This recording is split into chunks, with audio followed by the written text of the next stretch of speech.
In the heart of the neon nightlife of the underground black market of Qing City, a hooded young man amidst the crowded streets covertly observes his surroundings before entering a shop. He informs the owner about his intention to sell a kidney and also a cornea, both amounting to 27,500 yuan. As the shop owner marks the items being purchased, he questioned the young man if he was serious. Because in the past 6 months, the same person had already sold a kidney, a spleen, a gallbladder, a part of the liver, 1/3 of his liver, and a part of his small and large intestines. If he was to sell another kidney, he won't last for more than 2 days. Lying on the stretcher, the guy calmly stated that it was fine. To save his seriously ill sister, any sacrifice was worth it. The shop owner gave up on trying to advise the poor guy and picked up a huge butcher's knife. He raised it high in the air, and without hesitation, went through the procedure, causing our poor fellow to scream in agony. After that, the supposed deadman walking headed back home with a stick to guide his way. His eyes were covered with bandages. He removed the bandage and checked the people around. He smiled when he found out no one was paying enough attention to him to follow him. He then used a regeneration effect to heal his wounds. He also pulled out a stack of cash he got from selling his cornea and kidney, silently declaring that the money, including the money he'd saved, should be enough for him to pay for the job transfer ritual. He was laughing while continuing walking as it turned out that all his reasons were just a lie, and he couldn't believe someone believed that horseshit he made up. His name is Ye Lin, and he's a transmigrator, a textbook orphan, and he doesn't have a sick sister. For context, the world he transmigrated into was overflowing with spiritual energy, full of demons and beasts everywhere. There are also countless dungeon realms. As an orphan, surviving in this new world was really tough, until he discovered his unique ability, his body regeneration. No matter how severe his injuries were, his body can fully recover within minutes, and even missing organs or limbs can regenerate. He used his regeneration to sell his own organs to save up 100,000 yuan just to pay for the expensive class change fee. Because only by going through the class transfer ritual and awakening his power can he become stronger. Only then can he stand firm in this perilous world and protect the ones he cares about, if he has any of course. And today was the big day for the class transfer ritual. When he arrived at the location, there was a group of 3 people who approached him, asking him why he had come. They knew him as a poor student, so they could not think of a reason why he could afford to attend the transfer ritual. Ye Lin held the lady's hand and spoke pitifully. "Miss Wang, in order to attend the transfer ritual, I had no choice but to take a class transfer loan." Of course, this was just a lie. Ye Lin didn't want anyone being suspicious of him. Miss Wang was shocked, and the guys with her were afraid that Ye Lin would be stuck working the rest of his life just to pay back the loan if he ended up with a useless profession. Luckily, Miss Wang permitted him to join and even wished for him to give all his best. She told him to go inside before the class transfer ritual would begin. After a few minutes, all the students who were participating in the class transfer gathered and were called one after another. The first participant was called Gao Diyu from class 5. Some students behind him gossiped that he's also not from a rich family. When Gao Diyu reached the stage, the principal instructed him to place his hand on the golden ball and relax his whole body. After just a minute, the principal declared that he obtained a support type class, which was an A-rank poultry breeder. The students then murmur that Gao Diyu will be a poultry breeder for the rest of his life. Don't get discouraged just because it's a support type class. There are only useless people, not useless classes, the principal stated calmly just to motivate Gao Diyu. The next student called was a lovely girl with an incredibly sexy figure, wearing a tight red dress and leather boots. She was Zhuge Nini, and everyone admired her so much. The moment she reached the stage, the principal then wished her luck. She thanked him and immediately placed her hand on the golden ball. A phoenix then appeared. The principal was surprised as it turned out Zhuge Nini got an SSS rank fire mage. Now, Arching City Academy can finally hold its head high, he added. The other students were also impressed, including Ye Lin. He knew that an SSS level fire mage could rival an entire army. After Zhuge Nini's class transfer, the principal then informed her he would discuss her training plan later with her since her SSS class was a big deal for their school. Zhuge Nini then went downstairs, and Ye Lin's name was called. While walking, Ye Lin heard everyone talking about him for getting a class change loan just for this ritual. Ye Lin slightly looked at Zhuge Nini and assured himself he was not going to be her or anyone's side character. Ye Lin positioned himself and put his hands on the golden ball. He has waited for this moment, wondering if he would still live a miserable life or defy fate. He was excited, waiting for his new class. Shockingly, a powerful azure dragon appeared. Ye Lin was shocked while staring at it, and a blue light wrapped his body, encasing him in a powerful glow. The students cannot believe that a student who got a class loan was lucky enough to get a powerful class. Zhuge Nini was also amazed, thinking that Ye Lin's class was another SSS rank. The principal was also glad, thinking that this was another anomaly. Ye Lin asked the principal about his class, and the principal then declared Ye Lin to be a combat class SSS level Forbidden Curse Master. Today, Ye Lin had also honored Qingqing Academy, and the academy was proud of him, the principal announced. However, before he could complete his words, he finally realized that Ye Lin had a Forbidden Curse Master profession. He was shocked as he really couldn't believe the poor student's rotten luck. The other students laughed at Ye Lin when they heard this news. You see, no Forbidden Curse Master, if any, had ever lived past the age of 25. Because the Forbidden Curse Master was the kind of profession that consumes one's own life to use a skill. Due to this, someone who has this profession always die young. Ye Lin's class was considered a trash class, and the mere thought of using a loan to acquire such a useless skill was truly tragic. Zhuge Nini decided to walk away. She sighed as she was disappointed with the class Ye Lin got. Ye Lin, ever the master of deception, feigned being down. His act was so convincing that the old guy felt sorry for him. He patted him on the back and wished him good luck. Although he's such a good kid, he's unfortunate to only get the Curse Master profession. Ye Lin then asked the principal if all Curse Masters really die at the age of 25. The principal just told him not to be negative, as it was better to burn brightly than to live a meaningless life. Ye Lin thanked the old guy, stating his desire to burn brightly like the sun, and also bring honor to the school. The principal then told him that he would make a special training for him together with Zhuge Nini. Ye Lin agreed to this and smiled knowingly. He found it funny that he would die early just because his profession was a double-edged sword. Thus, of course, if he didn't have a cheat ability to counter this death threat. This dying early thing for Curse Masters has got nothing on him and his immortality. After the class transfer, everyone decided to head back home. Ye Lin was planning to head straight back to his house. He was tired and wanted to have a good night's sleep. While walking, someone called him by his name. It was Zhuge Nini. She offered him to team up with her, as she believes that the more the Curse Master fights, the quicker they die. She told Ye Lin that her intention wasn't bad. She was just trying to help since they were classmates. However, Ye Lin refused to accept the offer. Zhuge Nini didn't force him at all. She walked away, stating that Ye Lin was such a stubborn idiot heading for death. Ye Lin ignored her and continued walking. But then, another group of students blocked his way and told him that he really thinks he has risen up just because he has switched to a Curse Master. These guys were Ye Lin's classmates, and they got mad as they could not accept Zhuge Nini's earlier offer to team up with him. Ye Lin was annoyed. Women really were troublesome. Because of just 2 lines from Zhuge Nini, these idiots were looking for trouble. Ye Lin replied that he was on his way back home. The guys laughed at Ye Lin's expense. Was the poor student referring to his 10 square meter shack a home? Ye Lin, now that you're SSS ranked, how about you call me daddy, and I'll get you a security job at G Corporation. The leader of the group mocked arrogantly.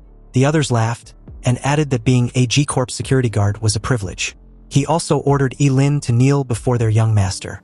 Once Ye Lin takes the offer and gets paid, he can buy some nice incense for his dead orphanage family. The 3 continued to tease Ye Lin, even stating that he was just an orphan who didn't deserve to have a family. Ye Lin was already mad, and as he stares at them with a serious look, his eyes flamed with a blue and red aura as he activates a curse magic power. He told the idiots that they were the ones who forced his hand. Confused at Ye Lin's willingness to use a curse magic, knowing full well of the implications, made the 3 idiot question what he was trying to do. Was he really going to use a curse magic and shorten his lifespan?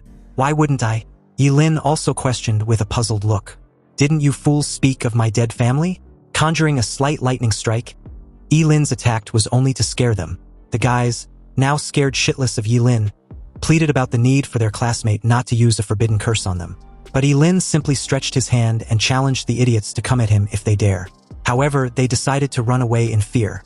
Ye Lin then deactivated his curse ability and uttered, "What a bunch of trash." They actually ran off with just 1 move. As he continued to walk, he felt like his duodenum was scorched. He wasn't aware that Zhuge Nini witnessed the commotion. She was annoyed that he was getting provoked by a few insults and was ready to throw his life away. She was sure that even if someone acted like Ye Lin, who isn't a curse user, they would definitely not go far. For her, Ye Lin wasn't worthy of standing beside her. The night came, and Ye Lin was already at his home. Ye Lin placed his bag down on the couch and sat while checking his system interface. Apparently, sacrificing a piece of duodenum would summon a regular lightning bolt. But sacrificing a bladder summons thunder from burial waters. Next, sacrificing a heart can summon destruction purple lightning. If that is the case, Ye Lin concludes he would die summoning the most powerful chaos god thunder. He lay down on his couch when he felt his head spinning, but he was aware that it was the side effects of his body recovery. At the same time, Ji Lingyu went to his father and asked to avenge him. He wanted his dad to send someone to take Ye Lin out. However, his father reminded him that killing an SSS-rank curse user was very risky, and there is no benefit in it for them. He's aware that someone who goes all out using forbidden spells, just because of a few insults, is clearly emotionally unstable. He snuffed out his cigarette on the ashtray and told his son not to forget that Ye Lin is from a poor background. He wants his son to learn how to use his greatest advantage to target the enemy's weakest spot. Early the next day, Ye Lin went to the Qingqing Academy. He kept yawning due to a lack of a well-deserved sleep. The students around started murmuring about what he'd done the day before when suddenly, someone tapped Ye Lin on the shoulder with a bottle. It was none other than Ji Lingyu. Inside the bottle was milk he brought as peace offering. He also brought breakfast for Ye Lin. Ye Lin was clueless as to why, but accepts the milk regardless. At first, he thought Ji Lingyu was trying to poison him just because he couldn't beat him. But the poor guy replied that he wouldn't dare. It was just his way of thanking him. "Thank me?" Ye Lin questioned with a skeptical look. "Yeah," Ji Lingyu replied with a forced smile. Ye Lin drank the milk and told Ji Lingyu to just say what he wants. Unexpectedly, Ji Lingyu stated that he was grateful that Ye Lin struck him like a bolt of lightning. Apparently, that lightning strike was Ji Lingyu's wake-up call. He also added that Ye Lin's appearance made him realize that he has been wasting his life in a daze. Ye Lin called Ji Lingyu on his bullshit and again, told the idiot to say what he really wants. Ji Lingyu suddenly kneeled and stated that he wants to call Ye Lin big brother. Ye Lin was shocked and questioned him if he happened to hit him in the head. But Ji Lingyu replied that he was serious, and that the beating he received the day before made him reflect on himself. He deeply reflected and wants to become a better person. But he needs a great role model. Ye Lin agreed to be his role model, but there need to be some tuition payment. Surprising enough, Ji Lingyu didn't refuse and immediately asked for Ye Lin's account number. Ye Lin headed to the field as he gave his account number. He told Ji Lingyu to transfer 2 million as a first-term tuition payment. When Ye Lin asked if it was too expensive, Ji Lingyu reassured him that it was not. He will inform his dad to send it right away. At this time, a novice secret realm opened on the field as a test for the students. The principal hopes all the candidates from each academy could perform well. Of course, everyone was wishing for their victory. Ye Lin and Zhuganini were in the front, so the old men beside the principal believed both students were from Qingqing High School, who got the SSS class profession for this year. For them, both looked extraordinary. The principal was annoyed, stating that he had already told Ye Lin and Zhuganini to keep a low profile. But these kids really don't know how to behave. 2 of them ended up getting SSS class jobs at once, and it seems to be just infuriating. Absolutely infuriating. Isn't it? He then laughed and turned to face the rest, questioning why they weren't saying anything. Were they all born mute or something? The 3 old guys walked away, saying they still had some things to do. As you might have guessed, it turns out they were annoyed by the principal for being full of himself and rubbing their faces in. Anyway, the moment entering the novice secret realm was issued, the examinees began to swamp the entrance like a tidal wave. Before Ye Lin could enter, Zhuganini asked him once again to team up with her. Still, Ye Lin refused, which made her think he was very arrogant. Since he was so eager to die, she won't stop him. Ye Lin ignored her and immediately entered the secret realm. As he landed, he noticed he was alone. No one was around, so he thought it was a random teleportation. A level 1 leopard cat then appeared. It roared, but Ye Lin wasn't scared at all, but rather excited. He believed it was a perfect enemy to test his forbidden spell. He then attacked it and instantly killed it without any struggle. Ye Lin was awarded 10 experience points, but he was disappointed, deeming it too little for him. He walked away while stating that it doesn't even justify the damage to his kidneys, and that he has to kill 100 of these leopard cat just to reach level 2, which is why he decided to figure something out. A while later, Ye Lin let 100 kinds of monsters chase him. As he ran, he couldn't stop smiling, believing this wave of monsters should be enough to give him a good amount of experience points. Some of these monsters have a human half-body. He stops running and turned to look at them, stating his desire to test his newly learned forbidden curse. He then casts his destructive surge. The curse was so terrifying that it increased Ye Lin's strength, agility, and spirit twofold. With burning reincarnation activated, he believes that even a level 10 monster probably couldn't withstand his full-powered world-ending thunderstrike. He then attacked some of the monsters, slashing them without any hesitation. He noticed he aged in just 5 minutes of using the skill, so he decided to stop using the Burning Reincarnation Forbidden Curse after about 1 minute at most, if he didn't want to reveal his undying body. He continued by using his Vitality Preservation. He sacrificed his left arm and tapped the ground as he activated his world-ending Fury Forbidden Curse. He killed a level 3 Grey Wolf and was rewarded with 30 experience points. Then a level 5 Two-Headed Snake and received 50 experience points. A level 6 Armored Scorpion and gained 60 experience points each for the 6 Centaur. And finally, a level 2 Killed Bee and gained 20 experience points. With that, he leveled up to level 3. He was satisfied and amazed with this development. He also learned a new forbidden curse, which was a Hellfire Scorches the Sky. An hour later, Zhuge Nini encountered the area where Ye Lin had killed all those monsters. She was shocked when she saw so many monsters incinerated to ash.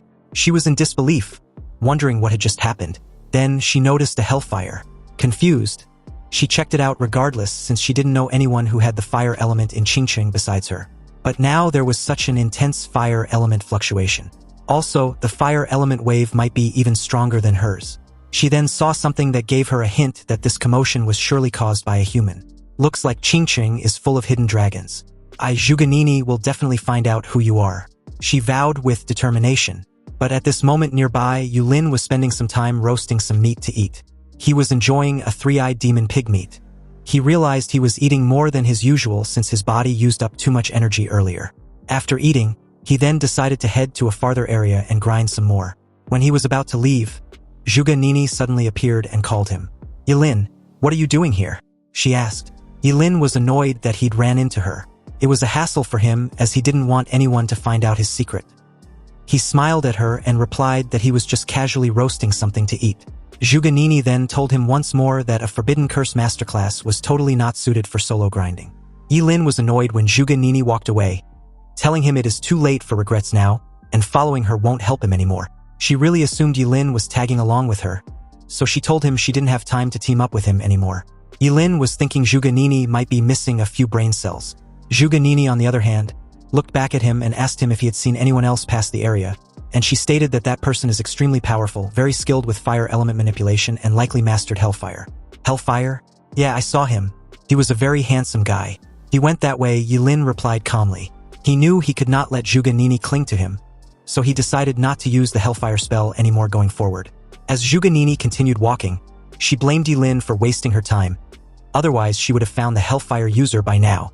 She noticed a shadow looming above her, but when she raised her head, she was shocked to see a level 8 Dragonblood behemoth. She dodged when it tried to attack her. Zhuge Nini was puzzled as to why a level 8 monster would appear in the area she was. She looked behind her, deducing that Ye Lin might have run away far by now. She then attacked the monster with her Fireball Storm. However, it didn't deal much damage, not enough to kill the monster. The monster looked at her with anger. It charged toward her at a fast speed and bumped her, trashing her away. She fights back with her flame, but the monster roared, blowing the flame back at her. Zhuge Nini was dumbfounded as all the flames hit her. The monster stood there as the smoke settles. When it eventually did, Zhuge Nini was on the ground with her clothes ripped, trembling in pain. She admitted that she was too arrogant to believe that she can definitely defeat a level 8 Dragonblood behemoth in this secret realm.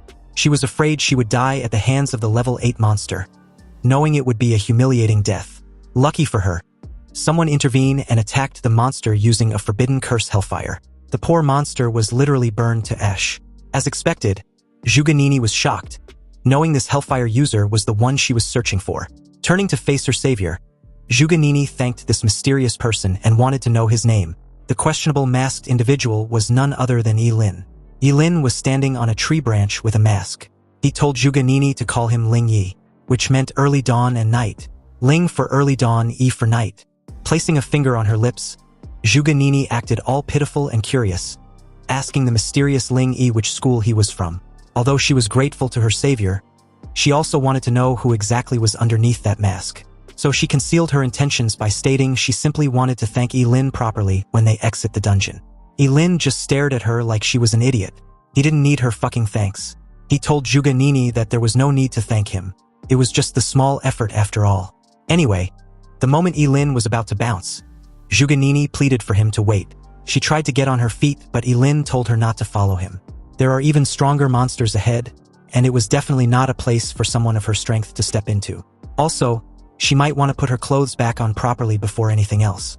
This sudden revelation drew Zhuganini's attention to the current state of her clothes. She blushed in embarrassment and laid on the ground to cover herself, wishing the ground could swallow her whole. When she raised her head, she realized the mysterious Ling Yi was gone. Zhuganini shouts Ling Yi's name, vowing to catch up to him one day. She will stand proudly by his side. Ye Lin, on the other hand, seamlessly leaped from one tree branch to the next, and after putting some distance between himself and Zhuganini, he believes what just happened would keep Zhuganini from clinging to him. He'd wasted time on her and needed to hurry up and level up. Opening his status window, Ye Lin saw that he'd gotten a new forbidden curse named Undying. He needed to sacrifice 2.5 years of his lifespan to negate one fatal injury. Seriously, what the hell? The Forbidden Spellcaster really is a short-lived class, always screwing with a person's lifespan. But this skill was practically an added bonus for Ye Lin. With this forbidden curse, Ye Lin can negate one fatal blow. That also meant even if someone stabs him in the heart from behind, he wouldn't be bothered. What's more, with this, even forbidden curses that required sacrificing the heart or his freaking head, he can actively use them once. This was just too freaking good. Now, he can grind levels recklessly without restraint. Nobody can stop his leveling pace. 3 days later, which also happens to be the last day of the test, the old guys gather at the entrance of the novice secret realm. The principal of Qingcheng Academy greeted his old mates with his usual condescending demeanor. The short-hair man among them, Principal Su, questioned what the principal was showing off for. So what if he has 2 SSS-rank job changers? Exactly, the other added. Level can be more important than class rank sometimes. The red-haired also agreed, adding that the highest record for Qingcheng's secret realm test was level 11, which still remained unbroken. He shifted his gaze towards Principal Su, stating that if he remembered correctly, that student was from Principal Su's Yutsai Academy. Principal Su replied that the red-haired principal was right. He also wondered if the record will be broken this year. The principal of Qingcheng Academy added that they will see. He believes his student can definitely surprise everyone. Just then, someone unexpected suddenly appeared at the scene and greeted the principals. He asked if he could join them. This person was Zhuge Qianxing, Zhuganini's father. Surprised to see Zhuge Qianxing, Principal Su stated that it had been a long time. The principal of Qingcheng Academy added that it was an honor. After all, Zhuge Qianxing was their school's astrologer. With pleasantries out of the way, Zhuge Qianxing asked about his daughter, wondering if she caused any trouble for the principal. Seeing how Zhuge Qianxing dotes on her daughter, the principal replied calmly, "No, not at all. Zhuganini is the pride of our Qianxing Academy." But just then, they noticed someone coming out of the dungeon. The time for the dungeon wasn't up yet, but someone was already coming out. The principal of Qingcheng Academy deduced that the person must be injured. This person turned out to be none other than Zhuganini, who greeted the principals and was surprised to see her father. Her father wanted to know the reason why she came out early, and her principal wanted to know the level she was at. Zhuganini calmly stated that she was at level 12, which shocked all the principals present. With the record broken just like that, her principal was very proud. His student was worthy of being a fire mage. Zhuge Qianxing approached her daughter and stated that she was too willful. After all, if she had stayed inside the dungeon and grind some more before coming out, she would have definitely shot up to level 13. Zhuganini replied her father that the dungeon just became too boring. It took her ages to find monsters around level 10, and the experience reward was also pitifully small. But in all honesty, the real reason Zhuganini came out early was to find Ling Yi. Being the first to come out meant she could see everyone who comes out afterward. Meanwhile, back inside the secret realm, Ye Lin suddenly sneezed heavily like he already had a cold. He found this behavior strange since the area he currently wasn't cold. So why did he suddenly sneeze like that? Was someone cursing him? With level 10 area monsters all gone, could it be that he grind too hard? It looks like he needs to expand his search range. Ye Lin raised his hand and decided to try out another new forbidden curse he'd learned, instantaneous range. This forbidden curse casting sacrifices an organ based on the organ's importance. He can also gain agility with its maximum being 10 times extra agility of an hour duration.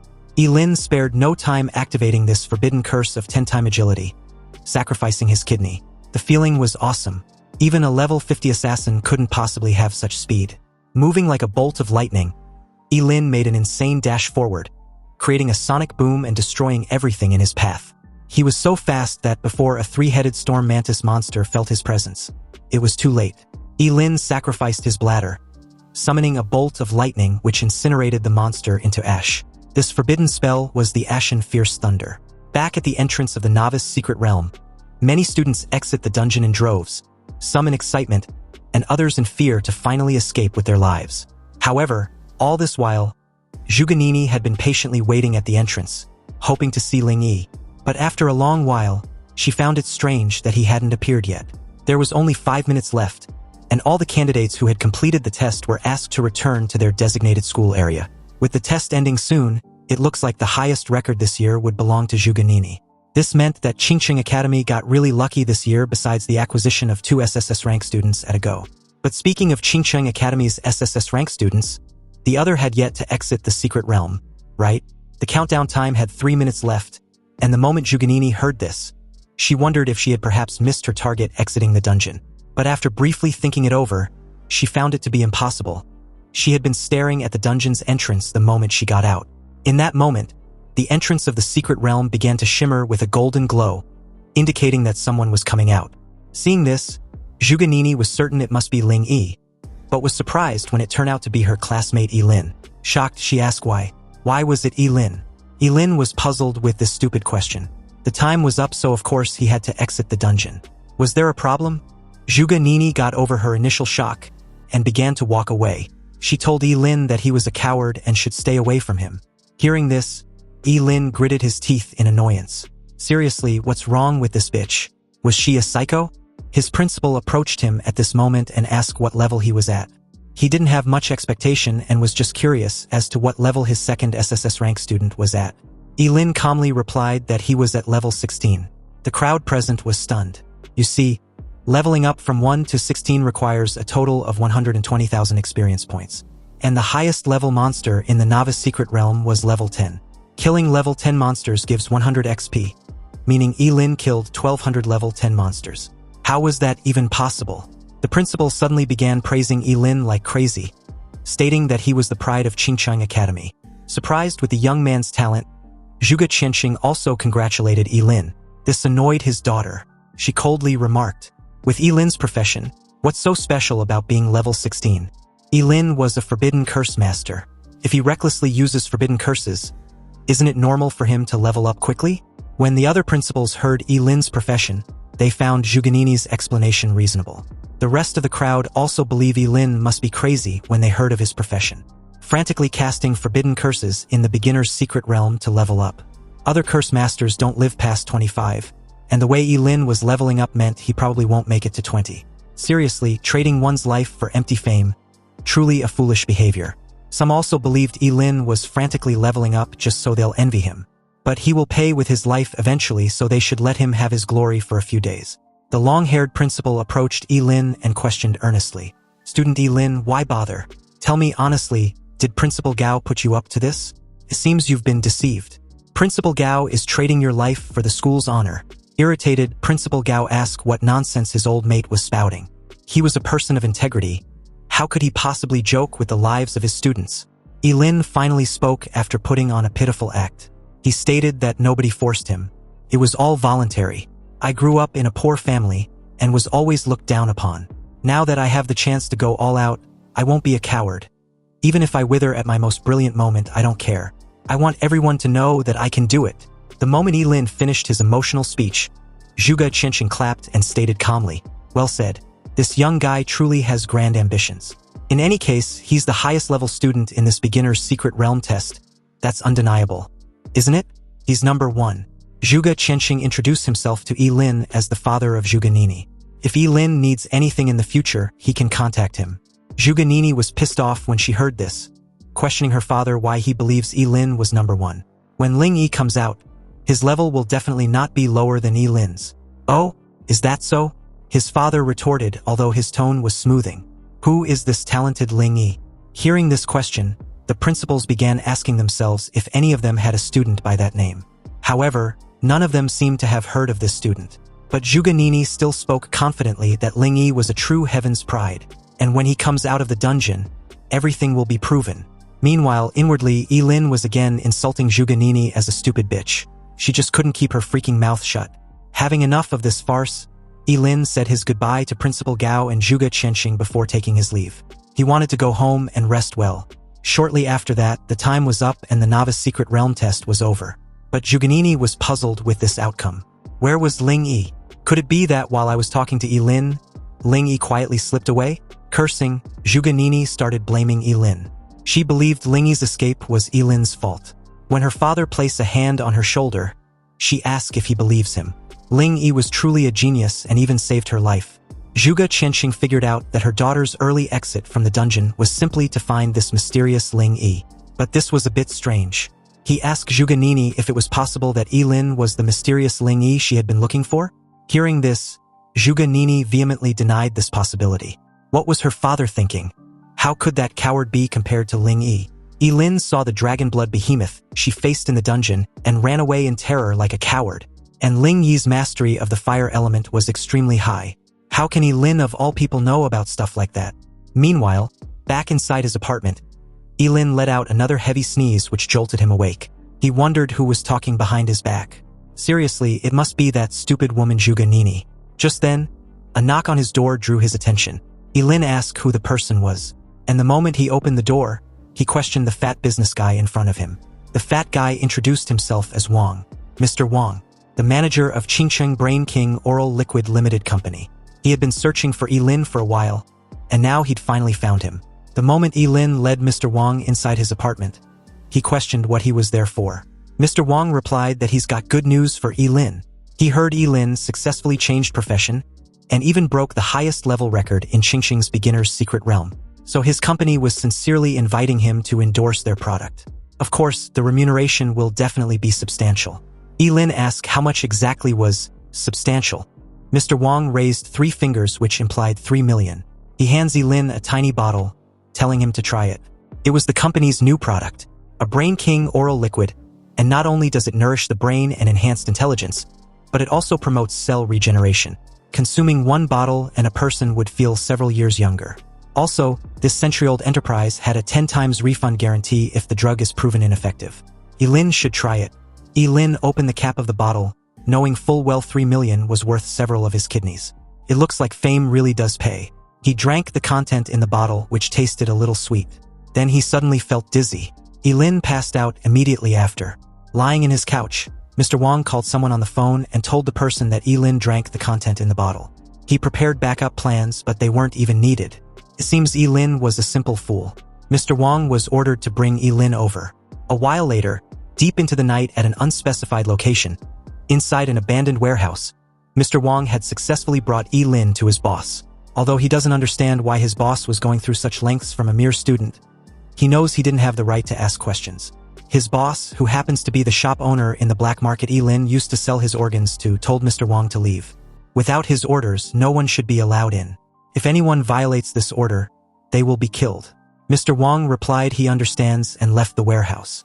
The greedy shop owner crouched beside Ye Lin, recalling how Ye Lin sold him his liver, coronary arteries, gallbladder, corneas, kidneys, spleen, large intestine, small intestine. And surprising enough, they've all grown back. The organs Ye Lin previously sold to him have all regenerated. Incredible. This is simply incredible.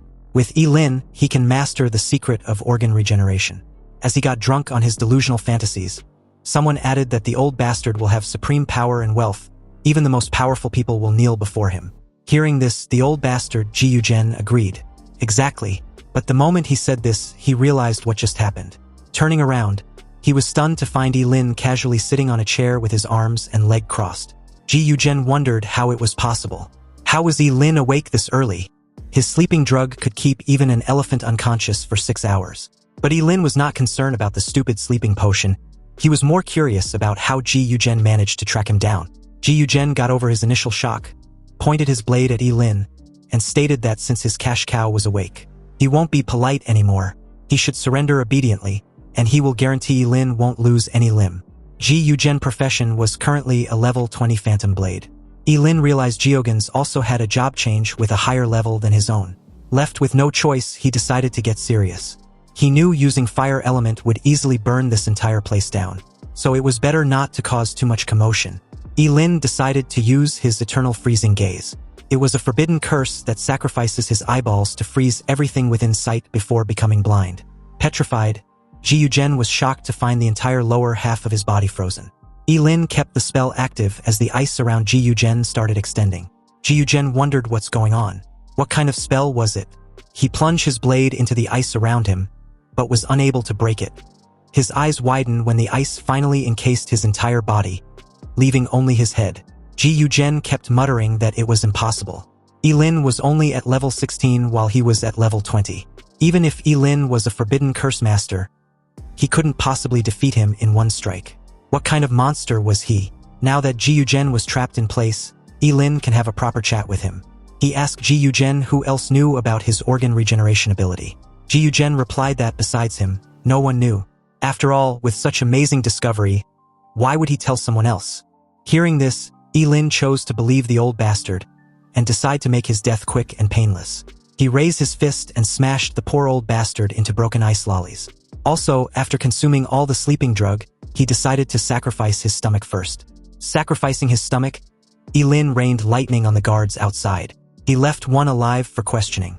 The poor fatty didn't want to die, so the moment Ye Lin asked who was his boss behind the scenes, he initially tried to reason with Ye Lin that he couldn't say, otherwise he would be killed.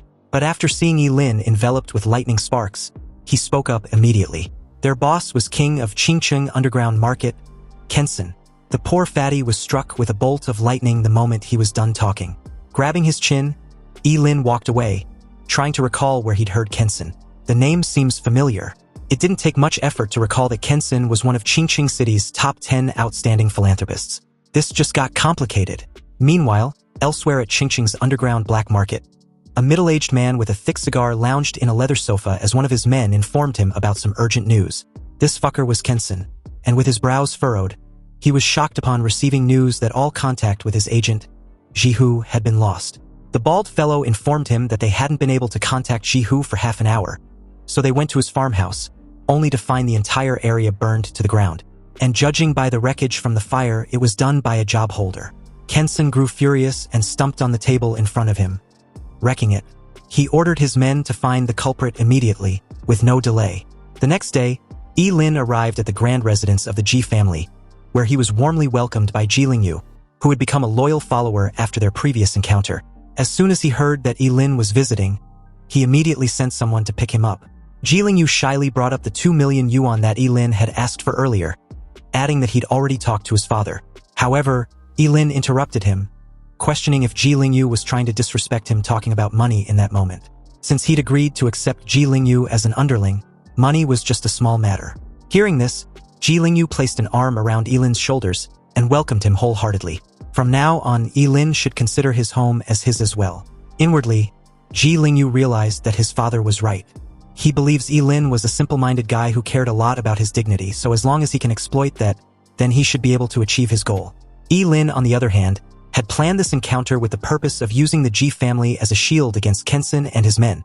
He was sure Kensen wouldn't dare attack him inside the Ji family estate. Ye Lin entered the house and was surprised to find a large number of maids lined up, greeting him politely and respectfully, which left him a bit speechless. He looked at the maids and thought to himself how different life was when one had wealth. Ji Lingyu offered to assign one of the maids to be Ye Lin's personal servant, and Ye Lin accepted the offer. But soon after, Ye Lin felt embarrassed and refused, saying he was only joking. However, Ji Lingyu insisted, adding that his boss should also change his clothes for something important. Ye Lin eagerly asked what the important matter was, but Ji Lingyu told him to wait until they arrived at the destination. Eventually, they arrived at the annual Qingcheng auction, and Ji Lingyu informed him that this was the grand venue he had never visited before.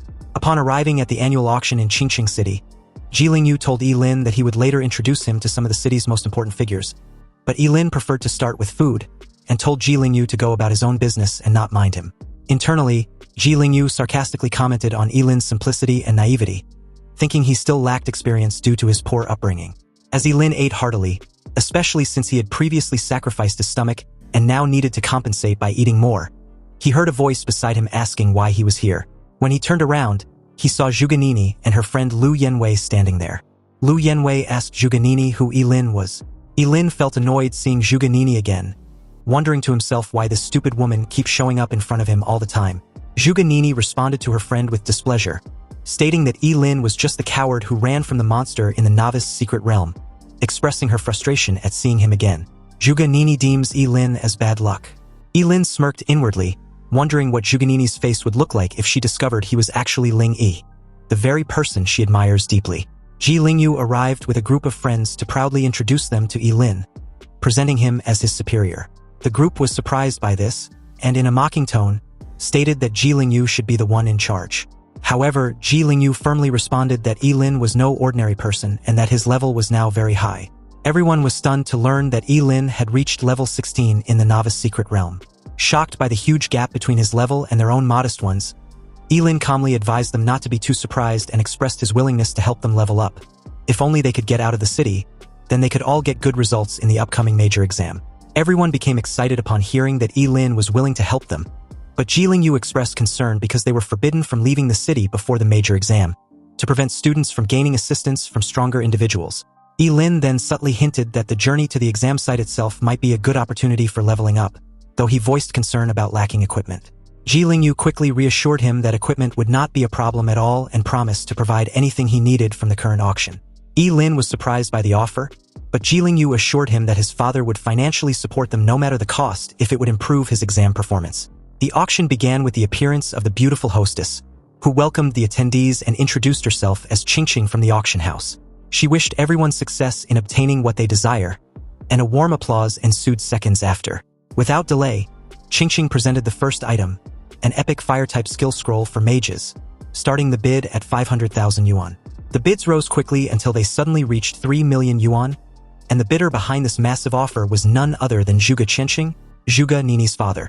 Ye Lin watched the scene calmly with a smile, realizing that Zhuge Qianqing was spending generously to buy skills for his daughter, but deep down he felt satisfied with himself. After all, as a master of forbidden curses, he didn't need such scrolls at all because his skills were all-powerful curses. Ye Lin turned to Ji Lingyu and whispered, "Your profession is an A-rank shadow blade, right? If something pops up that suits your class, don't hesitate. Bid right away. The right skill might save your life later."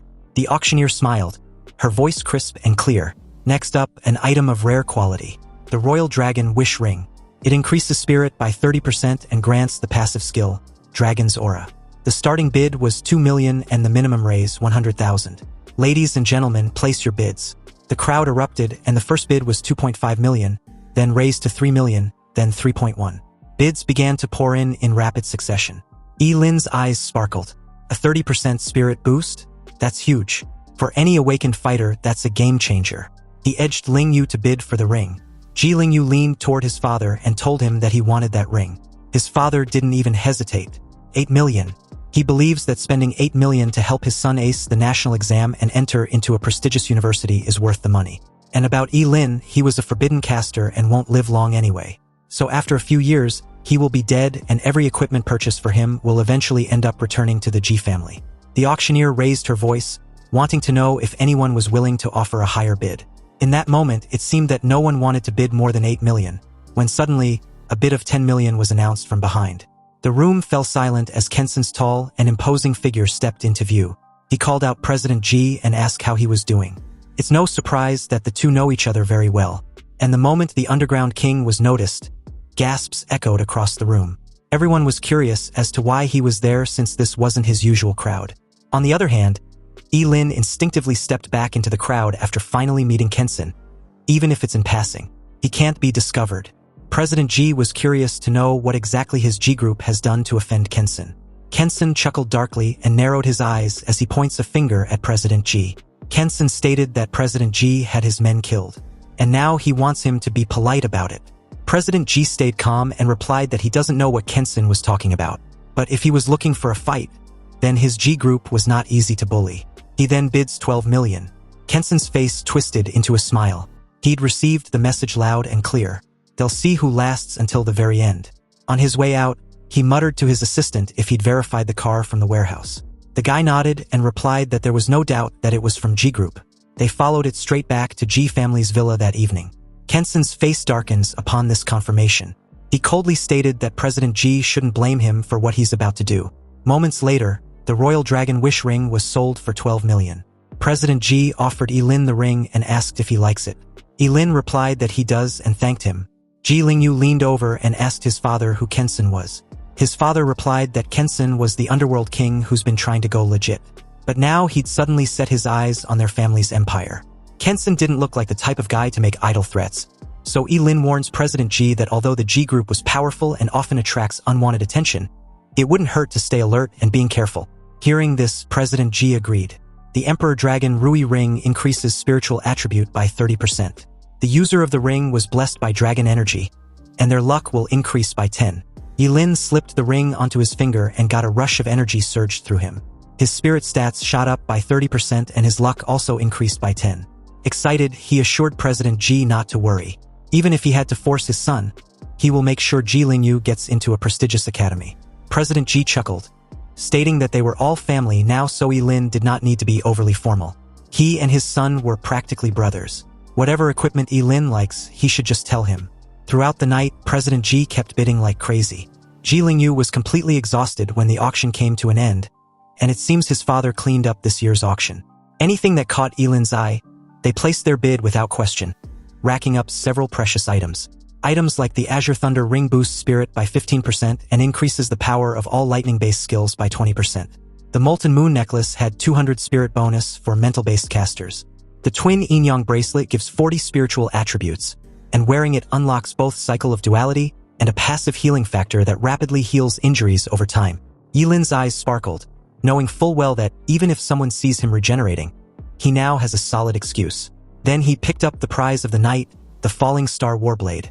It has a 300 increase in strength, and under starlight its power stacks over time with an additional 100. Ye Lin nearly shivered in excitement.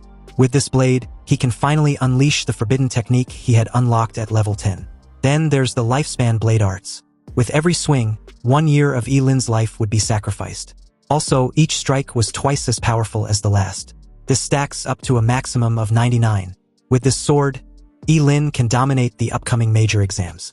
Meanwhile, on the other side of town, Zhuge Nini lay back in her private bath, annoyed. She still doesn't understand why the Ji family liked that coward Ye Lin so much. They spent so much money on him. Zhuge Nini suspects that the Ji family must be scheming something in secret. Otherwise, why pamper Ye Lin like some priced jewel? In that moment, a female housekeeper announced to Zhuge Nini that Lu Yanwei was there to see her. She brought someone who says they have information about the person she's been searching for. Zhuge Nini's eyes lit up.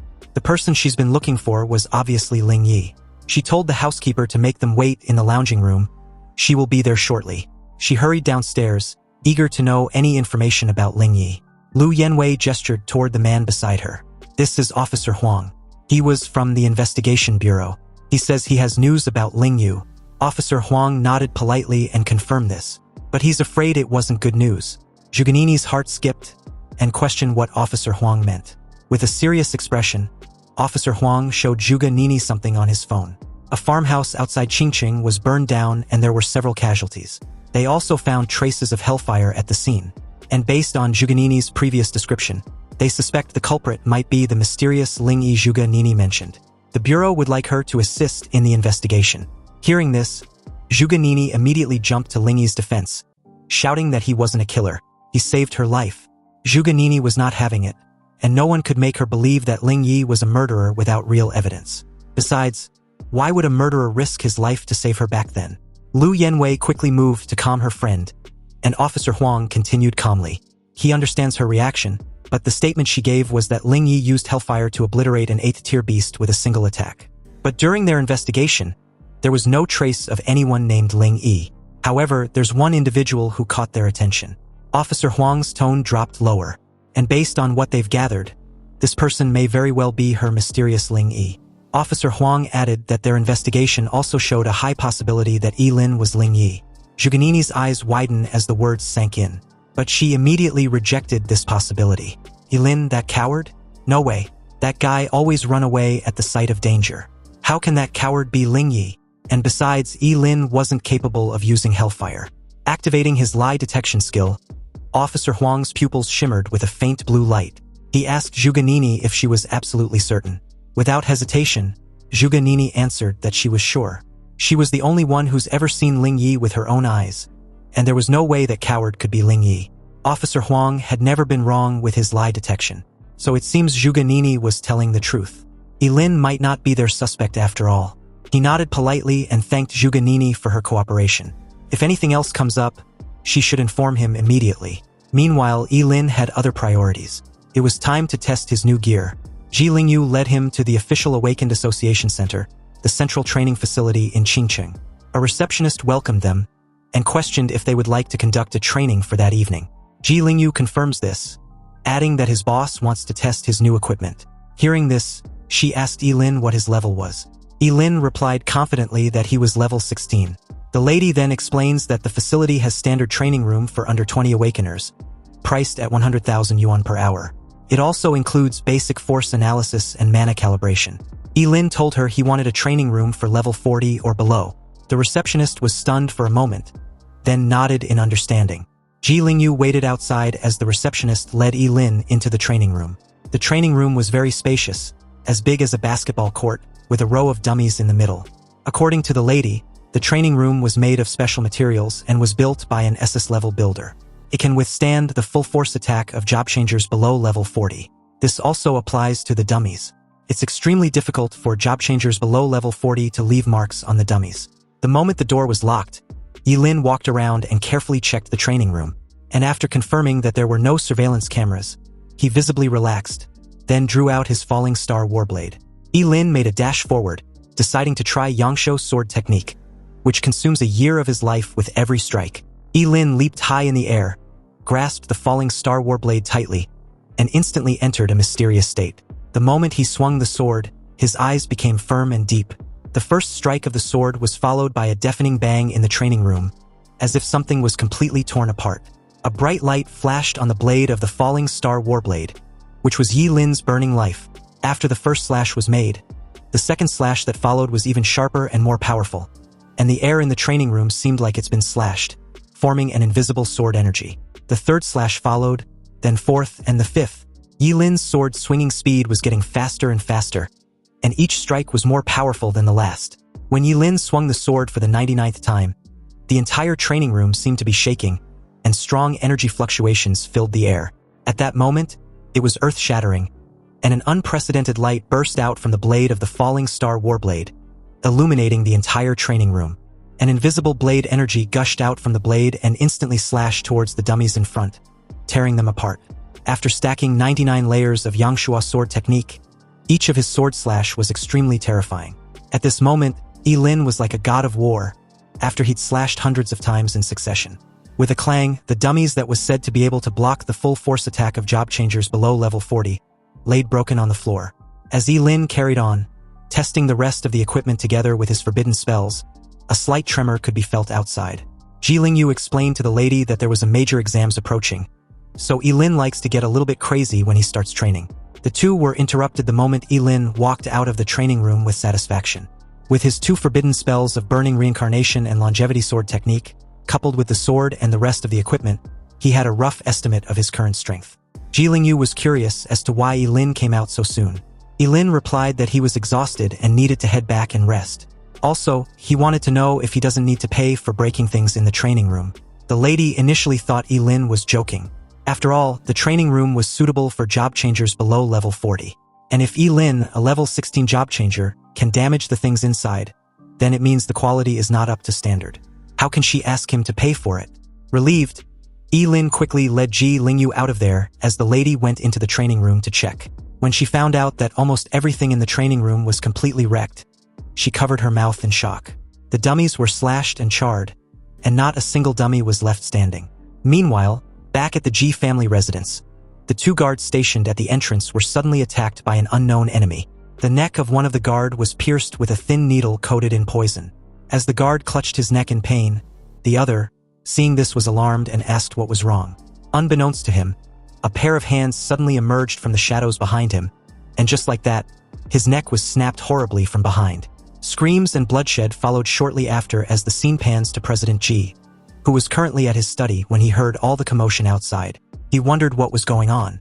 But just then, the old housekeeper, a bit bloodied and bruised, opened the office door and told his master to run. He was about to explain when suddenly, a knife stabbed into his body along his lower back. He screamed in pain as his vitality quickly slipped away. The person responsible for this massacre finally came to view, and it was obviously none other than Kenson. "We meet again," he said, mocking President Ji. President Ji was furious as he took out his gun. But before he could even fire a shot, A long knife with a cold glow flashed by like lightning and under President Ji's incredulous gaze. His hands had already flown high into the air. Kensen smiled with disdain on his face. He called President Ji a fool for using a gun against a job changer. Seriously, was he having a brain glitch or something? You see, guns were okay in dealing with those who had just successfully changed jobs. But once their strength reached level 30 or above, guns were no different from toys in front of them. Kensen raised his sword and was ready to kill President Ji when suddenly, one of his men rushed over and informed him that the two boys were not at the villa. Although Kensen was annoyed upon hearing this, he decided to let President Ji live a little longer. After all, killing him would be equivalent to cutting off Ye Lin's weak spot. But if he doesn't annihilate everything about the Ji family, they will eventually come back and seek revenge in the future. Kensen plans to use President Ji to lure these two boys out and then eliminate them together. In less than half an hour, all the people in the Ji family villa, except Ye Lin's father, turned into cold corpses. When Ye Lin and Ye Lin returned to the residence of the Ji family, they instantly felt that something was off. The guards stationed outside were missing, the entire villa was eerie quiet, and even the lights were off like there was a power outage. Ye Lin suddenly smelled a strong stench of blood and immediately rushed inside with a sense of dread. He told Ye Lin to prepare himself mentally as he switched on the lights. Ye Lin was stunned, staring at the horrifying scene. The bodies of the job changers and servants hired by the Ji family were everywhere, with broken limbs and arms scattered all over the ground. Many people had fear written all over their faces, as if they had encountered the most terrifying evil spirit before they died. Ye Lin took a few steps back, his face ashen as he tried to deny the reality. They must have entered the wrong place. This wasn't his home. Ye Lin warned him to be careful as he screamed in fear, frantically rushing towards his father's study like a madman. There was a piece of paper on the table not far from Ye Lin. Picking it up, he called Ye Lin to come take a look. Ye Lin rushed over, seething with rage. The letter informs them that if Ye Lin wants to save his father, he should bring Ye Lin to the underground black market to find him. Also, with every 6 hours, he will cut a piece of flesh from his father. Ye Lin's anger was maxed out at this point. He tore the letter in half, vowing to kill Kensen with his own hands. Ye Lin was about to go find Kensen to fight him to the death when Ye Lin grabbed his shoulder. He stated that everything happened because of him, so he will go save President Ji while Ye Lin finds a place to hide. Ye Lin wasn't having it, so Ye Lin skillfully knocked him out. He apologized and promised to bring his father safely. Ye Lin laid the unconscious Ye Lin on the sofa and left the villa. Ye Lin promised to show Kensen how terrifying a cursed master who doesn't care about his freaking life is. Meanwhile, at the darkest heart of Qingcheng underground black market, Kensen's men were spread all over the place, alert and armed. A black shadow crossed the night sky like a ghost and landed silently without alerting any guard. Ye Lin was wearing black clothes and black shoes, and his face was wrapped in black cloth. Ye Lin completely blended into the night.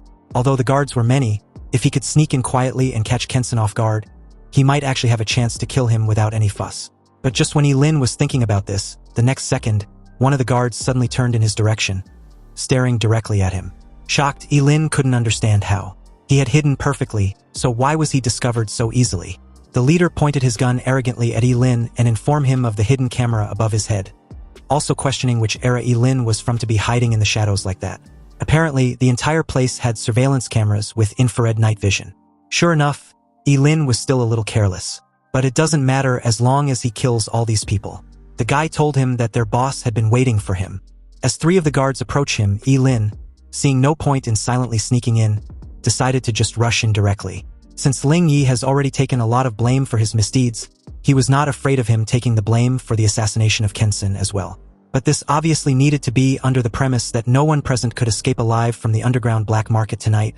Otherwise, the secret of his immortality will be exposed. Also, since he's been discovered, he felt no need to disguise himself anymore. Ye Lin removed the mask covering his face and began to perform intricate signs with his left hand leisurely hidden from view.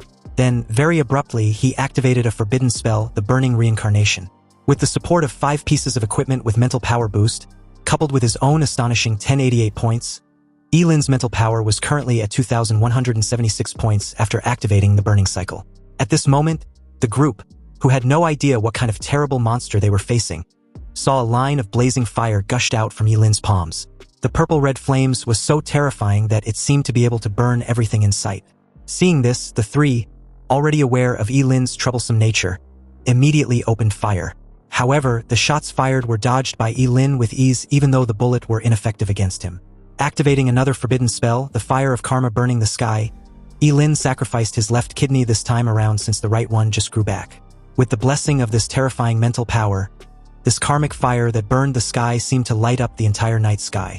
And the flames spread extremely quickly and engulfed all of the group in a blink of an eye. All the screams, wails, and cries for help were swallowed up by the flames, leaving only the crackling sound of the burning fire. The remaining 2 guards charged forward, deciding to attack from the flank. But before they could even comprehend what just happened in the next few seconds, Ye Lin, performing the fleeting dance technique, maxed his current speed and was upon them in an instant. He grabbed the 2 by their faces with the blazing flame gushing out from his palms. Then shortly after, their entire body was engulfed in a sea of flames. After wailing a few times, the 2 died a painful death, leaving their charred remains. Ye Lin dashed out of the blazing flames without a backward glance, silently vowing to show Kensen that his master had arrived. The moment Ye Lin got close to the main building, the door was blown off to bits as the air suddenly became violent, gathering together to form 2 sharp wind blades which cut through the night sky and head straight towards Ye Lin. Fortunately, with Ye Lin's quick and nimble movements, he was able to dodge with little effort. He was also quick to notice that the attack was from a wind type awakened, obviously a job changer above level 30. At the entrance, 2 job changers were patiently waiting for him. The swordsman mocked Ye Lin and called him a bastard for daring to come there alone. Wasn't he afraid for his life? Hearing this, his fellow spearmen laughed and reminded the swordsman that their boss wanted Ye Lin alive. The swordsman assured his brother not to worry because he doesn't intend on killing Ye Lin. He will just have some fun with him as a warm-up. On the other hand, Ye Lin drew his falling star warblade, and in a cold tone, warned the 2 about their rotten luck. They were about to face him with his sword.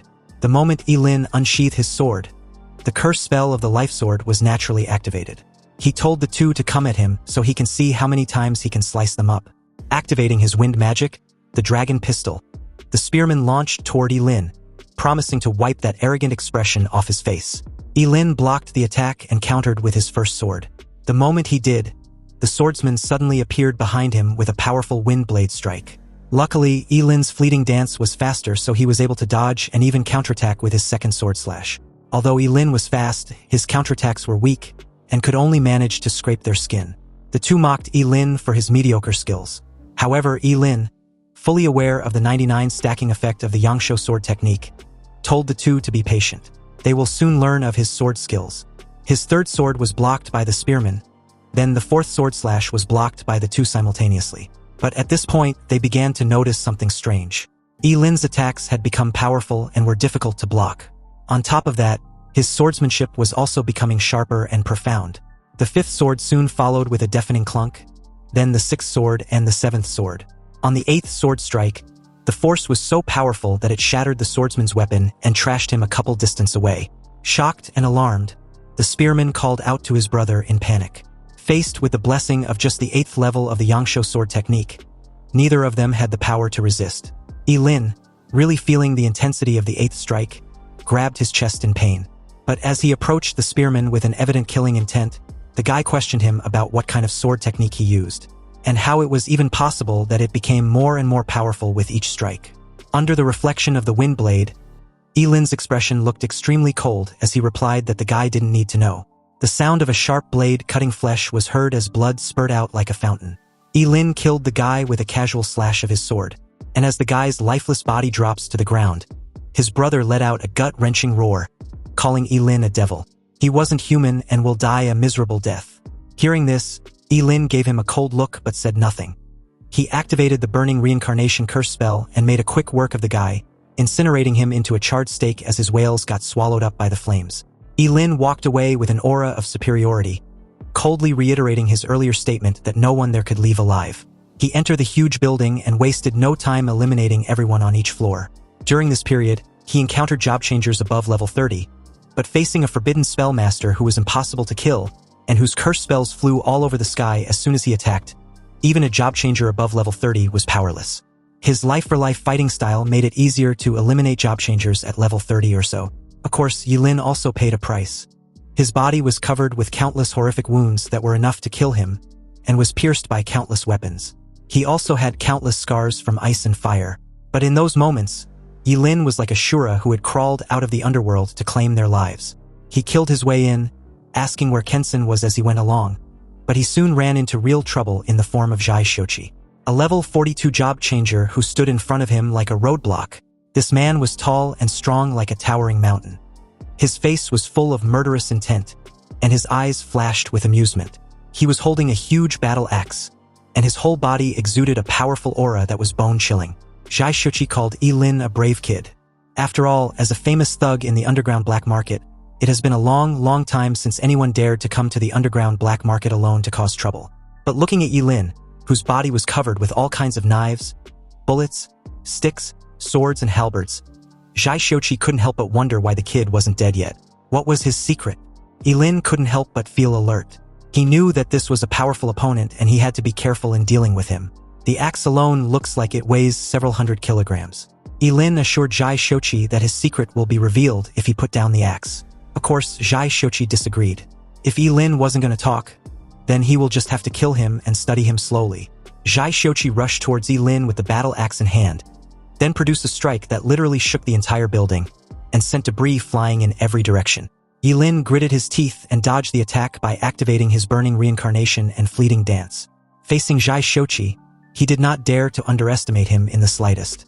Also, after casting 2 forbidden spells in succession, his entire condition was instantly brought to the best. Seeing this, Zhai Shochi scoffed and questioned Ye Lin how long he can last by burning his vitality in exchange for combat power. Suddenly, he blitzed towards Ye Lin with his battle axe, smashing down with so much force that Ye Lin was instantly thrown off the moment he raised his sword to block. He even spurted out a mouth full of fresh blood, and before he could get up, Zhai Shochi was upon him with a knee strike, landing squarely on Ye Lin's abdomen. However, Ye Lin still charged forward as if nothing had happened, swinging his sword wildly to stack up his attacks. But the few exchanged didn't have enough power as a force even more terrifying than before burst out from Zhai Shochi's battle axe and swung at Ye Lin, who was attacking him. Zhai Shochi's battle axe continued to hammer down, disarming the falling star warblade in Ye Lin's hand. Ye Lin's face was extremely solemn at this point. As expected, a level 42 job changer was indeed extraordinary. Even with the 99 layers of Yangsho sword technique combined with his burning reincarnation and fleeting dance, he was no match for Zhai Shochi. However, Ye Lin's advantage was his burning immortality.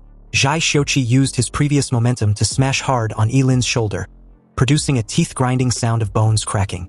The sound of Ye Lin's shoulder bone and clavicle breaking under the attack made him spat out a mouthful of blood, and his whole body was trashed across the room like a cannonball, hitting the wall not far away heavily.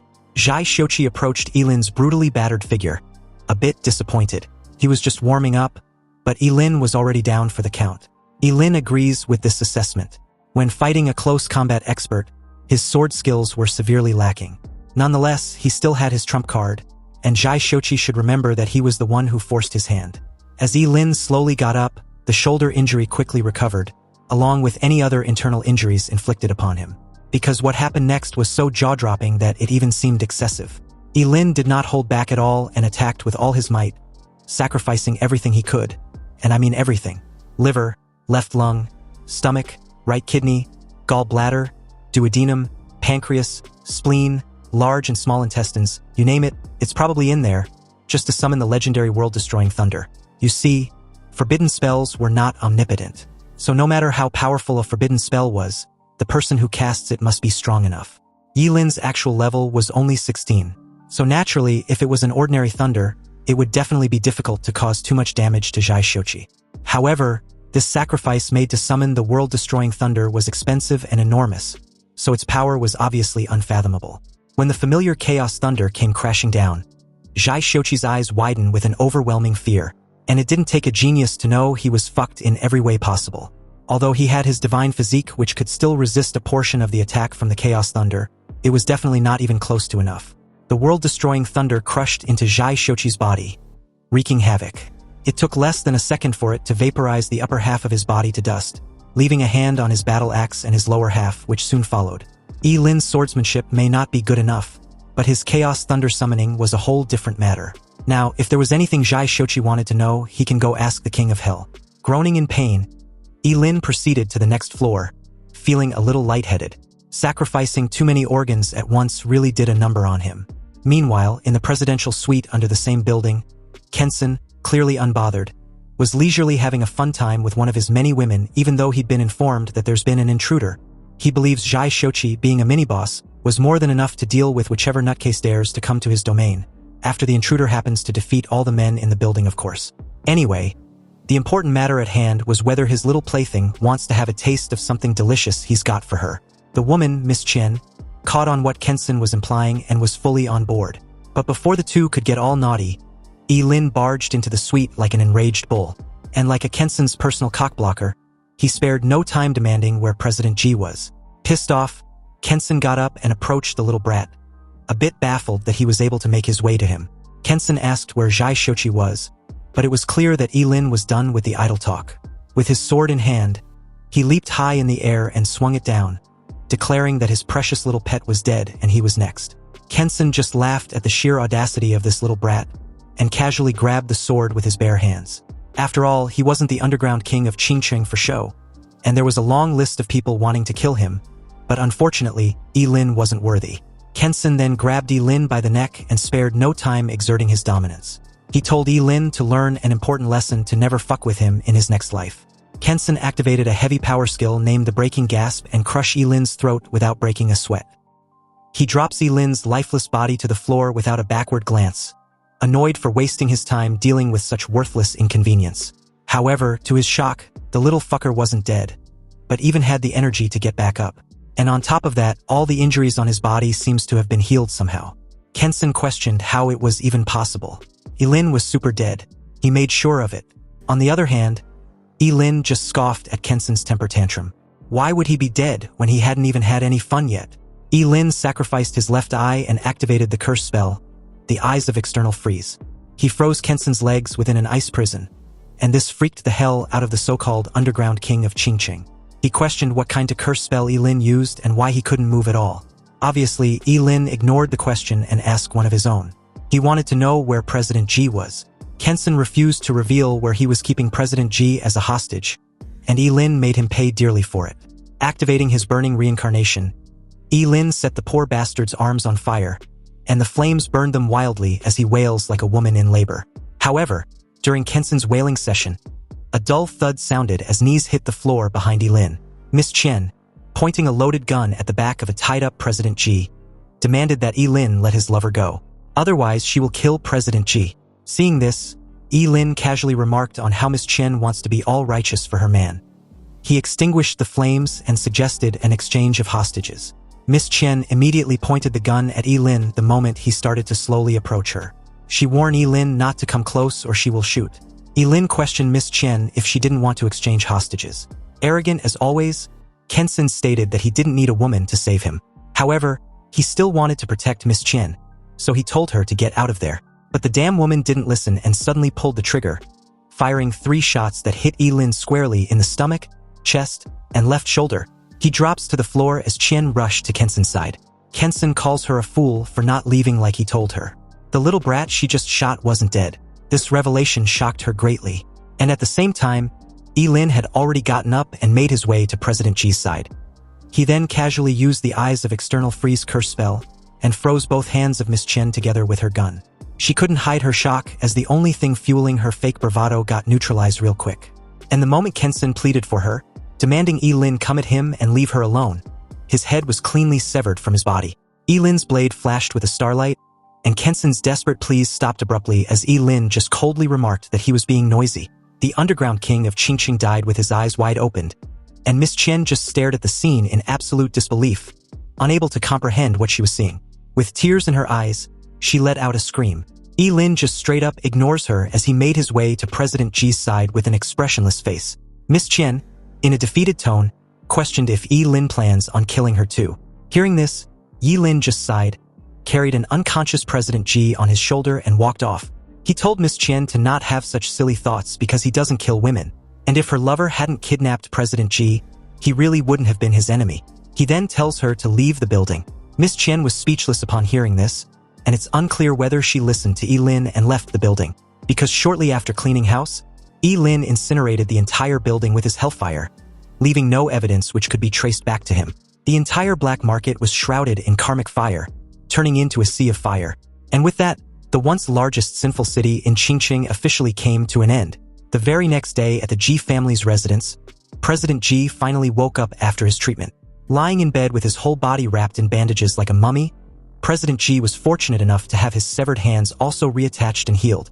Ji Lingyu burst out in tears seeing his father finally awake. He thought he would never see him again. President Ji comforts his son, reassuring him not to worry. As long as he was still alive, the Ji family will be fine. Then, his gaze shifted to Ye Lin with evident doubts and curiosity. He was comatose during the whole incident and didn't know what really happened. President Ji wanted to know just how on earth Ye Lin rescued him. Ye Lin nervously scratched the back of his neck and replied that he wasn't very clear about the specifics of the situation either. The entire rescue mission was done by his good friend Ling Yi. He was the one who saved him from Kensen and burned down the entire black market. Upon hearing about this mysterious Ling Yi, President Ji, although grateful and lucky to still be alive, wondered where Ling Yi came from and why he had never heard of him. Ye Lin was not sure about Ling Yi's identity either, and given how he had only known of his existence for a short time, he doubts Ling Yi will reveal his identity to him. President Ji took the hint and asked no further questions. If Ye Lin doesn't want to talk about it, then this old man won't ask. But the most urgent matter was the college entrance exam. Ye Lin and his son should not delay. The two reassured President Ji not to worry. There was still 27 hours before the college entrance exams begins. And besides, they had prepare for the exams and will not disappoint him. But just then, 3 men in dark suits and dark glasses showed up at the villa. Invited inside, the 3 walked in confidently and disclosed that they were from the investigation bureau.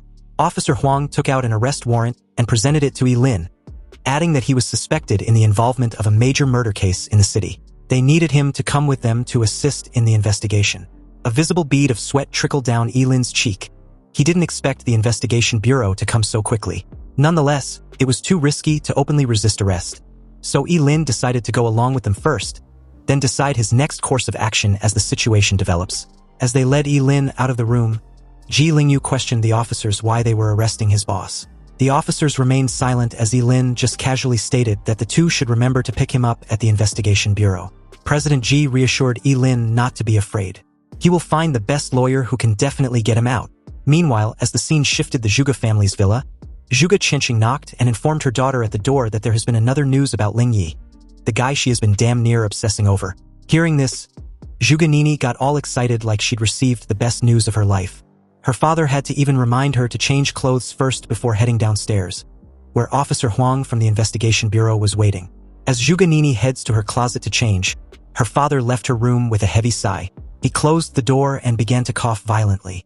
Taking out a key from his pocket, Zhuge Qianqing, with a knowing look in his eyes, stated that he didn't expect Ye Lin to be able to take out Kensen single-handedly. But at the moment, what's got Zhuge Qianqing all serious was that he didn't have much time anymore.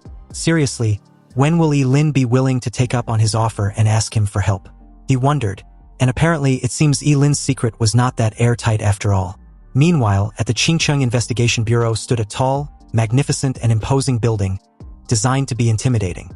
Inside one of its special solitary cells built by the masters of material science and architecture, it was a pipe dream to think of breaking out by force.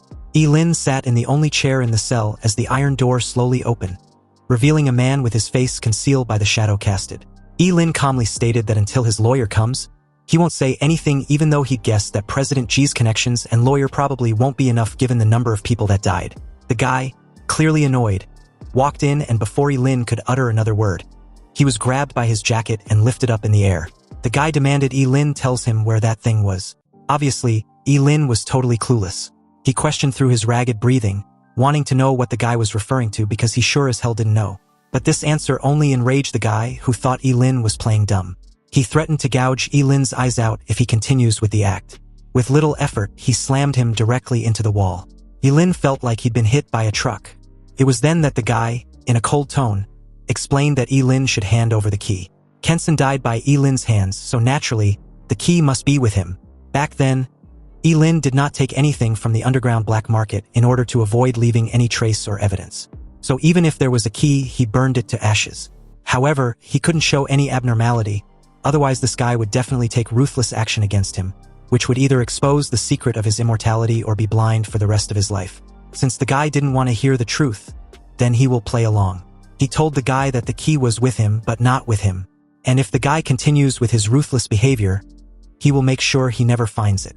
Originally, Ye Lin planned to stay in the investigation bureau until the college entrance exams, but now it seems that the place he thought was the safest was actually the Dragon's Den. He never imagined that the deputy director of the investigation bureau was actually connected to Kensen. Realizing this, he still had the balls to demand that the guy takes him out of the investigation bureau before anything else. He gritted his teeth when the guy grabs him by the hair and gave him a solid punch on his left cheek. Ye Lin spat out fresh blood as he silently comes to terms that the officer had no martial or moral ethics. The guy coldly asked if Ye Lin was sure he wants to leave the investigation bureau at this time, because he will become a wanted criminal and definitely won't even be able to take the college entrance exams. Ye Lin pursed his lips. It seems as if this was really a dead end with no chance of breaking out of it at all. In his opinion, the strength of the tall and thin man in front of him was even more terrifying than Kensen. Whether he fought or fled, he obviously wouldn't stand a chance. On the floor, he raised his hand for a timeout. He wants to make a call. The guy took out his phone and stated that if Ye Lin had been this cooperative from the start, then he wouldn't have to suffer. Ye Lin took the phone and started dialing. Inwardly, he vowed to pay back this grudge tenfold. 10 minutes later, someone walked inside the cell, and this person turned out to be none other than Zhuge Nini's father, Zhuge Changxing. The moment he entered the cell, he told the officer to pound sand with his flattering. Anyway, he brought the key he so desperately wanted. In Zhuge Changxing's hands was the key, and he spared no pleasantries as he handed it over. But on the way out, the officer wondered why he was helping the little brat. Zhuge Changxing just replied that it was none of his business. He'd already given him the key and their deal was done. So with that, the guy apologized and made his exit. Ye Lin, although excited that his interrogation was over, wondered how Kensen's key appeared in the possession of Zhuge Changxing out of nowhere. Did he just entangled himself in some conspiracy? Ye Lin just feigned an innocent demeanor and thanked Zhuge Changxing. If it weren't for his help, he would have been in danger. But Zhuge Changxing wasn't buying that bullshit act. He straight up explained that he saved Ye Lin for his own selfish reasons and not for the goodness of his heart. Besides, if the secret of his immortality was made public, all the powerful people in the entire daxia, and probably overseas, will come to kill him. This revelation was like a sledgehammer hitting Ye Lin in his freaking face. Zhuge Changxing actually knew about his immortality. What should he do? Should he kill him? After all, he'd never told anyone because he knew very well that an innocent man was guilty of possessing a treasure. At such a close distance, if he was to take advantage of Zhuge Changxing's unpreparedness and summon the Chaos Thunder with its strongest power, he should be able to severely injure or even kill him. But then what? What should he do after killing Zhuge Changxing? Feigning confusion, Ye Lin tried to play dumb, but Zhuge Changxing wasn't buying it. Just now, there was a flash of killing intent in Ye Lin's eyes. Was it directed at him? It seems that he guessed right. Ye Lin was indeed immortal. Just when Ye Lin was considering whether to take action, Zhuge Changxing continued confidently. As expected, if you eliminate all the impossible, whatever remains, no matter how unbelievable it is the truth. Ye Lin had an immortal body, yet he was so weak. It seems that the legends were true. Ye Lin asked what Zhuge Changxing wanted from him. And upon hearing this, Zhuge Changxing replied with a question of his own, wanting to know if Ye Lin was willing to be his disciple. Hearing this, Ye Lin was truly puzzled. He didn't even know what he needed to do as a disciple, and how would it even benefit Zhuge Changxing anyway. Zhuge Changxing gave a slight cough and explained that he didn't have much time left, and wants to take in a disciple he can entrust some tasks before he takes a permanent nap. Curious, Ye Lin wanted to know what could be so important. Zhuge Changxing then took out a key exactly the same as the one he just handed over and gave it to Ye Lin. Ye Lin was stunned. Could it be that there were two keys? As if seeing Ye Lin's confusion, Zhuge Changxing explained with a smile that he gave a fake one to the officer. It was made with great effort by an old blacksmith friend of his. Anyway, the key was the real ancient key of the apocalypse. Ye Lin couldn't help but look at the key in his hand. The whole key was made of bronze and had spots of rust on it, but it contained an ancient and mysterious aura. You see, this world originally had no monsters or job changers, until the day the Gate of Apocalypse descended, and 7 ancient artifacts of origin fell out from behind the Gate of Apocalypse and scattered around the world. Each of them had completely different abilities. The first 7 people who obtained the ancient artifact of origin became an extremely powerful forbidden existence in their own rights. After the Gate of Apocalypse opened, changes began to occur in the entire world. Humans were able to change their jobs, and all kinds of strange and powerful monsters and copies appeared one after another. During this period, countless horrific wars broke out between humans and monsters, and between humans themselves. Even the ancient artifacts of origin were shattered. Now, the existence of the ancient artifacts of origin was just a legend. And this ancient key of apocalypse is the key to opening the door of apocalypse. Zhuge Qianxing asked again if Ye Lin was willing to be his disciple and help him. Ye Lin thought for a moment. Now that Zhuge Qianxing knows his secret, it was not like he had a choice. Ye Lin accepted to be Zhuge Qianxing's disciple, but he was not sure he could accomplish the task his master just asked. Zhuge Qianxing laughed and placed a hand on Ye Lin's shoulder. When did he become so humble? With his current strength, if he enters the Supreme Academy to further his studies, his future will be immeasurable. But before anything else, there was one more thing Zhuge Qianxing wanted to entrust to Ye Lin. What is it? Ye Lin asked with evident curiosity in his eyes. Zhuge Qianxing gave a slightly awkward smile and wants Ye Lin to take good care of Zhuge Nini after he dies. Ye Lin should protect her from getting bullied. Upon hearing such a request, Ye Lin was a little taken aback. He even wondered if there was anyone who could actually bully that female Tyrannosaurus-like daughter of this cunning middle-aged man. He scratched the back of his head nervously and tried to reassure his new mentor that he will definitely live long, possibly passing a 100-year-old mark. Zhuge Qianxing just laughed at this words of encouragement as he left the solitary cell, with Ye Lin following in tow. Ye Lin might not be aware, but he's quite older than he looks, which has many advantages if he was being honest. Anyway, Ye Lin was still young and his strength can be cultivated slowly, so there was no rush. What matters at present was the college entrance exams. He needed to get good results, and apparently so does her daughter. A while later, as the scene shifted to the Zhuge family's villa, Zhuge Nini was stunned to see the person she hated the most in her home. And to make the matter even worse, she just found out that her father had taken Ye Lin as his disciple. To her, this was impossible and only made her furious. How could her father accept a coward like Ye Lin as his apprentice? It seems that her classmate was not only a coward, but also full of lies. She insisted Ye Lin leaves her family's home, but obviously, her words doesn't carry that much weight. Ye Lin just casually folded his arms and was too lazy to explain anything to this spoiled princess. He would gladly leave if her father wants him to. After all, it wasn't like he wanted this arrangement anyway. If Zhuge Nini had any problem with him being there, she can go ask her father. Wondering why her little princess was throwing a fit the moment she got home, Zhuge Qianxing came downstairs. But the moment Zhuge Nini saw her father, she gave him a helpless look and asked anxiously why Ye Lin of all her classmates was doing inside their home. He was a coward and full of lies. He should hurry up and kick him out because there was no way he was his disciple, right? Zhuge Qianxing replied her daughter that he did indeed accept Ye Lin as his disciple. So her classmate was telling her the truth. But before Zhuge Qianxing could explain the reason for his decision, Zhuge Nini, incredulous, cut her father off and asked if he was crazy. Was he getting old and confused? How can he want such a person as his apprentice? And even if Ye Lin's character was put aside, what of his talent? Ye Lin was a forbidden spellmaster who cannot live past the age of 25. So what could her father possibly teach him within this limited time? He was going to die very soon anyway.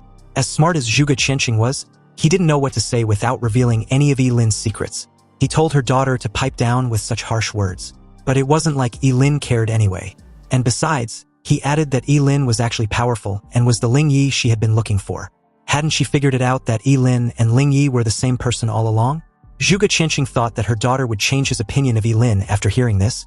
But unexpectedly, Zhuge Nini just sneered and glanced at Ye Lin with cold eyes. She never thought that her classmate was not only cowardly and full of lies, but also a fraud. He can even fool her father. But she knows damn well what she saw on that day. Ye Lin ran away like a coward he was when she needed help. And if it wasn't for Ling Yi showing up and saving her, she would probably be dead. How could these two people be the same person? They look and behave nothing alike. You see, for people like Zhuge Nini, once they determine something and becomes obsessed over it, it's almost impossible to get them to realize otherwise even when it smacked them in the face. As Zhuge Nini walked away, she promised to find the real Ling Yi and expose Ye Lin's hypocritical mask. Ye Lin walked over and asked Zhuge Qianxing whether he should follow her daughter and protect her from a distance. Zhuge Qianxing smiled bitterly and shook his head. There was no need. No one would dare to touch her in Qingqing. Also, Ye Lin shouldn't take her daughter's words to heart. She was not bad by nature, but a little paranoid. Zhuge Qianxing apologized on Zhuge Nini's behalf. This was also his fault for usually doting on her too much. Anyway, with the college entrance exams a few hours away, Zhuge Qianxing took out a wooden box and handed it to Ye Lin. Ye Lin opened the wooden box and found a mask as thin as a cicada's wing. Looking at the mask in the wooden box, Ye Lin felt his scalp tingling. This was not a mask at all, it was clearly a human face, a lifelike face, as if it had just been peeled off. Zhuge Qianxing called the mask the illusion face, a little item made by his old forger friend. As long as Ye Lin puts on the illusion face, he can become another person entirely, with both his voice and aura also becoming completely different. With this, if his disciple wants to attack with all his strength in the future, he can just put on the illusion face and go all out without the fear of being exposed. Ye Lin's eyes suddenly lit up. Although this item did not increase his combat power, it could indeed be of great use to him at critical moments. He thanked Zhuge Qianxing, and in that moment, Ye Lin felt that being a disciple wasn't so bad after all. The very next morning, which happens to be the day of the college entrance exams, Ye Lin walked into Qingqing Academy and came to the waiting area, an open field where all the candidates had gathered to be taken to the exit of the city gate by the school leaders. As soon as Ji Lingyu saw Ye Lin, he rushed over excitedly, relieved that his boss made it. Ever since Ye Lin saved his father, Ji Lingyu had fully and openly accepted Ye Lin as his boss and true friend. He also heard from his father that Ye Lin had become Zhuge Qianxing's disciple. To the public, Zhuge Qianxing had taken the blame for Kenson's demise and the destruction of his underground black market. When Zhuge Nini heard this a few distance away, she snorted coldly and glared at Ye Lin. She truly believed that her father was deceived by her classmate. Without a doubt, Ye Lin was just a fraud and a despicable guy. As soon as Zhuge Nini said this, the faces of the crowd changed, and the looks they gave Ye Lin became strange. Originally, they were envious of him for being a disciple of Zhuge Qianxing, who was a powerful astrologer and a famous figure in Daxia Kingdom. But now, based on what his daughter just implied, it seems that there was more to what they previously knew.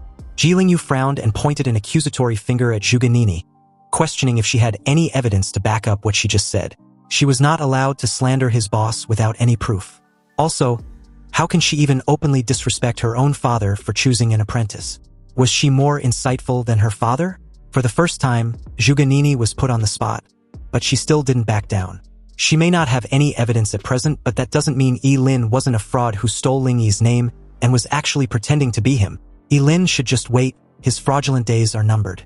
Once she finds Ling Yi during the exams, she will expose his true identity to the public and everything will be revealed. Just then, the transportation vehicles arrived.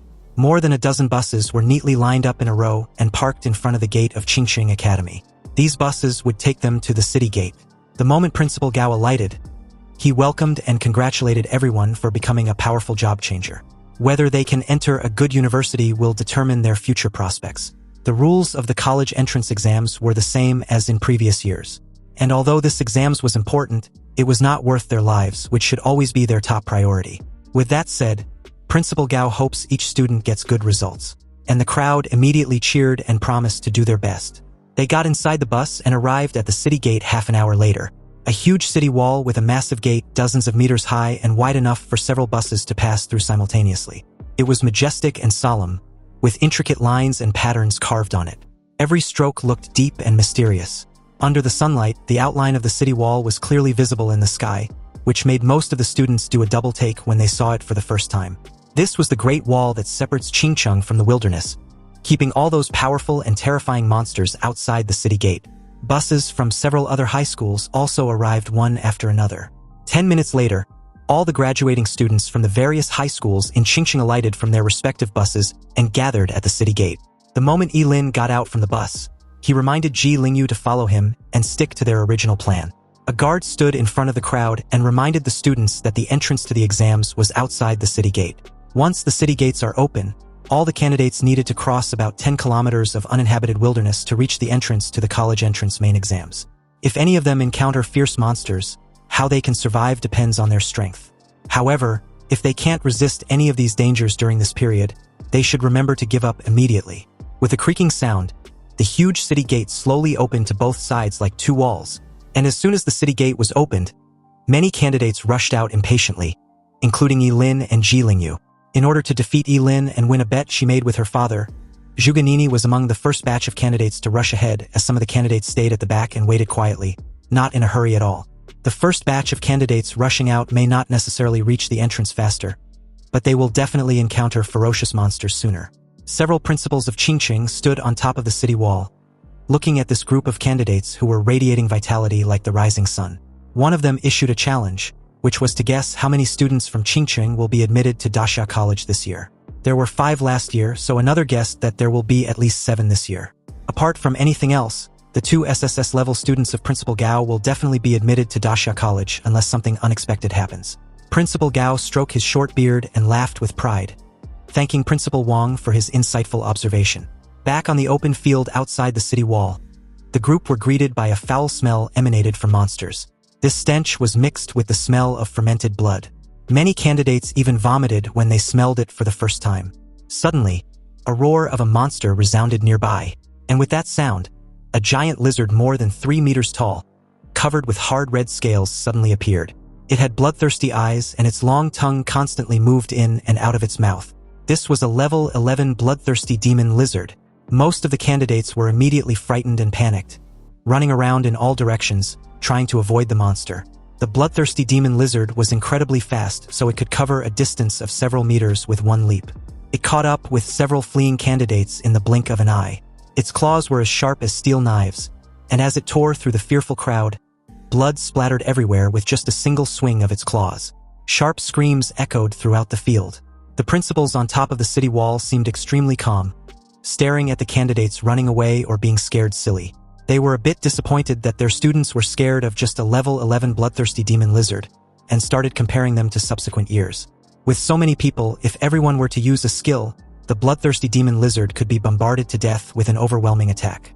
Anyway, it was in this moment that Ye Lin rushed towards the bloodthirsty demon lizard with the falling star warblade in his hand.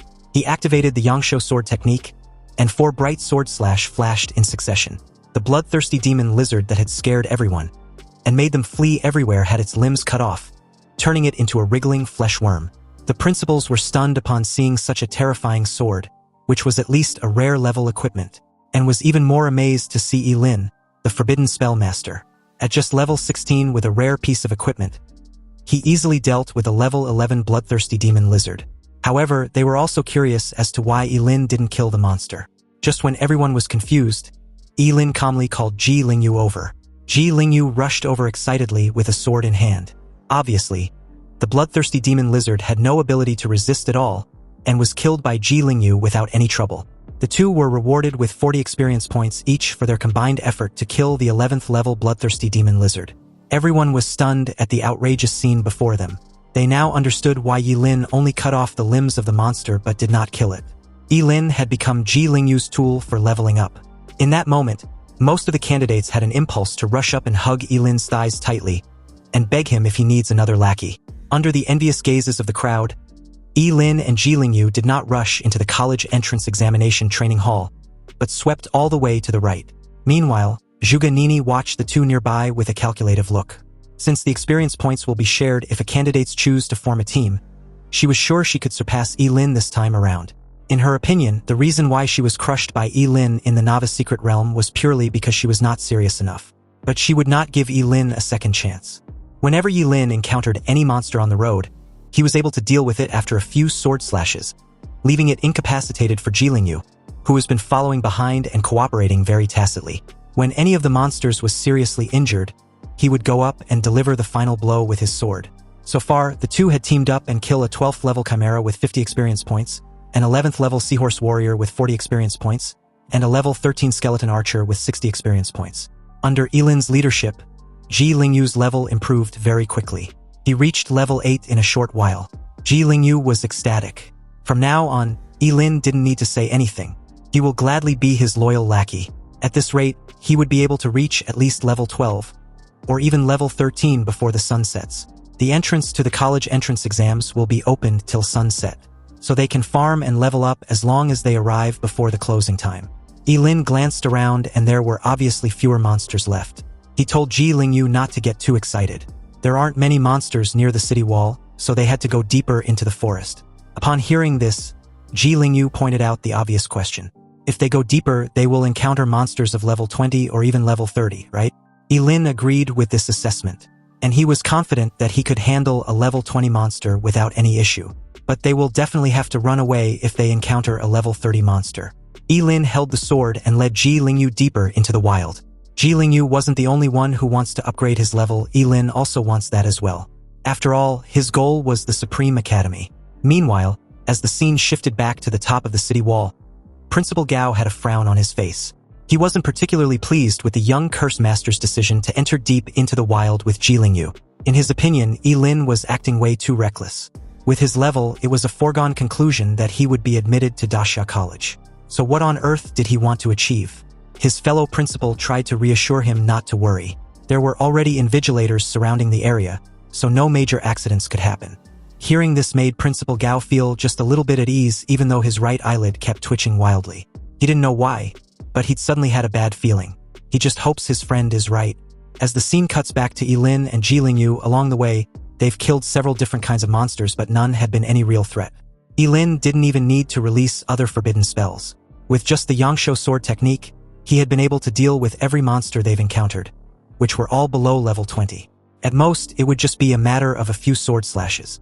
Ye Lin followed behind him and had leveled up to 9. But on the other hand, Ye Lin was still at level 16. They soon encountered 2 level 20 monsters. Ye Lin warns Ye Lin to be careful. One wrong move from him and any of these 2 monsters could kill him instantly. Ye Lin promised to stay clear so Ye Lin shouldn't worry. He valued his life too much, so he will leave everything to him. The Yangshuo sword technique cannot be used indefinitely, and had already consumed too much of Ye Lin's lifespan. So he decided to sacrifice an organ to summon the Chaos Thunder. Since the enormity of the Chaos Thunder depends entirely on the degree of the sacrifice, sacrificing just an organ was enough to deal with the 2 level 20 monsters. Amazed, Ye Lin saw the charred state of the monsters and asked Ye Lin if this was how he had been killing them.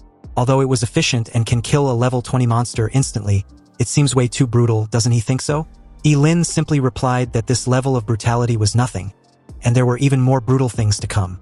Just when they were about to proceed forward, a man wearing an invigilator's uniform suddenly appeared in front of them and blocked their way.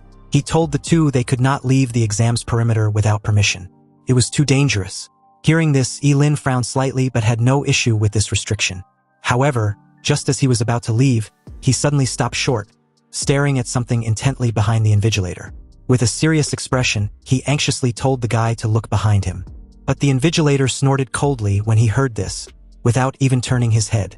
He questioned Ye Lin if he was trying to trick him into turning back so they can run off to the restricted area. If he wasn't mistaken, Ye Lin and Ye Lin had arranged to meet up with someone outside the exam perimeter to help them level up. The invigilator advised them to give up on this ridiculous idea. He had been an invigilator for 20 years and no candidate had ever managed to fool him. Now, the 2 should hurry up and leave, or he will consider them for violating the rules and cancel their exam. Ye Lin still insisted that the guy should turn around as a huge shadow was cast on the 3. And before the invigilator could get any more words out, a low growl suddenly sounded from behind him. The invigilator's face changed the moment he finally turned around and saw a huge monster which was a level 33 goblin warrior, who had suddenly appeared behind the guy at some point. The goblin warrior was 4 meters tall, covered in hard armor, and holding a huge mace. It swung its massive mace on the poor guy, who narrowly managed to react in time to avoid the attack. However, he was trashed more than 10 meters away like a cannonball. Ye Lin and Ye Lin, on the other hand, evaded the attack without any difficulty. Ye Lin was so frightened that his face turned pale, and the moment Ye Lin suggested he run while he leads the monster away, Ye Lin replied that it won't work. A level 33 monster, unless it reveals its immortality and attacks with all its strength, Ye Lin cannot defeat it. They should rather run away and leave the injured invigilator to handle the monster. Ye Lin was already very upset. He had told the invigilator several times to turn back, but this guy just wouldn't listen. And now, Ye Lin, out of concern, didn't want to listen to his instructions either. He's even faster than him, so what will he do if the goblin warrior decides to come after them instead? Ye Lin kicked Ye Lin on the butt, which sent him flying. And in that moment, the invigilator reappeared. Just as he was thinking of how difficult it was going to be to deal with the goblin warrior without being exposed, the huge mace loomed a few inches away from turning him into a meat paste. Ye Lin only sacrificed his appendix and a piece of large intestine in exchange for 3 times the agility, and effortlessly evaded the huge mace with his fleeting dance. The invigilator struggled to stand properly, and with a pale face, he instructed Ye Lin to leave the goblin warrior to him. He had already sent out a distress signal, and he doesn't plan on letting any student get hurt under his watch. Before the guy could insist on his earlier demand for the 2 to leave that place, the huge and heavy mace was upon him in an instant. Ye Lin had to save this blockhead for the 2nd time, and at this point he'd passed out. The invigilator had already been seriously injured by the goblin warrior's sneak attack, so the fact that he was still alive was a sign of his strong will. Fortunately, the distress signal had been received, and in that moment, 2 other invigilators suddenly appeared and rushed over to subdue the monster. Ye Lin observed everything under a calculative gaze. They instructed him to stay away to avoid any accidental injury, and he obediently obliged. He also told the 2 that their colleague had been injured, so he would carry him away from there. The 2 invigilators immediately started to deal with the goblin warrior. Under the siege of the 2, the goblin warrior had no ability to resist and was completely suppressed. At a safe distance and under the cover of the smoke and dust created, Ye Lin took out the illusion face from the wooden box and placed it on his face. The thin mask fit his face shape perfectly, and after putting it on, he perfectly turned into the middle-aged invigilator who was out cold beside him. He even had an identical injury the guy had on his face. Then, he stripped the guy of his uniform and quickly put them on. At this time, the goblin warrior was struggling to break free from his restraints. Although the 2 invigilators were barely suppressing that monster, it was also obvious that they've managed to seriously injure it. The lady told her colleague to kill the evil creature already. Its death should suffice for daring to disrupt the college entrance exams. Just when he was about to act, Ye Lin, now disguised as an invigilator, offered his assistance. The monster owes him its life anyway. Facing the level 33 goblin warrior, Ye Lin did not hold back at all. He activated the forbidden spell, the eternal stem element. Golden energy suddenly formed and gathered in his palm, then condensed into a golden spear exuding an ancient and mysterious aura. Ye Lin raised his hand, grasped the spear, and threw it directly at the goblin warrior's head with a whistling sound. The golden spear obliterated the head of the seriously injured goblin warrior, killing it instantly. He received a reward of 220 experience points for killing a level 33 goblin warrior, and an item named the Symbiosis Talisman also dropped. Ye Lin was a little surprised, because the chances of an item dropping after killing a monster was extremely low. The 2 invigilators weren't particularly pleased with Ye Lin's involvement in killing the goblin warrior. They didn't fight the monster and subjugate it just for their fellow colleague to suddenly swoop in and steal their kill. It was simply outrageous. The guy questioned who the hell Ye Lin was, and which department he was from. How can he just steal his colleague's kill like that? Ye Lin simply replied that his act of kindness didn't warrant his name or info. The 2 should just call him a kind man and shouldn't beat themselves up. So with that, he walks off. The guy was still pissed off about the entire encounter when the lady told him to forget about it for now. They needed to maintain order until the exams was over. Then they can settle the score with him. Obviously, Ye Lin wasn't the least bit bothered when he overheard the 2. After all, they wouldn't be able to find him once he takes off the mask. Ye Lin's current location on the map's layout showed he was still deep within the uninhabited wilderness, with just about 1/3 of the journey to cover. He returned the clothes and exam certification badge to the unconscious invigilator, then changed into his usual outfit as he keeps reeling about how great the illusion face mask was. The item drop was also incredible when used properly. The Symbiosis Talisman can only be used on 2 job changers with a level difference of less than 10. They're supposed to interlock their fingers to activate it. Once activated, the experience points gained by hunting monsters will be completely shared by the 2 for the next 6 hours. Although the Symbiosis Talisman was a single-use item that binds to only one person, Ye Lin's eyes lit up. This was the same as getting double experience. He had originally planned to abandon Ye Lin after he reached level 10, but with the Symbiosis Talisman, he could still get full experience points even if Ye Lin kills a monster. In that moment, he heard someone frantically yelling to be saved. This person was none other than Ye Lin, who was being chased by a level 13 Anubis soldier. The Anubis soldier was clad in a dark shadow with a huge scythe as its weapon. The moment it closed in on Ye Lin, the Anubis soldier swung the massive scythe at its target. But before the long curved blade could cleave Ye Lin in two, he was suddenly whisked away as the swift sound of the scythe cuts through the air. The toe even got embedded in the ground with a loud puff of dusty smoke. Ye Lin's whole body trembled for a moment, and his pupils shrank sharply. When he saw Ye Lin, he was instantly overjoyed, and also glad he was okay. He asked where the goblin warrior was. Ye Lin told him not to worry, the goblin warrior has been killed by the other 2 invigilators. Ye Lin reached out with the Symbiosis Talisman in hand, and told Ye Lin not to move his hand under any circumstance. He interlocked his fingers with Ye Lin's, clasping them tightly. Ye Lin completely misunderstood the situation as a blush creeps on his cheeks. No wonder Ye Lin didn't like any of the maids when he was at his villa. So this is what his boss likes? Ye Lin was struggling to comprehend this when Ye Lin snapped him out of his thoughts. When he was done using the Symbiosis Talisman, Ye Lin was stunned for a moment when realization dawned on him. Looking at Ye Lin in surprise and suspicion, he cursed loudly and told him to scram. Seriously, What the hell was he spacing out for at a time like this? Even the Anubis soldier on the opposite side seemed stunned, trying hard to comprehend what was happening. Ye Lin unsheathed his sword and slashed at the Anubis soldier, killing it in one swift motion. Only the scythe was left on the spot. Under the effect of the symbiotic talisman, Ye Lin and Ji Lingyu both gained 130 experience points. Ji Lingyu was overjoyed, amazed at how incredible the symbiotic talisman was. Where did Ye Lin get this item, because it was a treasure that money couldn't buy? Anyway, now that the symbiotic talisman was in effect, Ji Lingyu should leave and hunt monsters by himself. Because Ye Lin sure as hell ain't gonna hunt monsters with someone who has such disgusting thoughts. Ye Lin couldn't even look in Ji Lingyu's direction. Ji Lingyu explained that it was just a misunderstanding. He's actually a straight dude. However, Ye Lin wasn't having it. He told him to stop following him and scram. They needed to level up on their own to maximize the effect of the shared experience. Ji Lingyu reluctantly agreed with this assessment, but he did inform Ye Lin that there weren't many monsters he could deal with alone. Ye Lin was already aware of this but still left without any hesitation. Ji Lingyu just need to stay alive. With invigilators blocking the periphery, the students did not encounter any monsters above level 25. Ye Lin used his fleeting dance to move through the uninhabited wilderness at an extremely fast pace. And with his falling star warblade and the Yangsho sword technique, he started a massacre.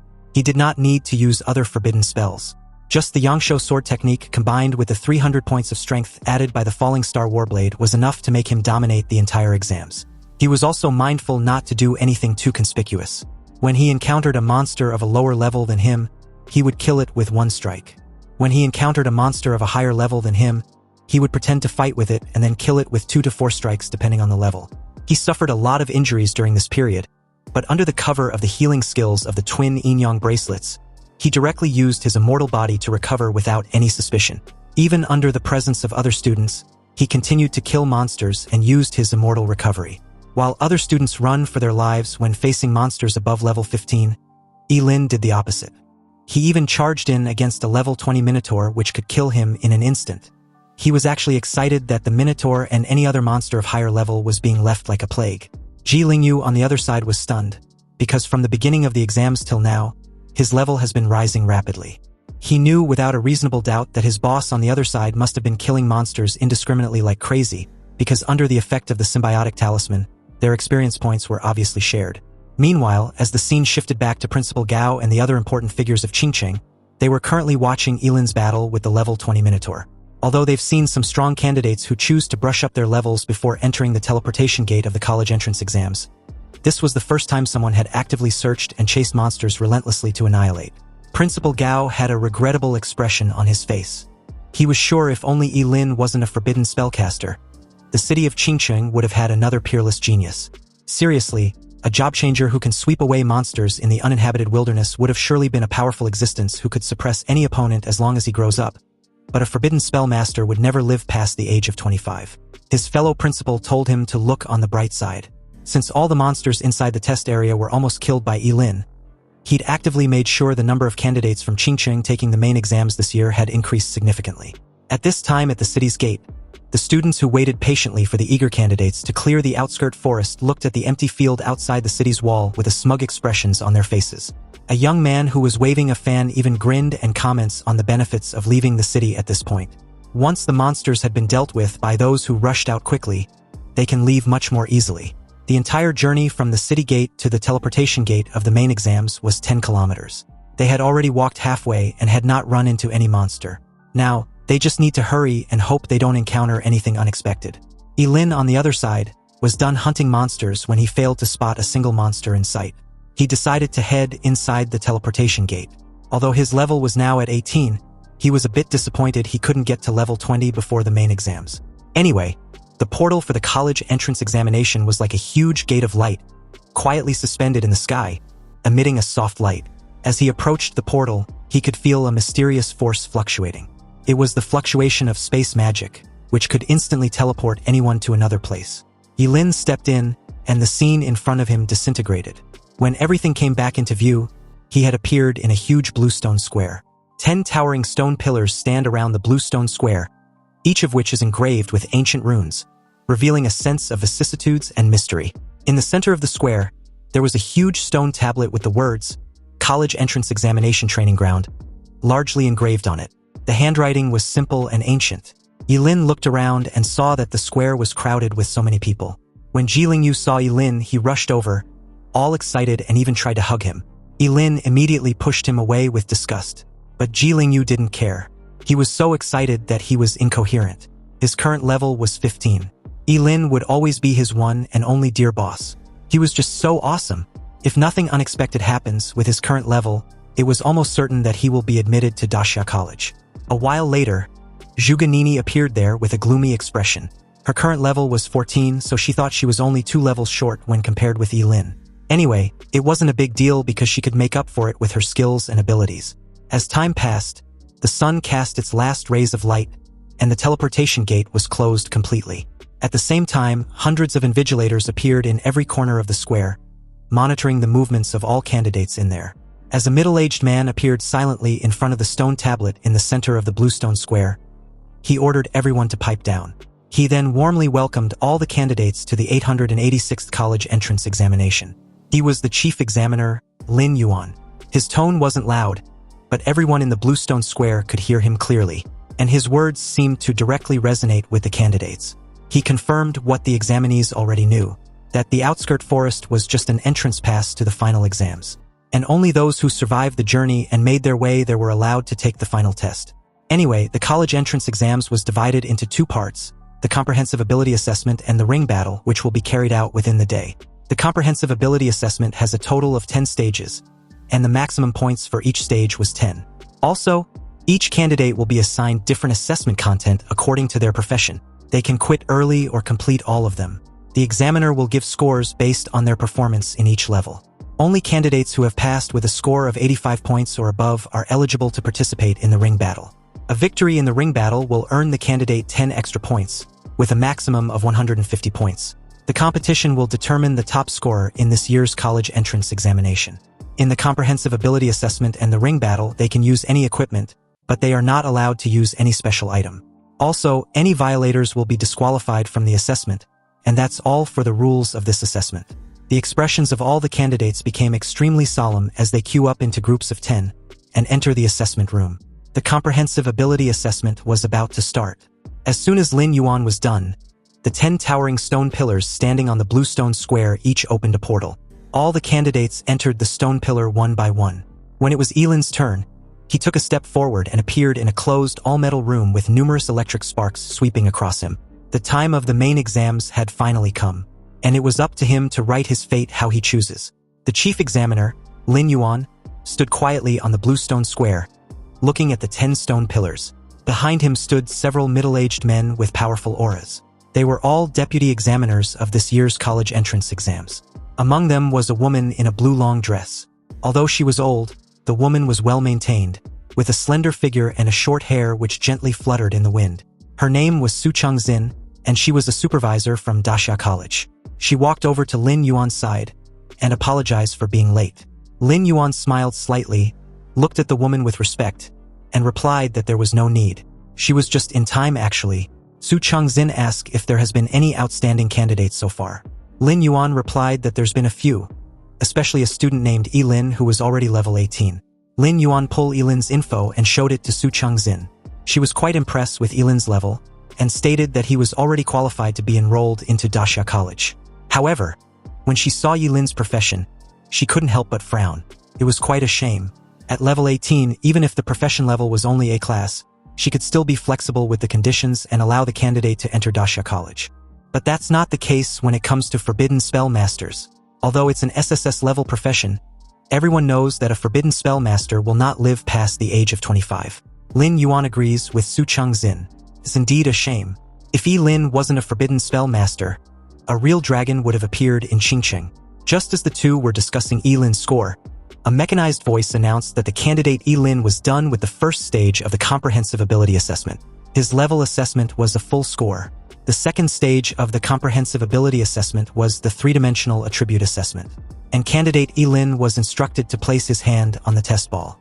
When he did, his strength was displayed as 480, agility of 270, and mental spirit of 1199.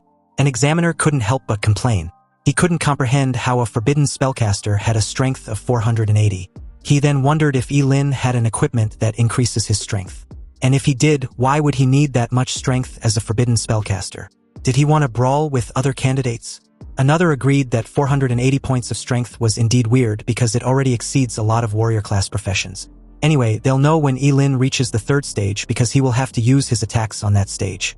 The third stage of the comprehensive ability assessment was an attack assessment, and candidates were instructed to use their strongest attack skill they had.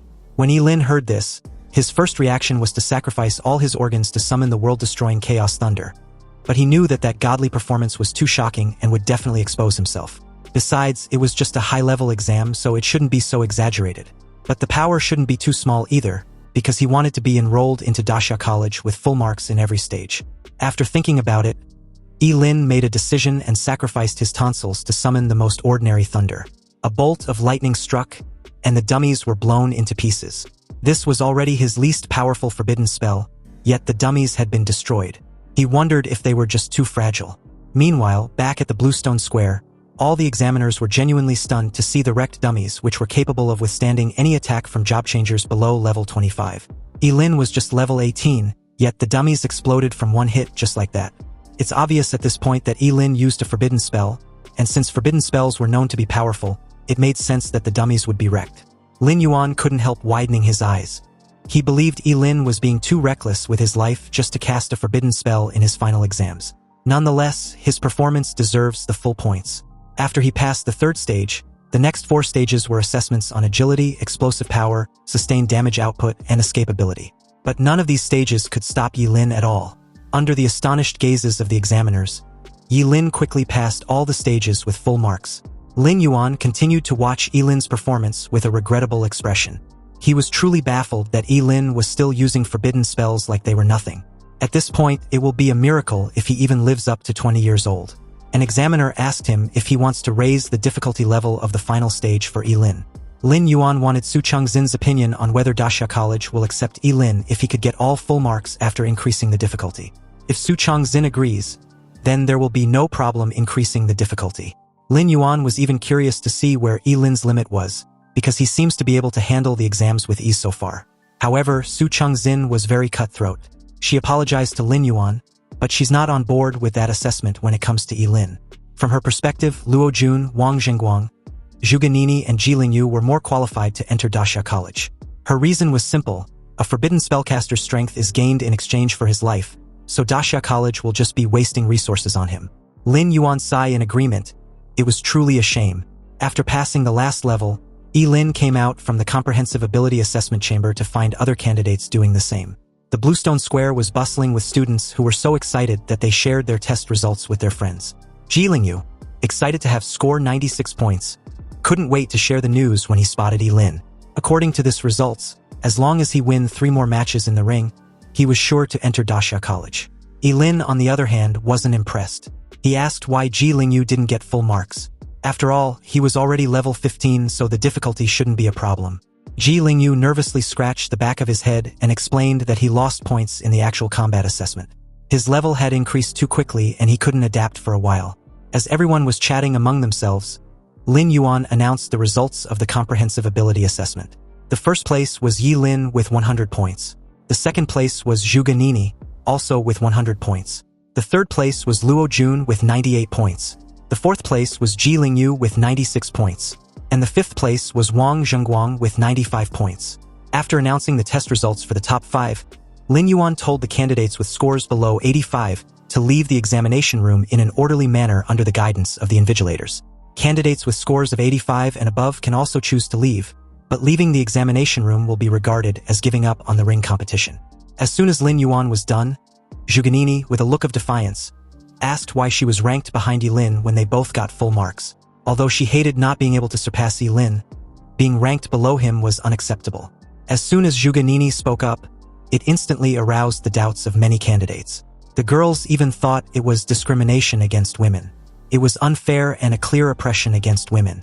If Lin Yuan can't give a reasonable explanation, they will appeal against this injustice. Facing the excited emotions of the examinees, Lin Yuan's expression did not show any trace of worry. He just played the passing videos of Zhu Ganini and Ye Lin respectively and told the crowd to watch them carefully. It was the last stage of the comprehensive ability assessment where candidates were supposed to fight against a level 25 demonic flame wolf. Although Zhuge Nini's level of skill and adaptability was top of the line, she struggled a lot before killing the monster. But when it came to Ye Lin, he killed the level 25 demonic flame wolf using just one skill, and the monster died under a second.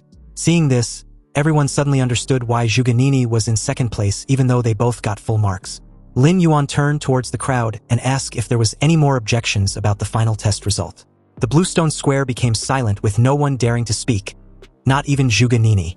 She couldn't argue after seeing the video. Lin Yuan told the crowd that the ring battle would begin half an hour from now, so they should rest and prepare for the tournament. The results of the comprehensive ability assessment were soon announced to the outside world.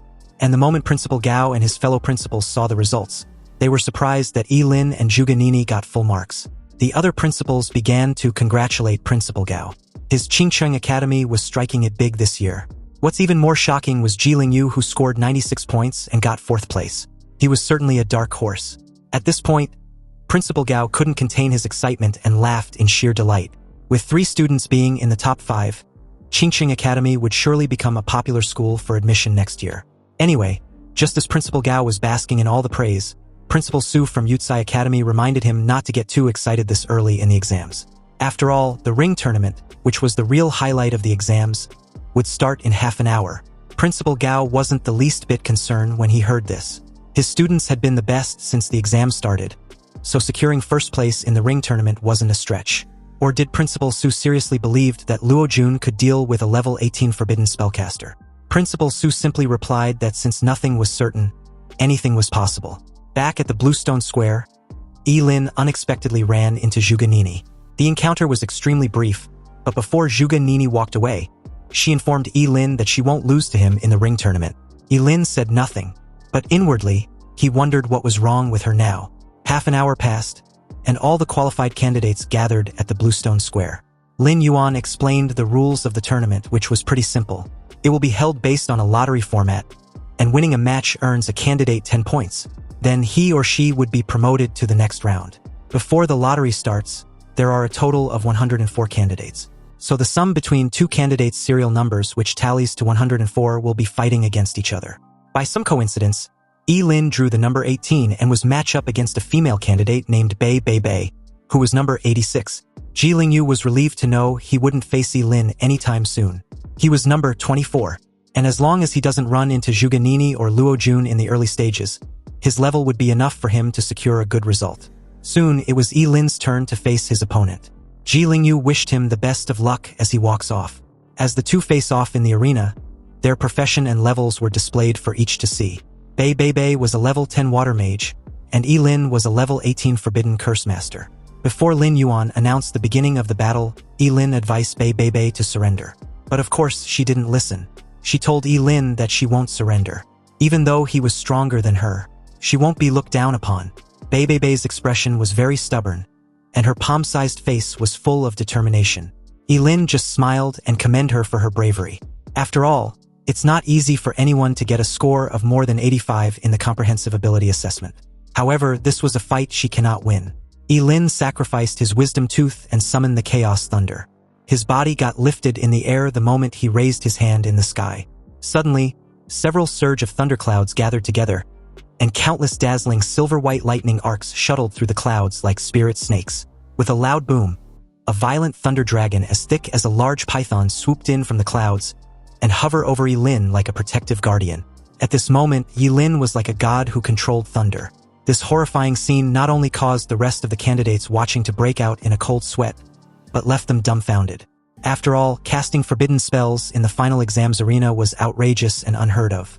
Seeing that Ye Lin had no intention of stopping, the invigilator overseeing the match intervened. In horror, he warned Ye Lin that killing anyone inside the tournament was strictly prohibited. If he still goes through with it, he would be disqualified from the final exams. Ye Lin didn't wish to kill Bei Bei Bei, but only wished to make her surrender. And about the issue with him casting forbidden spells, it's because he really didn't know any other spells except forbidden ones.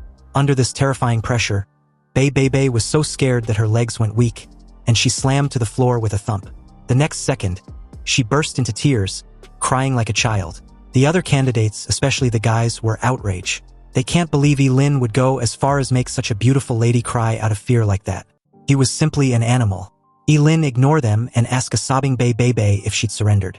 In the end, she surrendered and was helped off the stage by an invigilator. The competition ended with Ye Lin as the victor. He made his way to the ground and was awarded 10 points for winning the first round. Ye Lin gave a helpless look. He also didn't expect Bei to have such a poor psychological endurance that she would be scared to tears. It seems he just have to be mindful in the upcoming rounds. Soon, the battle in the ring competition was in full swing. A thick book appeared in Juganini's hand, which was obviously some extremely powerful equipment. As the pages kept flipping, terrifyingly hot flames roared up and forced her opponent to retreat. Each of her skills was released with extreme precision, leaving no room for her opponent to operate.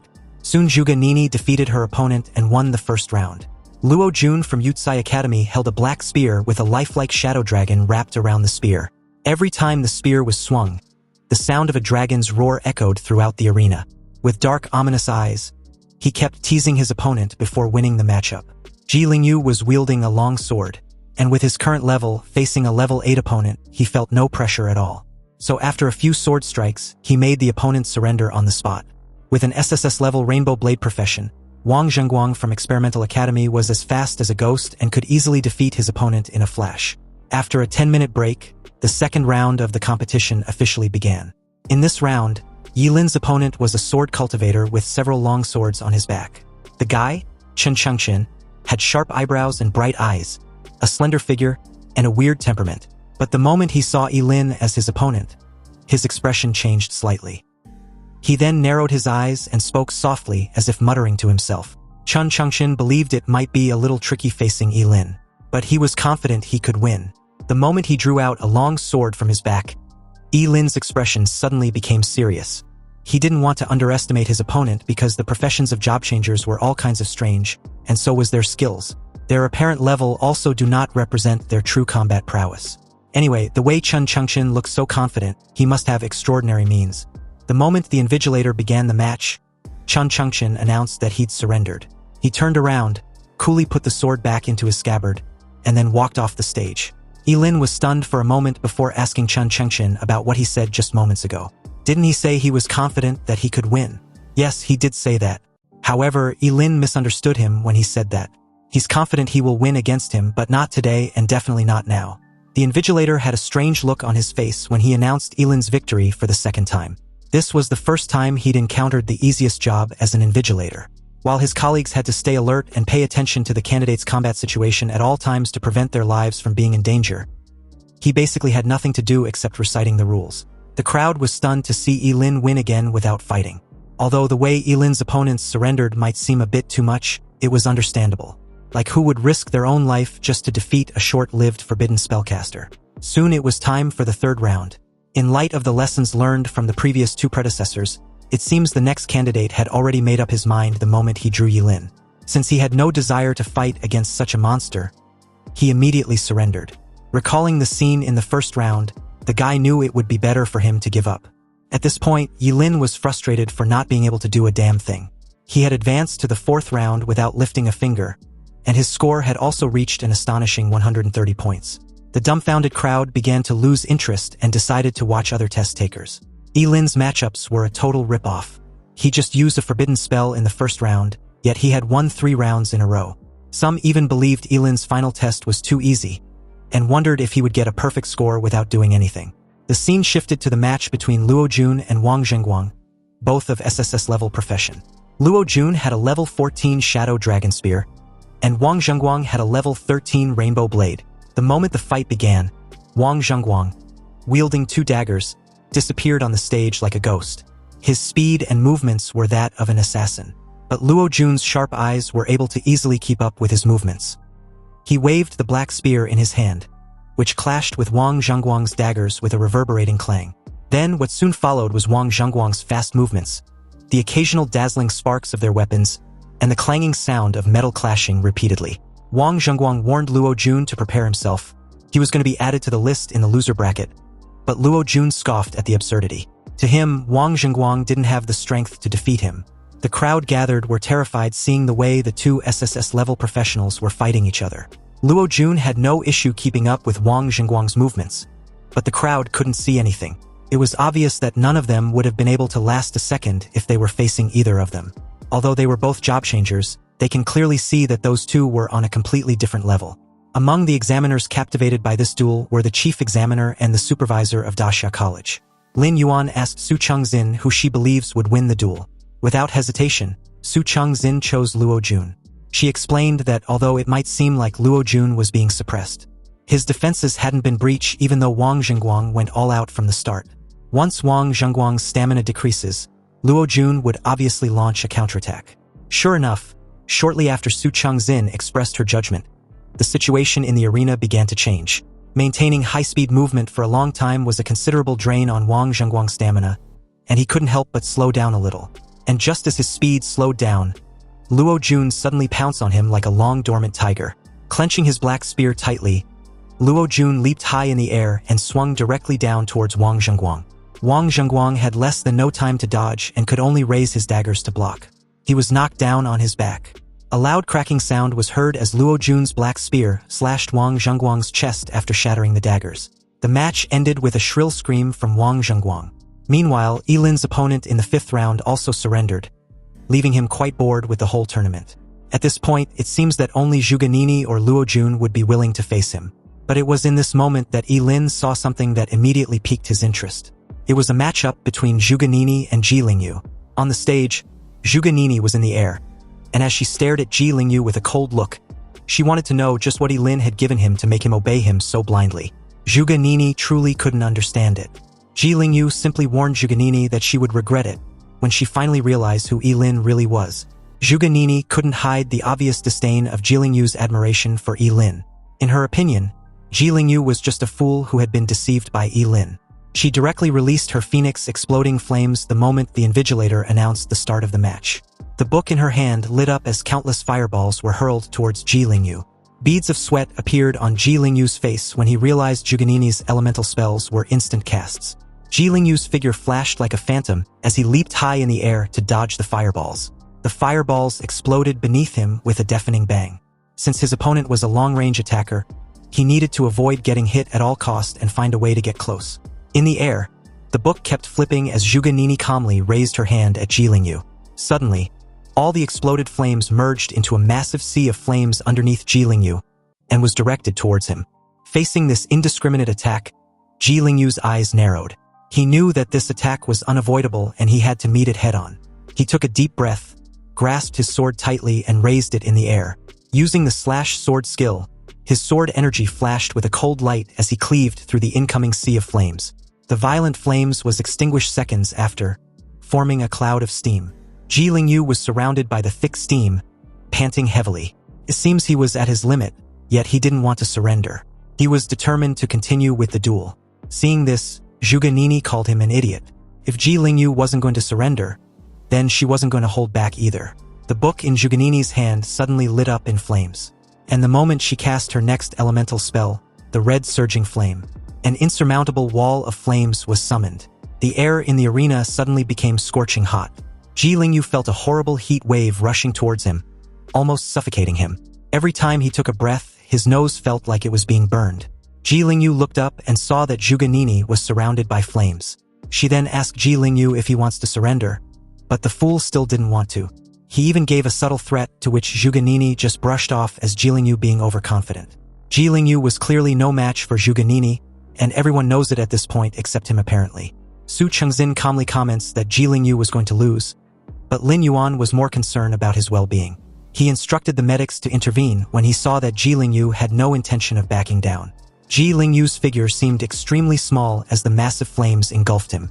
The moment the flame touched his skin, he felt a sharp pain spread throughout his body, as if countless flaming blades were cutting his flesh. His clothes were ignited in an instant and turned into ashes, revealing his skin that was scorched by the flames. Yet he did not retreat. A charred figure rushed out from the massive flames, and in front of Zhuge Nini's astonished gaze, he stabbed at her with a sword. Zhuge Nini never expected that Ji Lingyu would continue to attack her despite his condition. However, she reacted quickly and dodged the attack. But Ji Lingyu's sword still nicked her left arm. Seeing Zhuge Nini's injury, Ji Lingyu sneered. At this time, he had been burned into a charred figure by the flames, but his left eye was still bright. He warned Zhuge Nini not to provoke him, because his boss was someone he respected the most besides his dad. If she dares to talk shit about his boss again, she shouldn't blame him for being ruthless. Ye Lin's injuries were severe, and he fainted the moment he was done with his threat. Ye Lin rushed onto the stage without hesitation and used the healing ability of the Yin-Yang twin bracelet to treat Ye Lin. Lin Yuan instructed the medics to hurry before it's too late. Looking at Ye Lin's gloomy face, Zhuge Nini, a bit shaken by the scene, told him that she didn't know Ye Lin would go this far. Ye Lin replied coldly that it wasn't her fault. The medics came with a stretcher and carried Ye Lin away. Before leaving, Ye Lin praised him for doing well in the tournament. Lin Yuan announced to everyone that Ye Lin was not in any life-threatening danger, but there are massive burns on his body that requires immediate treatment at the hospital. Anyway, the tournament was now in the semifinals. Zhuge Nini was matched up against Lin Linglin, while Ye Lin was matched up against Luo Jun. Lin Yuan was quick to add that this year's top scorer will be one of these 4 candidates. Back outside, a fellow principal questioned Principal Su whether he believes Luo Jun would win against Ye Lin. Principal Su replied that Luo Jun was a genius from Yutsai Academy, so he had full confidence in him to win. Another added that Yutsai Academy might get another top scorer this year. Principal Gao disagreed. He believes there's no way Luo Jun can win against Ye Lin, a level 18 Forbidden Spellcaster. But Principal Su simply pointed out that since it was just a tournament, Ye Lin won't really use forbidden spells continuously without disregarding his own life. Hearing this, Principal Gao pointed out that 2 of the 4 finalists were from Qingchang Academy, so Principal Su shouldn't get ahead of himself. And besides, a single spell would be enough to deal with Luo Jun. Principal Su wasn't the least bit concerned when he heard this. They will soon see who gets the last laugh. The 2 finally stopped arguing when someone announced that the match was starting. In the arena, Ye Lin and Luo Jun were about to face off. Luo Jun's dark eyes were full of surging fighting spirit, and the black spear in his hands shimmered with a faint dark aura, as if a real dragon was lurking around it. He pointed his black spear directly at Ye Lin, and a faint sound of a dragon's roar could be heard. Luo Jun, who apparently had been wanting to fight Ye Lin ever since the results of the comprehensive ability assessment was announced, finally had the opportunity. Of all the candidates, Ye Lin was the only one he considers as his rival. So as long as he defeats him, the top scorer in this college entrance exams would definitely be him. Of course, this was an insult to the other 2 remaining candidates, but Luo Jun didn't give a shit. Ye Lin just silently unsheathed his sword and readied himself. Luo Jun's figure suddenly dashed forward with an incredible speed, intending on landing a critical hit before Ye Lin could cast any forbidden spell. Unexpectedly, Ye Lin, who had decided not to use any forbidden spells but rather evaluate his sword proficiency, countered with a sword slash, his blade drawing a half-moon in the air. With his current level, it was not impossible to match Luo Jun's speed. Luo Jun, shell-shocked, was caught totally off guard by this. He had only seen Ye Lin use his Chaos Thunder, and was expecting something similar or another forbidden spell. Instead, Ye Lin was using a sword, and not only that, he happens to be skilled in close combat as well. This unexpected development certainly was absurd as a forbidden spellcaster. Anyway, after the 2 exchanged a few strikes, Luo Jun grew uneasy. Although the Yangshuo's swordsmanship may seem simple, each of the sword strikes contains immense power, and this terrifying power was constantly accumulating. Ye Lin's warblade kept colliding with Luo Jun's black spear, creating a series of crisp metallic clang and sparks. Luo Jun's black spear had an absolute advantage in the beginning, but as Ye Lin swung his sword over and over, he felt more and more powerless as a cold sweat began to seep out of his forehead. The audience around the arena were stunned. The duel clearly didn't look like a forbidden spellcaster fighting against a warrior, but a warrior fighting against another warrior. One of them questioned if all forbidden spellcasters fight like Ye Lin, and another replied that they don't. Although Ye Lin was indeed not using any spells unlike what a forbidden spellcaster should, it was still unclear whether he planned on winning against Luo Jun with this strategy. They all expected Ye Lin to be casting forbidden spells like crazy, but the situation they were witnessing was so confusing that no one had an answer. Nonetheless, their curiosity was piqued. As the scene cuts back to the principals watching the live broadcast, they were also dumbfounded as the battle seemed to be different from what they had imagined. However, they also noticed something peculiar and wondered if Ye Lin's sword skill was a forbidden spell. Principal Gao informed the rest that Ye Lin's long knife was a lifespan sword. Basically, it consumes lifespan to make each strike stronger than the previous one. Shocked upon hearing this, Principal Su's expression was extremely ugly. He never thought Ye Lin would actually go as far as risking his already shortened lifespan. He asked Principal Gao how many times Ye Lin planned on swinging his sword, and whether winning the match was worth sacrificing his lifespan.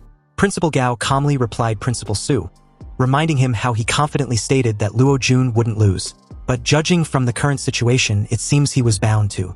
Principal Gao's arrogant tone made Principal Su advised his friend not to get too excited just yet.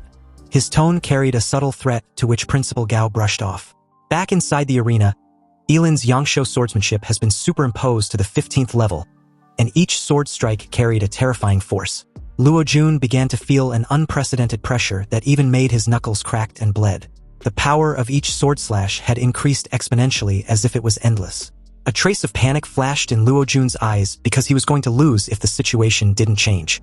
So with the use of the skill, the Shadow Heavy Break, Luo Jun gripped the end of his black spear tightly and lashed it towards Ye Lin like a giant pillar.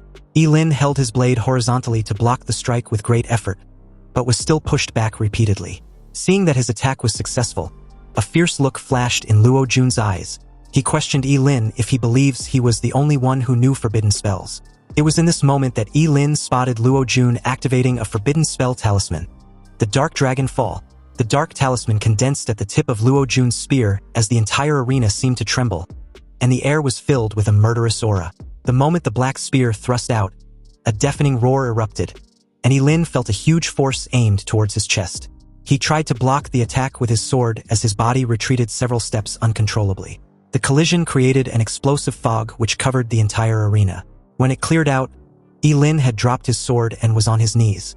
In his chest, Luo Jun's black spear had created a bloody hole and dyed his clothes red with blood. Ye Lin looked down and saw that the tip of the black spear had pierced his heart and his entire body. Luo Jun approached Ye Lin with eyes full of pride and ridicule, informing him that since he won't live much longer, he should just be quick with it. At this moment, the entire Bluestone Square felt silent and still, like time had stopped. This sudden scene utterly shocked everyone present. No one could have imagined that Luo Jun would directly cast the forbidden spell, and even less could they have imagined that his black spear could pierce Ye Lin straight through the chest. An examiner couldn't help but comment on how Principal Su actually allowed Luo Jun to use a forbidden spell talisman just to become the top scorer. Lin Yuan agreed that it was indeed a shame, but only by winning would guarantee a candidate's bright future from a regular one. He then called for the medics to go treat Ye Lin.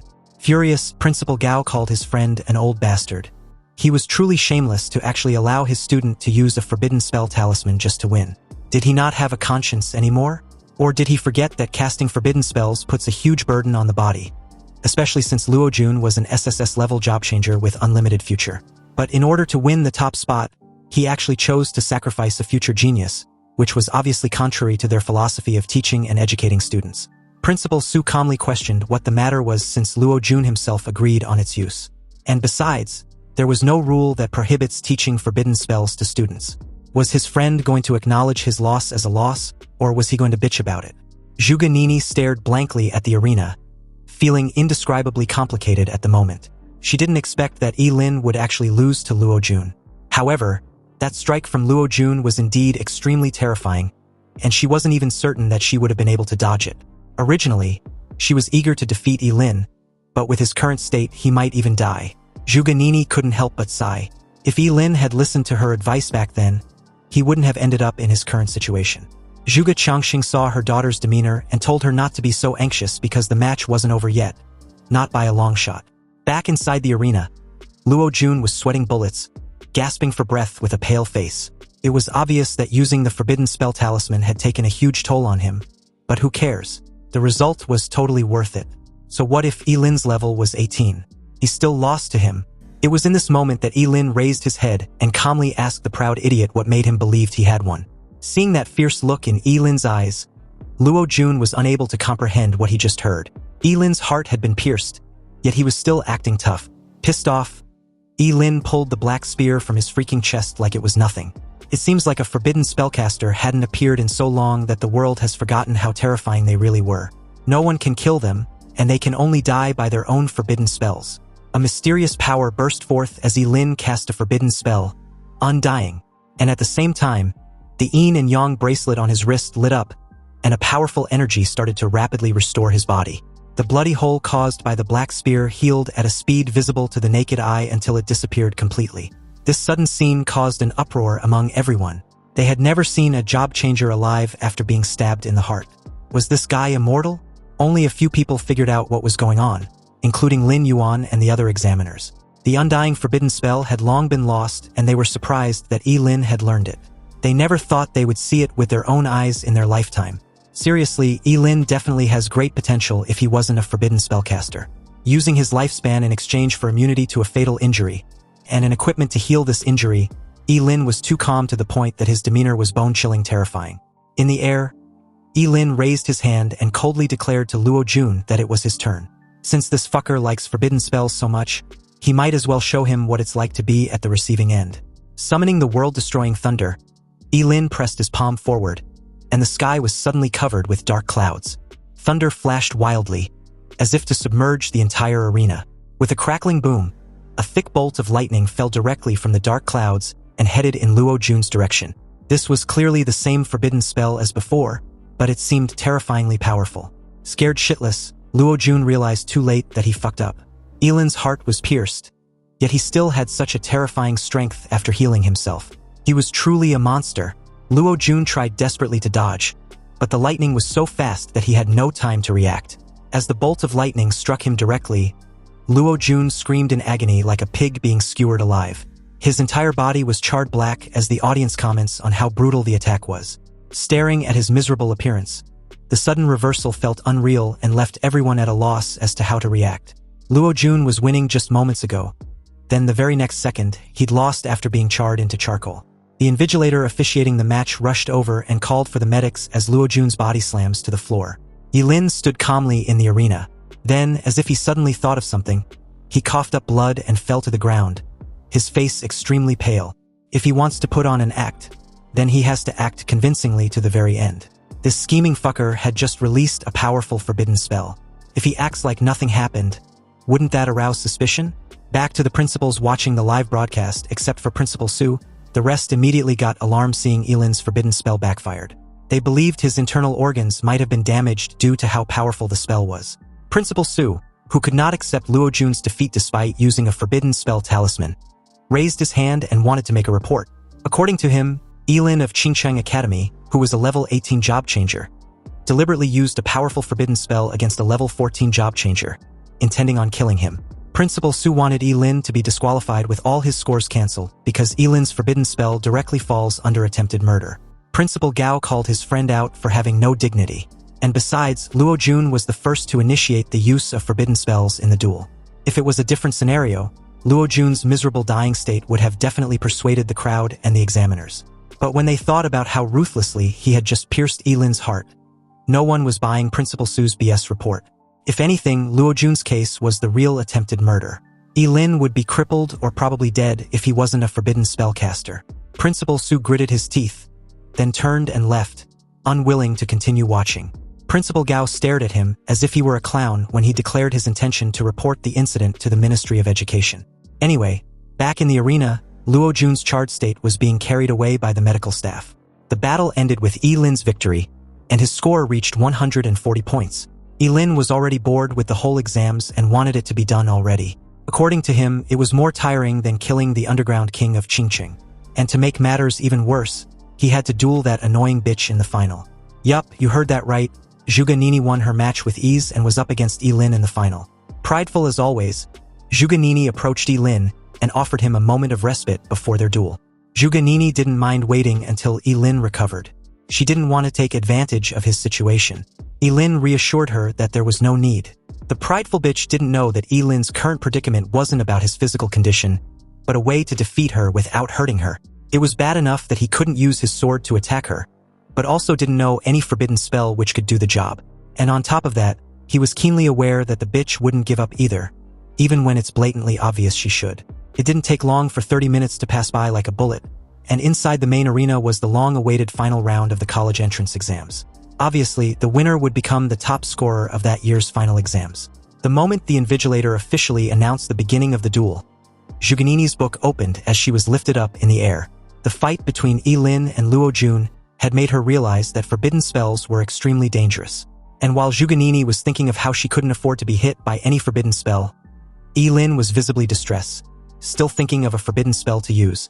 He was sure that Zhuge Qianqing wouldn't let him off if he badly hurts her daughter. A look of determination flashed in Zhuge Nini's eyes the moment she initiated the first attack. The exploding phoenix flame. In the air, Dozens of flames were instantly conjured up and turned into balls of fire with terrifyingly high temperatures, whistling towards Ye Lin. Facing the incoming fireballs, Ye Lin immediately sacrificed a kidney to use his fleeting dance with fivefold increase in its agility. Since he couldn't fight without hurting her, he planned on dragging the fight out until Zhuganini's mana was exhausted. Ye Lin's figure flashed quickly in the whistling fireballs like a ghost, his movements extremely fast as he kept changing his position every time. His body accurately evaded everything Zhuganini launched at him. This scene amazed the crowd who were watching. It was unbelievable that a forbidden spellcaster could have such high agility. But they soon realized that Ye Lin was just dodging and not attacking.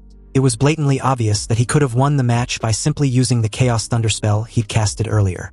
Some wondered if perhaps the Forbidden Thunder spell consumes too much energy, and Ye Lin couldn't use it for the third time in just a day. That has to be the case, right? Otherwise, how could he only dodge and not attack? Someone even guessed that Ye Lin must have felt pity for Zhuganini, but another called that BS. He heard rumors that Ye Lin had already been accepted as a disciple by Zhuge Qianxing, and must be deliberately trying to give the top spot to Zhuganini. Back in the arena, Zhuganini was annoyed as hell with what Ye Lin was doing. In her opinion, his behavior of dodging and not attacking was clearly a deliberate way to humiliate her. Ye Lin just stared at her and shrugged dismissively. He didn't give two fucks about what she thought. And besides, there wasn't any rule that prohibited him from actively dodging whenever he feels like it. Zhuganini got pissed off upon hearing this. Her whole body engulfed in flames, displaying an extremely dazzling red-gold color. She raised her book with the intention of launching an attack that Ye Lin couldn't dodge. Zhuganini summoned the red surging flame, the same insurmountable wall of flames she used against Ji Lingyu. In an instant, the air above the arena became extremely hot and the temperature rose rapidly. The red-gold flames formed a sea of fire and surrounded Ye Lin. Frowning, Ye Lin decided to teach Zhuganini a lesson.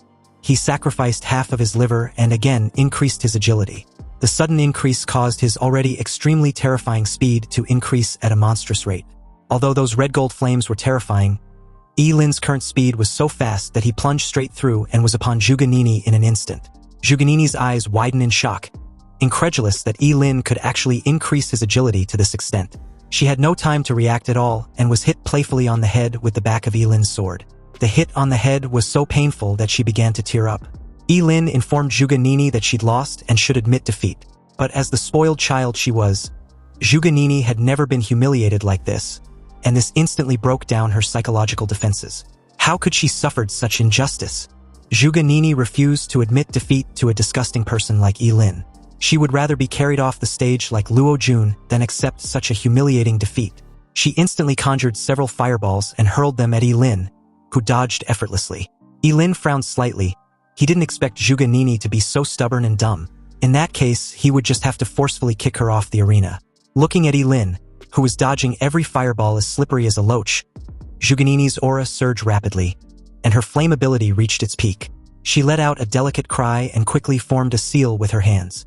An even more powerful mana burst out from her body, and all the pages of the book in front of her suddenly got torn out and surrounded her.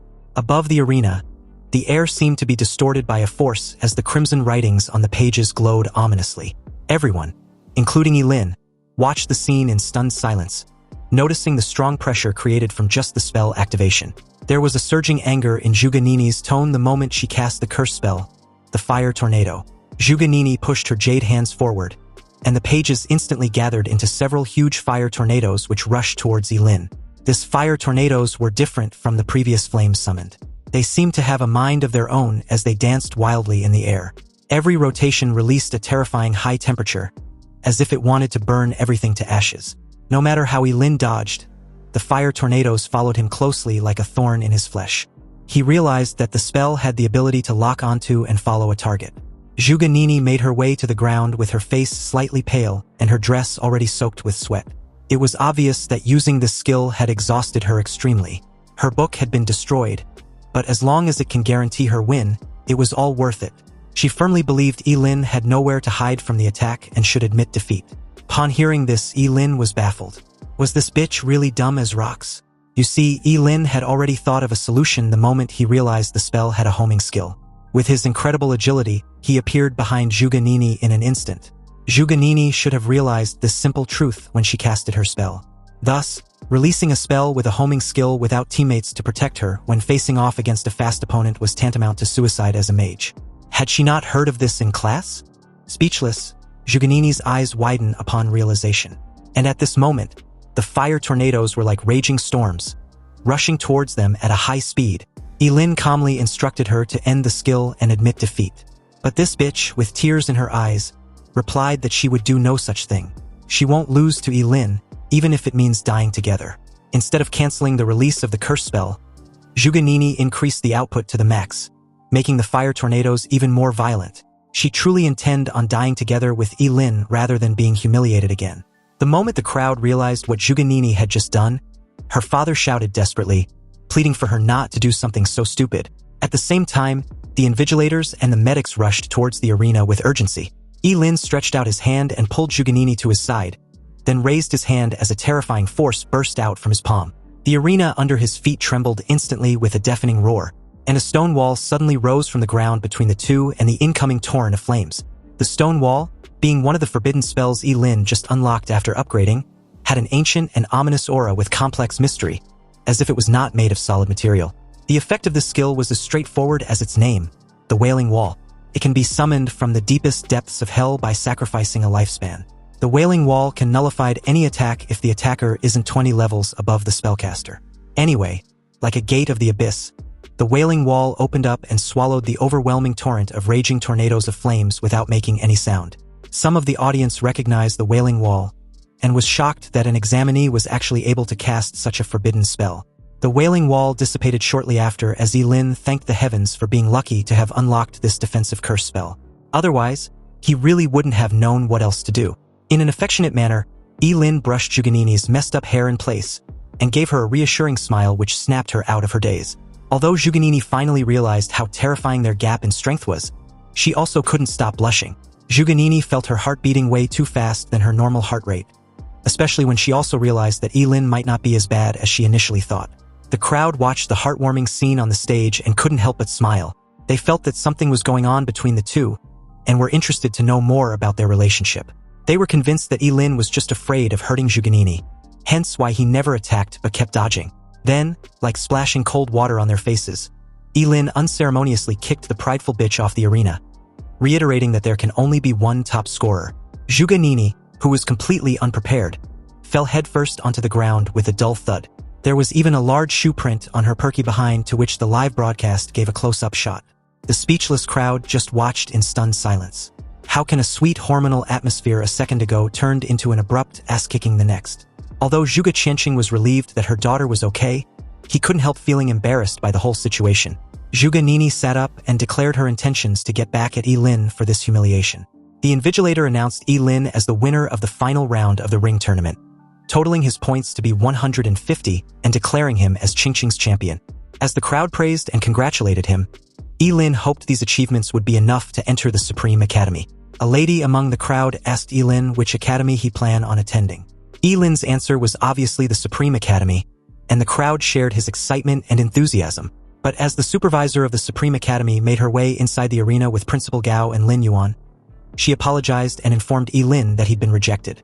Principal Gao and Lin Yuan, already aware of Su Chengxin's decision, remained silent with a gloomy expression. Although Ye Lin had a fair idea of the reason, he couldn't help asking why. The reason was his profession as a forbidden spellcaster. Since the appearance of job changers, there has been 11 forbidden spellcasters, and their average lifespan was 22 years. The longest-lived forbidden spellcaster died at the age of 24. These 11 predecessors only proved that forbidden spellcasters have no value to be trained. Investing resources in them would be like throwing money into the sea. Su Chengxin was extremely blunt, but it was the truth. Ye Lin understood this, of course, and so did the crowd. Universities train a job changer for 4 years, and Ye Lin was already at the age of 18, which meant he would be exactly 22 when he graduates, tallying with the average life expectancy of a forbidden spellcaster. For a moment, there was a hint of pity in the eyes of the crowd as they stared at Ye Lin. A figure suddenly appeared beside him with a familiar windbreaker, gold-rimmed glasses, and an elegant temperament. Zhuge Qianqing informed Su Chengxin and the examiners that he might have already found a solution about Ye Lin's situation. Hearing this, Su Chengxin asked him to elaborate. Since Ye Lin was his disciple, Zhuge Qianxing explained that he had developed a method that greatly reduced the impact of casting forbidden spells on his disciple. But if any of them didn't believe him, they can do a physical examination on Ye Lin's body. With the exception of Su Changxin, everyone, especially Lin Yuan and Principal Gao, were shocked. If Zhuge Qianxing can really reduce the impact of casting forbidden spells on the Forbidden Spellcaster, then Ye Lin will really become a rising star. Su Changxin was doubtful. Sure, Zhuge Qianxing was a skilled astrologist, but he's now claiming to have knowledge about job changers. Was Zhuge Qianxing as skilled as the professors at the Supreme Academy? If Ye Lin still didn't live past the age of 25, would Zhuge Qianxing compensate for the lost resources? Faced with Su Changxin's aggressive questioning, Zhuge Qianxing frowned slightly, then pleaded with her to put her personal emotions aside and just do the checkup. She shouldn't ruin a genius's future because of him. Su Changxin explained that her decision was not based on her personal feelings, but the will of the Supreme Academy. They just can't accept a forbidden spellcaster. At this moment, gossip gleamed in the eyes of the countless people. No matter how dumb they were, they could clearly see that there was a story between Zhuge Qianxing and Su Changxin. Ye Lin interjected, not wanting his teacher to embarrass himself any further. He told him to just drop the matter. It was fine if he didn't attend the Supreme Academy. After all, it was just a school. But in that precise moment, Ye Lin made his resolve known to Zhuge Qianxing. A teasing voice suddenly called him arrogant for the casual dismissal. Zhuge Qianxing saw the attack and warned Ye Lin, but it was too close for him to dodge. So he used his arm to block the attack. A powerful aura then burst out instantly from this hooded figure, intending on suppressing Ye Lin. Ye Lin could clearly feel the pressure, and deemed it not weaker than Kenson's. Ye Lin clutched the injury on his arm tightly and questioned who the guy was. The scrawny-looking fucker scoffed and introduced himself as Yun Guanlu, the person who just defeated Ye Lin and a freshman at the Supreme Academy. Yun Guanlu explained that the Supreme Academy was more than just a school, and Ye Lin's careless dismissal only proved how arrogant he was. Su Changxin warned the scrawny-looking fucker not to dare harm anyone again. Otherwise, she would make him write an apology letter when they return. Yun Guanlu replied that he was just saying hello and didn't mean to hurt anyone, but who knew the top scorer of Qingqing was so weak. Lin Yuan and Principal Gao rushed toward Ye Lin and asked of his injury. Ye Lin reassured them that he was fine, but knowing how scheming this guy was, it wasn't a stretch to think he wouldn't make something out of this disappointment. Ye Lin's expression turned cold as he approached Yun Guanlu, vowing to remember what happened just now. Seeing Ye Lin still acting tough and even daring to give him a cold stare, the corner of Yun Guanlu's mouth raised slightly. If the top scorer of Qingqing wasn't convinced, he was welcome to challenge him at any time. Anyway, if Ye Lin were to go all out regardless of the consequences, then there's a high probability of him defeating Yun Guanlu and even killing him. But for now, there was too many audience, so he will let things slide. However, Yun Guanlu shouldn't make no mistake about his threat. He will definitely get his revenge another time, one way or the other. Yun Guanlu, incredulous for a moment there, started laughing in sheer disdain. Was Ye Lin seriously threatening him just now because he sure as hell didn't notice? And talk about a loser, did he really think he would amount to anything that was worth his attention? Or did he think just because he attacked and talked to him, he cared? Ye Lin should quit with his empty threats because he wouldn't be able to beat him in his lifetime. Yun Guanlu then proceeded to belittle Zhuge Qianxing, which crossed the bottom line of what Ye Lin could tolerate. This idiot could insult him for all he cared, but disrespecting his teacher because of him, that's something he wouldn't let it slide. And since Yun Guanlu was confident he couldn't beat his arrogant ass, Ye Lin proposed a bet. He dared Yun Guanlu to accept his challenge in a life-and-death match in a year's time. This stunned the crowd into silence. They had never expected Ye Lin to be so bold as to sign a deathmatch agreement with Yun Guanlu, whose level was already close to 45. And it wasn't impossible to estimate him breaking through to level 50 and even reaching level 60 in a year's time. Zhuge Qianxing, on the other hand, wasn't worried that Ye Lin might lose, but was rather alarmed that he might accidentally expose the secret of his immortality. He warned him not to be impulsive, but Ye Lin reassured him that he wasn't. He was very much aware that Yun Guanlu, although arrogant and infuriating, had the strength to back it up. But it wouldn't matter in the long run. Yun Guanlu agreed to the challenge, but was also dismissive about it. With the deal set, Ye Lin coolly walked off the stage. To him, this death duel is to determine who's better, and he intended on using it to crush the pride of the Supreme Academy. He even felt an adrenaline rush just thinking of how interesting it would be. As the principal of Qingqing Academy, Gao Jinyu personally congratulated Ye Lin for becoming the top scorer, and in front of the cheering crowd, he thanked his student for finally elevating his school to new heights. Anyway, as the scene shifted to Zhuge family's villa that very afternoon, Ye Lin expressed his concern about Zhuge Nini, wanting to know if she was alright. Zhuge Qianxing replied that she was. Her daughter was just feeling down because she lost to him, but she'll bounce back in no time. Ye Lin then moved to the next obvious and a bit intrusive question. He was curious about the relationship between Zhuge Qianxing and Su Qingxin. Zhuge Qianxing was already expecting this question, so he wasn't exactly caught off guard with this open secret. He explained that Su Qingxin was his first love. Coincidentally, Zhuge Nini was on her way downstairs when she heard her father's disclosure. She was genuinely stunned by this news, and not only her, but Ye Lin as well. The fact that the two had been in a romantic relationship was just surprisingly odd. Zhuge Qianxing sighed and explained that it was a long story. Back when he was just a young guy who had just entered the academy, he fell in love with Su Qingxin and they started dating shortly after. But after a while, they broke up due to their differences in personalities. Apparently, Su Qingxin likes to play mind games type shit in relationships. And what's even worse, she believes she's always in the right and her actions are completely justified. Anyway, 5 years after their breakup, Su Qingxin suddenly came back, saying she couldn't forget about Zhuge Qianxing and wanted to reconcile. The two, especially Zhuge Nini, wanted to know if they did. Zhuge Qianxing calmly replied that it wasn't even possible for them to do so, because by then he'd already had Zhuge Nini. This immediately shut them up, and Ye Lin, like the rational guy he was, finally came to terms with his situation, though it was a shame on his part. Zhuge Qianxing, a bit regretful, really didn't expect his love life to affect his disciple's future.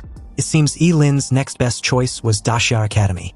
And as for Zhuge Nini, her strength and talent were enough to enter the Supreme Academy, so she shouldn't worry about it too much and just try to do her best there. Ye Lin agreed with this assessment since enrolling in Daxia Academy wasn't a bad alternative, but his next ideal option. With that settled, Zhuge Qianxing told the two to go rest. The various admission officers would probably be waiting for them at school early the next day.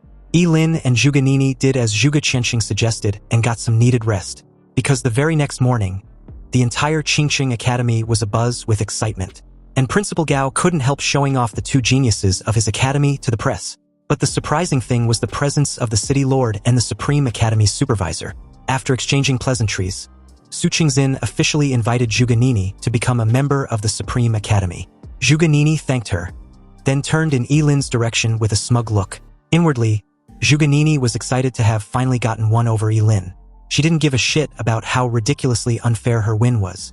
Anyway, Principal Gao, still on cloud 9, suddenly clasped Ye Lin's shoulder and guided him towards the City Lord, Huang. It was time for him to receive his 5 million yuan prize. Upon hearing such an amount for a prize, Ye Lin, visibly shocked, rushed over and shook Huang's hand. Huang then praised Ye Lin for his exceptional temperament as a top scorer, and the press were eating all this publicity up like they were having a field day. Anyway, like the money-hungry hyena he was, Ye Lin couldn't help asking when he was supposed to receive his 5 million. And although Huang reassured him that not a penny less would be given to him, Ye Lin still informed the media of how he was scared of still being poor after living in the slums for years. So everyone should bear witness to his reward. But to his amazement, the 5 million was just one of the many rewards. There were also skill scrolls. Hu Wang, as a representative of Qingqing, not only prepared 5 million but also an epic grade self-selection skill scroll for Ye Lin. And on top of that, a precious admission qualification for the top scorer realm, which was the secret realm only the top scorer from each city could enter. At this point, Ye Lin couldn't believe his luck. Although the epic grade skill scroll was useless to him as a forbidden spellcaster, the admission to participate in the top scorer realm was like hitting the jackpot. You see, this secret realm was special because it grants anyone immunity to all damages when entered, meaning the participants can ignore everything else and focus on killing monsters. Not that it's any huge advantage for Ye Lin, but the idea of challenging any monster regardless of the level was an edge he might need to raise his level to 99 before leaving. Upon hearing this, Principal Gao informed Ye Lin that even though the top scorer realm is not that exaggerated, the monsters inside were limited. But immunity to all damages were indeed suitable for him. The City Lord then mentions how they have high hopes for him. Apparently, the top scorer realm was also a test for Ye Lin to excel. Scoring first place would grant him the title of the national top scorer. Ye Lin, who initially had no idea such a title exists, was assured by his principal that there's indeed such a title, meaning the champion of Xia Nation. If he obtains the highest level from the top scorer realm, then he would be the nation's top scorer. Excited and confident as hell, Ye Lin told everyone to rest assured.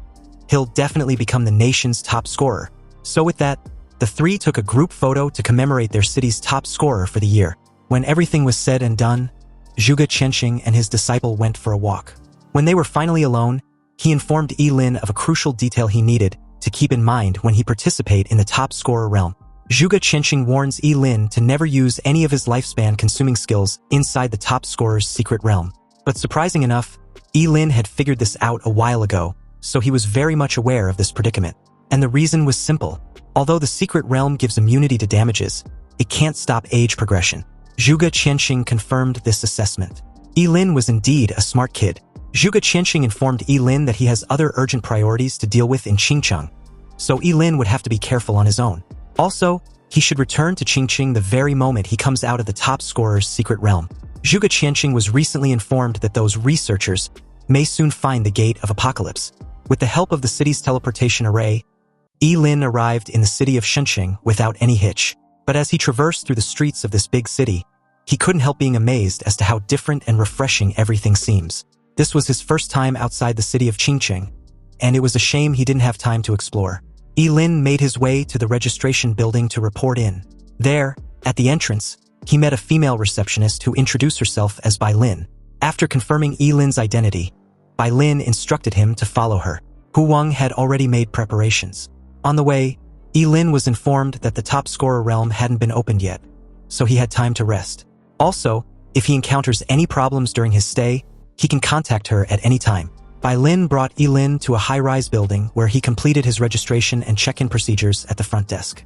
Shortly after, he found his room and flopped onto his bed with his skill scroll in hand. Since the top scorer realm hadn't been opened yet, he might as well go and explore this city he had never been to before. But in that very moment, a sudden noise and muffled voices at the door reached his ears. This person, whoever it was, kept whining on the other side about how strange it was that the room's keycard wasn't working. Ye Lin made his way to the door, wondering who was trying to barge into his room. Or perhaps the rooms were meant to be shared. He didn't even get a word out before the door was forcefully pushed open with a bang, destroying the locks and startling him. Then an innocent-looking petite girl wearing a blue dress appeared at the door. She carried a teddy bear backpack, and her blonde hair was tied with 2 cute bows. She blinked her big eyes and stared at Ye Lin with confusion, questioning who he was. And why was he in her room? Ye Lin was left dumbfounded. Shouldn't he be the one asking her these questions?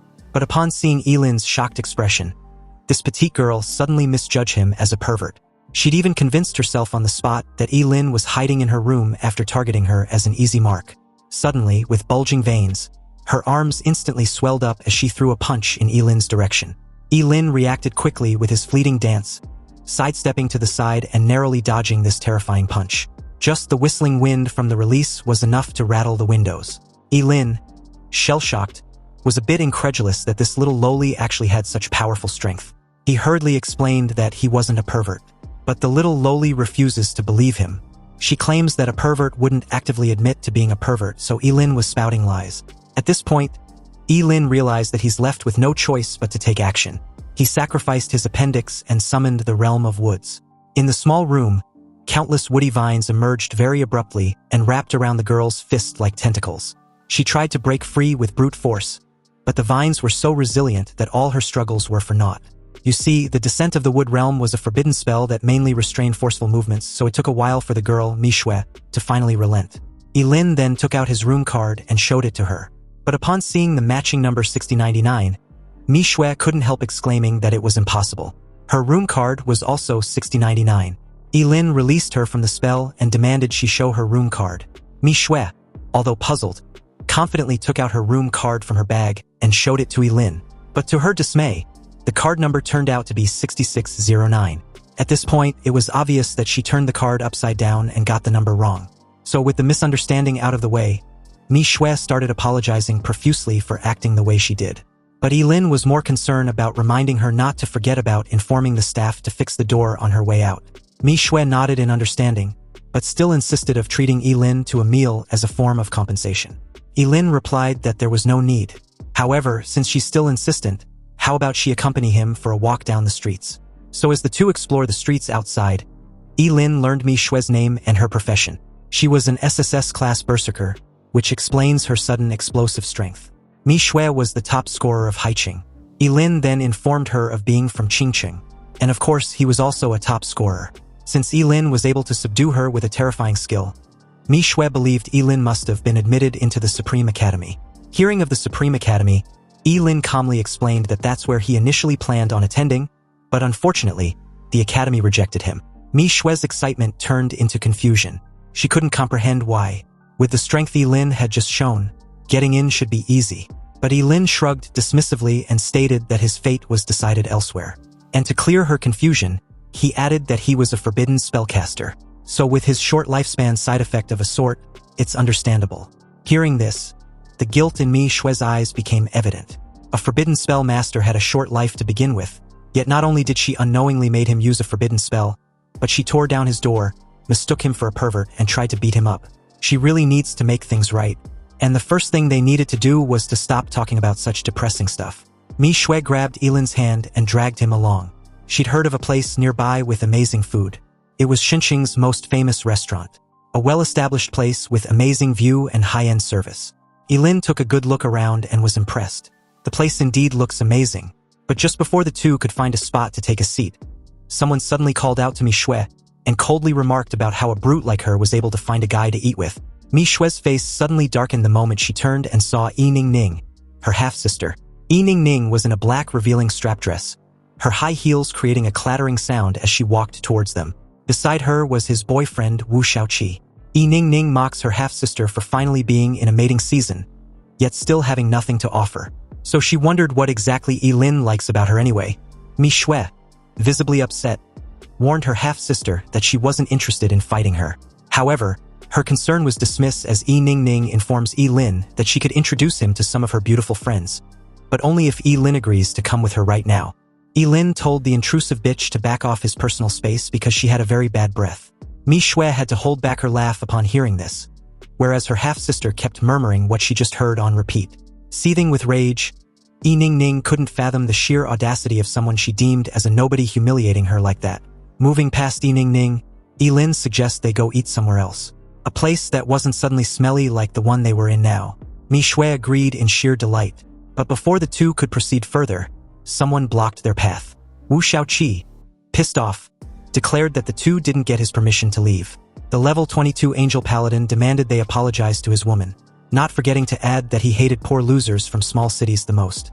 Ye Lin might be treated as a treasure there, but in the city of Shenzhen, he was nothing but filth. Anyway, as Ye Ning urged her man to teach them a lesson, Mi Shui, visibly worried, admits that they were no match for Wu Xiaoqi. Ye Lin brushed this off, highlighting how much of a coincidence this entire farce was, because he also happens to hate rich punks such as Wu Xiaoqi who reek just as bad.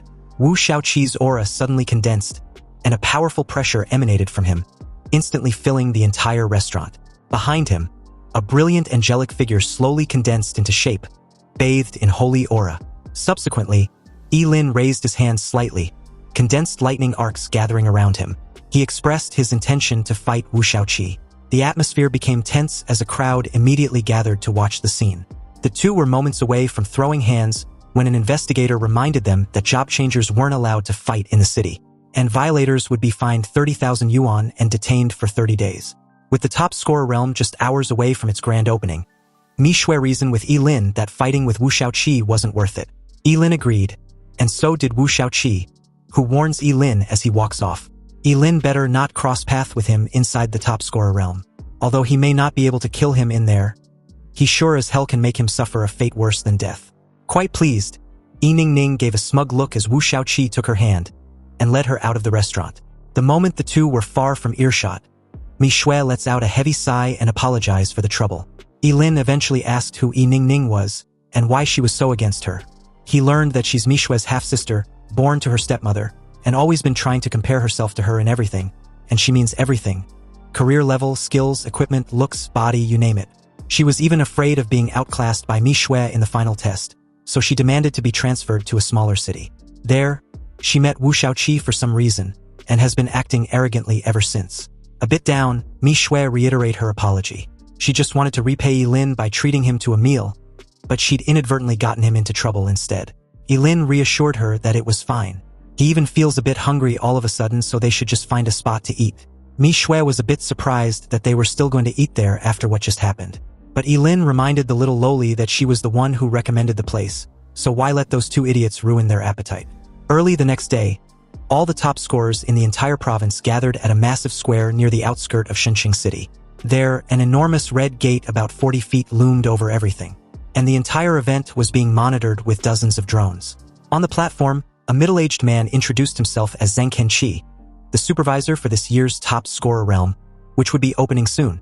Zhang Kenqi welcomed and urged everyone to ready themselves. Somewhere amidst the crowd was Ye Lin and Mi Shui, who were busy doing a last-minute checkup. Ye Lin checked his backpack to find it full with so many food. When she asked Mi Shui about it, she replied that since they were staying inside the secret realm for a few days, she thought it was best to pack everything they could eat in case of any emergencies. Back to Zhang Kenqi, he calmly stated that before the secret realm officially opens, there were a few things he needed to inform them. The first thing was the rule of this secret realm. Although all test takers would be immune to damages, this effect was available only inside the secret realm. If any test takers take continuous or lethal damages, they should remember not to leave the secret realm. They had prepared priests above level 50 to heal anyone unfortunate at the entrance, so they should get healed before exiting the secret realm. Otherwise, the consequences will be severe. The second thing was in case any of them lose a limb or leg, they should bring it along if they can. Then find a priest to reattach it before exiting. This was far better and less difficult than finding the means to regrow a new limb or leg. The third thing was to remember not to get eaten by a demonic monster, because having their torso get digested was not a pleasant feeling to have. Just the imagination was unpleasant, and the very idea of it was very terrifyingly painful to think about. However, from this intel, Ye Lin deduced that their body would just be immune to all damage taken inside the secret realm, not blocking it. Zhang Kenqi then proceeded to wish all the top scorers to come back safely with good grades.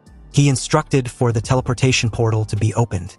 Also, everyone had 10 minutes to form a team or find their teammates. But if anyone had the confidence to enter alone, there are no rules against it. Mi Shui proposed forming a team with Ye Lin. Ye Lin agreed to the team up, but she needed to carry his bag. The little lowly had no problem with this arrangement. After all, such light weight was nothing to her as a berserker. A guy nearby saw this scene and accused Ye Lin of being ungentlemanly. How could Ye Lin make such a cute little girl carry a heavy load for him? He then offered to team up with Mi Shui. With him, she definitely won't be doing menial work. Mi Shui suddenly showed him her swelled fist, and questioned the idiot what he's worth was to even propose a team-up. He should scram before she beat him into a pulp. Nearby, Wu Shaoqi proudly showed off his profession and level as Yi Ningning announced that they were accepting job changers above level 20. So anyone who wants to live should join them. They soon spot Ye Lin and Mi Shui and approached with their minions in tow. In earshot, Wu Shaoqi informed Ye Lin that he had had him investigated. And he's got to say, it's quite rare for a job changer to reach level 18 from a small county town like Qingqing. But a redneck will always be a redneck because he won't be able to climb any higher. Wu Shaoqi offered Ye Lin one last chance to kneel down and kowtow to him 3 times. Only then will he forgive him for what happened the day before. Otherwise, when they enter the secret realm, who knows what will happen. Ye Lin just laughed and basically told the idiot to fuck off. Pissed off, Wu Shaoqi was about to throw hands when Zhang Kenqi appeared from nowhere and intervened. He warned Wu Shaoqi that they weren't in the Wu family, so if he dares to cause any trouble, his examination qualification would be revoked immediately. Zhang Kenqi raised his voice and reiterated what he said about breaking the rules to all the test takers. With the secret realm now opened, any violation would immediately get the culprit disqualified. Wu Shaoqi walked off with a murderous look, vowing to settle the score with Ye Lin eventually. Anyway, as countless top scorers rushed inside the red gate in an orderly fashion, Mi Shui warns Yi of Wu Shaoqi's recklessness. And from the looks of it, they would have to be extra careful once they enter the secret realm. Ye Lin assured her not to worry. He's already aware and knows what he's doing. Soon, it was their turn to enter, and the moment they did, Ye Lin and Mi Shui arrived in a completely new world. The top scorer realm was located in a forest, surrounded by towering ancient trees, singing birds and fragrant flowers. But beneath this alluring scenery lies countless deadly threats hidden in plain sight. And speaking of these threats, a level 20 gargoyle suddenly rushed out of a fog nearby and pounced towards the two with a hungry gleam in its eyes. Ye Lin warned Mi Shui to be careful and was just about to release a forbidden spell when she dashed forward with her muscles bulged all over, creating a strong contrast with her cute face. The gargoyle let out a deafening roar, but this didn't do shit as Mi Shui tried to punch its face in. Luckily for the ugly bastard, it managed to block the punch with its hand. Stone chips flew all over as the gargoyle's hand got completely destroyed. Evidently, it was only a matter of time before Mi Shui killed the gargoyle, But this strategy in killing monsters was way too slow for Ye Lin, so he decided to intervene to speed things up. Suddenly, the sky was covered with dark clouds, and a thick bolt of lightning struck down, directly blasting the gargoyle into stone fragments. Seeing this, Mi Shui gasped in surprise, her eyes full of shock. After all, instantly killing a level 20 monster was only possible by a level 25 job changer or above. The two received 70 experience points for defeating a level 20 gargoyle. Mi Shui turned in Ye Lin's direction, wondering how his magic skills was so powerful. But the answer to this question was pretty obvious, wasn't it? He was a forbidden spellcaster. Ye Lin then feigned being slightly in pain and added how it was pretty convenient that he had damage immunity in the top scorer realm. Otherwise, his kidneys wouldn't survive that spell. Mi Shui was completely sold with the act after being reminded how brutal forbidden spells casted through sacrifice were. Anyhow, time was short, so Ye Lin suggested they head deeper into the secret realm. But this only made Mi Shui a bit worried. Instantly killing a level 20 gargoyle was pretty cool and all, but what about stronger monsters? Because that's exactly what they would be up against the deeper they head into the forest. They would also need to be alert at all times. Ye Lin, once again, reassured her not to worry. She only needed to stick close.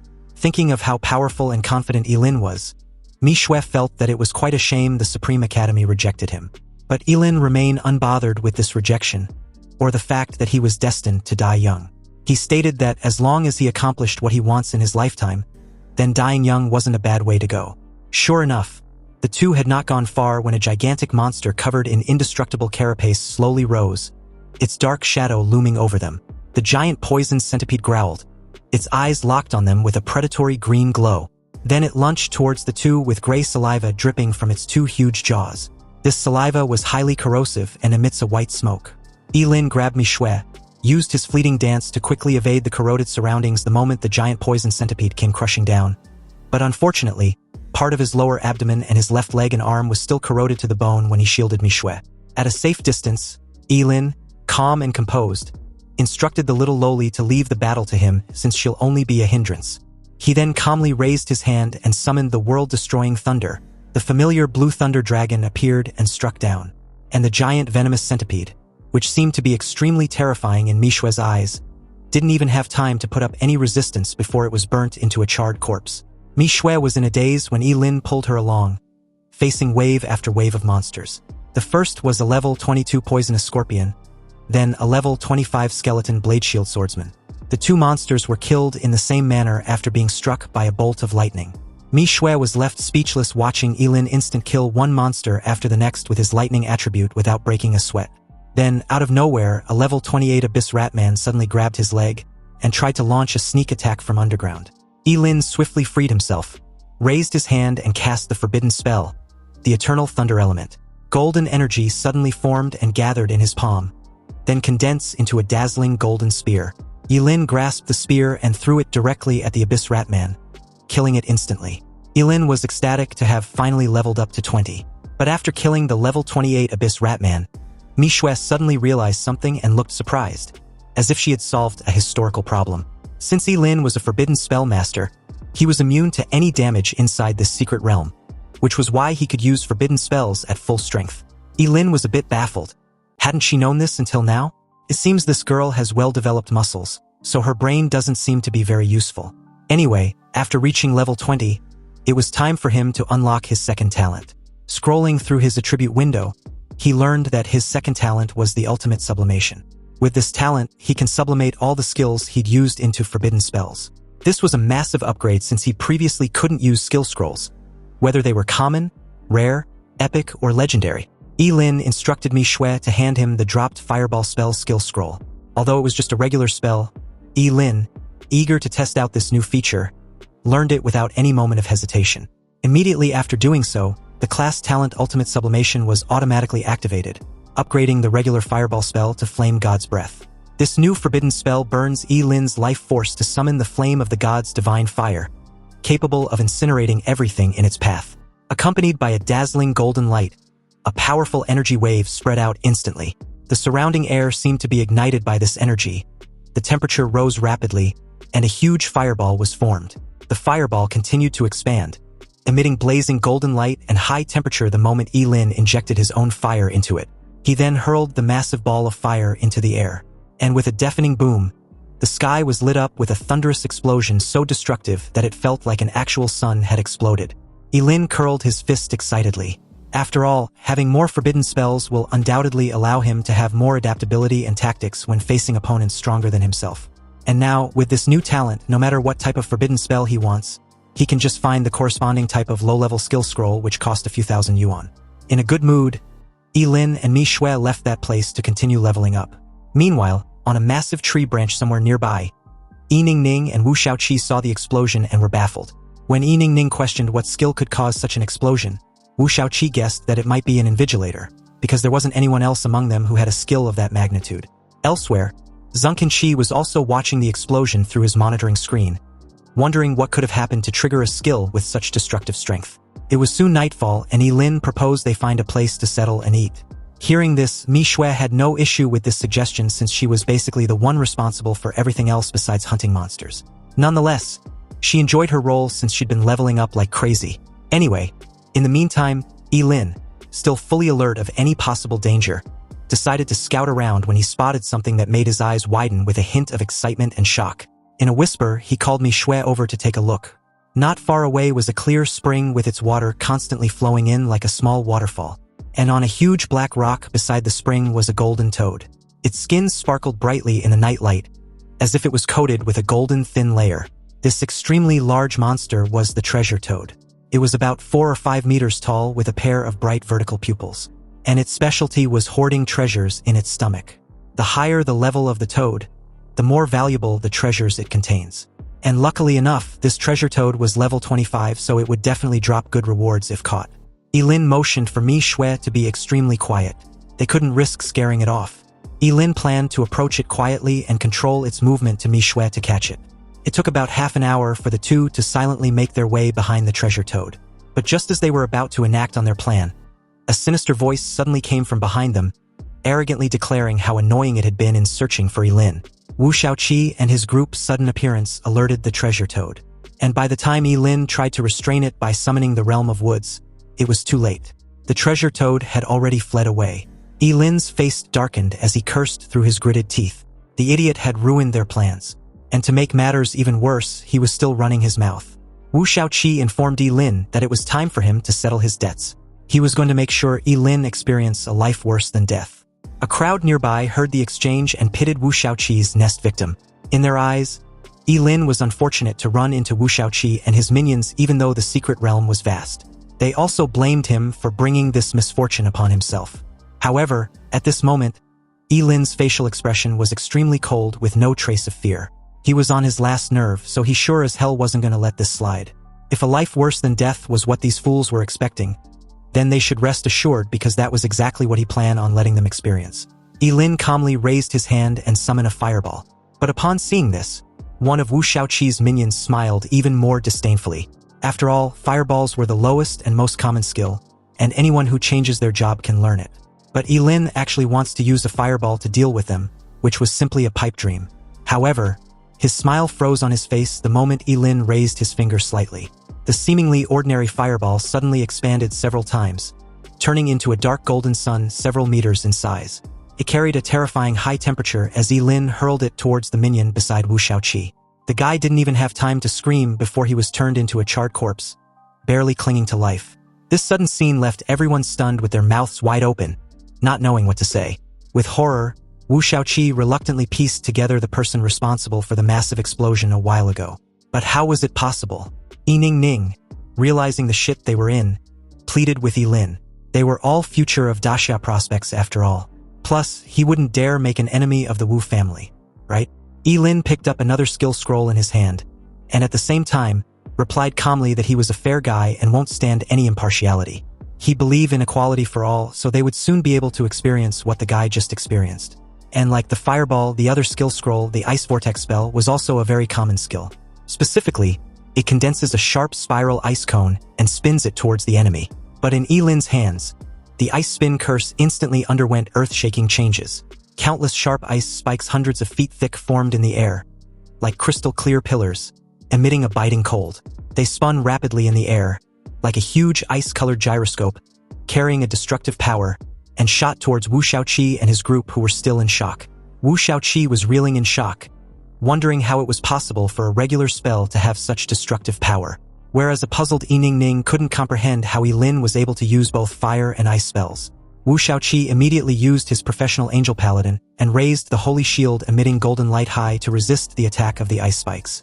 But after blocking just the first attack, countless spiderweb-like cracks appeared on his golden shield. When the second ice spike hit, the golden shield shattered on the spot. Wu Shaoqi's face changed drastically, and he immediately used his most powerful move. A golden sword condensed in his hand and slashed towards the ice spikes in the sky in a cross shape. Wu Shaoqi instructed his group to attack together, believing Ye Lin couldn't deal with them at the same time. The crowd initially thought Ye Lin was an elemental mage, but soon realized from their exchange that he was rather a forbidden spellcaster. However, the obvious conclusion was them figuring out the reason for his outburst without any regard to his health and lifespan. And although Wu Shaoqi was strong, he was completely powerless in the face of a forbidden spellmaster in the top scorer realm. After learning yet another low-level spell, the rockfall technique, Ye Lin raised his hand and summoned a rock to fall from the sky towards his target. However, what fell from the sky was no longer an ordinary rock, but a massive freaking boulder like a meteor, and smashed straight towards Wu Shaoqi and the others. Everyone seems to recognize the forbidden spell that Ye Lin had just casted, and their face turned pale instantly. They tried desperately to resist, but the weight of about 1,000 pounds pressing them down directly left no room for it. The fallen rock left Wu Shaoqi and his group completely battered and broken without a single ounce of resistance left. At this point, Wu Shaoqi could only bring up his family background once again, warning Ye Lin whether he plans on going against his Wu family. But Ye Lin simply assured him to relax. He wasn't going to kill him, and since his Wu family was so powerful, then he would just have to endure a bit of pain. Ye Lin raised his hand and summoned another boulder which came crushing down, shocking the crowd who could only watch. Ye Ning tried reasoning with Ye Lin. Even if he wasn't afraid of the Wu family, what about the Supreme Academy? Wu Shaoqi nodded slightly, adding that they were all students of the Supreme Academy. So was he really going to be this extreme to his own colleagues? But unexpectedly, hearing the Supreme Academy only managed to inflame Ye Lin's frustration even further. The Supreme Academy had rejected him, so there was no way in hell they were going to be colleagues in the future. The moment he was done talking, he waved his hand and dropped the massive boulder. A loud bang reverberated through the forest, as if the sky had fallen, splitting the earth apart. The entire scene was so terrifying that the crowd kept wondering if Ye Lin was even human. As the dust and debris subsides, the crowd was shocked to see Wu Shaoqi and his entire group in a miserable state. They had been smashed deep into the ground. But under the influence of the rules of the top scorer realm, they were still alive. At this moment, the whole place was silent, and those who had been watching even begun to regret why they came. They held their breath and dared not even fart, for fear that Ye Lin would target them. Ye Lin called them over, instructing them to send Wu Shaoqi and his group to get healed. They cautiously used their abilities to excavate the bruised bodies beneath the rumble. Ye Lin felt that the secret realm was finally quiet after he dealt with the flies. Now they can go hunt the treasure toad. Meanwhile, near the exit of the secret realm, the supervisor of this year's top scorer realm, together with 3 priests and more than a dozen professional medical staff, were patiently waiting on high alert. Zheng Kenqi believed the top scorers this year were strong, and although it hadn't been long, not a single person had approached them for medical treatment. One of the priests agreed with this assessment. After all, in previous years, they would have been very busy by now. But in that moment, a group of students urgently rushed in with some severely injured. Zheng Kenqi examined the wounds, and after ordering the priest to heal their injuries, he asked what happened. Did they encounter a high-level monster? One of the students replied sheepishly that it was actually an encounter against one of their own. He explained that Wu Shaoqi and his entire group fought against a forbidden spellcaster. Zheng Kenqi couldn't believe what he just heard. How can a single student be responsible for such brutality?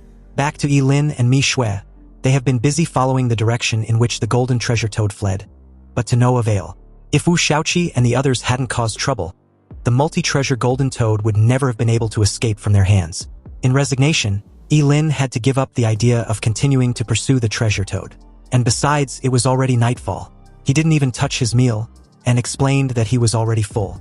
He just wanted to rest as much as he can because he plans to level up more the next day. Mi Shui had never met anyone who levels up as fast as Ye Lin does, so she also vows to work harder.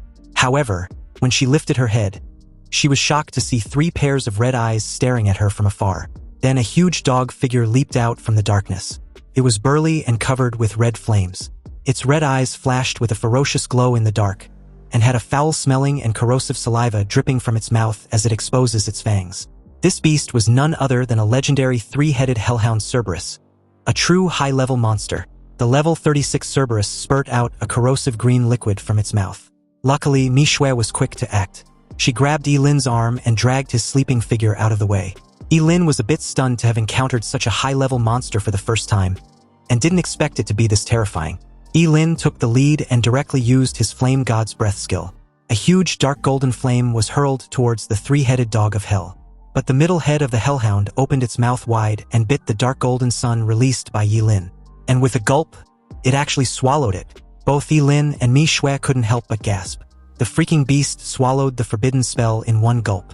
There was even a hint of mockery in the eyes of the three-headed hellhound as the first head opened its mouth and spewed a thick green foul-smelling liquid towards them. The two managed to dodge to the side as the extremely corrosive fluid destroyed everything it touched. Ye Lin suddenly felt an attack from behind and quickly leaped sideways with his fleeting dance activated. He barely avoided the fatal blow, and while in the air, he raised his hand as bits of golden light gathered in his palm, condensing into a bright and dazzling golden spear. The golden spear was like a meteor streaking across the night sky, stabbing fiercely at the three-headed dog of hell with unstoppable power. The three-headed hellhound growled, then opened its bloody mouth and spew out green foul-smelling liquid, trying to resist the attack. However, the spear penetrated the corrosive fluid and pierced into the bloody mouth of the hellhound, taking one of its head off. A shrill scream was heard, and the hellhound's body trembled violently, as if it was suffering unimaginable pain. Completely enraged, the first head of the now two-headed dog of hell opened its bloody mouth and spewed out yet another extremely thick green foul-smelling liquid. Only this time around it covered a vast range. Ye Lin raised his hand and quickly summoned the Wailing Wall. Since the level difference between the beast and himself was below 20, the Wailing Wall blocked the corrosive flames effortlessly. He then countered with another dazzling spear, hurling it and piercing the first head of the Cerberus. With only a head left, the beast could only let out a painful roar before Ye Lin summoned the world-destroying thunder. With a loud boom, the three-headed hellhound was struck by lightning and left in a charred and a sorry state. However, it wasn't dead, and the moment Manhwa questioned Ye Lin about it, he realized that something was wrong. Alarmed, he instructed Manhwa to make a run for it. Ye Lin had to grab her hand and bolt for cover because apparently, the Cerberus was about to self-destruct. And if they're caught within the explosion of its corrosive fluids, the damage might be unimaginable. It didn't take long for the explosion to cover a vast range of the forest. But fortunately, the two were fast enough to escape the blast range. Anyway, the reward for killing a level 36 high-grade Cerberus was 720 experience points. And unexpectedly, it seems they weren't the only one within that vicinity that escaped. Apparently, the infamous treasure toad they've been chasing all day just happens to cross path with them. And unlike last time, they have no intention of letting this treasure trove escape for the second time. They soon apprehend the poor bastard, and the first item it spat out was the dragon scale gold, or it was an extremely rare crafting material. If Ye Lin were to hand it over to a blacksmith, he can definitely create an epic-grade equipment with it. However, this item was a mere junk compared to the epic items in its belly. The treasure toad was heavily restrained, and even under the countless threats, this golden fucker dared to spit out an ordinary stone as its next item.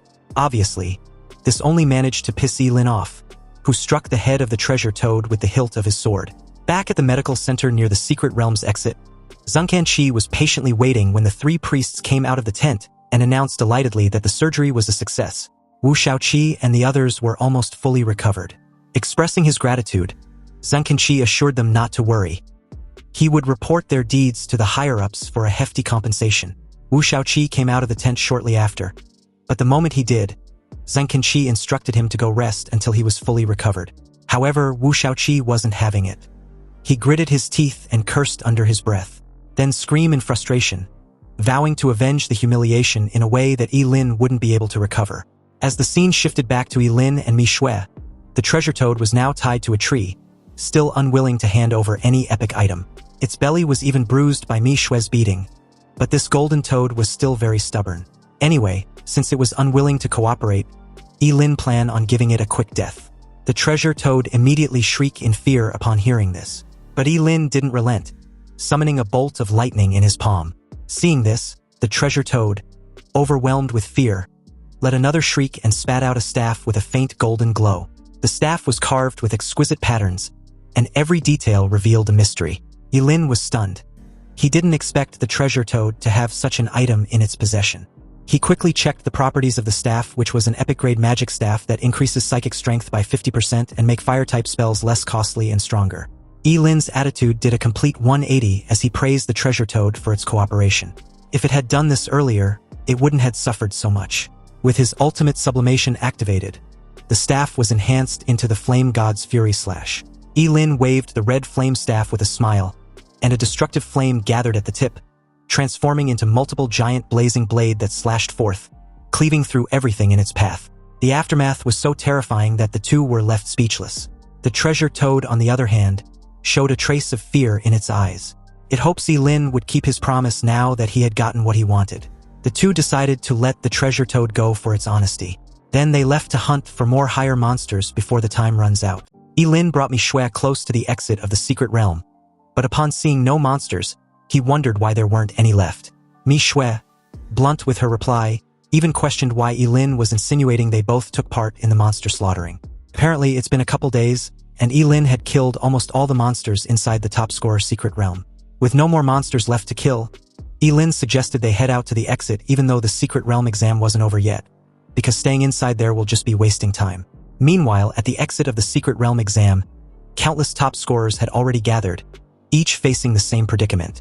With 2 days left, it was a bit unprecedented that not only were there many top scorers early at the exit area, but there really weren't any monsters left to hunt.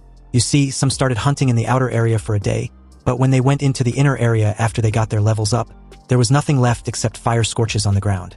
Anyway, in that moment, someone remembered Wu Shaoqi and his group, wondering if they were able to level up unlike the rest after recovering.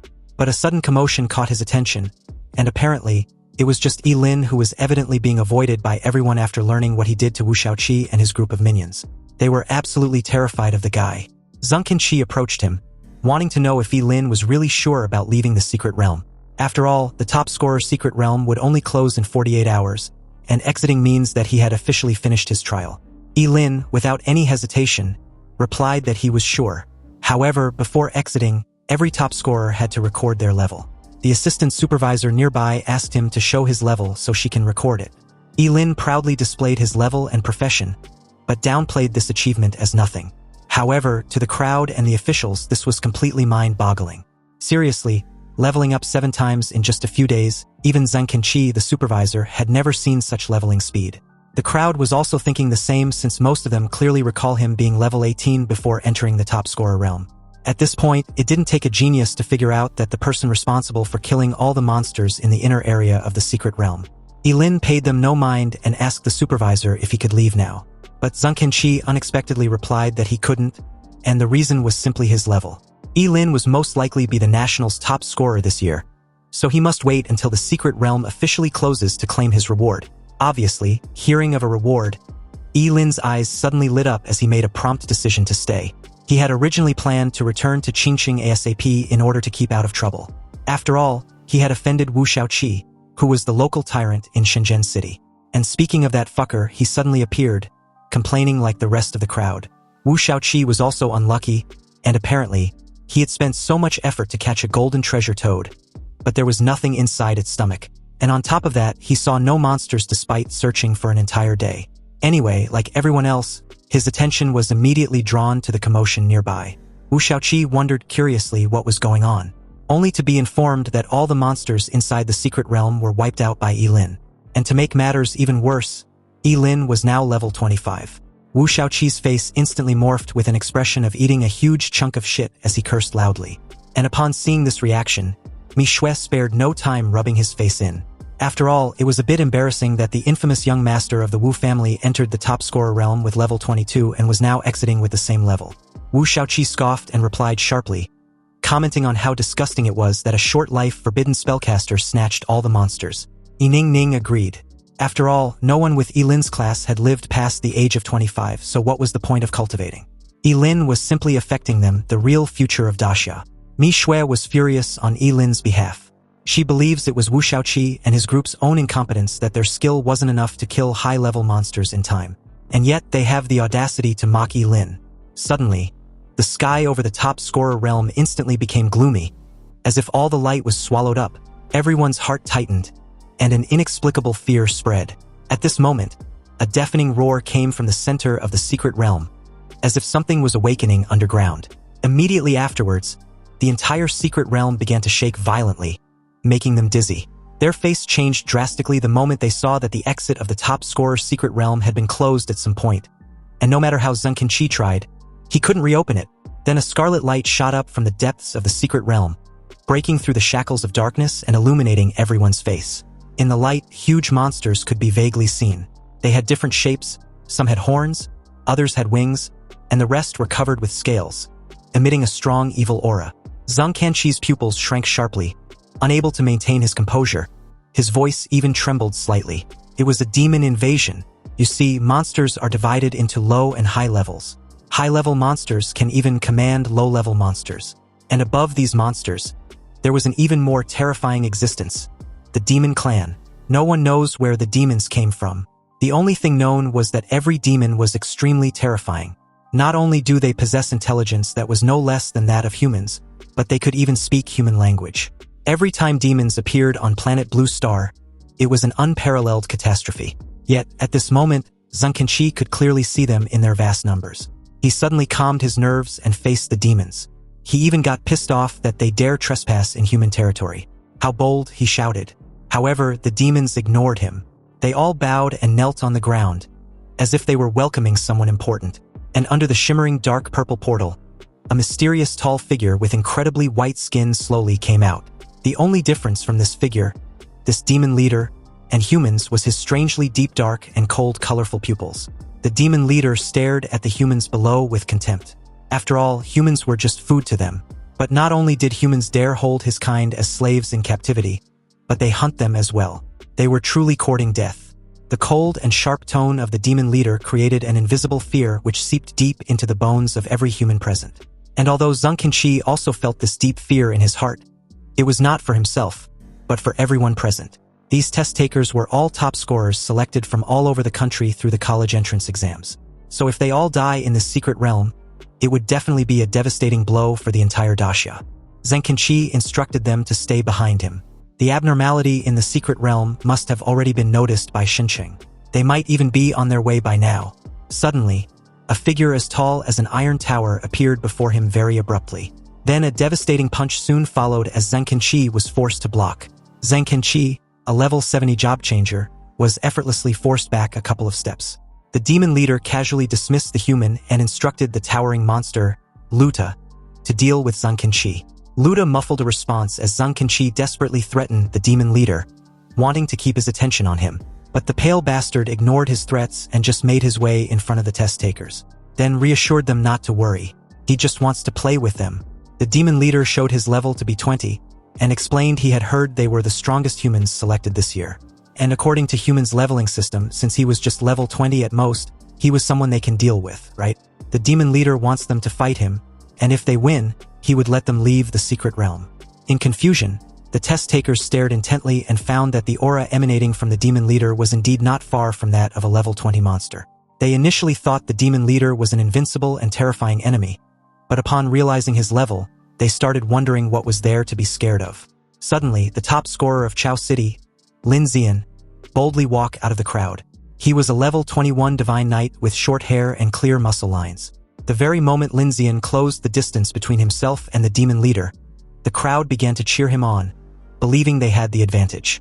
But a second later, they were stunned into silence as just a casual flick from the demon leader trashed Lin Zian into the crowd like a cannonball, knocking down several of them like a bowling ball until Ye Lin intervened. He caught the poor guy, but at this time he started coughing out blood and was barely hanging on. If it weren't for the death immunity in the top scorer realm, Li Zian would already be dead the very moment he was struck. The demon leader sneered disdainfully. If Li Zian was really a top scorer, then humans were a joke since they seemed weak as fucking ants. Staring at the stunned and scared crowd, the demon leader reiterated his challenge. However, when no one made a move, he questioned if they were so afraid that no one dares to come up to him. He then mocked how humans were nothing but cowards. Weren't they running their mouths just seconds ago? In that very moment, Wu Shaoqi seemed to suddenly have an idea and turned in Ye Lin's direction. He then called him out, questioning what he was waiting for. This fucker even threw in the "With great power comes with great responsibilities" line for emphasis. And this immediately shifted everyone's attention to the Forbidden Spellcaster. With Wu Shaoqi taking the lead, the crowd also began to morally blackmail Ye Lin. But Mi Shui, almost fuming with anger, pointed at the large crowd and cursed. They were all just mocking Ye Lin just moments ago, and now they're trying to pressure him to risk his life to save them. Aren't they disgusted with themselves? And as for Wu Shaoqi, seriously, how shameless can he possibly be? Wu Shaoqi countered with a rebuttal of his own. He stated that if Ye Lin hadn't injured them and killed all the monsters, preventing them from leveling up, they wouldn't be in this situation where he's the only one capable of facing the demon leader. Ye Lin, cool and composed, walked up to Wu Shaoqi and replied that he was fine facing the demon leader. But his equipment, on the other hand, wasn't on par, so how about Wu Shaoqi and his group hand theirs over? They can give him their high-grade equipment to increase his chances of winning. Wu Shaoqi didn't like this suggestion and replied that Ye Lin was asking for too much. Ye Lin simply asked if risking his life to fight a demon leader wasn't already considered asking too much of him, yet Wu Shaoqi wasn't even willing to give him a high-grade equipment. Cornered, Wu Shaoqi agreed to the request, and even advised Ye Lin not to be too cocky. They were handing their high-grade equipment over, but whether Ye Lin would live to use it was a different matter. After gathering all the high-grade equipment, Ye Lin entrusted them to Mi Shui and made his way to the demon leader, who was patiently waiting for the entire farce to end. He scoffed, a bit baffled at the humans who he sees as nothing but food, were actually having an internal strife even at a moment like this. Well, that's the nature of humans. They were really interesting, and from his experience, there's always at least a rotten apple among them that stirs up a conflict. The challengers from the two races, the demon leader with an amused look and Ye Lin with an expressionless face, stared at each other for a moment too long. Perhaps the previous match ended way too quickly, so the demon leader was waiting for Ye Lin to make the first move.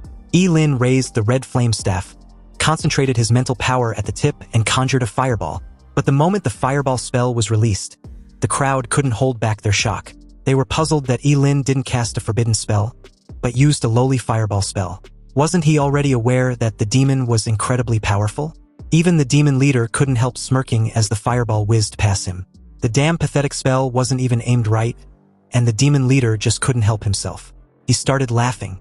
Ye Lin was really a whimsical to use a fireball spell against him, and although the demon leader seemed to be caught off guard, he effortlessly blocked Ye Lin's sneak attack with his falling star warblade. However, the smirk on Ye Lin's face made him wonder if he'd missed something. The demon leader turned to his left, only to see the originally small fireball suddenly expand violently into a red-gold sun, hurling towards him. With a deafening boom, the temperature around him rose rapidly as it directly submerged him. The surging heat wave could even be felt by the crowd below. They were stunned and puzzled upon seeing just how different and powerful Ye Lin's fireballs were. Only Wu Shaoqi and his group had gloomy expressions. After all, they had witnessed this horror firsthand just a few days ago.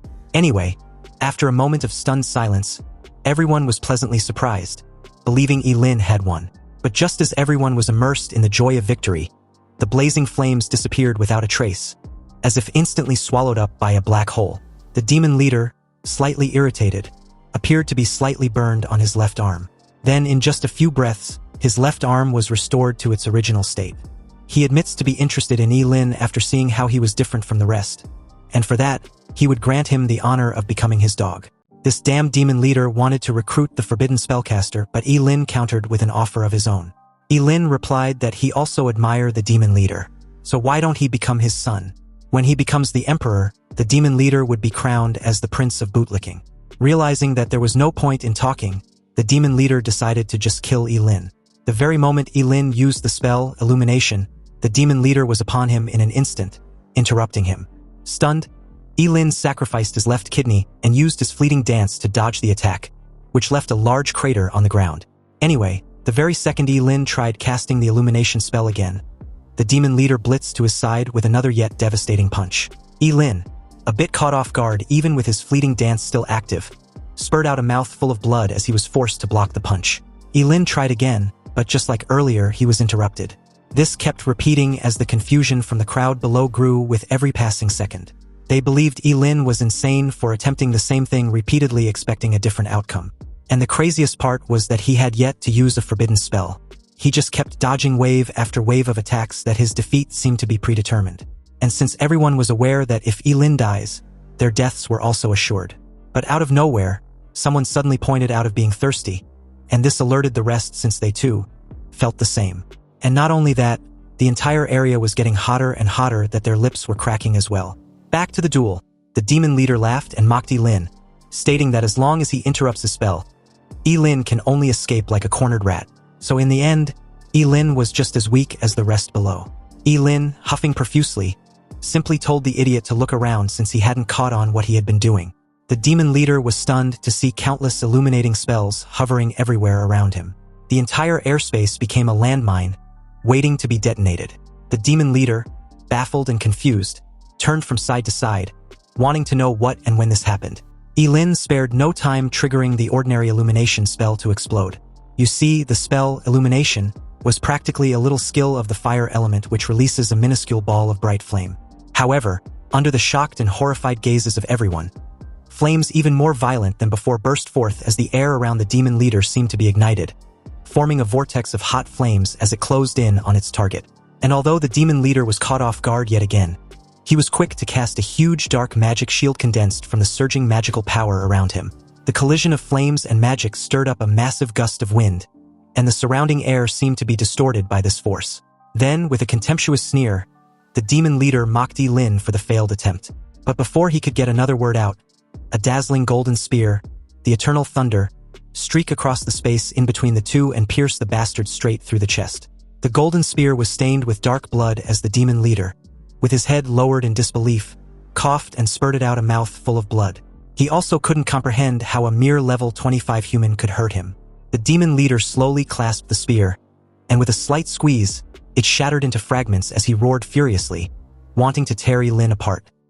He no longer had any reservation and charged towards Ye Lin like a deranged beast. In an instant, his shadow claws slammed into the red flame staff used to block his preemptive strike.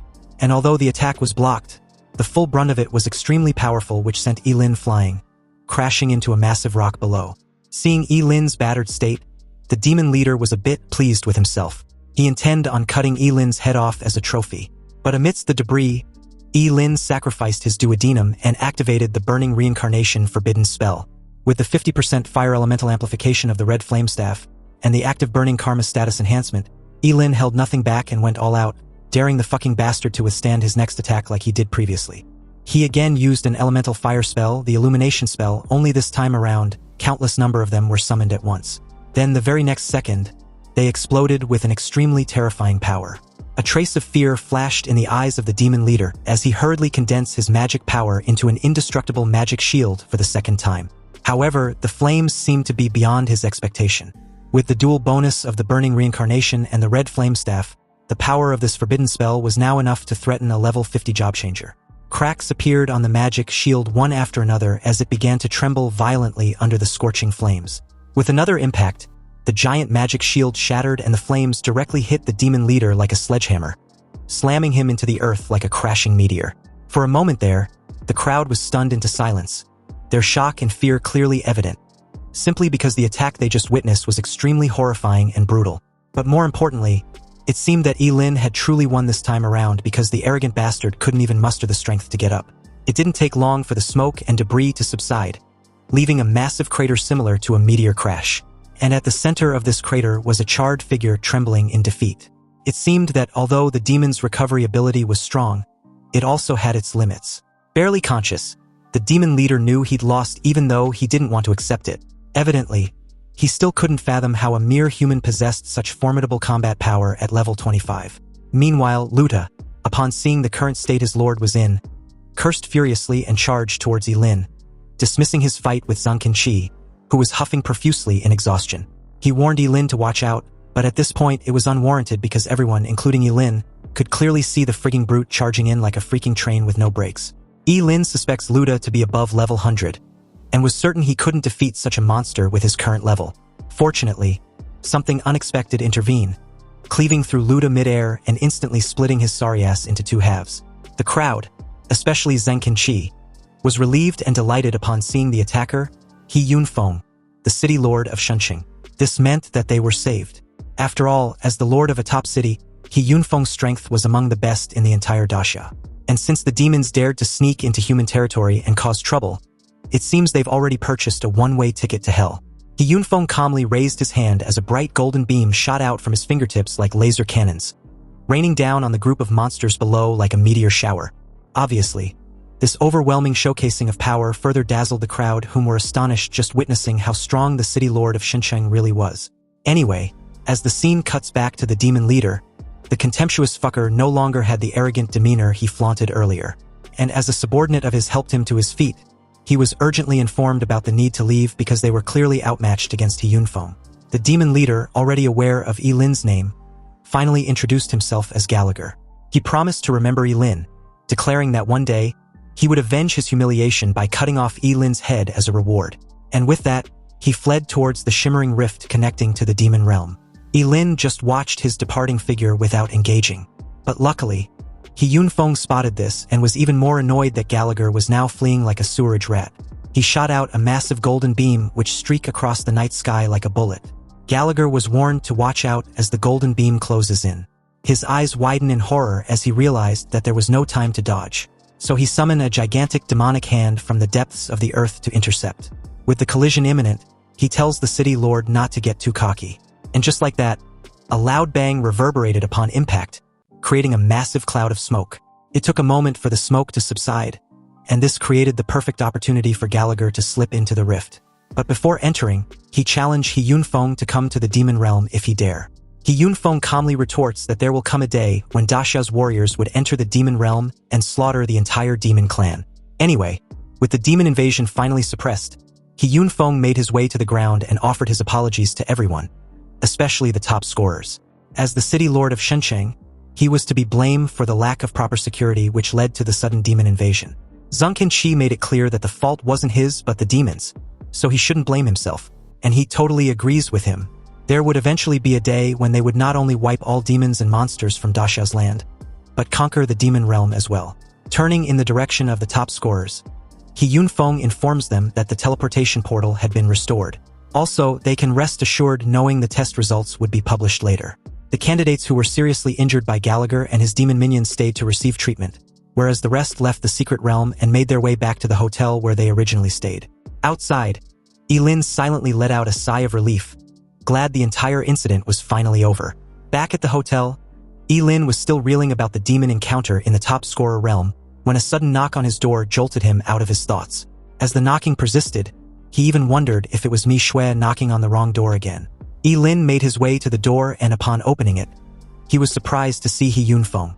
He invited him in and questioned the reason for his sudden visit. He Yunfeng made a lame excuse of checking up on his injuries. Ye Lin appreciated his concern and replied that he was almost fully recovered. After all, they weren't major injuries to begin with. He Yunfeng was a bit surprised but didn't dwell on it. What he was more concerned about was Ye Lin defeating a royal blood demon in a head-on confrontation. Ye Lin tried being modest about it, but this only further impressed He Yunfeng. He was even willing to back Ye Lin as a rising prospect to serve Xincheng. Stunned, Ye Lin reiterated what he just heard, questioning if He Yunfeng was really serious. He Yunfeng confirmed that he was. He was very much aware that Ye Lin was a forbidden spellcaster, and although cultivating a student of his profession was indeed not worth it, the demon clan seemed to be scheming something major, so the city of Xincheng needs an existence capable of deterring them if the need arises. Ye Lin was still reeling about the fact that a prosperous city like Xincheng was willing to cultivate him. This was an extremely beneficial deal no matter how he looks at it, and although he really wants to accept the offer right away, he needed to first ask Zhuge Qianxing, his teacher. He Yunfeng agreed and even offered to personally go to Xincheng and ask Zhuge Qianxing himself. This was unexpected, but before he could reply, another knock on his door interrupted the two. Ye Lin informed the person at the other end that the door wasn't locked. A waitress wearing a maid outfit with cat ears and black stockings presented a tray of fruits after being invited in. She informed him that the fruits were prepared by the hotel for the top scorers. Ye Lin, sensing that something was off, thanked her as she walked in with the clattering of her high heels. The moment she placed the fruit tray on the table, Ye Lin cleverly antagonized her, pointing out the sudden pungent smell from the fruits. The waitress, upon hearing this, realized she'd been made and her expression suddenly changed. He Yunfeng was quick to notice her murderous intent and warned Ye Lin to watch out as she launched towards him with a dagger. He Yunfeng intercepted the attack and questioned who sent her. The level 50 assassin's face was ashen to see the city lord as he reiterated his earlier question. And even though he threatened to kill her, she was unwilling to reveal the person responsible. She knew very well that being caught in the act by He Yunfeng, she would either die or live a life worse than death. But her family will be fine, however. If she offends the Wu family, her whole family might be ruined. Therefore, in the current situation, the best option was her death to settle her debts. And as for whether the city lord would investigate the person responsible, that's his business. So, the moment she was trashed across the room by a simple kick from He Yunfeng, she quickly grabbed the dagger she dropped. And without any hesitation, she plunged it straight into her stomach. It took less than a second for the bitch to drop dead from the poison coated on the dagger. He Yunfeng narrowed his eyes, his face gloomy as he stared at her lifeless corpse. Obviously, the people behind this assassination weren't ordinary, since a level 50 job changer chose suicide rather than reveal their identity. And what's more, the poison used seemed to be extremely powerful to be able to instantly kill her. Ye Lin suspects the Wu family, as He Yunfeng reassured him not to worry. He would personally investigate this incident thoroughly and make Wu Shaoqi apologize to him. But Ye Lin knew a simple half-ass apology wouldn't stop the Wu family for trying again. So he decided to give up the offer on joining Shenqing. His reason was simple. He was afraid he wouldn't live past a month if he stayed. He Yunfeng walked off, furious at the Wu family for crossing the line and fucking up his deal. But he still intended on investigating. And the moment he left the room, there was another knock on the door. Ye Lin was close to losing it when he noticed that it was Mi Shui. She rushed inside, all excited, informing Ye Lin that the results were finally out. And as expected, he was the nation's top scorer. Mi Shui even added that he had brought honor to his family. But upon realizing Ye Lin was an orphan, she visibly tensed up, a bit embarrassed. Anyway, since her teammate was awesome, she wanted to take a photo to commemorate his achievement, and also boast about clearing a dungeon with the nation's top scorer. But in doing so, she found the dead woman behind them. Mi Shui freaked out, questioning why a dead person was inside Ye Lin's room. But before answering, Ye Lin delegated the task of cleaning up to her. He also had to stop her imagination from running wild. The dead bitch was an assassin sent by Wu Shaoqi to kill him. Upon hearing this, Mi Shui got pissed off, suddenly all fired up to teach that spoiled fool a lesson. Meanwhile, Wu Shaoqi, upon receiving the news about the failed assassination, got furious as he questioned what kind of worthless trash carried out the attempt. After all, the disparity was so vast that he couldn't comprehend how a level 50 assassin couldn't kill just a mere level 25, regardless of the profession. But no sooner was he done lashing out in anger than a dignified middle-aged man walked in. And upon seeing this person, who happens to be his father, Wu Shaoqi's face immediately turned ashen. The middle-aged man sneered, his face full of disappointment and rebuke as he questioned Wu Shaoqi if he even respected him as his father. He didn't care if his son sent someone to deal with Ye Lin, but why did he have to be so stupid to do it in front of the city lord? A sudden unease washed over Wu Shaoqi, and he could only reply that he didn't know. He had no idea He Yunfeng would be there, but his father wasn't having it. Anyway, since he was the direct heir of the Wu family, He Yunfeng will most likely give him a minor punishment as a warning, and won't do anything devastating to him. Wu Shaoqi was then instructed by his father to pack his things. They were going to apologize to the city lord. The young master of the Wu family immediately deflated like a wilted eggplant, not daring to utter a single word in rebuttal, but his resentment towards Ye Lin only grew stronger. Later during the next day, Ye Lin soon received the National Champions Award, which was personally presented to him by the city lord He Yunfeng. As the top scorer in the national exam, he was to receive only 2 rewards, both of legendary grade. But to be honest, Ye Lin initially thought he was going to receive money, but receiving a legendary skill scroll and equipment would also do, especially since the ranks above legendary were forbidden spells and god-tier equipment. For the legendary grade equipment, it was the Great Sumeru Ring with a 100% psychic power enhancement, but can also be refined. Its first skill was the Sumeru World, which allows the user to absorb energy-type attacks and store them inside the ring, upon which the stored energy can be converted to temporary psychic power enhancement. The second was the Inside World, which also allows the user to open the storage space inside the ring. The storage space's size was equivalent to the user's psychic power. So basically, not only will the ring be able to absorb energy-type attacks and convert them temporarily into psychic power, but it also comes with a storage space. Ye Lin couldn't help but smile slightly. Obviously, with this ring, even if he's attacked by a group of mages, he can absorb all attacks and convert them into temporal psychic power. Then use forbidden spells to retaliate and quickly make light work of them. It's evident that the Sumeru ring, together with his undying body, significantly makes him stronger the more attacks he's dealt with. He thanked the city lord and promised to continue to work hard and improve. Pleased with this reply, He Yunfeng was also quick to add the matter concerning his earlier offer. He wants to discuss it in more details later. But for now, Ye Lin would be sent back to Qingqing using a teleportation array. It didn't take long for the scene to cut back to the city of Qingqing, specifically the teleportation square.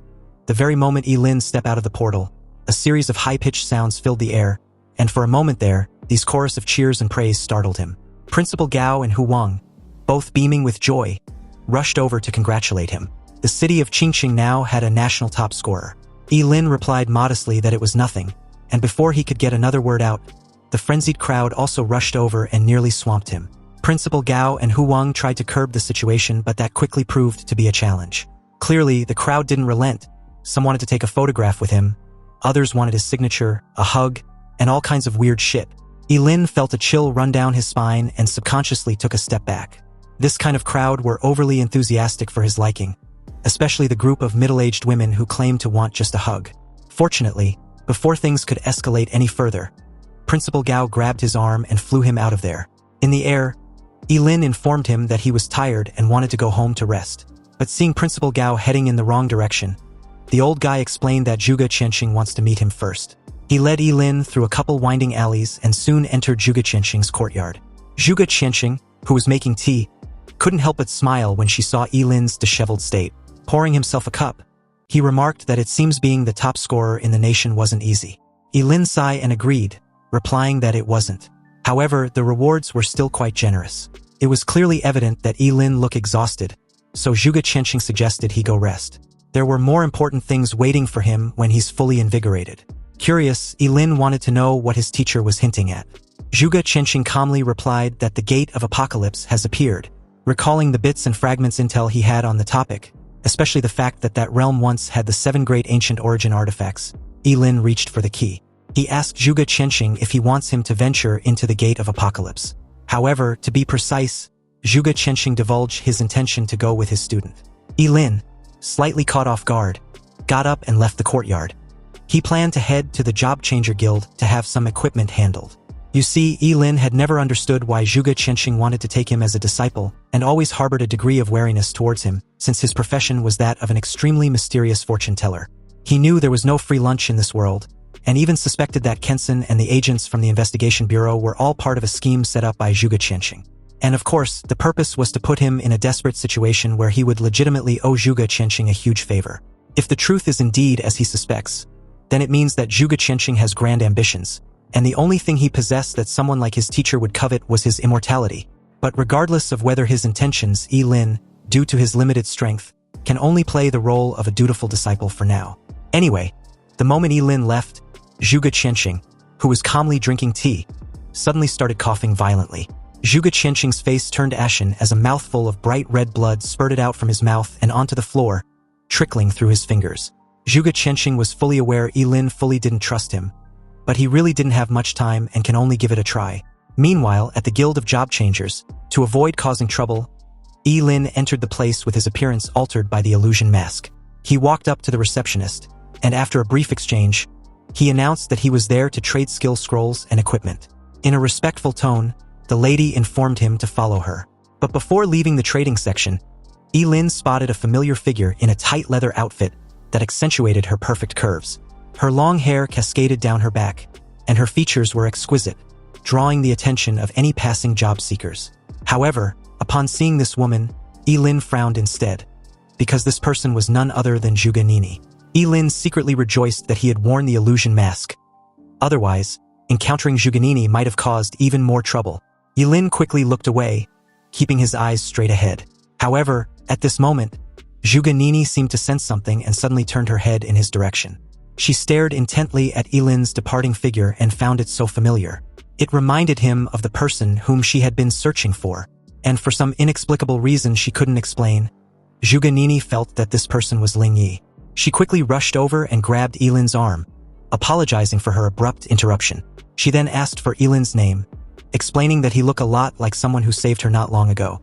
Although Ye Lin replied that Zhuge Nini had mistaken him for someone else, he was inwardly rattled as he describes her intuition as terrifying.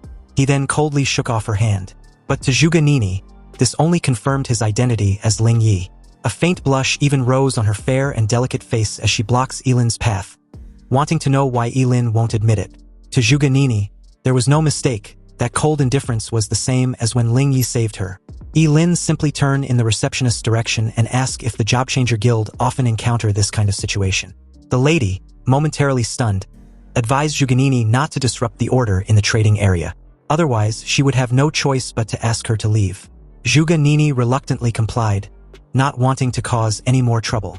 But the commotion attracted the attention of several job seekers around who clearly couldn't mask their envy and jealousy. They couldn't comprehend why such an outstanding beauty was fawning over Ye Lin, whose appearance seemed so ordinary. They deduced that Ye Lin must be rich, hence why he seemed so indifferent to Zhuge Nini. Ye Lin had originally wanted to keep a low profile, but Zhuge Nini had made him the center of attention. Fortunately, he hadn't been made. Ye Lin simply ignored the gazes of the others and took out more than a dozen high-level equipment from his great Sumeru ring. These were the very pieces he had tricked out of Wu Shaoqi and his group of minions, along with the intermediate and low-level equipment that he got in the Scholar's secret realm. In an instant, the trading platform was filled with piles of equipment, each piece exuding a different aura, some full of power, while others full of mystery. Everyone, including Zhuge Nini, were completely stunned to see so many extremely precious equipment piled over like some cheap garbage. But any pieces could sell for millions.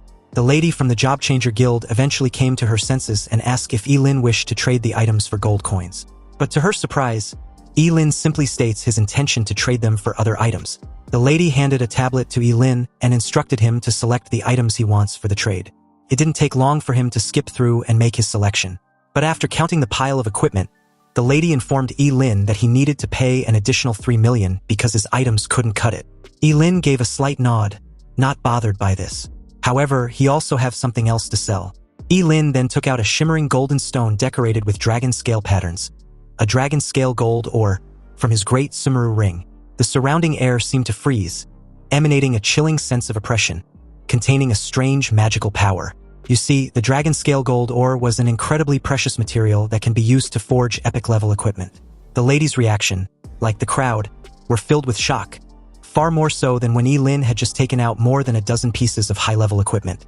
Compared to the dragon pattern gold ore, a dozen or so high-level equipment pieces were nothing. Meanwhile, Zhuge Nini's eyes sparkled as she stares at Ye Lin in amazement. At this point, her resolve about the guy in front of her being Ling Yi was practically sealed. Suddenly, a calm and authoritative voice questioned the lady what the commotion was all about. This person, Chun Kai, made his way onto the stage and even added that he recalled teaching the lady about the importance of staying calm in these kinds of situations. Chun Kai was apparently the vice president of the Qingqing Job Change Guild, and his level was rumored to be close to 60. A hint of surprise flashed in his eyes when his gaze finally lands on the dragon scale gold ore in Ye Lin's possession. Pleased, he asked Ye Lin what he wants in return. Ye Lin calmly announced his desire to have a refining stone. Apparently, a refinement stone can refine the star rating of equipment, making it more powerful. A rare-grade equipment refined to 7 stars can even rival an epic-grade equipment that has not been refined in terms of attributes. Chun Kai had no issue with this request and even suggested exchanging 800 pieces for the dragon pattern gold ore. But Ye Lin asked for 1,000 pieces.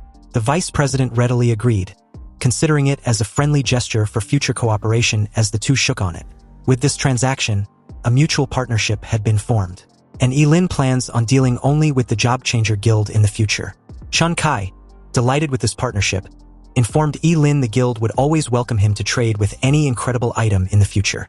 Then, as he instructed the lady to quickly arrange for someone to retrieve 1,000 refining stones from the warehouse, Chun Kai didn't forget to remind the lady to behave as exemplary as he just did during such situations in the future. But no sooner had he said this than Ye Lin, in his usual cold indifference tone, announced that he still had one more item to trade. He took out the legendary skill scroll from his ring to the shock of everyone present, especially Chun Kai, who was nearly losing his shit seeing such item. For someone bragging about always remaining calm and composed during transactions, he was practically screaming as he called for the president. Nearby, Zhuge Nini, in a daze, cemented her belief that Ling Yi was definitely not an ordinary person. After all, he just took out a legendary skill scroll which was previously non-existent in the entire city of Qingqing. Chun Kai's earth-shattering call quickly attracted an old man in a robe, who suddenly appeared in front of everyone in an instant. His calm and ominous aura emanated a sense of mystery. His name was Wang Lichuan, the president of the Qingqing Job Change Guild. At this moment, Chun Kai felt as if he had seen a savior, as the old guy also behaved exactly as Chun Kai did when he first arrived. But upon seeing the legendary skill scroll, He was briefly stunned before glancing in Ye Lin's direction. Apparently, this legendary skill scroll, which was already incredibly precious, was also adaptive. You see, an adaptive legendary skill scroll was even more coveted simply because it was suited for any job changer regardless of the profession. Wang Lichuan calmly asked what Ye Lin plans on trading it for. Ye Lin declared his intention to trade it for all the normal skill scrolls the guild had. Obviously, with the ultimate sublimation skill, legendary skill scrolls were useless to him, so it was better to exchange them for a few thousand ordinary skill scrolls to cast forbidden spells. However, Wang Lichuan, like the rest, was dumbfounded upon hearing this. They all stared at Ye Lin as if he was an idiot, and wondered if they heard him correctly. Zhuge Nini quickly interjected, advising Ye Lin not to follow through with the trade. He was making a terrible mistake with this deal, and besides, ordinary skill scrolls can be bought with money, costing between 8 and 20,000 each, but legendary skill scrolls were priceless. Zhuge Nini even offered Ye Lin the needed fund if he was short on money. And although Zhuge Nini was sincere and resolved with her offer, Ye Lin directly refused without hesitation. Wang Lichuan asked if Ye Lin was sure about the trade, and the moment he replied that he was, the old man quickly ordered the staff to retrieve all the ordinary skill scrolls they had, and not a single one should be left behind. Soon, the transaction was complete and Ye Lin was offered the highest level membership card from the guild. With this card, he can enjoy a 30% discount when shopping in the Qingqing Job Changer Guild. Thanking the president, Ye Lin then left the guild immediately after. With his departure, Chun Kai suggested if they should have someone secretly follow and protect Ye Lin. After all, he was carrying so many valuable items. But the president advised against it. He reasoned that there was no need because someone who once possessed a dragon-scale gold ore and legendary skill scrolls couldn't possibly be an ordinary person. If they were to take the initiative without his knowledge, it might only make him resentful. Anyway, the very moment Ye Lin left the Job Change Guild, Zhuge Nini, who had been waiting patiently at the entrance, followed him without any form of discretion. At an intersection, she again confronted Ye Lin, and this time around, she was already convinced that he was Ling Yi. Even when Ye Lin reiterated that she had mistaken him for someone else, Zhuge Nini paid no mind. She wants him to follow her home. There was an imposter who had deceived her father with his identity, and she wants to prove that the real Ling Yi and that shameless scoundrel were not the same person. But seeing Ye Lin's hesitation, Zhuge Nini stated that it was okay if Ye Lin didn't want to admit the truth for now, but she clearly recalled Ling Yi's silhouette perfectly matching his, and if he was still unwilling, she would just have to involve the investigation bureau. Ye Lin reluctantly agreed to follow along, but once they turned into a less crowded area, he would immediately use his fleeting dance to make a quick getaway. It was already nightfall when Zhuge Nini dragged Ye Lin back to the courtyard to meet her father. Excited as hell, she introduced a disguised Ye Lin as Ling Yi. Zhuge Qianxing tried to tell her daughter the truth, but seeing as she was convinced now that the two weren't the same person, and on top of that, she was also practically trying to sell the person she brought as someone better than Ye Lin, Zhuge Qianxing, speechless and unable to shatter her daughter's fantasy, gave a tacit acknowledgement, even though this made the two guys cringe in embarrassment. And to make matters even worse, this annoying redhead wants her father to choose Ling Yi as apprentice and discard Ye Lin. Zhuge Qianxing adjusted his glasses and played along once again, complimenting her daughter. Ling Yi was indeed an outstanding young man, and he would like to have a private chat with him. Delighted with this response, Zhuge Nini gave the two some privacy since she needed to go change clothes anyway. She wanted to wear her most beautiful dress to please her guest. The moment she was out of earshot, Ye Ling asked his teacher if he was ever going to tell her daughter the truth. That's when Zhuge Qianxing revealed that the entire situation might not necessarily be a bad thing, even though it was all just a freaking coincidence. It had also inadvertently given him an idea to which Ye Lin was quick to catch on. He wants Ye Lin to enter the gate of the apocalypse as Ling Yi. This way, his real identity would be preserved and wouldn't conflict with him going all out if the need arises. Although Ye Lin looks calm and collected at the moment, giving nothing away outwardly, he was actually laughing maniacally inwardly, knowing full well that impersonating Ling Yi also meant that his disappearance inside the gate of apocalypse wouldn't matter either. And for some fucked up reason, this guy was excited, looking forward to what exactly his teacher was plotting against him. Ye Lin gave a reply, agreeing to go with Zhuge Qianxing's idea. So with this go-ahead, Zhuge Qianxing promised to deal with Zhuge Nini so they can set off in a few days. Back inside his room in the Zhuge family's villa, Ye Lin made thorough preparations for the Apocalypse Gate exploration by first refining his equipment. After all, he must always be wary of others regardless of how powerful he becomes. Unexpectedly, on his first try in refining his Sumeru ring, it was successful with its current refinement level at 1 star, and the mental amplification at 120%. Ye Lin was amazed. With just 1 star, the mental power bonus had increased by 20%, pushing it into the tier of wearing an advanced piece of equipment.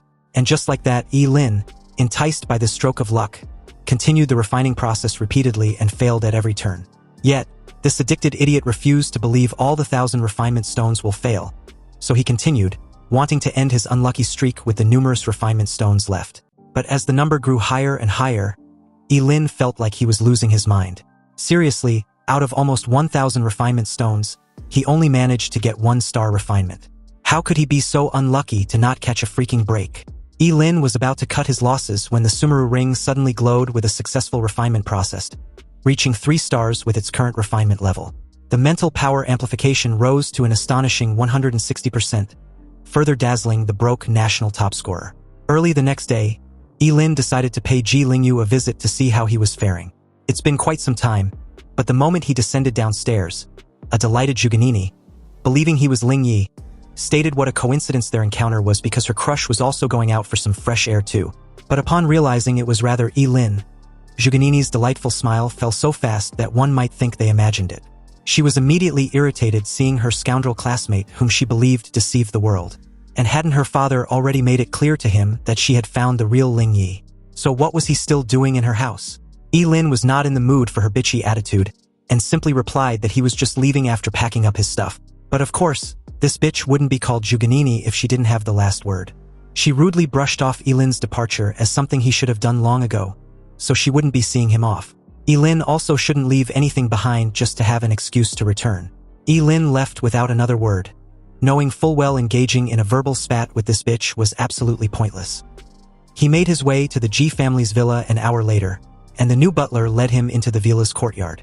It didn't take long for Ji Lingyu to spot him and quickly rushed over.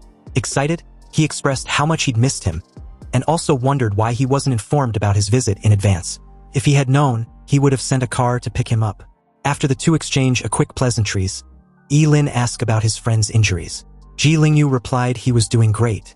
His dad found him the best priest in Qingqing to treat his injuries. Ye Lin then asked for a favor. He came to see Ji Lingyu about something important. Ji Lingyu just wants his boss to tell him what the matter was, and even though it was undisclosed, Ye Lin basically wants Ji Lingyu to spread some information for him. Ji Lingyu, a bit puzzled, wanted to know if that was all, and Ye Lin just simply gave a nod. He then assured Ye Lin not to worry, this issue was no problem at all. Shortly after, at the center of the most crowded streets in Qingqing, the news of the student who just won the nation's top scorer title, Ye Lin, was frequently seen visiting high-end entertainment venues. Most of the crowd, wanting to know exactly what was going on and why the national top scorer had become so depraved, speculated that Ye Lin was probably really going to die soon from overexerting his body and snatching the title. This was why he had fallen so low. Then, gradually, they lost interest in him. After all, everything was about interests in the adult world. And a top scorer who indulges in wine and women and willingly degenerates can't provide them with much value. Some laments that it was a shame. If Ye Lin wasn't a forbidden spellcaster, the city of Qingqing would have really produced a true dragon. Amidst the crowd, Zhuganini watched the news and comments on how hopeless her scoundrel classmate was.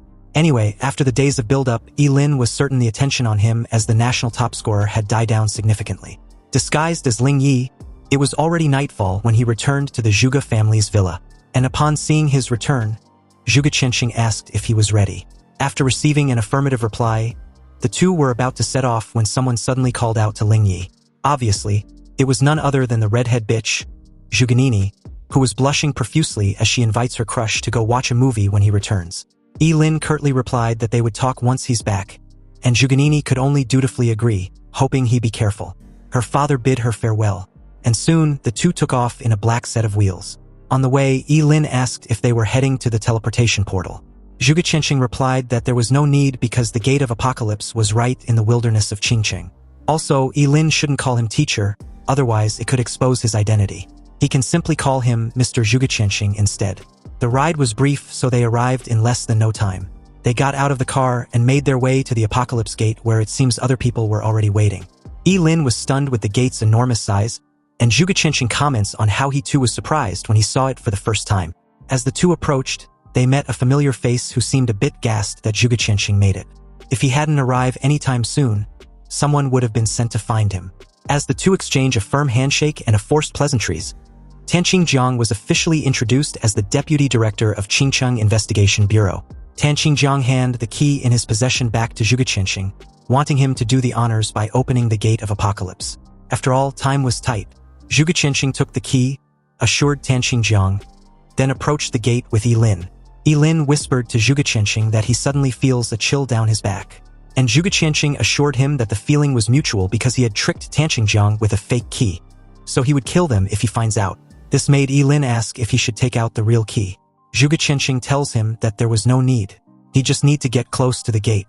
Zhuge Qianqing then pretended to fiddle with the fake key close to the stone gate.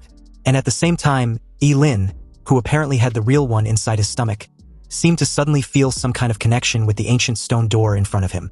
He placed his hand on the stone door the moment Zhuge Qianqing instructed him to open the gate. Upon contact, the Gate of the Apocalypse seemed to sense the real heavenly revelation key and began to react. There were no earth-shattering phenomena or dazzling lights, just a deep and long mechanical sound. Then the stone door slowly opened just like an ordinary door, revealing a pitch-black passage that seemed to have no bottom. And an ancient and mysterious aura wafted from the passage, inspiring awe in all who beheld it. Tan Qingjiang's eyes lit up instantly with a hint of surprise and greed. After all, this was the place where 7 ancient artifacts of origin once fell out. He immediately requested for the key to be returned to him. Zhuge Qianqing obliged, adding that the ancient key of the apocalypse originally belonged to the deputy director anyway. This was when an uninvited guest suddenly announced his presence, commenting on how the Gate of Apocalypse was actually right in their city of Qingcheng all along. This person was none other than Wang Lichuan, the guild president of the Qingcheng Job Change Guild. Tan Qingjiang's face immediately darkened. It was one thing for Zhuge Qianqing to follow along, but the guys from the Job Change Guild, that wouldn't do. Tan Qingjiang questioned Zhuge Qianqing if he was the one responsible for calling them. Zhuge Qianqing, who seems to be at loss, replied that he wouldn't do something this foolish, but he quickly deduced Ye Lin to be the most likely culprit to have called the Job Change Guild. After all, if he wanted to take action against him, the more muddied the water was, the more advantageous it would be for him. Wang Lichuan feigned being surprised about their coincidental encounter, and asked if they could tag along for the treasure hunt. Tan Qingjiang didn't like this idea. After all, the old geezer hadn't done any work but want to have a share of the loot right from the start. Wasn't that inappropriate? Wang Lichuan proposed the Job Change Guild takes the lead, scouts ahead, and even become cannon fodder if necessary. Tan Qingjiang took a moment to think of the proposal and find it appealing. Since the Job Change Guild was already there, they sure as hell won't leave empty-handed. And given how dangerous the Gate of Apocalypse was, it wasn't a bad idea to have them scout ahead. Tan Qingjiang agreed to the arrangement, and upon hearing this, Wang Lichuan and his men took the lead after thanking the deputy director. As he passed by Ye Lin, he glanced in his direction with a smile, surprised to find the young lad there as well. Ye Lin, seemingly oblivious to everything, calmly followed behind Zhuge Qianqing as Wang Lichuan and his men head straight into the pitch-black passage stretching deep into the gate. Further inside, a strong light pierced through the darkness, instantly illuminating the entire dark passage. The light was so intense that it took a while for them to adjust before they could open their eyes. But what they saw left them completely stunned. Even Ye Lin looked completely incredulous. The world behind the gate was not as bizarre and fantastical as they had imagined, nor was it a scene teeming with monsters. On the contrary, what appeared before them was actually Qingcheng. However, the Qingcheng before them was clearly different from the one they lived in. The towering city walls, winding streets, and lush trees have all been reduced to ruins and rubble. Cold rubble lay scattered, and dust flew everywhere, as if a devastating disaster had occurred. A gust of wind blew by, bringing with it an indescribable sense of desolation. The expression on everyone's face was still filled with shock and confusion, wondering if they were in some sort of an illusion. They had heard that the world behind the Gate of Apocalypse might be full of dangers and unknowns, but they never imagined it would be like this. It took a while before Tan Qingjiang gave an order for them to head inside to take a look. So, suppressing their shock, the members of the Job Change Guild scouted ahead, with Zhuge Qianqing and the members of the Investigation Bureau following behind. Upon entering this ruined version of Qingcheng, they discovered that there were traces of battles everywhere, as if a terrible war had destroyed everything. Broken and shattered equipment fragments were scattered everywhere on the ground. But strangely, not only were there no living creatures, but they also didn't see a single corpse along the way, whether human or demonic. A faint unease settled over everyone. After all, the unknown was always the most frightening thing. Zhuge Qianqing crouched down, reached out and picked up a delicate metal fragment. Its edges were sharp, and it was covered with ancient runes. Tanqingjiang asked if he had discovered anything, and he simply answered that the metal was a fragment of a divine artifact, but unfortunately, it has lost all its value over the years. This was some sort of a positive start for the group, but after searching for hours, Wang Lichuan, visibly frustrated, expressed his displeasure of not finding anything. No danger, no opportunity, absolutely nothing but concrete ruins. If there was really nothing of value inside the gate of the apocalypse, then it means this entire exploration was a complete waste of time. Zhuge Qianxing suggests they split up and search thoroughly. Maybe then they would find something of value. And if anyone encounters any danger, they can just shout out loud. The entire place was deathly quiet anyway, so any distress call would be carried far enough for the rest to hear. Tanqingjiang agreed to this and instructed the group to disperse and search separately. The three groups immediately spread out, each searching in a different direction. Suddenly, Ye Lin not only had the opportunity to act alone, but he was also assigned to head towards the slums. And coincidentally, the apocalyptic key inside his stomach had already been restless, trying its best to rush in that direction he knew all too well. However, since he didn't trust anyone nor intend on telling a soul, whether it was Zhuge Qianxing whom he had reason to believe had begun to doubt him, or Wang Lichuan whom he had summoned, he didn't rush to the slums following the guidance of the key, but instead searched along the way, going into any building he encountered to see if he could find anything. Then, out of any prying eyes, he took out a scroll containing the underground escape technique. It was a technique that allows a mage to manipulate the surrounding earth elements with their own mental power, allowing them to move freely underground within a distance not exceeding 50 meters. But upon using his ultimate sublimation talent, the technique was fully upgraded to Spatial Leap. And a Spatial Leap was now a forbidden spell that allows a Forbidden Spellcaster to sacrifice their own organs to achieve short-distance cross-space movement, during which they are immune to any physical attacks and most energy attacks. In an instant, the space around Ye Lin was torn apart, revealing a deep, wavy, boundless void that swallowed him whole and made him disappear from the spot. Elsewhere, a moment later, Ye Lin's figure got pieced back together like a jigsaw puzzle and appeared in the slums he was familiar with. And before him stood a dilapidated, low-lying apartment, its walls covered with withered vines and moss. This was his home back in the real city of Qingqing. An indescribable smell permeated the air, and everything there seemed more desolate than he remembered. A deep sense of unease washed over him as he realizes that his home was the endpoint indicated by the ancient key of apocalypse. Suddenly, the air was filled with an indescribable sense of antiquity and decay as something calls out to him from behind, glad that he'd finally made it.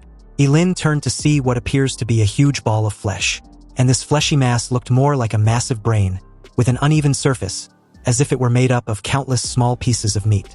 Its color was a sickly reddish-gray, and it emitted a nauseating stench with numerous tiny tentacles extended from the surface of its grotesque fleshy ball, sticking to the walls of the room. It introduced itself as the guardian of the ancient artifact of origin, and declared that it had been waiting for him for many, many years. Ye Lin, still reeling about the fact that the monstrous ball of flesh actually spoke and knew his name, asked why. But the creature simply mentions that with his arrival, the eternal scale should be returned to its rightful owner. Suddenly, the large ball of flesh began to writhe violently, as if something was about to break out of its shell. Then immediately afterwards, several of its tentacles plunged into its ball of flesh and pulled out an ancient artifact before Ye Lin. The object looked like a balanced scale, with an ancient and deep luster and intricate patterns carved on its surface. After spitting out the balance scale, the mass of flesh became noticeably weaker. The appearance of this balance scale seemed to freeze the air in the room. On one side of the scale floated a dazzling golden gem, while on the other side was a cloud of black mist, and the two seemed to represent light and darkness, eternally confronting each other. The creature disclosed that the ancient artifact once belonged to Ye Lin. This was why he had the power of infinite regeneration. After all, only ancient artifacts can create such abilities that were completely beyond the realm of common sense. Ye Lin's heart pounded wildly as the eternal scale was handed over to him, and as it drew near, a sense of familiarity etched deep within his soul swept over his entire body, intertwined with his flesh and blood. Suddenly, a familiar voice whispered in Ye Lin's ears, complimenting him for really finding the ancient artifact. Then a piercing beam from the person's fingertip tore a hole on the side of Ye Lin's abdomen. Ye Lin used his fleeting dance to instantly put some distance between himself and this familiar middle-aged man in an elegant trench coat who was none other than Zhuge Qianxing, his face devoid of any emotion. He demanded Ye Lin hand over the ancient artifact of origin.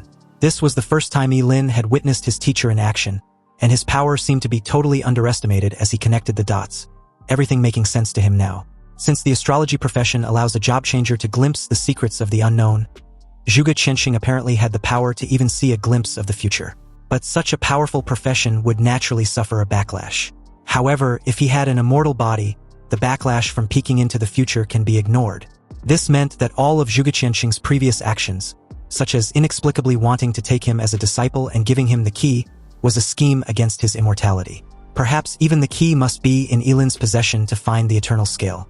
After all, that sense of familiarity etched deep in his soul couldn't be faked. So this eternal scale must be inextricably linked to him. And perhaps, from the moment Ye Lin began his job change ceremony, everything he had been doing was within Zhuge Qianxing's calculations. With a hand covering his regenerating wound, and the other tightly gripping the crimson flame staff, Ye Lin stared at Zhuge Qianxing with a complicated expression. And although this deduction seemed entirely plausible, Zhuge Qianxing, coughing a couple of times, neither denied nor confirmed anything. He simply informed his disciple that it was already too late. In that moment, the fleshy mass once again began to writhe violently after instructing Ye Lin to take the eternal scale and run. Because apparently, it had the power of equivalent exchange, and Zhuge Qianxing wants to use it to transfer Ye Lin's infinite regeneration ability to himself. Ye Lin, upon hearing this, was absolutely livid.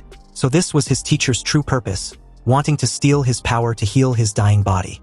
Zhuge Qianxing, with an unbothered yet impatient tone, simply informed Ye Lin that he talks too much.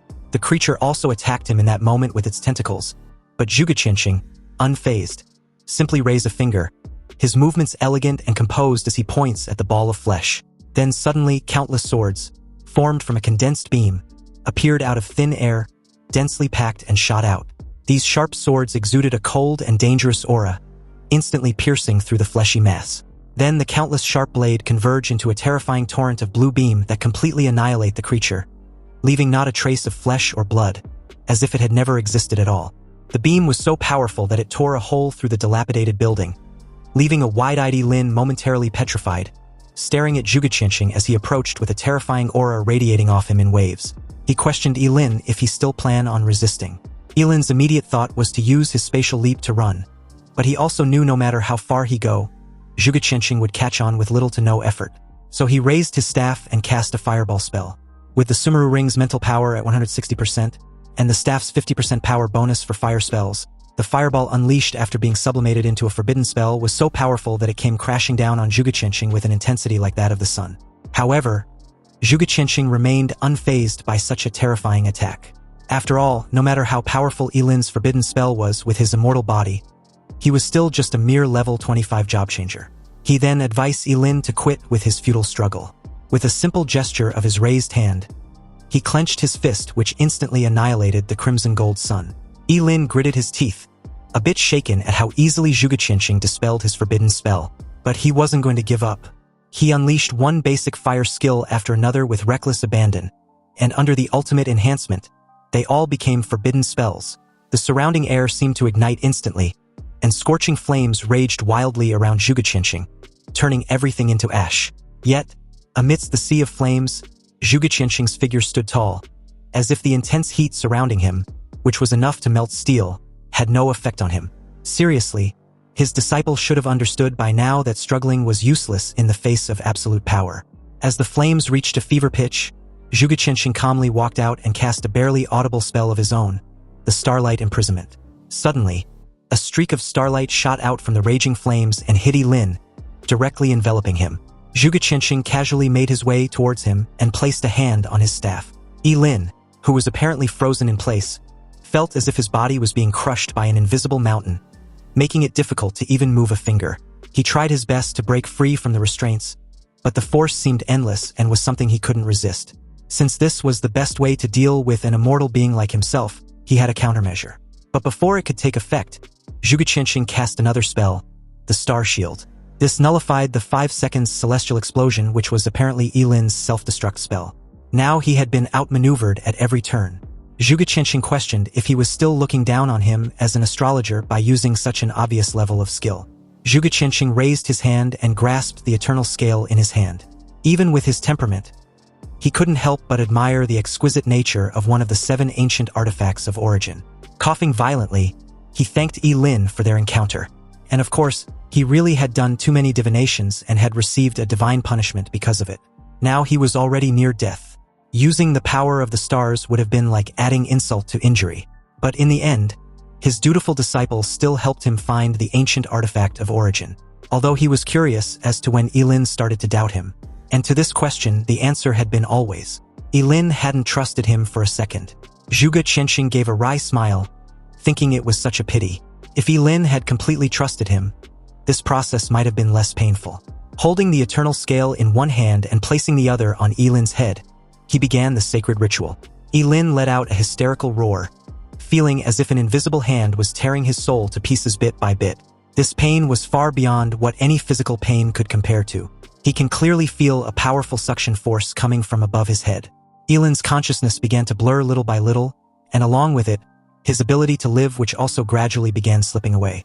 Something in his body seemed to be pulled frantically away by the eternal scale. And just as the soul-tearing pain reached its peak, a dimmed light shot out from his body. It was half of an exquisitely crafted balance scale, echoing the eternal scale in Zhuge Qianxing's hand. Then very abruptly, it ceased its agitation and floated quietly in Zhuge Qianxing's palm. Zhuge Qianxing was stunned by this scene for a moment, before realizing that half of the eternal scale had always been within Ye Lin's body. You see, when the half-light and half-dark eternal scale tilts, it will amplify the power of one side infinitely. And the one who controls the eternal scales will increase in strength as the sun rises, reaching unparalleled power at noon. As the sun sets, the controller's strength will gradually weaken, but their physical recovery ability will increase significantly until night falls completely. At the moment of dawn, they will then possess the power of immortality. Possessing the dual abilities of immortality and invincibility, the eternal scale was hailed as the strongest ancient artifact of origin. Unfortunately, there was no longer an eternal scale in this world. This thing was destroyed by repeated wars thousands of years ago. Furthermore, the complete eternal scale possesses an extremely powerful ability for equivalent exchange. As long as both parties are willing, they can exchange things of equal value, such as level, profession, lifespan, or even gender. So when the eternal scale still exists, the Forbidden Spellcaster was the strongest SSS level class without exception, because as long as a level 90 job changer and a Forbidden Spellcaster are exchanged for each other, a level 90 Forbidden Spellcaster can be created instantly. Ye Lin wanted to know why Zhuge Qianxing was telling him all this. Zhuge Qianxing didn't reply and just continued, his face extremely pale as he began coughing once more. As he guided the flow of his fingers, the half-dark of the eternal scale began to emit a faint mysterious glow with a vibrant life force, as if being repaired. Soon, the fine cracks on the half-dark balance scale actually got repaired, and the moment it did, a dazzling light shined from Ye Lin's forehead with an excruciating pain. He also felt he'd lost his immortality, meaning Zhuge Qianxing had succeeded. The aura of death grew stronger, and Ye Lin could clearly feel it looming over him. No longer immortal, he was absolutely terrified as he begged his teacher to stop, but Zhuge Qianxing showed no sign of doing so. However, what he did afterwards was unexpected. Instead of using the eternal scale on himself, he used it on Ye Lin. The now complete ancient artifact of origin was smacked straight onto Ye Lin's forehead. Then everything felt pitch black. When his sight returned, Ye Lin stared wide-eyed, panting heavily, a look of terror still lingering in his eyes. He was still alive. And not only that, he also felt a familiar power within him. Obviously, his immortal body had returned, and it seemed to be even stronger than before. When he looked down, he found that his teacher had fallen to the ground, barely breathing. Zhuge Qianxing gave a self-deprecating smile, and from the looks of it, this seems to be his end goal all along. Ye Lin, utterly confused, stared at him with complicated emotions. Clearly, he could have taken his immortality for himself, so why had he returned it? Was there really anyone in this world who can resist the temptation of eternal immortality? Moreover, what exactly was Zhuge Qianxing's purpose in doing this? Ye Lin really couldn't comprehend why. After all, if the roles were reversed, he would definitely kill and steal his immortality without hesitation. Zhuge Qianxing coughed out blood, but his smile was still evident. He asked what exactly did he do to make Ye Lin so disrespectful to him. He won't even call him teacher?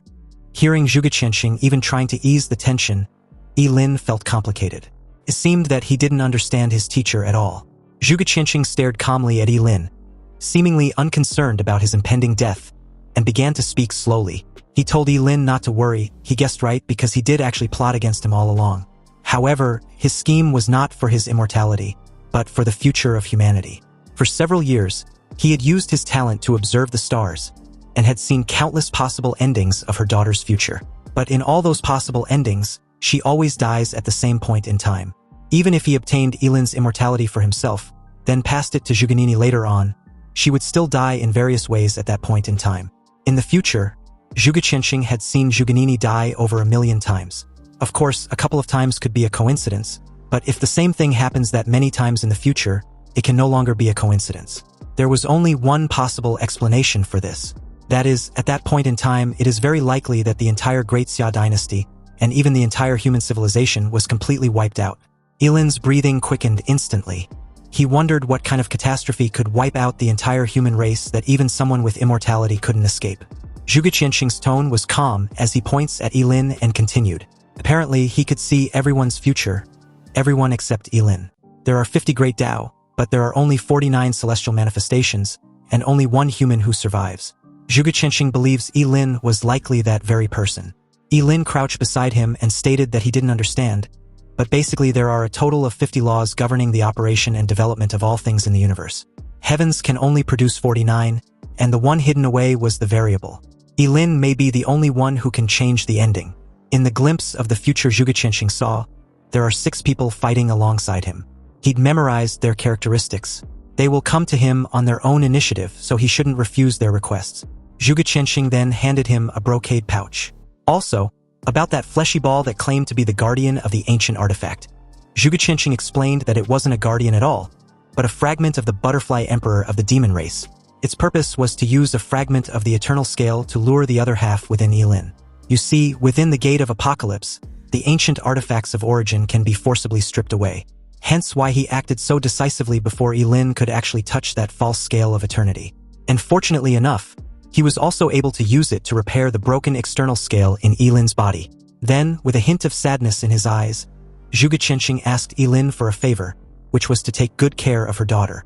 The moment Ye Lin promised he would, Zhuge Qianxing's pupils gradually dilated until the light in them eventually dimmed, and his last words was thanking Ye Lin for his promise. Ye Lin stared at Zhuge Qianxing's corpse, grateful for everything he had done for him. Ye Lin now wholeheartedly recognized him as his teacher. And about Zhuganini, he promised to keep her safe no matter what.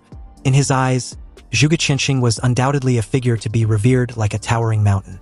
His calculations were flawless, as if everything in the world was under his control. However, this respectful sent-off was interrupted by a series of hurried footsteps. Tan Qingjiang and Wang Lichuan led their respective group to the scene. And upon seeing Zhuge Qianxing's lifeless corpse, Tan Qingjiang asked if Ye Lin was responsible. Ye Lin ignored him, his head still bowed as he paid his respects. Tan Qingjiang, who obviously had limited patience, told Ye Lin to explain himself or pay the price for his silence. But seeing as Ye Lin was still ignoring their existence, Tan Qingjiang immediately ordered one of his men to go seize Zhuge Qianxing's corpse and search if there were any treasure on him. The guy drew out his sword and launched toward Ye Lin, demanding he hand over his teacher's corpse. Ye Lin turned sharply at the dimwit in the air, annoyed that in order to save scums like this bald idiot, his teacher had to die. Ye Lin decided on the spot this guy had to go, and if anyone wants to disturb Zhuge Qianxing's body, then they would die too. Through ultimate sublimation, the summoned wood's technique was instantly elevated to the forbidden spell, the descent of the wood realm. In an instant, the ground beneath his feet began to tremble, and as the earth shook violently, enormous vines sprouted from the ground and restrained the guy in the air. He tried to struggle, but found that the more he did, the tighter the vines restrained him. Ye Lin then raised his hand and instinctively started to devour the guy's lifespan. He trashed violently in the air and wailed as his body began to deteriorate rapidly. Everyone, including Tan Qingjiang and Wang Lichuan, stared wide-eyed in horror at the scene before them. They had never seen anything so bizarre and terrifying. The wailing continued until the guy finally disappeared completely, not leaving even a corpse, as if he had never existed. And in that moment, a series of prompts also notified Ye Lin that he had devoured a level 42 job changer and gained moisture, fat, protein, carbohydrates, minerals, and a small amount of trace elements. His lifespan had increased by 45 years, experience points by 420, strength by 4 points, agility by 2 points, and spirit by 1 point. You see, with the eternal scale repaired, it completely tilted toward the dark side. And although it lost the attribute of being invincible at noon, it permanently retained its immortality. With the scales tipped toward the dark side, the original equivalent exchange ability had also turned into endless devouring. This means that even though it's no longer possible to transfer other people's levels to oneself like before, it has gained the ability to plunder others. Shocked and furious, Tanqingjiang believed Ye Lin had obtained the 8th ancient artifact of origin and killed Zhuge Qianqing.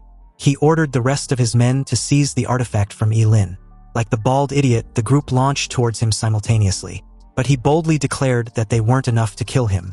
Then right before their eyes, Ye Lin disappeared like a ghost. These idiots were perplexed, guessing Ye Lin must have used an earth escape technique, but was puzzled how it could be so fast. Suddenly, a weird mushroom cloud loomed over them, and before they could react, it exploded. Most of them were fast enough to escape the blast range, but they couldn't wrap their minds on what exactly their target's profession entailed. After all, he'd just used fire, wood, earth, and a devouring magic. Wang Lichuan watched the scene with an expression of surprise and uncertainty. He thought Ye Lin was simple to deal with, but he never expected him to be so terrifying when he actually fought. Meanwhile, when Ye Lin finally reappeared, his first victim was the guy he promised his revenge at the Investigation Bureau's prison. Using a simple low-tier water-type spell, it immediately upgraded to the Wrath of the Sea God. This was a forbidden spell that allows the user to condense the surrounding water element and summon the phantom of the sea god's trident after sacrificing 2 kidneys. Also, when casted in a place with abundant water source, its power increases by 20%. As the water elements in the surrounding air instantly surged and gathered together, forming a phantom of the sea god's trident which immediately locked on its target. It had a terrifying aura, and before the guy could even process what had just happened, the phantom trident tore a massive hole within his body, cleaving it in uneven halves. Blood gushed from his mouth, and he could clearly feel his life force draining away in a split of a second. Subsequently, under the cover of his death, a sharp energy arrow, transformed into a streak of light, was shot toward Ye Lin, to which he barely dodged with a slight tilt of his head, though he was still nicked on the cheek. Tanqingjiang, a level 62 holy bow hunter, cursed loudly upon realizing he'd missed. He even blamed the idiot who just died for not providing a proper cover before instructing the rest to attack in unison. If they were incapable of defeating Ye Lin, then they should at least overwhelm him to create an opportunity for him to deal a fatal shot. Unexpectedly, Ye Lin neither chose to block the barrage of skills meant to overwhelm him nor dodge with his spatial leap, but instead activated his Sumeru ring to absorb all the energy-based attacks. As for the physical attacks, he simply bore the full brunt of it with little to no effort. But at this moment, with all the energy-based attacks converted into a temporary psychic boost, the spiritual power bonus of the 3-star refined Sumeru ring also increased from 160% to 220%. Now, with his amplified mental strength, Ye Lin raised his hand and unleashed a fire-type area of effect spell, the Rain of Flames. But in its ultimate sublimation, the Rain of Flames became a forbidden spell, the world-devouring heavenly fire. Above, pitch-black clouds gathered, as if the end of the world had arrived. Countless crimson-gold flames condensed from the dark clouds, then poured down on Tanqingjiang and the others with an earth-shattering power. Apart from Tanqingjiang, the rest could only let out shrill screams as the flames engulfed their bodies. When it eventually subsided, leaving a thick cloud of white smoke, Tanqingjiang was the only one left alive, encased in an energy barrier. His expression was that of annoyance as he claimed to be surrounded by a bunch of useless people. Anyway, seeing how effortlessly Ye Lin wiped the floor with their asses, Tanqingjiang realized he couldn't defeat Ye Lin in a head-on confrontation. So he aimed and shot an arrow at Zhuge Qianqing's corpse. Rather than aiming at a target that could teleport, it would be simpler to aim at a dead person. And since Zhuge Qianqing seemed to be extremely important to Ye Lin, Tanqingjiang gambled that he will try to block the arrow, giving him a chance he'd desperately been hoping for. The arrow was unleashed with no restraint, its ferocious aura sweeping out. With Tanqingjiang's level, this arrow was enough to obliterate Zhuge Qianqing's remains. However, just as the arrow was about to strike the dead body, a violent fluctuation came from the space in front of Zhuge Qianqing's corpse as Ye Lin's body teleported over. Tanqingjiang's arrow pierced Ye Lin's forehead with a soft click. Then the violent power attached to the arrow encased Ye Lin in an ominous bubble, rapidly altering his metabolism. Tanqingjiang approached him with a scornful laugh. He'd made the right guess, and Ye Lin was stupid enough to use his own body to shield a dead man from the demon god's arrow. Ye Lin felt like his body was being torn apart internally. Then with a loud bang a moment later, he exploded into a cloud of blood mist. Fragments mixed with blood splattered everywhere right in front of Tanqingjiang, who confidently believed Ye Lin wouldn't be able to recover after being blown into a pile of fresh meat, regardless of the eternal scale. Tanqingjiang snorted coldly, a glint of shrewdness flashing in his eyes as he walked off with a smile of a victor, or so he thought. But unbeknownst to him, Ye Lin's body fragments began to show movements, twitching ever so slightly before starting to regenerate wildly. In one breath, the blown-off hand grew into an arm. In 2 breaths, half a shoulder grew out of a fully recovered arm. In 3 breaths, a head grew out, connected to the shoulder as muscle fibers constantly started to build together like silkworms, regenerating flesh and blood in the blink of an eye. Although Ye Lin only had 1 head and an arm in just a few breaths, that was enough. He raised his hand and unleashed a forbidden spell at Tanqingjiang from behind. The level 60 Holy Bow Hunter froze very abruptly with an expression filled with absolute disbelief as blood trickled down his mouth, and the intense pain caused him to spurt out fresh blood. His whole body convulsing as a golden energy shot seemed to have pierced him directly from behind. In that moment, Ye Lin's entire body had almost recovered, and if it weren't for his clothes being blown into shreds, there would be no trace of his injuries. He stared down at a terrified Tanqingjiang, who tried to use his status as the deputy director of Qingcheng Investigation Bureau as a threat, warning Ye Lin the trouble he would be in if he kills him. But Ye Lin sarcastically asked if he should be scared. After all, he already given him a chance, but he didn't cherish it. Tanqingjiang fired another arrow in a desperate attempt to catch Ye Lin off guard, but it was utterly pointless. Ye Lin unleashed the endless devouring skill which immediately engulfed him and gradually drained his lifespan till he decomposed into nothing but nourishment. He had devoured a level 62 job changer and gained moisture, fat, protein, carbohydrates, minerals, and a small amount of trace elements. His lifespan had increased by 2 years, experience points by 620, strength by 8 points, agility by 4 points, and spirit by 4 points. Ye Lin also devoured the rest, which suddenly shot his level from 25 to 28 with the 3 main attributes simultaneously improving significantly. He then called out to Wang Lichuan, telling him to stop hiding and come out. Wang Lichuan came out from his hiding spot with a forced smile, reminding Ye Lin that he was never his enemy and didn't have any intention of attacking him like the rest. Ye Lin wouldn't want to kill an old man to silence him, would he? Ye Lin questioned why President Wang would think of such an act. They were friends after all, weren't they? Wang Lichuan felt slightly at ease after hearing this, and now that it's certain Ye Lin possesses divine power, he promised to submit under his command, along with the entire Job Changer Guild in Qingcheng. Since the benefits of keeping the old geezer alive as a puppet outweighs his death, Ye Lin agreed to this arrangement. He was looking forward in working with the Job Changer Guild in the future. With that out of the way, Wang Lichuan politely suggested they leave the apocalyptic dungeon as soon as possible since it wasn't a suitable place for a long stay. Ye Lin agreed once again, but before they leave he still had something to take care of. Under the ultimate sublimation, he sacrificed an arm to cast the forbidden spell, the extreme ice spirit coffin.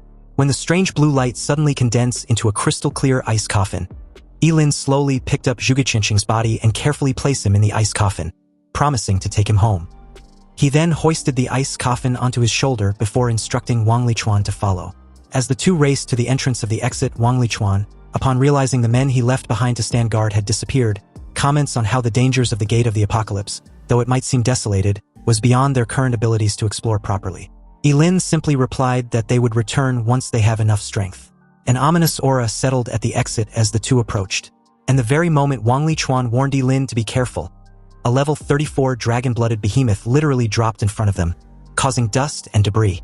It spurted a massive torrent of fire breath to which Ye Lin and Wang Lichuan effortlessly evaded. Ye Lin told the old geezer he would handle the monster before taking out his staff. He then casted the forbidden spell, the Flame God's Breath, which literally dropped a massive ball of flames on the monster's head, killing it instantly. Wang Lichuan was gobsmacked once again upon seeing such a terrifying forbidden spell. Ye Lin then devoured the level 34 dragon-blooded behemoth and gained moisture, fat, protein, carbohydrates, minerals, and a trace of extremely rare elements. His lifespan increased by 424 years, experience points by 340, strength by 6 points, agility by 2 points, and spirit by 1 point. Ye Lin also received the dragon bloodline with its current concentration at 0.000001% of unknown effect. Although Ye Lin was pleased to have absorbed a considerable amount of lifespan, he couldn't help wondering what exactly the dragon bloodline was. But he didn't have time to mull things over because in that very moment, the entrance looked like it was on the verge of collapse, so the two rushed in without hesitation. But the very second they did, a strong force began to suck them in. Then the key of the apocalypse inside Ye Lin forcefully came out and automatically flew away to close the gate. The entire experience seemed to be completely different from when they were entering. Fortunately, they made it to the other side in one piece. The gate immediately started to disappear, and along with it the ancient key of apocalypse, meaning the next time the Gate of Apocalypse and its ancient key appears, no one would know when or where that would be. Anyway, as the two bid a farewell to each other, Ye Lin expressed his desire to give Zhuge Qinsheng a proper burial before anything else. But if any problem arises afterwards, he will come find Wang Lichuan. As Wang Lichuan watched Ye Lin take his leave, he declared that the Job Change Guild would always be at Ye Lin's service. Meanwhile, as the scene shifts to the Zhuge family's manor, Zhuge, faced with the truth about his father's death, still desperately denied the very sight and convinced herself that it was a prank. Like a drowning person desperately grasping at the last straw, she yelled at Ling Yi to confirm that the person lying in the ice coffin wasn't her father. She believed the two must be playing a trick on her. But faced with Zhuge question, Ye Lin could only reply with an apology, explaining that he failed to protect his teacher. And per his wish, her father wants to be buried together with her deceased wife. Zhuge still didn't want to accept the truth, claiming that her father was a renowned strategist. So how could he possibly be dead? Zhuge collapsed onto the ice coffin and wept bitterly, tears streaming down her cheeks and freezing on the coffin. Ye Lin remained silent as Zhuge gradually got overwhelmed with grief. In this world, very few people can remain calm and composed after witnessing the unexpected death of a loved one. He didn't know how to comfort Zhuge, so he could only stand there like a statue, quietly watching her to prevent her from doing something foolish because of her emotional state. After crying for an unknown amount of time, Zhuge sobs subsided somewhat. Her gaze remained fixed on her father's corpse as she asked how he died. Ye Lin replied calmly that Zhuge Qinsheng did too much divination and received divine punishment. He also died for the sake of all humanity. With this intel, Zhuge understood that her father had already foreseen his death. But he had been so cruel not to bid her a proper farewell. Zhuge then tells Ling Yi to leave. She didn't want to see him anymore. Ye Lin was about to tell her about his promise to her father, but Zhuge didn't want to hear none of it. She then yells for Ling Yi to get the hell out of the manor. Ye Lin opened his mouth as if to say something, but in the end said nothing. Perhaps what Zhuge wants most right now was to be alone for a while. Ye Lin turned and left, gently closing the door behind him. The very next day, news of the sudden disappearance of Tan Qingjiang and several other important figures was broadcasted throughout the city of Qingcheng. Moreover, the famous astrologer Mr. Zhuge Qinsheng also suddenly passed away, and the specifics related to his death was still being investigated. These deaths had surely caused a stir in Qingcheng. Also, needless to say, the death of Zhuge Qinsheng had shaken the entire Daxia kingdom. At this point, with just a little bit of investigation, it can be found out that Zhuge Qinsheng went out of the city with Ling Yi. This also meant that the identity of Ling Yi must never be traced back to Ye Lin. But the main issue lies with the investigation bureau, specifically Officer Huang, who was dead set on finding Ling Yi. So in order to create more evidence that Ye Lin, who was still suspected of being Ling Yi, hadn't left Qingcheng in the past 2 days, he kept visiting high clubs arranged by the Ji family. Investigator Huang paid Ye Lin a visit in one of these clubs, wanting to know where he had been all week. Ye Lin feigned being oblivious and replied that he wouldn't know. He had done so many things in the last 7 days, so how can he possibly remember anything of importance? Annoyed with the antics, Officer Huang suddenly grabbed hold of his hand, then directly asked if he disguised himself as Ling Yi to accompany Zhuge Qinsheng out of the city. Unexpectedly, Ye Lin simply pulled out his phone and calmly informed Officer Huang that he was recording their conversation.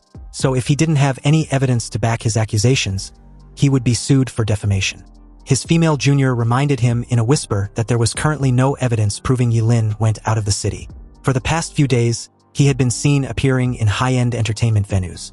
So with reluctance, Officer Huang let go of his hand, but still expressed his desire to find the evidence to prove his claim. Ye Lin then gave him a piece of intel that made the uptight officer do a double take. And since he had eyes that can see the falsehood of any statement, he was completely shocked to find out that Ling Yi got blown into pieces just a few days ago. Ye Lin claimed to have seen the entire thing with his own eyes, which was technically true since he did get blown up. Upon realizing that Ye Lin wasn't lying, Officer Huang started wondering how it was even possible. And although he hadn't had any conclusive evidence yet, he had been so sure about his investigation. Anyway, as his junior questioned if something was the matter, Ye Lin walked off after inviting them for a drink sometime. On a massive downpour the very next day, which also happens to be the day of Zhuge Qinsheng's funeral, the entire Zhuge family's courtyard was enveloped in a somber atmosphere, filled with people, their faces etched with reluctance and grief. Some wept silently, while others bowed their heads in prayer. Inside, a shrine with a portrait of Zhuge Qinsheng, his face still bearing a faint smile, and enwreathed with white chrysanthemums densely packed together was set up. Many important figures, some shrouded in vague mystery and clearly not from or rarely seen in a small place like Qingqing, had gathered there at this moment, paying their respects one after the other. But the faint whispers of Zhuganini shouldering this heavy loss alone with no one to take care of her was the topic of discussion. Though they also recall that the deceased astrologer had taken in a very capable disciple not long ago, and his absence at such an important day not only seemed disrespectful, but unforgivable. Anyway, speaking of the capable disciple in question, Ye Lin walked straight in at this precise moment to pay his respects, but everyone's expression changed slightly, finding his sudden late appearance outrageous. They were pretty much aware about the news of Ye Lin's frequent indulgence in debauchery after Zhuge Qianxing's death. Ye Lin's eyes were filled with complex emotions as he ignored the bombastic side eyes and insults whispered his way. He also asked for forgiveness for arriving late. But a moment later, he was cut short by Zhuganini, who questioned if he was done paying his respects. If he was, then he should leave because he wasn't welcome. Ye Lin reiterated that he had no other intentions and just wants to see his teacher off on his last journey. But Zhuganini wasn't having it. She claimed Ye Lin shouldn't pretend to be her father's disciple anymore. He had long since cut ties with him, the fraudster who keeps deceiving everyone. Zhuganini's words caused an uproar as Ye Lin became the target of everyone's scorn. They wondered what kind of unorthodox thing he had done to make Zhuge Qianxing severed his master-disciple relationship with him. Ye Lin tried to reason with her, but she was too emotional and only wanted him to get lost. Didn't he understand human language? The two were suddenly interrupted by a flash of lightning in the dark clouds outside, and along with it, several men dressed in black robes, their faces hidden behind masks as an ominous aura radiate off them in waves. The leader of the group calmly offered his condolences. And the moment Zhuganini asked who they were, the guy told her to rest assured. They mean no harm. He explained that they were there to examine Zhuge Qianxing's body to find out the cause of death, which seems suspicious. Zhuganini immediately asserts her displeasure. They were not allowed to mess with her father's corpse.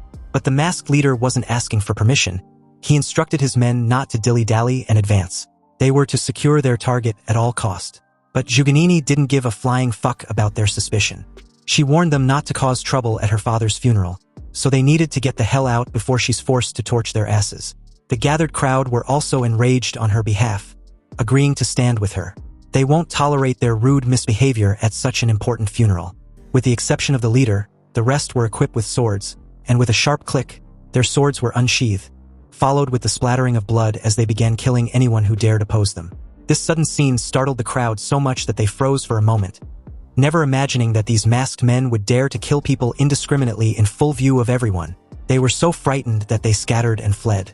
They respected Zhuge Qianxing, but they were not willing to join him, especially when it's over a simple autopsy. But in the next instant, the surrounding air around Zhuganini became scorching hot as the temperature rose rapidly.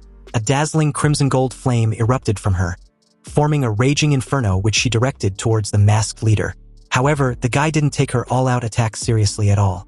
He casually brushed off the crimson sea of flames like it was nothing. And at this sight, an indescribable fear rose in Zhuganini's eyes as she realized that the masked leader wasn't just a regular job changer, but a level 50 at that. A level considered as a pinnacle of power in Qingqing. The masked guy grabbed hold of Zhuganini's throat and hoisted her in the air. He wasn't going to kill her simply because of her father. But if she keeps up with her pointless antics, he would be forced to do something drastic. He then asked if Zhuganini was willing to do them the honors by opening the coffin. But before she could tell them to fuck off, Ye Lin yelled for them to stop, his tone chilling and commanding. The masked leader, who hadn't even noticed Ye Lin's presence until now, turned in his direction, only to see him charging towards him with a hand crackling with blue lightning. Fortunately, with his faster reflexes, he was able to let go of Zhuganini in time and evade most of the lightning attack with ease, though the lightning still scorched his arm upon detonation. And since it was solely directed towards him, Zhuganini was unharmed. Ye Lin declared his intention to kill them all if they still insist on taking the ice coffin. But instead of feeling intimidated, the masked group were rather excited. Since Ye Lin also insists on looking for death, they will send him off with a bang. The leader then instructed his masked guys to set up a barrier. In an instant, energy pillars dropped from the sky and sealed Ye Lin in a rectangular prison. But within the slight gap in the barrier, his crazed expression could be seen as he sacrificed his liver to summon the eternal thunder. A golden spear instantly broke through the barrier upon release, tearing through the air and creating a gaping hole in one of the masked men before piercing another into a wall. The two didn't even realize when they got hit before dropping to the floor with a thud. The leader cursed, his eyes filled with disbelief. Ye Lin had just used a forbidden spell to instantly kill one of them and fatally wounded another, a power that made his scalp tingle, but Ye Lin seemed to be on a roll. He raised his remaining hand and released a terrifying energy beam that totally obliterated another masked man and anything in its path into nothing but a pile of ash. The rest stood there dumbfounded, not knowing what to do. Ye Lin, on the other hand, was huffing profusely, looking disheveled and deathly pale, but his gaze never left the masked men. Zhuganini watched Ye Lin with a somber look, wondering if he was out of his mind. But the masked men, upon seeing Ye Lin's exhausted state, believed he wasn't much of a threat now, no matter how strong he was, though it was a poor lack in judgment on Ye Lin's part for sacrificing his life just to save a corpse. At this point, the masked men were no longer afraid and charged towards Ye Lin, flanking him from both sides while the leader delivered a fatal blow from an opening. So the very moment Ye Lin got close and fell into the trap, the masked leader suddenly appeared behind him and delivered a shot that tore through his throat. Zhuganini tried to warn him, but it was too late. A gaping hole was pierced through Ye Lin's throat, and bright red blood gushed out from his artery. Such injuries clearly indicate certain death. The masked group secretly breathed a sigh of relief, realizing how truly terrifying it was when forbidden spellcasters fought with their life on the line. Meanwhile, Zhuganini was left clutching her chest with a look of horror. Although she never particularly liked Ye Lin, she felt remorseful seeing him get killed. The masked leader instructed his men to go retrieve Zhuge Qianxing's body. But when they suddenly heard the voice of the person they believed was dead, they turned with a look of fear in their eyes.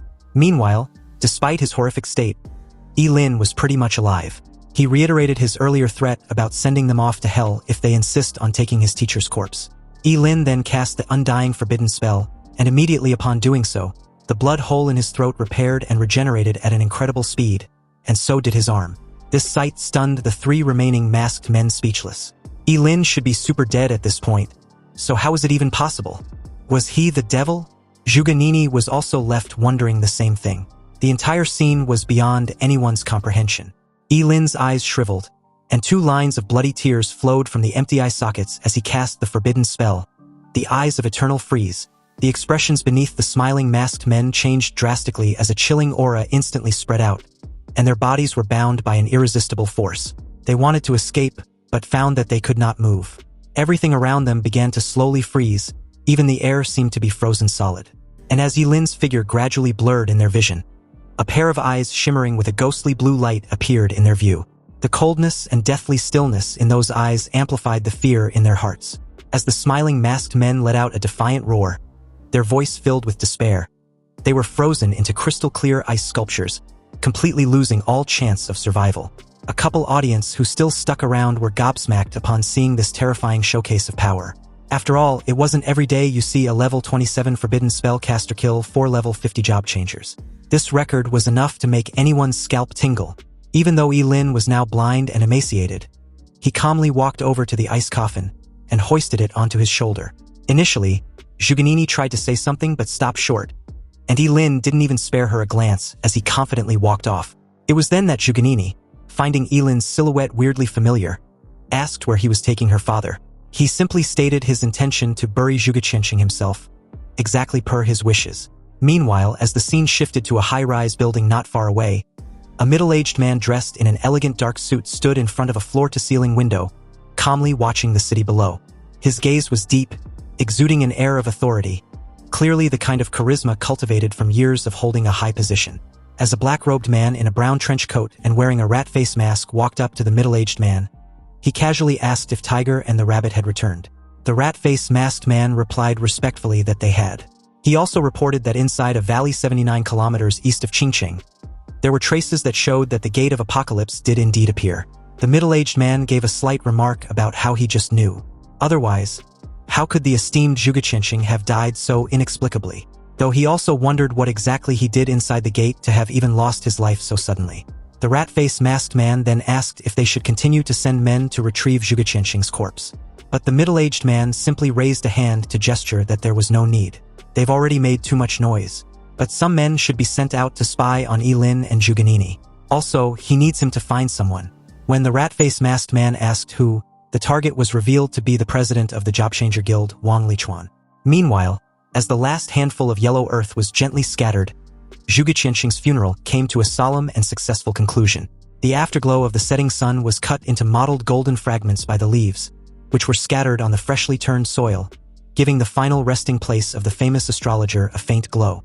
As time passed and the sun gradually began to set, Zhuganini thanked Ye Lin for what he did earlier. She then took out a card and offered it as compensation.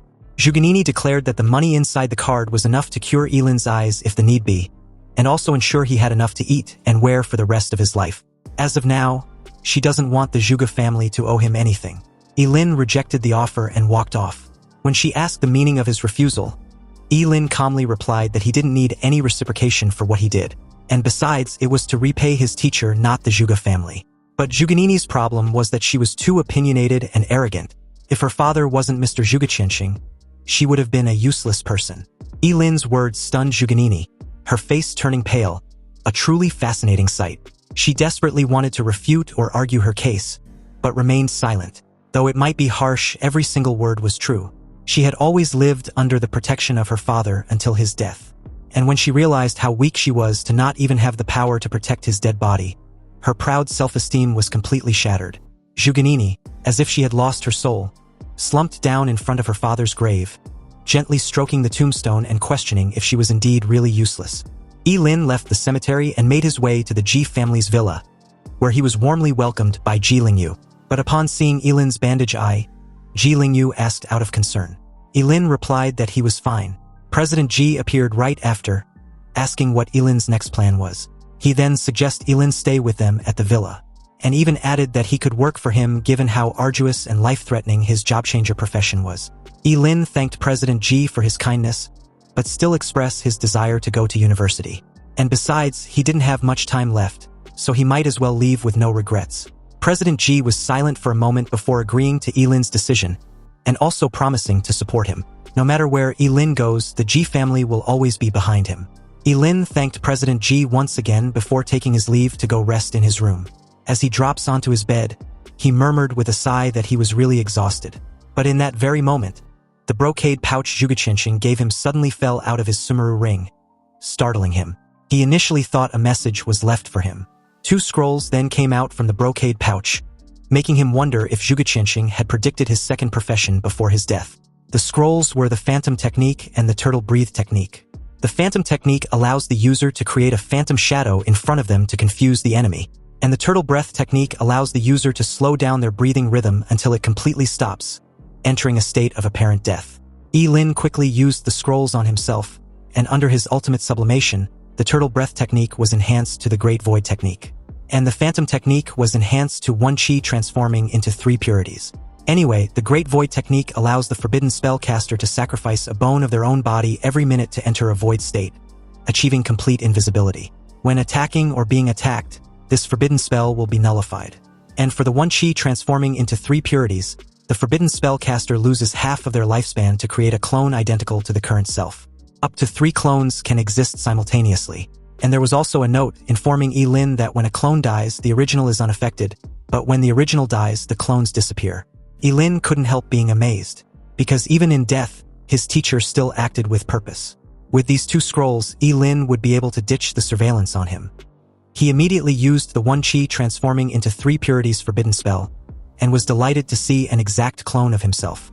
Ye Lin then places the eye patch on his clone's eye, excited with this foolproof plan of being able to stay with the Ji family, and at the same time, do whatever he wanted without the fear of being watched. His instruction for the clone was to stay in the Ji family's villa while he investigate just who exactly was monitoring him. He activated the Great Void Technique forbidden spell, then leaped off his room window. Ye Lin moved like a phantom, and on his way out, he saw the job changers ordered to monitor his movements from the shadows, silently perching on the trees nearby. Ye Lin, with his stealth already activated, thanked his teacher once again. He was truly the #1 astrologer capable of predicting everything. Ye Lin made his way to a teleportation gate that leads to a monster hunting ground outside the city, once again with a different appearance and a completely new identity. He approached the 2 guards, and when asked if he was heading outside the city, Ye Lin gave a slight nod and replied that he was.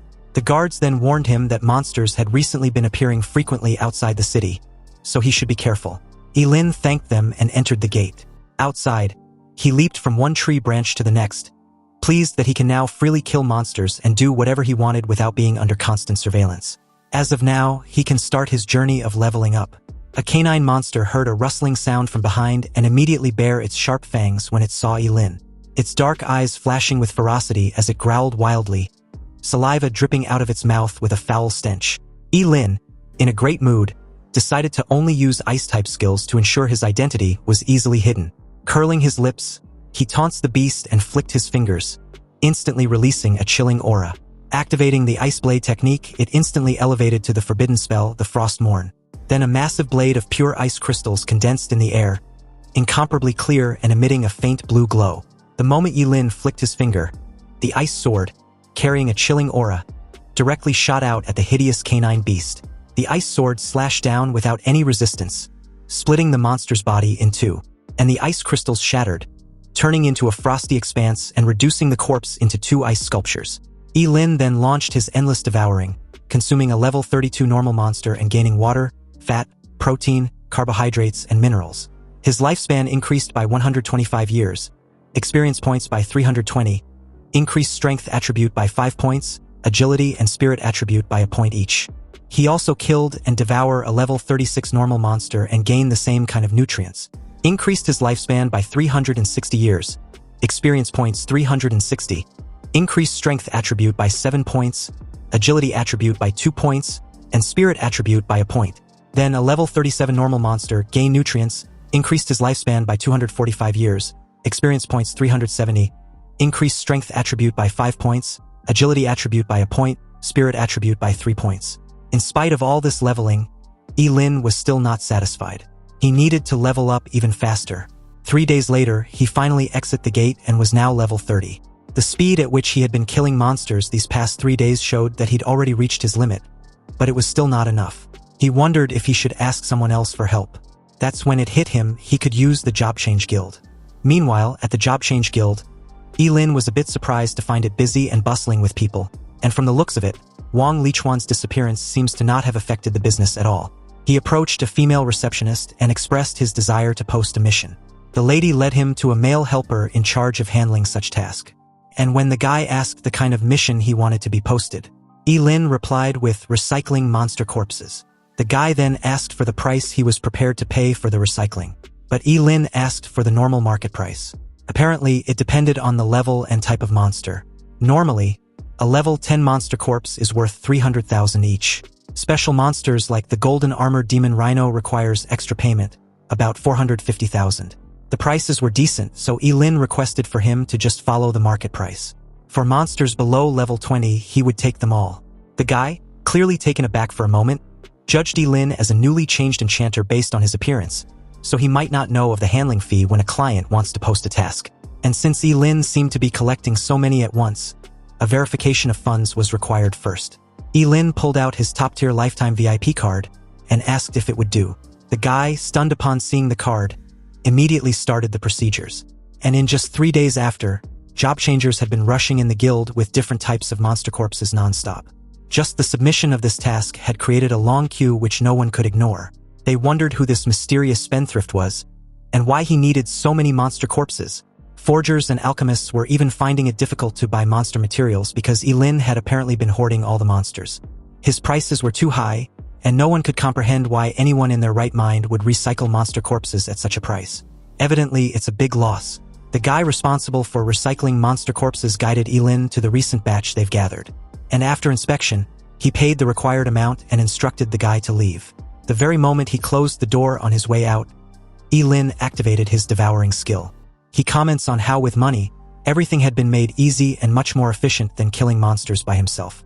Notifications started pouring in the moment he consumed all the monster corpses, gaining a massive boost in nutrients, lifespan, experience points, strength attribute, agility attribute, and spirit attribute. About half an hour later, all the monster corpses in the entire warehouse got devoured, and Ye Lin's level was also successfully raised to 32.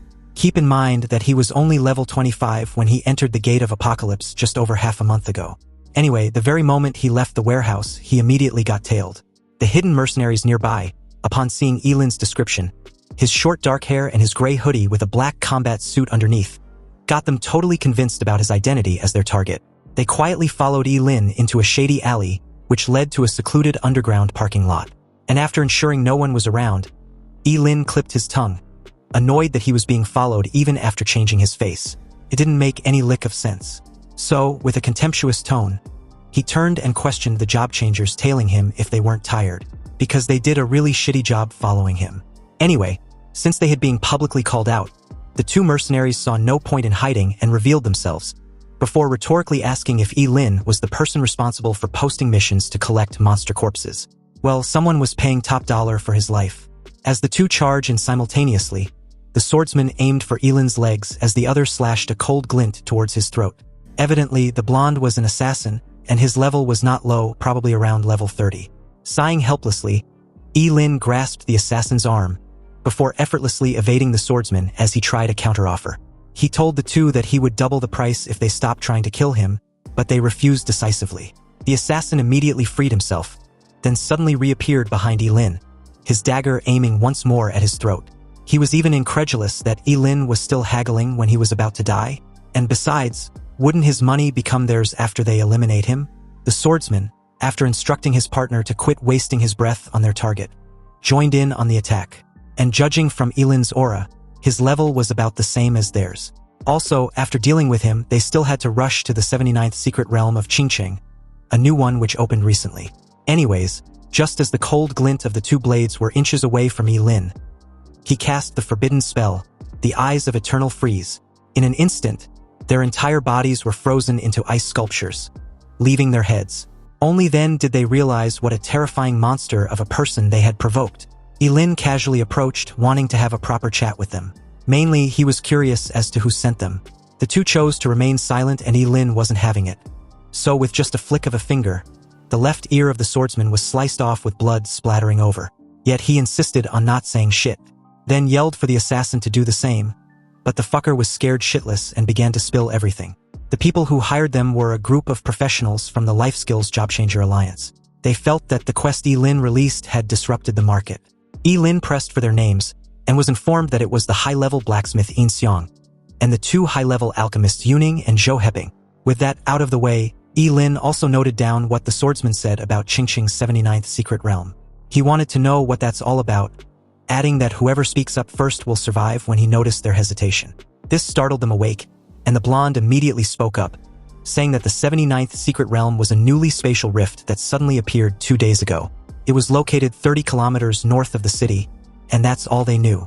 After getting the intel he needed, Ye Lin walked off, and the swordsman begged for them to be freed. They would freeze to death if left like that. But Ye Lin simply bid them farewell, chuckling slightly before even inciting them to survive until the ice melts. As night fell and starlight dotted the sky, Ye Lin arrived at the location which was indeed 30 kilometers north of the city. The entrance to the 79th secret realm resembled a giant black vortex, constantly emitting a dark aura with a powerful force emanating from it. At this moment, many job seekers had already gathered at the entrance, waiting as they speculated what exactly was inside. Apparently, there hadn't been any feedback from the first group of job changers who went in 2 days ago, and this had made them cautious. They now wanted to wait until someone comes out before going in, since there was the possibility of the secret realm being a dead zone, which made it unsuitable for them to enter to level up and improve their strength. Undoubtedly, there will be other secret realms in the future, but they only had one life. So each one of them was hoping the other would go ahead and explore the realm first. Anyway, just as everyone was discussing this, the black vortex at the entrance to the secret realm suddenly became transparent. And through the transparent vortex was a dazzling light, which seemed to be projecting an object. As the light dimmed slightly, a slender scepter hovered at its center, its body shimmering with a colored radiance. A transparent crystal gem was set at the top of the scepter, engraved with ancient runes which exuded an ominous aura. But to the crowd, who only saw the scepter to possibly be a divine artifact, forgo all reason or the terrifying aura it exuded and suddenly rushed inside like a plague of locusts. Their greed palpable as they all expressed their intention to kill one another if it means obtaining the scepter. After they all entered, Ye Lin approached the black vortex with a slightly narrowed eyes. He had a vague feeling that this was likely a trap.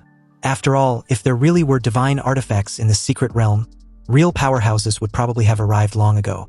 Just as Ye Lin was hesitating whether to go in or not, a very pleasant voice reached his ears from behind, stating that he must have also noticed it too.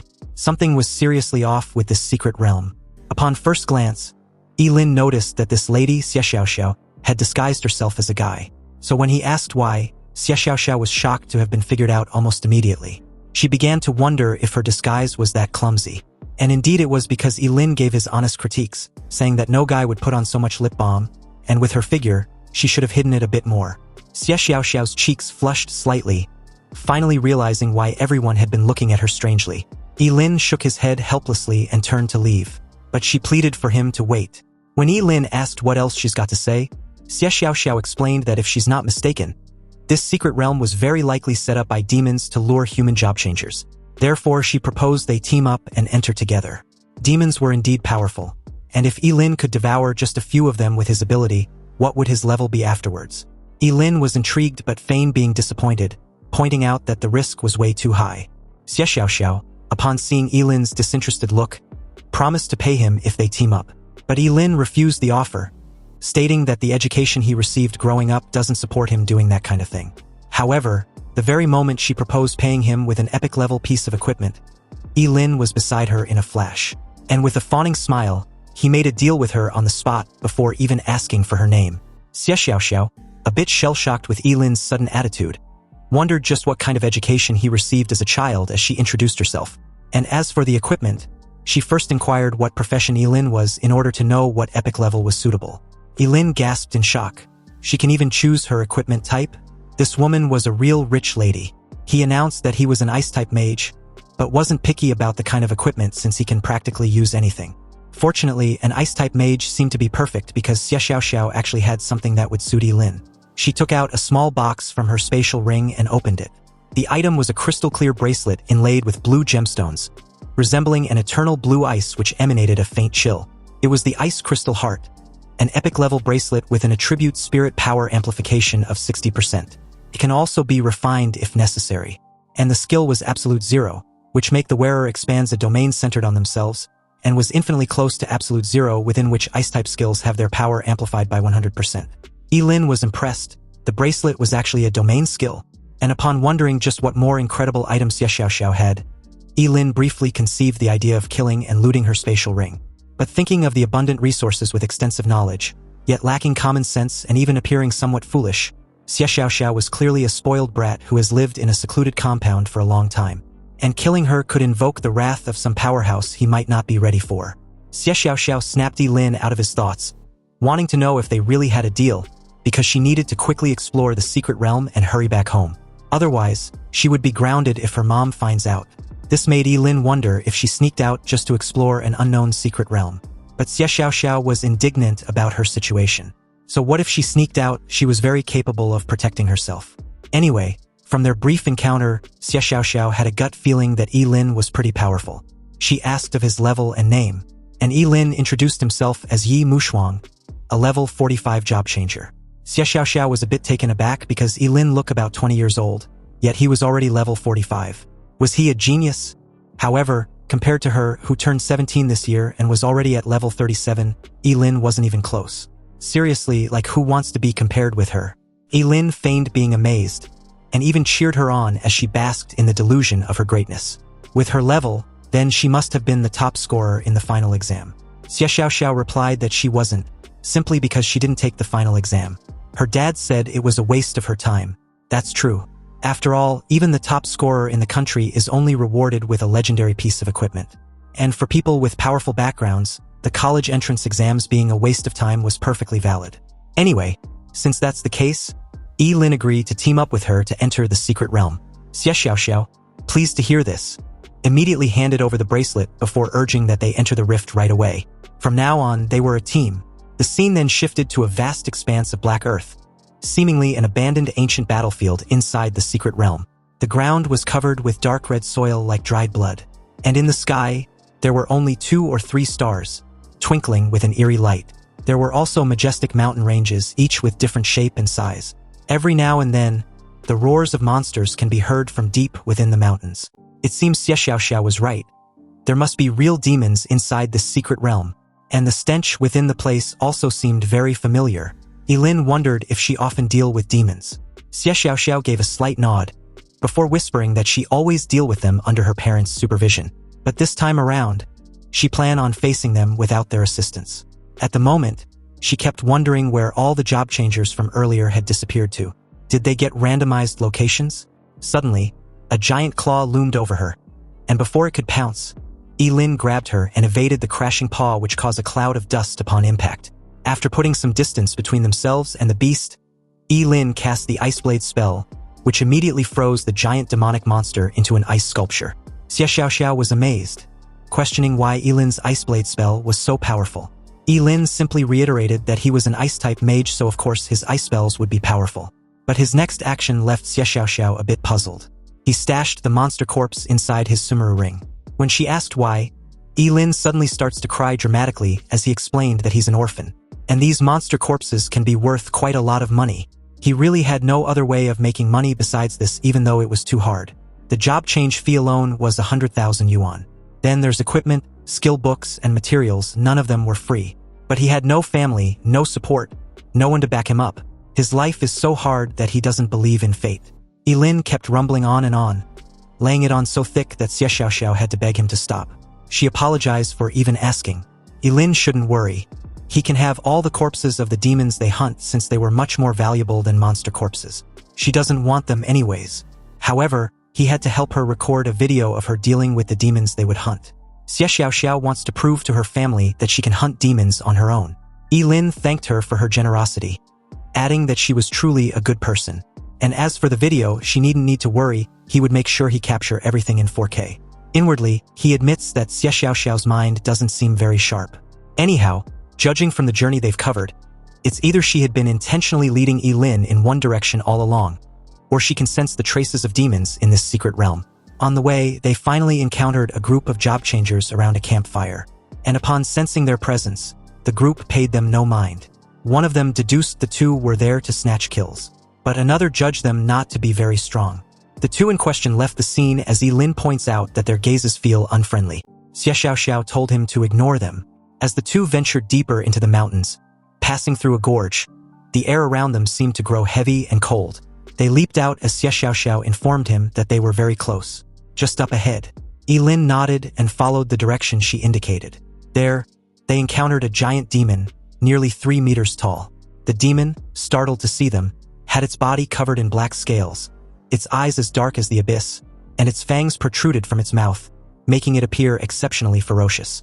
Judging from its aura, the demon was probably around level 40. Ye Lin asked with concern, wanting to know whether Xie Xiaoxiao was certain she could handle the demon. Under the same level, the combat power of demons was far more terrifying than that of monsters. A level 40 demon can easily defeat more than a dozen level 40 monsters. In other words, demons were an enhanced and evolved version of monsters. As Xie Xiaoxiao dashed forward, she calmly reassured Ye Lin not to worry. He should just start recording. A sly glint flashed in her eyes as she waved her hand. The next moment, her 10 jade fingers began to move gently, and the surrounding air seemed to be drawn by an invisible force, trembling slightly as well. Using a cell phone, Ye Lin zoomed in and saw thin lines, which were almost invisible to the naked eye, being constantly thrown out from Xie Xiaoxiao's fingertips. These fine threads only occasionally shimmered faintly under the flashlight, and like nimble snakes, they swiftly coiled around the demon. The demon seemed to sense the danger. It let out a roar, and its dark scales seemed to harden even more, trying to withstand the attack of the fine lines. However, these fine lines were as sharp as swords, completely ignoring the demon's scale armor and easily piercing through it. In an instant, dark blood began to seep out from beneath the dark scales. Ye Lin, who was filming, was astonished. Although he couldn't figure out Xie Xiaoxiao's profession, judging from her actions, her combat skills were definitely not bad. These nearly transparent threads were absolutely the best weapon for sneak attacks. Even a level 50 job changer could easily have their head cut off by her if they're not careful. Xie Xiaoxiao was confident in her star puppet strings, believing that once it entangled its prey, they can't break free. Furious, the demon tilts its head back, opened its blood-red maw, and gathered a dark red energy. And although Ye Lin warned her to watch out, it was already too late as the demon shot it out towards Xie Xiaoxiao. If this energy were to hit her, she would be seriously injured and even die. Fortunately, she reacted very quickly as countless fine threads wrapped and crossed in front of her, forming a semi-transparent shield. A thunderous boom resounded as the energy unleashed slammed heavily into her shield, picking up a cloud of dust. And as it eventually subsided, Xie Xiaoxiao had been pushed back dozens of meters, but fortunately, she was protected by the thin silk shield and was not injured. although her breathing was a little disordered and her shirt had also been shredded. The demon had also successfully broken free from the shackles of the invisible threads, and as it made its way towards her, it declared that it was going to eat her alive. Xie Xiaoxiao's face turned dark as she coldly admits that she underestimated the demon. She then jacked up her power to the max, sprouting butterfly-like wings.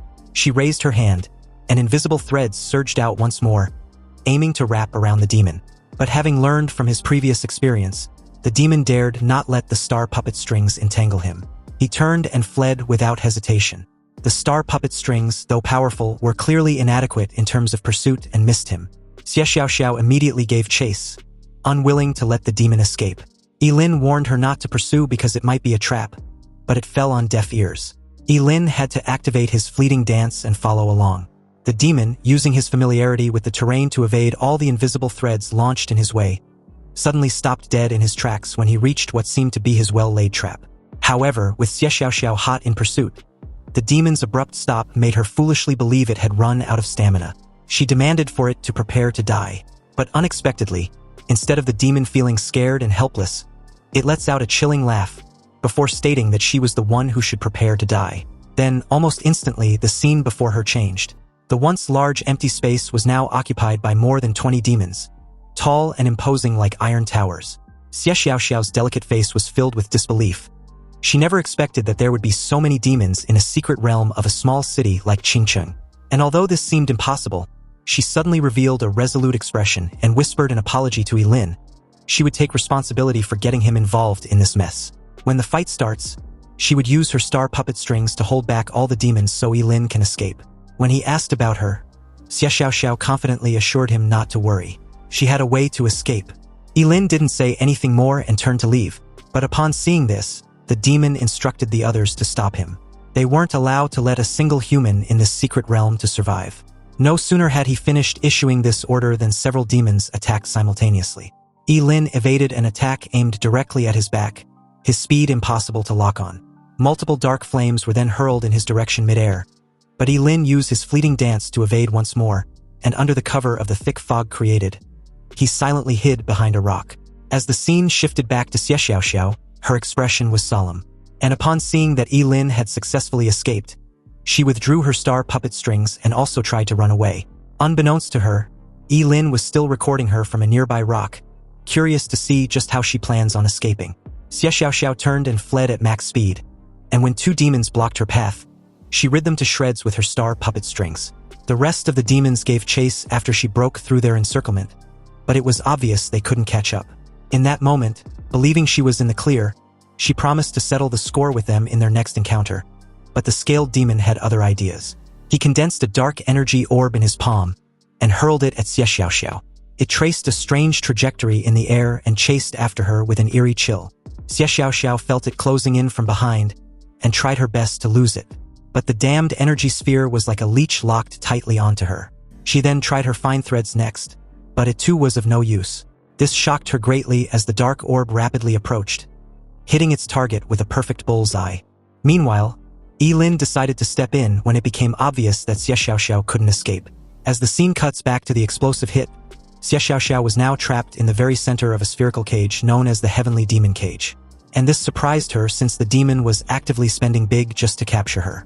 Apparently, the Heavenly Demon Prison Cage was a human capturing device forged only by demon with imperial bloodline.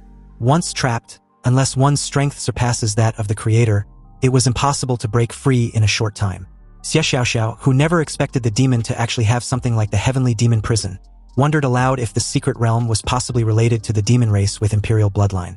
The demon deemed Xie Xiaoxiao's status in Xia Kingdom to be quite high, and to think at her age, she can actually use the star puppet strings, a divine artifact.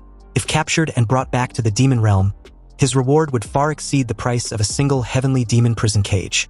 Xie Xiaoxiao refuses to be used as a bargaining chip, but she's got no choice in the matter. The demon reached a hand inside the cage and demanded for the star puppet strings. However, his finger claws suddenly got frozen, then his entire arm, which frightened the hell out of him. He demanded for the culprit to show himself. Meanwhile, Xie Xiaoxiao, upon seeing the frozen demonic hand, immediately realized that it was Ye Lin. She turned sharply in his direction and asked why he didn't escape. Ye Lin just casually tossed back her phone and said he'd finished the recording. But he only kept the previous parts. Xie Xiaoxiao was incredulous that Ye Lin didn't run away, but instead kept recording the video from wherever he was hiding. Ye Lin simply replied like it was a matter of fact since he was paid to do so. Xie Xiaoxiao still reiterated that he should have run away. After all, in such conditions, which sane person would still keep filming a video? Nearby, the demon clutched his frozen arm and ordered the rest to kill Ye Lin. With this order, they pounce on him like a pack of hungry wolves. But very abruptly, a powerful chilling aura emanated from Ye Lin, spreading outwards to form an extremely cold domain. Obviously, this was the Ice Crystal Heart skill, Absolute Zero, and within this domain, the power of all ice-type moves was doubled. Then, in an instant, countless enormous ice spikes were released and exploded outward, crashing down on the 20-odd demons. Immediately after that, 2 demons tried to flank him from both sides, but Ye Lin froze them dead in their tracks, creating 2 ice sculptures on the spot. At the same time, another sneaked up and brutally attacked him from behind. Ye Lin conjured an ice blade in his left hand, spun around and sliced the demon in half. Xie Xiaoxiao pleaded with him to stop fighting and run, saying he would die if this continues.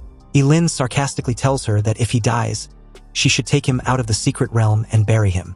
He didn't want to get chewed up and swallowed by these monsters, but she still kept pleading for Ye Lin to run already.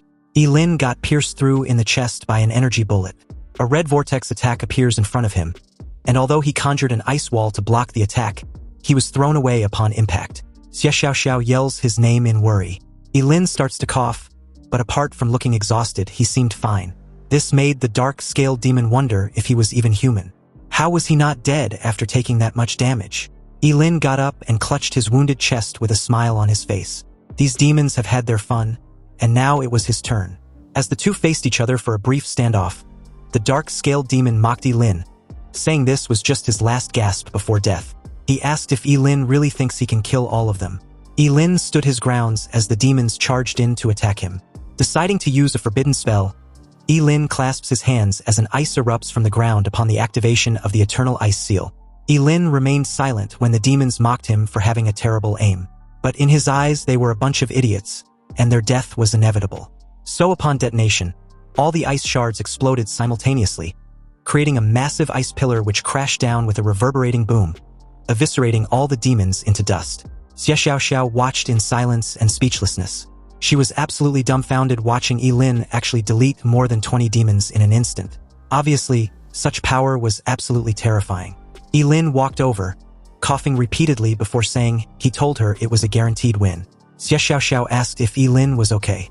Ye Lin groans as he gave a thumbs up, then passed out seconds after, fully aware this was the backlash from the forbidden spell used earlier. Xie Xiaoxiao caught him mid-fall, before asking once more whether he was alright. But in that exact moment, Ye Lin felt a looming presence from behind as the shadowy figure of the dark-scaled demon made his appearance, before swinging his massive hand in the direction of the two. He warned Xie Xiaoxiao to watch out, then pushed her out of harm's way before he was brutally smacked into a huge rock nearby, denting it greatly upon impact. Xie Xiaoxiao calls his name in a panicked tone, and as she clenched her fist, rage washed over her as she also cursed through her tears. Moments after, her colorful butterfly-like wings sprouted out once more, along with her star puppet strings. Then in an instant, she was behind the dark-scaled demon with her star puppet strings tightly wrapped around him once more. Only this time around, Xie Xiaoxiao didn't dally and immediately shredded him into pieces, or farmed for quite a bit, before rushing back to Ye Lin. She tells him to pull himself together before taking out her space pouch. Xie Xiaoxiao claimed she had medicine made by a top-tier alchemy master that will definitely save him. And although Ye Lin assured her not to worry and should just leave before the other demons show up, she wasn't having it. She first fed Ye Lin a pill, then pleaded for him not to die on her. Xie Xiaoxiao began feeding Ye Lin pill after pill until his mouth got completely stuffed, unable to swallow anymore. But she misjudged this and began to sob, thinking Ye Lin was dead. And through her tears, she promised to become stronger, avenge Ye Lin and take him out of the secret realm. Xie Xiaoxiao hugged Ye Lin's body tightly as she sobs heavily. And it wasn't until this presumed corpse coughed violently once more did she freeze with realization. Ye Lin weakly asks her to let go of him, saying he will get choked to death by her before the demons even gets to kill him. Xie Xiaoxiao was visibly pleased and thankful that Ye Lin was still alive. But Ye Lin simply stated that maybe the god of death didn't want him, or the medicine she gave him had taken effect. Xie Xiaoxiao then tells him not to be afraid. She promised to find the best cleric in Daxia to treat him once they leave the secret realm. Anyway, when Ye Lin asked what she was doing, She simply used her star puppet strings to cocoon him in a sleeping bag. She was determined to carry him out of this secret realm no matter the cost. The two soon began moving across the rocky terrain in search for the exit. The scene then shifted to a massive statue head with a glowing portal right beneath it. It was the exit gate of the secret realm, so several demons were tasked to guard it, ensuring that no human could escape. And as for those now entering, their fate was sealed the very moment they made that decision. Nearby, Xiaoxiao, hiding behind a huge rock, noticed the pile of corpses the demons had killed and reacted in shock. Cursing, she can finally confirm that the secret realm was a trap set by the demons to hunt humans. They were killing every human who enters the secret realm. Ye Lin tells her to put him down and leave by herself. This way, she would be able to escape and bring back other survivors to save him since he was dragging her down. Xiaoxiao refuses immediately and tells Ye Lin that he isn't a burden. He was her teammate, so she wouldn't leave him behind. Unfortunately for the two, a demon spotted them in that very moment and alerted his fellow demons about their presence. Ye Lin and Xiaoxiao were soon surrounded and marked as easy targets. In their eyes, the two were merely reduced to a worn-out human and a cripple. Xiaoxiao lets out her star puppet strings and expressed her desire to tear them into pieces, while Ye Lin, on the other hand, wants to be released, explaining that he can protect himself. Xiaoxiao didn't argue and released Ye Lin almost immediately. She charged towards three demons, her star puppet strings flaring in all directions as she tells Ye Lin to watch. She was going to solo kill all of them. A violent surge erupts across the ground, sending debris into the air as the demons got struck down. Ye Lin turned his attention to the pile of dead job changers nearby. And although this was tragic, it works in his favor since he can devour them to level up. And upon the activation of his endless devouring skill, a colorful surge of energy burst from him and enveloped the corpses. He was soon notified that he had devoured a level 22 job changer, a level 25 job changer, and others, gaining experience points, moisture, fat, and an increased lifespan of 250 years. His strength increased by 8 points, agility by 6 points, and a single increase in spirit attribute. His level had also shot up by 2. Meanwhile, Xiaoxiao had been completely boxed in at this moment as the demons kept their teasing antics. They planned to torture her before killing her, but Xiaoxiao was a tough nut to crack. With resolve, she calls them despicable and declares that she would rather kill herself and leave no remains than to be tortured. The demons suddenly pause as the entire area began to snow, their confused expressions clearly evident as they began to wonder what was going on. They failed to see Ye Lin a few distance above, but felt a sudden surge of power. Waving a hand, Ye Lin sacrificed an organ and cast a forbidden frost spell similar to the Eyes of Eternal Freeze. The sudden surge of power released created some sort of avalanche made of ice which tore through the terrain and froze every demon on the spot. This gave Xiaoxiao a chance to escape. A half-frozen demon questioned incredulously how such a terrifying person could exist near Qingqing, which is supposed to be only a small county town of the human race. Another urgently orders the alarm to be sounded and to report to Lord Norris. A red flare shoots into the sky. Ye Lin realized that the demons were calling for reinforcements. It becomes clear that escape was no longer possible, so they decided to leave that place first. Xiaoxiao states that the demon race is blocking the entrance, and that there must be more humans trapped in the secret realm besides just the two of them. Ye Lin agrees. He then notes that there are so many demons inside this secret realm, making it a great place to level up, and admits he is reluctant to leave. Later, in a forest at night, Ye Lin and Xiaoxiao sit by a fire roasting meat. Ye Lin says the food is delicious. Xiaoxiao tells him she truly admires his recovery ability, pointing out that he was seriously injured before but is now fine. He explains that it is her medicine and the four-eyed demon pig she roasted that healed his wounds. Xiaoxiao asks if that means she can become a chef. Ye Lin replies that after they get out he can open a restaurant. She excitedly says it is the first time someone has praised her cooking. Suddenly they both reacted to muffled sounds nearby, and as Ye Lin wondered if there was someone else in the forest, Xiaoxiao revealed that she found many traces of humans when she hunted the four-eyed demon pig. Ye Lin got up and told her they should go check it out. Elsewhere, an injured guy explains that the secret realm was nothing but a huge trap, and that what artifact could exist there when there are only ferocious demons. He adds that even high-level monsters are rare near Qingqing, so it makes no sense for so many demons to appear from a secret realm, wondering if the demons are brewing some kind of conspiracy. He then says the urgent task now is to think of a way to escape. Another holds his head and says the exit is filled with demons and going there means death. A guy in red robes steps forward and says that at this point there is only one way to help them break through. The others call him Wu Hao and state that he is currently the strongest among them, urging him to speak quickly if he has a plan. They promise that if he leads them out, he will be a great hero, and they will remember his kindness.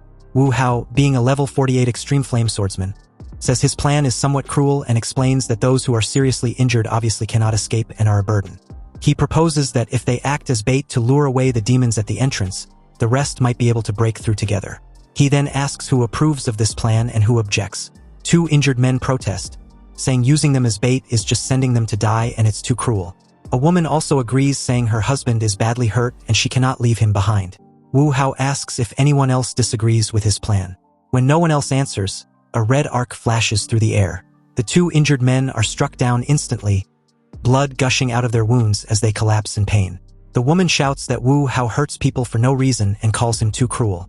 Wu Hao licks the blood on his blade and says that now they have 2 more pieces of bait, asking if anyone else disagrees with his plan. He states that since no one opposes, they will proceed as he said. He adds that they should seal the mouths of the injured first in order to not let them tip off the enemy. Xie Xiaoxiao steps forward in that moment and declares that she objects. She says their enemies are clearly the demon race, and asks how Wu Hao can act so perversely against reason. Ye Lin reiterated what he just heard and questioned if it was meant to be an insult. Ye Lin tells Xie Xiaoxiao that she's cursing wrongly, so he will teach her how it is done. He begins spouting a torrent of insults so skillfully that a guy comments that he did not expect cursing to have such momentum. Wu Hao calls them 2 more people with a death wish, and swings his blade toward Ye Lin. He declares that he will smash his teeth one by one and cut out his tongue. Wu Hao suddenly stops and wonders why he cannot move. Xie Xiaoxiao had used her star puppet strings to restrain Wu Hao, who furiously believes that she is playing tricks. He promised to take care of her after freeing himself. And in that moment, a guy curiously asked what kind of weapon the star puppet strings was. Wu Hao struggled furiously, but this only seems to injure him. Still bound, he screams in pain before Xie Xiaoxiao released him. Ye Lin tells him that now he is a heavily injured casualty too, and that he plans to use him as bait first. Wu Hao weakly tells him not to, and Xie Xiaoxiao replies that, if not for the demons, she would have killed him.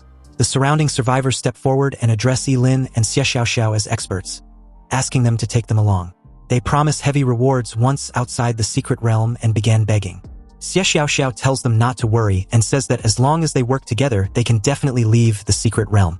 Ye Lin says he is quite interested and asks how they plan to get so many people out. Xie Xiaoxiao adds that she has a way because she has read The Art of War. Ye Lin looks at her with confusion. She draws a map on the ground with a stick and tells everyone to look, saying that this is their position. She points out the exit and explains that at least 15 demons are guarding it, likely even more now. She states that they need to split their forces into 2 groups, Team A and Team B. She says those with combat power will fight to buy a chance for the wounded to survive. She explains that mages and the wounded will go into Team B, while Team A will be responsible for attracting the demons' attention, so they need classes with high speed. She then asks who will join Team A. Ye Lin says that although he is an ice mage, he is not slow and can join Team A. A man says he will join too. The woman says she is injured but has a speed-up skill and will join as long as they can get her husband out. Her husband calls her a fool and says that if they die together, asking how he could allow her to join alone. She calls out to him. Another agrees, saying that if they are getting out, they will get out together and join too. Xie Xiaoxiao responds that this is good. She says that since no one else wants to join Team A, 6 people are enough and they will proceed according to the plan. Everyone agrees. In the distance, Wu Hao thinks that this silly girl still does not understand the sinister nature of the human heart. When the time comes, he will not care whether they live or die, and that they should just wait and watch the show. The scene shifts to a large cave-like area with a dark opening ahead. Ye Lin peers from behind a wall and says that sure enough, there are even more demons. He asks what they should do. Xie Xiaoxiao says that Team B should already be in position, and that they have to give it their all. She adds that in a moment they will rush out together and delay the demons as much as possible. But when she sees Ye Lin stepping out in the open, she asks him what he was doing. Ye Lin simply replies that they might not need 6 people to lure the demons away. He was enough on his own, so they should find a chance to escape through the exit. Ye Lin dashes forward before Xie Xiaoxiao can stop him. She shouts for him to come back and says that if he dies, she would have saved him for nothing. The demons notice the disturbance and turn their attention toward him. The cavern stretches wide, filled with scattered figures and a massive statue looming in the background. Xie Xiaoxiao could only watch from behind as Ye Lin silently assured her not to worry. He will live. Ye Lin unleashed his ice blade art. Sharp icy construct streak downward like falling blades, shattering 2 frozen ice sculpture demons in an instant. The rest of the demons recognize him as the expert who wields ice. They judged Ye Lin's strength to be terrifying that even a dozen of them couldn't stop him before. However, they won't let him escape this time around. Ye Lin launched himself into the air and declares that the demons would be the ones who won't be able to escape. Not him. He activated the forbidden spell, the eternal stem element. Golden energy suddenly formed and gathered in his palm, before condensing into a golden spear. Ye Lin grasped and threw the spear, obliterating 2 demons in an instant. The remaining demons quickly surrounded him. A demon warns the others that Ye Lin wasn't easy to deal with, and notes that he can even cast forbidden spells. From behind a huge rock, Xie Xiaoxiao and the others watch the battle unfold, the clash echoing through the cavern. One of the guys says that now is the time, so they need to kill all those demons. Xie Xiaoxiao suddenly says something feels wrong. In the cavern, Ye Lin stands calmly amid the chaos and says the demons are too weak. A towering demon with a massive axe charges at him and declares that he is nothing but an ant. Ye Lin remains silent for a second there, then his gaze sharpens. He launches upward, ice erupting beneath him as the demon's axe slams into the ground. The rest of the demons quickly react. One orders the rest to continue blocking the exit, while a few chase Ye Lin to deal with him. Ye Lin glances back and urges them to chase him. He sprints deeper into the cavern, drawing several demons away. From the passage, Xie Xiaoxiao and the others realize he has succeeded in distracting a large group of demons. However, there are still a few guarding the exit. Xie Xiaoxiao realizes that they have no choice but to fight and move first. Another suggests waiting for the other team to come up and help, but seeing that they have already made their move, they couldn't wait anymore. As they rush forward, a demon notices and shouts that more humans are coming and orders them not to let anyone escape. Xie Xiaoxiao leaps ahead, accelerated by her colorful butterfly wings as she tore through the first 2 demons. Elsewhere nearby, Wu Hao watches as Ye Lin faces off with several demons. Hiding behind a rock, Wu Hao laughs and says the 2 idiots had really lured all the demons away. He turns to the group and orders everyone to leave the wounded behind and prepare to run. A guy questions him, asking if they were not supposed to bring everyone out together. Wu Hao calls him an idiot and asks if he still wants to live.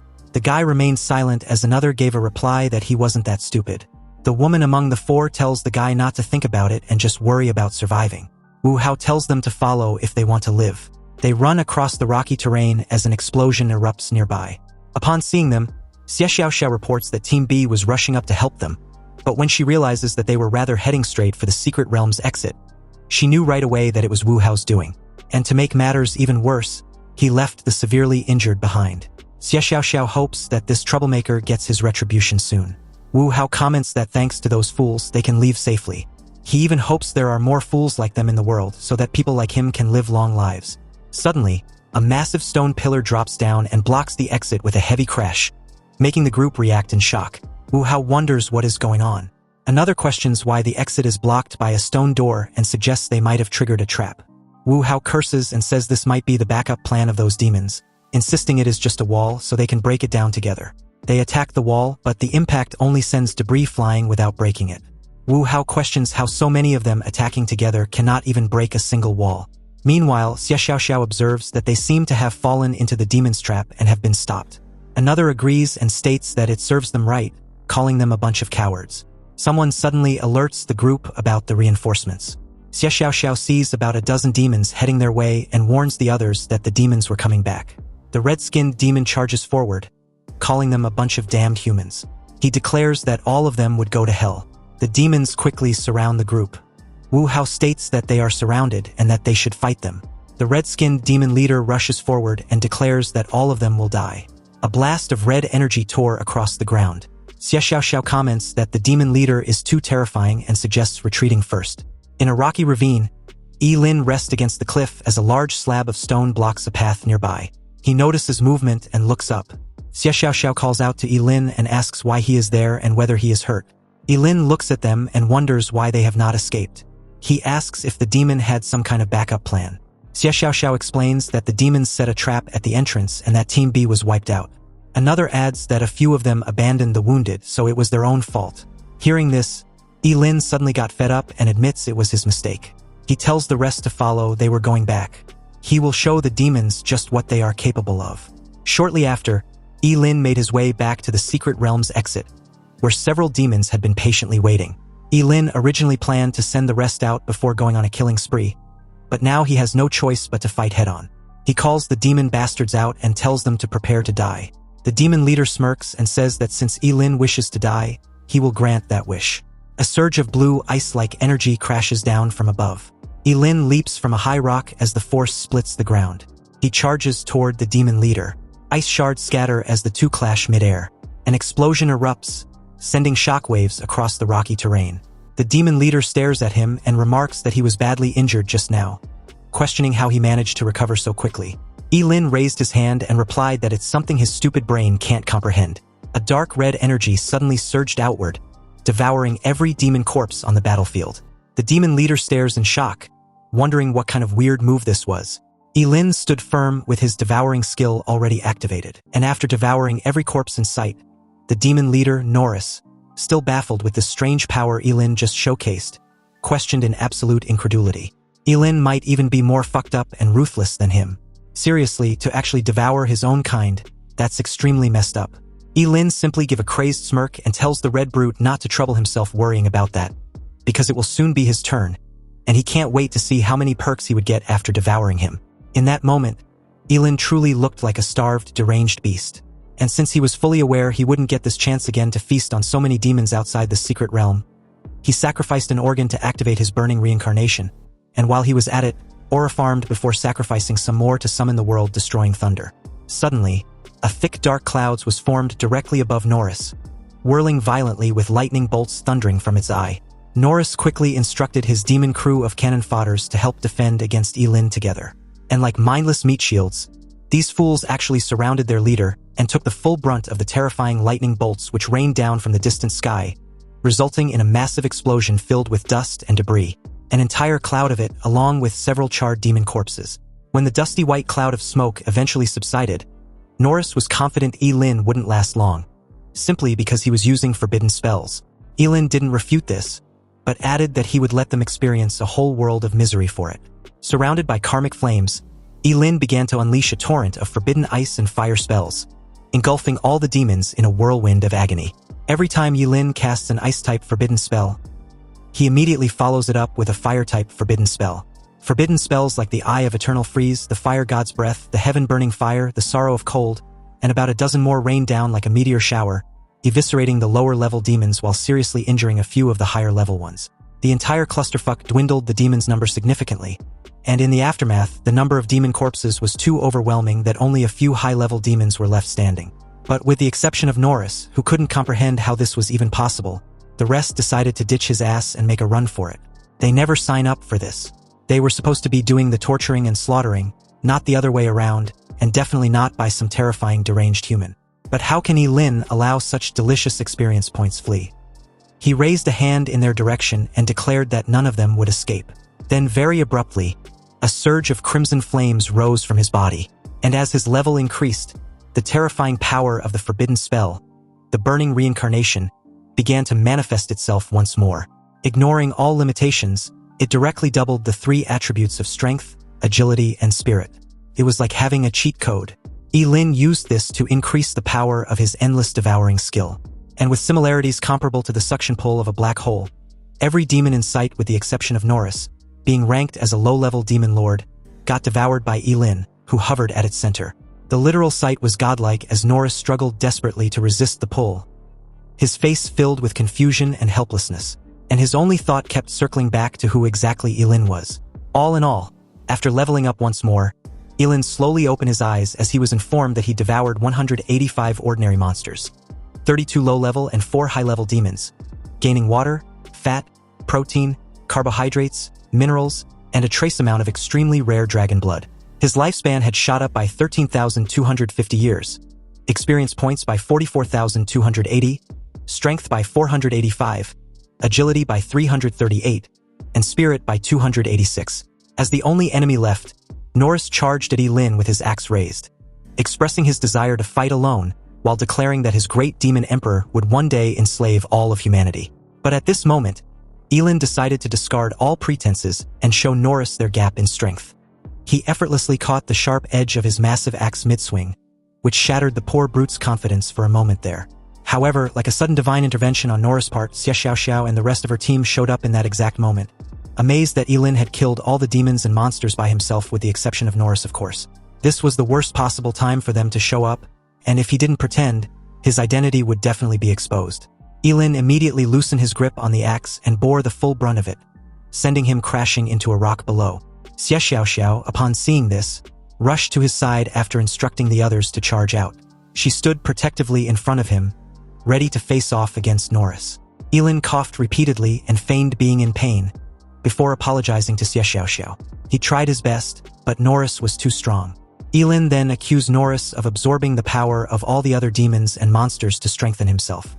His performance was worthy of an Oscar because Norris was left absolutely speechless, unable to fathom what the actual fuck he just heard. Like, was this guy serious? Meanwhile, Xie Xiaoxiao, like a naive and gullible person she was, completely bought this bullshit excuse and even praised Ye Lin for doing well till now. He should just leave the rest to her. In that moment, Norris snapped out of the funk he was in and furiously cursed Ye Lin for being a despicable human. He was a deranged maniac who ruthlessly devoured all his warriors and the corpses of his own kind. Now he had the nerve to lie about it. Xie Xiaoxiao dismissed this as nonsense and vowed to make Norris pay for the blood debt he owed by his blood. She charged towards him midair with her star puppet strings, and in a split of a second, entangled Norris in a death grip. Norris cursed viciously and struggled as the star puppet strings began to tighten. He managed to free an arm and decided that if he was going to die, then he would drag down Ye Lin with him. Norris pushed past the painful constraints on his body, made his way directly in front of Ye Lin, and swung his axe in a decisive strike. But within an arm's reach, Ye Lin reached out and with just his fingertips, told the brute to fuck off before releasing a strike which literally tore a gaping hole in Norris' chest. So, with almost half of his chest and abdomen gone, Norris dropped his massive axe and fell. And in his final moments, he was furious and refused to accept this outcome. In all his life, he'd never been so wronged until now. Meanwhile, Ye Lin just watched as he took his last breath and thought he had to keep his identity a secret at all cost. Though Norris was indeed wronged, he couldn't give a shit since he was a horrible enemy. Xie Xiaoxiao anxiously rushed back to his side, wanting to know whether his injuries were serious. He replied that he would live, but they needed to get the hell out of this secret realm like fast. Xie Xiaoxiao readily agreed as the two head out. But unbeknownst to her, Ye Lin used his devouring skill to secretly consume Norris' corpse before they reached the gate. And at this point, the others had presumably left. Xie Xiaoxiao suddenly warns Ye Lin that her father was likely right outside the exit of this secret realm. She then adds that they must pretend they are strangers who met by mere chance. Otherwise, Ye Lin would be killed on the spot. Upon hearing this, Ye Lin found it absurd and questioned what kind of person Xie Xiaoxiao's father was. A man-eating monster? Xie Xiaoxiao kept a serious tone and stated that knowing too much won't do him any good. But this only piqued Ye Lin's curiosity even more. He declared that it doesn't matter who her father was, and since he would come find her again anyways, he had to know. And besides, they've survived a life and death together, so that makes them best of friends. Xie Xiaoxiao was surprised by this declaration and even questioned if Ye Lin really intended to come find her later. Ye Lin was swearing to the heavens when Xie Xiaoxiao interrupted him, saying he needn't need to swear, because the truth was that her father was Xie Hong, the head of the Xie family, which was one of Great Xia's 5 great families. Surprisingly, Ye Lin had no clue what the hell she was talking about, so she asked if he'd heard of the late Mr. Zhuge back in Qingcheng. Ye Lin replied that he had. The guy was a famous astrologer. Xie Xiaoxiao gave a slight nod and explained that the 5 great families were the oldest and most ancient clans in all of Great Xia. Zhuge hailed from the Zhuge clan, which was one of those very families. And since he passed away recently, the 5 great families were all investigating the cause of his death. This made Ye Lin wonder whether the Xie family were the ones behind the chaos at his teacher's funeral. Because if they were, then it was no wonder even Wang Lichuan, being the president of the Job Changer Guild, went into hiding.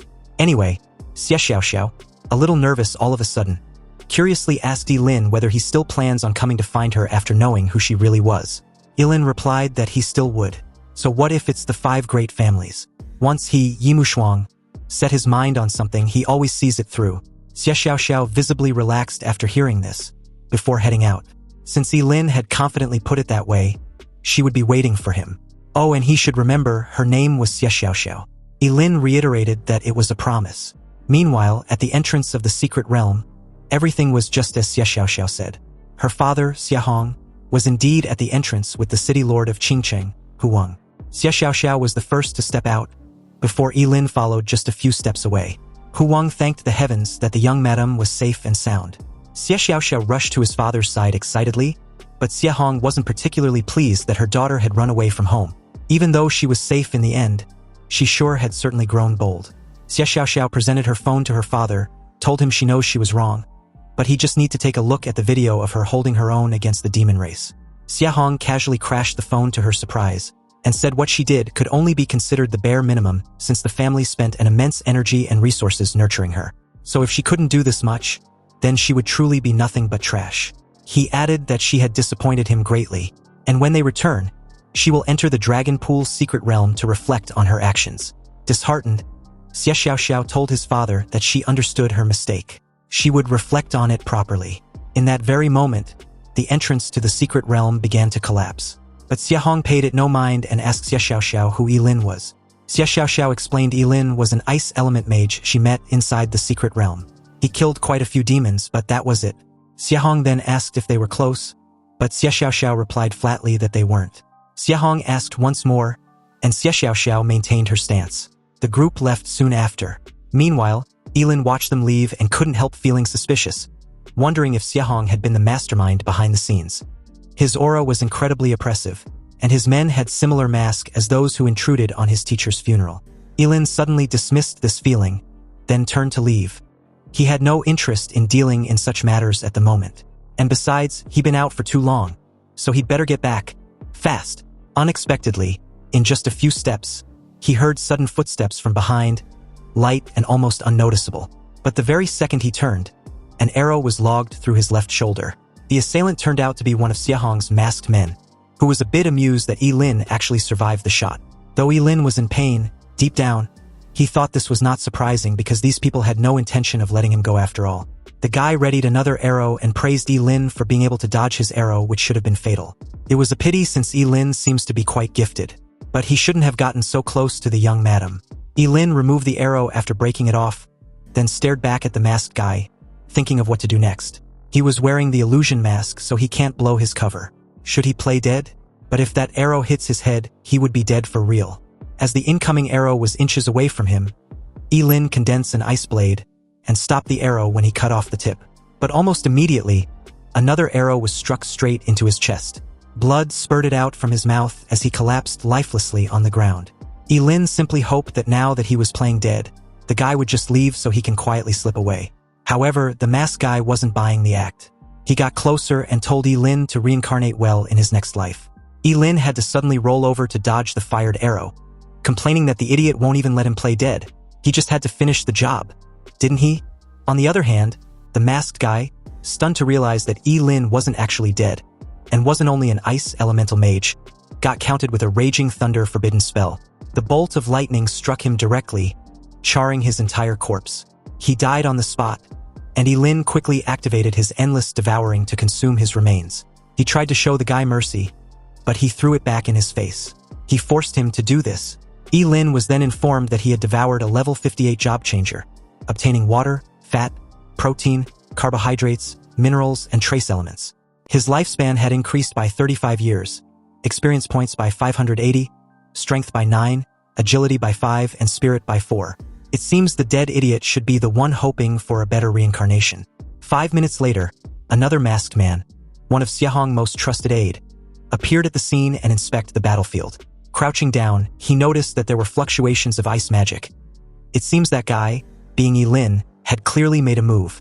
There was also a surge of lightning magic and a spatial one too. The rat-faced masked man noticed this as well and deduced that there was more than one person involved. He got back up and radioed it in through a covert earpiece. He reports that Hanged Ghost was dead, and his initial suspicions suggest that 3 people were responsible for it. The person at the other end gave an order and the rat-faced masked man replied that he understood. Next, they will conduct a thorough search in Qingqing and the surrounding areas. The scene then shifted to a luxurious villa surrounded with lush trees. But at its dark iron gates stood Ye Lin, back in his original facial appearance, asking if Master Yin Xiang was at home. When no one answers, he yells once more that he was looking for Master Yin Xiang. However, once again he receives no response. Ye Lin now had a massive boost in strength, so he simply grabbed the dark iron gate, and with a firm pull, he effortlessly broke off the entire thing off and lifts it high in the air as he enters the courtyard. He reasons that since nobody was responding, he won't be impolite. But right in that very moment, In Seong, a senior blacksmith, rushed out of the villa, wanting to know who Ye Lin was. He also yells for him to put the iron gate down. Ye Lin coldly asked the middle-aged man if he was In Seong, and when he replied that he was, he threw the iron gate directly at him. In Seong was knocked hard onto the floor, half of his face heavily bruised. Furious that Ye Lin dared to cause trouble in his house, he yells for his guards to take care of him. About a dozen guards immediately charge towards Ye Lin, wanting to take him down, but the overwhelming pressure he suddenly released made them do a double take. He told the idiots to just give up, before using the forbidden spell, the Eternal Freeze, to completely trap them to the very ground they stood, unable to move. In Seong asked who exactly Ye Lin was, and when did he offend him. Ye Lin simply instructed him to call his other two brothers, Fa and Zhou Heping, if he doesn't want to die. It was then that In Seong, in horror, realized just exactly who Ye Lin was. The guy who's been buying up monster corpses at exorbitant prices at the Job Change Guild. It didn't take long for Fa and Zhou Heping to roll in, both looking like typical old geezers. They curiously asked what happened to their friend and his villa's iron gate. What made him demand they visit him in such a hurry? The two didn't even acknowledge Ye Lin's presence until In Seong stated that someone was looking for them. When they asked who, Ye Lin finally introduced himself as the guy they hired assassins to eliminate. The eyes of both Fa and Zhou Heping widen with frightened realization, and they immediately freaked out on In Seong, calling him a bastard. They've treated him like a brother, and he betrayed them. If In Seong had even given them a heads up, they wouldn't have come unprepared. He was a beast. In Seong shot back, wanting to know just what they were pretending to be so important about. They were the ones who wanted to hire someone to kill Ye Lin in the first place. And now that he had come knocking on their door, they expect him to shoulder the burden alone. Do they take him for a fool? Ye Lin seemed to be at his limit with these three, so he immediately ordered for them to stop arguing. He wasn't there to seek revenge, but actually have business with them. The three old geezers were momentarily puzzled by what they just heard, and under their stunned gazes, Ye Lin took out a rainbow bow of epic level and told them to recast it. The attributes of the rainbow bow were pretty decent too. The strength was 1200, and the skill was vision. Then there's visible sight, which means a person holding a rainbow-piercing bow static vision improves by 100% and his dynamic vision improves by 200%. The three tried to argue that an epic gear were beyond their level. In Seong admits he was just a high-level blacksmith, so even if he wanted to help Ye Lin, he was powerless to do so. Epic-level equipment requires at least a master blacksmith to reforge. And when it comes to crafting an epic-level piece of equipment, even a master blacksmith cannot complete it alone. Ye Lin was aware of this, but weren't the three professionals from the Life Skills Job Changer Alliance. With their wits combined, they can come up with a solution. Ye Lin decided to take his leave, but In Seong reasoned that his two friends were both alchemists, not advanced blacksmiths, so how the hell are they supposed to pull this off? A sudden lightning thundered across the clear sky and directly struck the decorative fish pond in the courtyard as Ye Lin gave them a threatened look, wanting to know if it can be done. The three immediately folded and anxiously replied that it could. Satisfied with the response, Ye Lin took his leave. He told them their lives would be spared if they can successfully reforge it. Otherwise, they can imagine the consequences. He was going to wander around for a bit now, so they need to remember to call him when they were done. The three stared at each other dejectedly because it was clear their lives depends on whether In Seong can recast the rainbow bow. Anyway, as the scene shifted to In Seong's workshop, the three spent a full day and night on this task. The two alchemists could only help the flames as In Seong kept hammering away, tirelessly. And after a couple days of this grueling task, the rainbow bow was finally reforged successfully. They immediately called Ye Lin over and gave him the bow, which was now the Holy Silver Bow, still an epic level. Its strength was 1000 and had room to be refined. The skill, Destroy Delusion, was explained that when the distance between the archer and the target was less than 10 meters, the arrows fired by the 8 Desolate Sacred Silver Bow double in power and ignore the opponent's defensive equipment below the level of divine artifacts. Ye Lin examined the bow and was impressed. With double the power within 10 meters, ignoring defenses, and also can be used in close combat, the Holy Silver Bow now looked like an epic equipment. Zhou Heping asked Ye Lin whether they could leave. Ye Lin kept his word and left them alone. And from then on, he hopes he doesn't see them again. Otherwise, they know the consequences. Ye Lin went to the Ji family's mansion, and after announcing that he was back, Ji Lingyu and his father were a bit puzzled to see Ye Lin outside his room. His friend was certain he had been practicing his skills inside this whole time. So when did he leave the mansion? It was then that Ye Lin remembered the clone he left in his room. He gave a lousy excuse of needing some fresh air, before stirring the conversation towards President Yi. He told him that the situation in Qingqing seemed chaotic right now. There were too many people who wants to kill him, so he wants to hire a bodyguard. President Yi agreed with this idea, and Ji Lingyu replied that it was no problem, Ye Lin should just leave it to him. Ye Lin thanked them and decided to leave the matter in his friend's hands. Ji Lingyu reassures him not to worry. He would have everything arranged the next day. Inwardly, Ye Lin planned to become a bodyguard under a new identity, so he could act independently. And with that, he can then appear simultaneously with the clone, making it much safer. The very next day at Jisha Group, Ji Lingyu gathered the 7 candidates who'd made it to the final selection after several layers of screening. He announced that, at the moment, the Jisha Group needs a top-tier bodyguard, so they should listen attentively. They have all successfully passed through the normal selection rounds.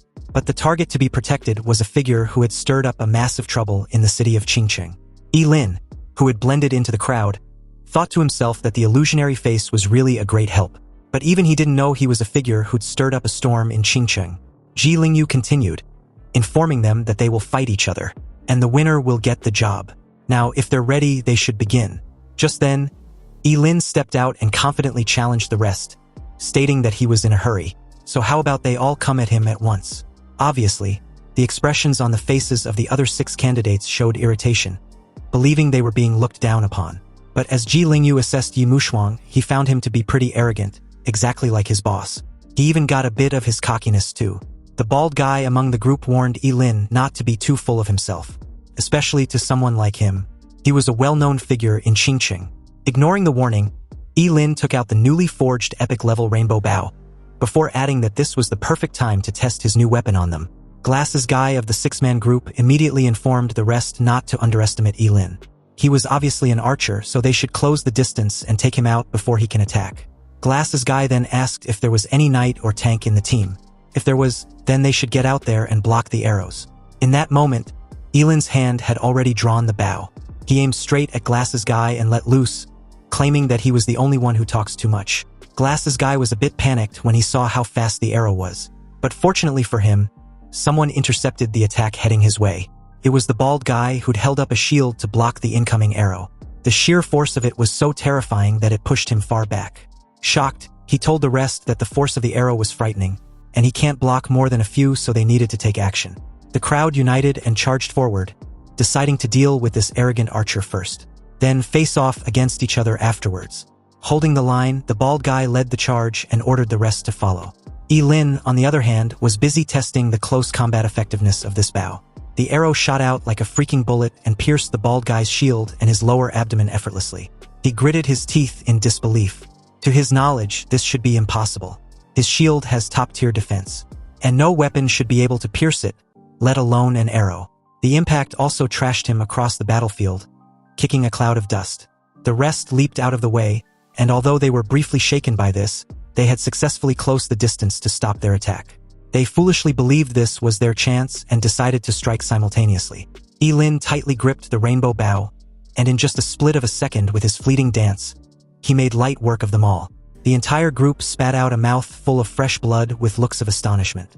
And as Glasses Guy bowed his head in defeat, he announced that they give up. It was just a bodyguard job application, and their lives were more important. The scene became desolate, and as they kept groaning in pain, they couldn't help whining how much it also hurts. Ji Lingyu approached and praised Ye Mushuang as incredible. He was certain this guy was the one before asking for his name. Ye Mushuang introduced himself as a level 45 job changer with an S-ranked refined hunter. Ye Mushuang's strength was really impressive, and during his employment, any equipment he would need would be provided by the Jisha Group, and his annual salary will be 60 million. With that, Ji Lingyu gestured for Ye Mushuang to follow. He would take him to complete the procedures, and his boss would definitely be satisfied when he meets him. Outwardly, Ye Lin was obedient, thanking Ji Lingyu for the opportunity. But on the inside, he felt smug. After all, how can he not be satisfied with himself? The scene shifted to another location. A few orcs were carrying a beast on their shoulders as birds flew about chaotically due to the loud noise. Along with that, a formidable army of monsters was advancing. Meanwhile, on a cliff nearby outside Qingcheng, Xiahong and his guards of masked men watched everything unfold. He asked the masked leader whether her daughter had been sent back. Upon hearing the reply that the young miss has returned safely to the estate, another masked man curiously asked his leader whether it was really okay for them to do this. Obviously, Qingqing won't be able to withstand the amount of monsters they've drawn in. But the masked leader asked the other, Chun Long, whether he was questioning his decision. The infamous Ling Yi was in Qingqing, and this was the best way to force him out. The masked guy quickly explained that that's not what he meant. It was just that there were many innocent people in Qingqing. In that moment, Xiahong chuckled, stating that it was just a single city. When it comes to the gate of apocalypse, any amount of sacrifice was worth it.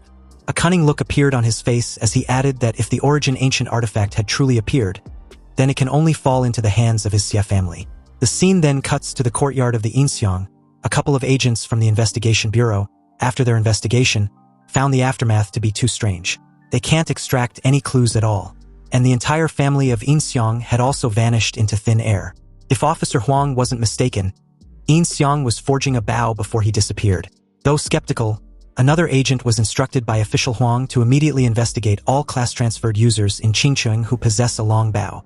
Their search led them to the Ji family's villa. At the entrance, Officer Huang asked once more if his deputy officer was certain it was their suspect. The guy gave a firm confirmation and said that this suspect went to apply for a job as a bodyguard for the Ji group. And that person he was supposed to protect was Ye Lin. Officer Huang felt a slight unease hearing Ye Lin's name. After all, starting from Kenson's case, why does it seem like every incident was somehow connected to this cryptic person? The very moment the two were welcomed inside, they immediately head straight to the courtyard in search of their suspect, Yi Mushuang. Feigning cluelessness, he asked what their business got to do with him. Officer Huang straight up showed a warrant for Yi Mushuang's arrest, and added that he was a suspect in the murder of the high-level blacksmith Inxiang. Officer Huang then asked Yi Mushuang to please come with him to the investigation bureau. Ye Lin cut in at this moment and asked Officer Huang what evidence he had. Officer Huang assured everyone at present that this time around, his evidence was solid. This 8 Desolations holy silver bow on his bodyguard was the best proof. Just then, a voice came from the courtyard's pool, questioning if the men in black suits were from the investigation bureau. Ye Lin's eyes became vigilant, and Officer Huang gave a reply, wanting the voice to show himself. A masked man slowly appeared on top of the pool and warned them that a massive horde of demonic beasts was about to attack Qingqing. But the forces in the city weren't enough to stop them. However, they have the chance to evacuate the civilians immediately. Officer Huang's eyes widened in horror, wondering if the masked man was telling the truth. He questioned where the guy came from. There were no king-level bloodline demons near Qingqing, so how could demonic beasts gather in numbers sufficient to destroy the city? But a strange phenomenon suddenly appeared in the sky, and the masked man gradually faded away. He added that if it weren't for his lord's orders, he wouldn't have even bothered to warn them. Regardless, he wished them farewell. Ye Lin assessed the situation and told Officer Huang that it seems the masked man was telling the truth. Officer Huang quickly left, not forgetting to warn Yi Mushuang not to leave the city. They would be back to find him later. Ye Lin stared up at the sky, which was gradually turning dark. Worried with a grim face, he curiously wondered if the demonic beasts swarming toward Qingqing could be the end. Exactly like the ruined version of Qingqing in the Gates of Apocalypse. Was that what the city would look like in the future? Also, that masked figure just now looked like one of Xiahong's people. To force him into showing himself, Xiahong actually lured tens of thousands of demonic beasts to Qingqing. Ye Lin judged him to be completely heartless. Shortly after, an alert was issued repeatedly in the city, informing everyone that all class-transferred users in Qingqing under the age of 18 who have successfully awakened should please head to the teleportation array to assemble immediately. Class-transferred users aged 18 and above with a level of 10 or higher should head to the city walls to assemble at once. It wasn't a drill.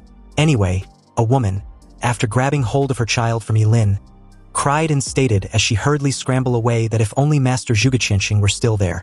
Hearing this, Ye Lin's heart sank. He couldn't help wondering if everything that's happening was also within his teacher's predictions. Seriously, what should he do now? Suddenly, Ye Lin remembered the 3 small pouch Zhugeqianxing left him.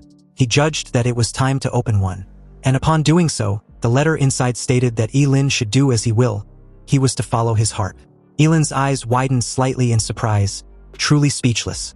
His teacher was really profound. He donned on a dark mask and murderously declared that since they were looking forward to seeing Ling Yi, he wouldn't disappoint them. Elsewhere, strange noises echoed as the clouds thickens, followed by the urgent, rhythmic beat of a drum. Then several commands rang out, instructing a group to go to position number 37 in the east section. They must obey orders absolutely during wartime, and those over 40 or those with brothers, they would be the first to go into battle. They would advance or retreat on command. Also, it's a matter of life and death, and deserters would be executed on the spot. Meanwhile, outside the city walls, a horde of monsters were charging forward. Ye Lin's eyes widened in horror when he saw the sight. He finally understood why humans of this world live behind city walls. Nearby, City Lord Huang asked his subordinate whether that great expert had still not replied to their message. The subordinate replied that he hadn't. Huang then asked about other cities, wanting to know if any of them had replied to their requests for reinforcements. Again, the answer was a no. All messages were like stones sinking into the ocean. Ye Lin was quick to notice the unease of the city lord. As expected, Huang commented bitterly. In the eyes of those powerful figures, human lives were just a number.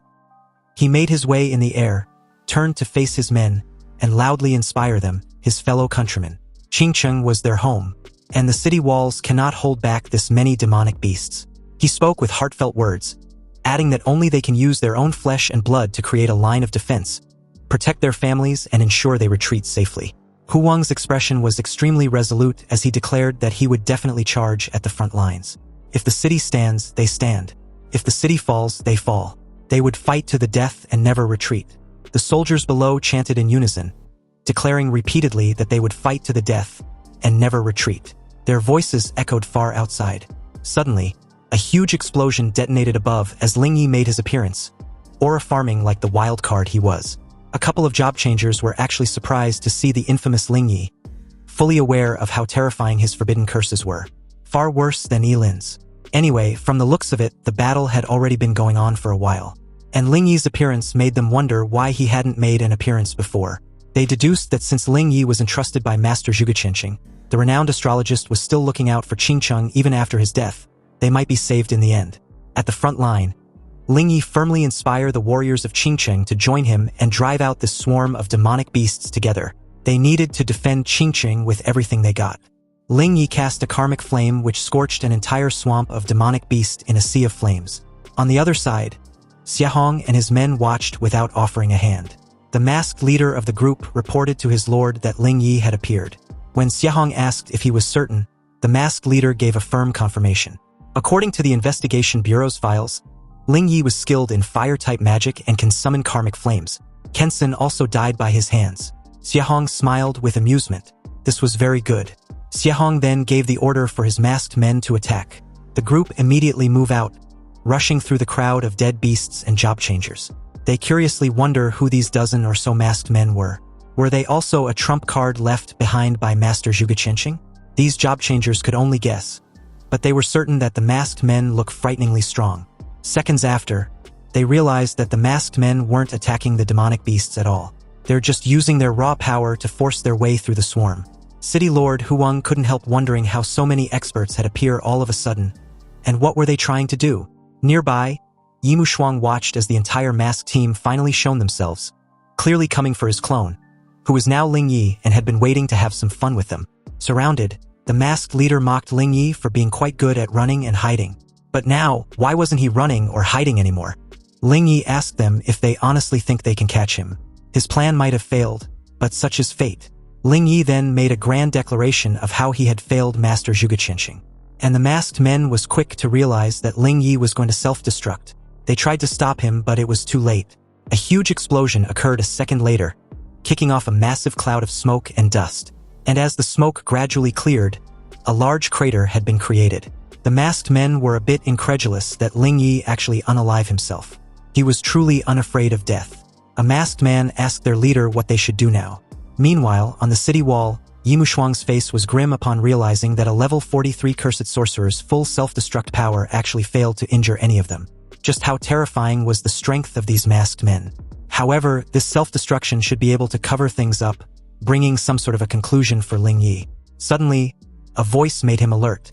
Ye Lin recognized it immediately, and it was none other than Zhuganini. She declared to bury all the masked men with Ling Yi. Zhuganini's appearance stunned a couple of job changers, while Ye Lin wondered why she didn't follow the main group to the teleportation array. He really couldn't comprehend what this silly girl was doing there. Then Zhuganini took out a time orb, puzzling Ye Lin even further. She spoke solemnly, stating that inheriting her father's last wish, she shall live or die with Qingcheng.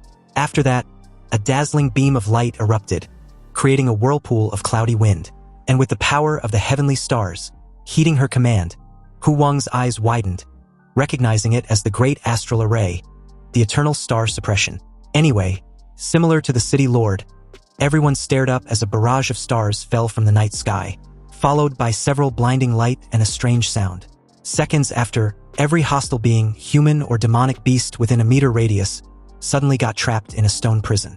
The trapped masked men now realized how it was no wonder no one dared to cause trouble in Qingcheng when Zhuge Qianqing was alive. But how can he still be so terrifying even after death? And how did such a monstrous fellow even die?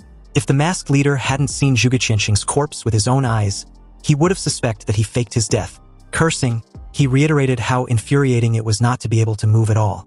Hu Wang took the opportunity to charge forward, ordering his men to do the same. Hearing the command, every job changer rushed forward, crushing many stone statues that they possibly could. Hu Wang kept leading the charge with much more efficiency, and in that very moment also, Zhuge Nini was coughing up fresh blood. Her body had been pushed to the limit, trembling as blue cracks appeared on her skin, but she still tried to endure. Ye Lin was extremely worried. Unleashing this level of power was far more than her body can possibly handle. Below, as every job changer kept crushing stone statues, they also felt immense regret that a good person like Zhuge Qianqing hadn't lived long. Though they still felt grateful, and now his only daughter was taking up the mantle. Nearby, the masked leader, unwilling to stay trapped waiting for death, quickly issued an order for his men to help him break free from this suppression. Otherwise, they were all gonna die. The masked men, forming 12 zodiac beasts, joined forces to break free together, their bodies suddenly enveloped and linked with a warm, radiant golden glow. A second later, they succeeded, breaking free of their stone confinement. Now, staring up at the meddlesome Zhuge Nini, the masked leader conjured a dark blue arrow and let loose in Zhuge Nini's direction, who was unbothered and even believed she was going to see her father soon. But as the arrow got within a hair's breadth of Zhuge Nini, her body moved out of the way. It was Ye Shuang, offering a hand, and a groggy Zhuge Nini thought her father had come to pick her up. He gently placed an unconscious Zhuge Nini on the ground, noting that no matter how much he disliked her, he can't just stand by and watch her die. Ye Shuang executed a forbidden technique and powered up. He expressed his desire to be the one to end this conspiracy. He readied his rainbow bow and activated the class talent, the ultimate sublimation. Its damage boost arrow got enhanced to God-slaying arrow of heavenly punishment. As the arrow tore through the air, it was described that the forbidden curse, the God-slaying arrow of heavenly punishment, allows the forbidden curse master to sacrifice their lineage and becomes impotent from then on, representing the great Tao to bring down heavenly punishment. They instantly fire an arrow that stacks 10 times their own power. Under one arrow, gods and immortals are slain. It aimed straight at the masked leader who faced the attack head-on. A powerful collision occurred, creating a massive cloud of smoke, and surprising enough, the masked leader remained unharmed. He also believed there was actually a hidden expert on the battlefield. After all, to be able to block his strike of fury was an interesting feat. In that moment, a masked man dashed forward, wanting to deal with the expert solo. The leader instructed him to catch the expert alive, otherwise, he will definitely file a complaint against him before their lord. Meanwhile, with the thick white massive cloud as a cover, Ye Shuang donned on a mask and took the divine artifact. Ye Lin was also amazed, wondering just what kind of existence his teacher was when he was alive. The divine artifact began to crackle upon activation, alerting him of this reaction. He realized that the divine artifact actually has a bloodline restriction. Ye Lin apologized to Zhuge Nini, but for the sake of saving the people of Qingcheng, he would have to borrow a bit of her blood. Ye Lin also hoped to the spirits in heaven that his teacher not blame him. After drawing a drop of Zhuge Nini's blood on the artifact, it activated immediately with a dazzling light, radiating an endless azure starlight. It created a massive dome, covering the entire city of Qingcheng and spreading outward. Apart from the masked man named Qianlong who got blown away, the other masked men and demonic beasts within the vicinity got eviscerated. The remaining masked men, upon witnessing such terrifying power, realized they had no chance of winning and decided to retreat. The azure dome was so dazzling that it could be seen from miles away, and its invisible barrier was even shown within the forest trees. Ye Lin made his way to the ground, impressed with the frightening power the artifact holds. He'd also ensure all the monsters had been wiped out. Hu Wang and his men stared at the scene in a daze, and after realizing all the demonic beasts had been killed, he screamed that they've won. Every warrior on the battlefield joined him, celebrating their victory and praising the late Zhuge Qianqing for saving them once again. Ye Lin returned the artifact back in Zhuganini's hands, planning to make her take the fall for this amazing feat. Ye Lin declared that none of this had anything to do with him. In that moment, a weak cough drew his attention, and as he got up, he saw that Qianlong was still alive. Surprisingly enough, Qianlong thanked Yimushuang for saving so many innocent people in Qingcheng. Ye Lin pointed out how they were the one who attracted all the monsters there, and now he was thanking him. Was he crazy? But Qianlong replied that he had no choice in the matter, so Ye Lin wouldn't understand. With a cold stare, Ye Lin had a bold idea and informed the guy that he can spare his life. But he needed him to do a favor. Pale and quite curious, he asked what favor Ye Lin wanted. As the scene cuts back to Xiahong, a masked man told him that the artifact left behind by Zhuge Qianqing was incredibly powerful, so they had no choice but to retreat. Xiahong replied that there was no need to say anything, he had already seen it all. Just then, Qianlong made his appearance from the forest, and the masked leader announced his return. Qianlong, holding a ragged sack, knelt before his lord before tossing the sack in front of him. He informed Xiahong that the job changer who attacked from below the city had been killed by him. But according to the investigation, he had no connection to this incident. Xiahong gave a slight chuckle, then suddenly raised his hand towards Qianlong. The guy was pulled towards him by some invisible force, his neck grabbed seconds after. He questioned when Qianlong had learned to lie to him, since he was the one he personally raised. In that moment, breathing became difficult, but Qianlong still tried to endure, repeatedly saying that he dare not. The rest of the masked men immediately got on their knees as their leader pleaded for Qianlong to be spared for the time being. He reasoned that now was the time when they need more men. Xiahong mulled over this for a second and released Qianlong from his death grip. He warned the poor guy not to blame him for being ruthless if there was a next time. Qianlong thanked Xiahong. Xiahong instructed them to go back first. This matter needs to be discussed carefully, especially now that the divine organization had also gotten involved. As Qianlong curiously asked whether the Gate of Apocalypse had even attracted divine messengers, Xiahong gave a resigned sigh and reiterated his earlier instructions for them to head back first. He would notify them separately if there are any further actions. Following their lord's orders, they all disappeared without a trace, but Qianlong stayed behind. Xiahong suddenly coughed out fresh blood, alarming Qianlong, who, with caution, pointed out the obvious. Xiahong was injured. Xiahong raised a hand and told Qianlong to shut it. He should just quickly help him back. Anyway, as the crescent moon shined brightly in the night sky, the scene shifted to the private quarters of Xiahong. Qianlong pleaded for his lord to rest while he go find the medicine saint right away. Unexpectedly, Xiahong stopped him, stating that he mustn't let anyone know that he was seriously injured. Qianlong questioned who exactly hurt him, and Xiahong replied that the guy was an envoy of the divine organization. Coughing violently, he added that this score won't be settled so easily. Once he recover from his injuries, it will be time for a complete reckoning. Xiahong opened his palm to see it smeared with his blood. Meanwhile, as dawn breaks outside the city walls of Qingcheng, the city guards tasked with cleaning up the monster corpses on the battlefield began their work. They busily loaded them into a truck. Not far away, Ye Lin was silently offering them a hand, and at the moment, his level had increased to 50. Obviously, he was ecstatic to also learn that his third professional talent had successfully been unlocked. And as fate would have it, starting from level 50, every 10 levels of Forbidden Spellcaster gains, they will receive a self-created forbidden spell. Finding the self-created forbidden spell interesting, Ye Lin read the details to find out that whatever effect he wants from a forbidden spell, it was possible. He first decided to cast a forbidden resurrection spell, but soon found out that sacrificing hemorrhoids to resurrect a dead person yielded an error, meaning the request had been rejected. However, based on his needs, a similar forbidden spell will now be generated for him. It was the forbidden spell, Resurrection of the Dead. It's explained that a forbidden spellcaster can sacrifice half of their life force to resurrect a deceased being as an undead creature. This summoned being possesses all the abilities of its former self, but lacks self-awareness. It is of the same level as the summoner and can be resurrected indefinitely. Surprised and amazed by the ability to bring the dead back to life as an undead, Ye Lin's first thought was of Zhuge Qianqing. This meant he would be able to summon his teacher as an undead creature. However, if he really summons a level 50 Zhuge Qianqing undead creature, what will Zhuganini's reaction be? Ye Lin decided against it, reasoning that the resurrected undead creatures might not even be as good as the clones, so it was best not to summon them for now. Also, he was a bit tired after such a busy day, hence he'd better go home and rest.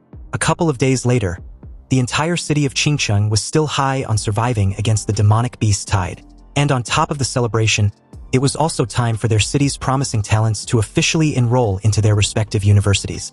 Thousands of people had crowded to bid them farewell. A very chosen few like Zhuganini got the privilege of being enrolled in the Supreme Academy, while the second-rate talents got enrolled in universities like Daxia Academy. Surprisingly, among the promising talents was Ye Lin and his clone bodyguard Ye Mushuang. With the identity of a bodyguard, this fucker can go to university alongside his clone, and this really saves him a lot of trouble. In that moment, Zhuganini unexpectedly approached his direction, before casually brushing him off. She wasn't looking for Ye Lin, but rather his bodyguard. Zhuganini, after receiving a confirmation that Ye Mushuang was truly Ye Lin's bodyguard, points out that he saved her during the beast invasion. And although Ye Mushuang denied this, stating that Zhuganini had mistaken him for someone else, the silly redhead admitted that his life force was on the astrological compass, so he can't fool her. This news briefly stunned both Ye Lin and his clone, and as he kept wondering how it was even possible for his trace to be left on the divine artifact, he told Zhuganini not to worry about it. He rescues cats and dogs whenever he sees them. Regardless, she thanked him, but stated that she didn't like owing people favors. Zhuganini took out her contact info and offered it to Ye Mushuang. If the bodyguard need her help in any way, he should feel free to come to the Supreme Academy to find her. Ye Mushuang took the card, unimpressed, and replied that he would definitely go for a visit. But it wouldn't be to find her, he added inwardly. Zhuganini gracefully took her leave, arrogant and proud as always, though Ye Lin could hardly give a shit. Shortly after, the city lord Huang offers a few words of inspiration, stating that the journey of these promising young talents were to the stars and the sea. Their era has begun. And with that, the teleportation array was activated. And all students were informed to use the teleportation array to travel to their respective universities. Zhuganini and 3 other promising talents, being accepted into the Supreme Academy, were given the utmost priority departure, then followed by students heading to Daxia Academy. In that order, the teleportation array was used. Ye Lin closed his eyes as he got teleported. Soon, a bright golden light illuminated the entire space. Then a second later, he and his entire Daxia Academy students had been transported to a place of green mountains and clear sparkling spring. On the wall were carved characters and below there were guides. Intrigued about the Great Xia Academy, Ye Lin was also impressed about their grand entrance. And about his clone, being in the imperial capital should be safer than Qingqing. It would be more convenient to swap bodies with his clone for a while. Then activating the 1 Qi into 3 pure body swap, Ye Lin swiftly swapped his consciousness with his clone. Just then, Ye Lin, who'd already arrived earlier, rushed out to greet him. He had been waiting for ages, so what exactly took Ye Lin so long? Anyway, now that his boss was there, he feels much better knowing Ye Mushuang was by Ye Lin's side to protect him. Though Ye Lin agreed with this assessment, he also pointed out that Daxia Academy was exponentially safer than living in Qingqing. Ye Lin decided to show Ye Lin around the academy. The two were about to take their leave when they were greeted by a sophomore baddie named Han Huizhen. After confirming that Ye Lin and Ye Lin were freshmen, she informed them that she would take them to complete their registration procedures. Ye Lin complimented Han Huizhen's beauty, then tried to hype up their status, but it was clear Han Huizhen hardly cared, though she did thank Ye Lin for the compliment. Now they needn't need to dilly-dally and should just head straight to the registration area. On the way, Han Huizhen showed them around a bit, pointing to the path that led straight to the administration building, and on the path straight down the right, they would pass the first cafeteria. After that, they would reach the dorms from 1 through to 9. Leading them to the desk for their freshman registration, Han Huizhen requested for their documents in order to help them sign in. Ye Lin thanked her, and shortly after, she handed in the report of the two. Upon checking Ye Lin's document, learning he was from Qingqing and being the year's national top scorer, the teacher was skeptical that Ye Lin didn't go to the Supreme Academy. Han Huizhen, utterly gobsmacked, turned in Ye Lin's direction and asked the obvious. Ye Lin nervously scratched the back of his neck and replied that he was a forbidden mage. Therefore, the Supreme Academy rejected him. Hearing that Ye Lin was a forbidden spellcaster, the teacher gave a comment that it was a shame. But since his identity checks out, he just need his class and enrollment level to be verified. Ye Lin stepped into the testing machine, and after completing the test, his name, class and level was disclosed. But upon seeing Ye Lin's level, the teacher, Han Huizhen, and the other freshmen around, all wondered if the testing gear was broken. If not, then how did Ye Lin manage to pull that level off? After all, if his level was just 4 or 5 ranks higher, he'd be catching up to the sophomores. Han Huizhen, on the other hand, couldn't help thinking about how she was just level 18 when she enrolled back then. Meanwhile, deep in thoughts, Ye Lin believed it was a good thing he had the foresight to keep his clone at level 28. If his original self was scanned and showed to be a level 50 freshman, he couldn't even imagine just how their minds would short-circuit. The teacher sighed with a headache, still reiterating that it was a waste and a shame as a forbidden mage. Anyway, he should sort out which class to put Ye Lin in. But a moment later, he run into a predicament. Apparently, classes are usually divided by professions to make the curriculum easier to manage, but a forbidden spellcaster, that's extremely uncommon. Another teacher appeared at the scene, and upon seeing the long face on his fellow teacher, he asked what was wrong. He was just handling freshman registration. The teacher admits with a grim expression that he didn't know where to place Ye Lin. As the fellow teacher asked to take a look, he too was stunned to see Ye Lin's level and class. He took a moment to mull this over, and as he poured himself a drink, an idea struck him. He suggested Ye Lin be assigned to Professor Shin, simply because Professor Shin had gone 5 years without a single student wanting to study under him. The other asked whether his fellow teacher was joking, and he replied that he wasn't. And besides, Professor Shin was always researching that longevity art. And since Forbidden Mage had a short lifespan, Ye Lin was the perfect match for Professor Shin's research. Also, after a careful thought over, if Professor Shin actually succeeds and creates an immortal Forbidden Mage, their Daxia Academy would have a true legend on its hands. The fellow teacher agreed with this assessment, but also points out that Professor Shin have had only 10 students over the years, and they either ended up permanently disabled or mentally unstable. Being a Forbidden Mage was tragic enough, and sending Ye Lin to Professor Shin seems a bit cruel. Don't his fellow teacher think so? Ye Lin suddenly cut in and asked if Professor Shin was weak. You see, strength-wise, Professor Shin definitely has it. But it was just that his logic and his research were a bit eccentric. Professor Shin always did one-on-one tutoring. A couple years ago, he had an incredibly talented student. That student was a Black Knight. But Professor Shin developed a strange skill that turned the student into a headless horseman, engulfed in hellfire. His combat power doubled instantly. Unfortunately, while he gained immense power, he also lost his head. The next year, he took in a summoner who could call forth powerful monsters from the demon realm. The professor created a skill for her too. And at the time, that level 25 student summoned a level 50 monster. But the moment the summon succeeded, the student was teleported to the demon realm. Though she was eventually rescued, she was so traumatized that she lost her mind. And then there was the year he took a gravedigger student and took him to rob the tombs of the previous Daxia emperors. Suddenly, to the shock of the two teachers, Ye Lin surprisingly expressed his desire to study under Professor Shin. Inwardly, Ye Lin thought to himself that, from the sound of it, this Professor Shin was a total lunatic, exactly the type to try unorthodox methods. Obviously, the gathered crowd was gobsmacked. After hearing all that, this Forbidden Spellcaster still want to be Professor Shin's student? They wanted to confirm if Ye Lin was absolutely certain. It was fine if he changes his mind, they can put him in a different class. Ye Lin replied that he was sure, and assured them not to worry. He was an orphan, so they needn't need to worry about any family coming to Daxia Academy to give Professor Shin trouble. A while later, after everything was settled, Ye Lin, with his departure, told Ye Lin and his clone that he was heading over to the Sword Cultivator class to report. He would catch up with them later on. Ye Lin and Yimushuang followed Han Huijin, and not from afar, she told Ye Lin to head to the end of their current path where a lab resides. And it's also where Professor Shin usually hangs out. Unfortunately, Han Huijin won't be able to go in with them. Ye Lin thanked her and told Yimushuang to go find a secluded spot to grind some levels. He would summon him if needed. Yimushuang nodded slightly in understanding and left. At the lab entrance, Ye Lin heard Professor Shin's voice, presumably thinking aloud. Apparently, according to the records left by the great immortal of love, if one seeks immortality, they must first cut off all 7 emotions and 6 desires.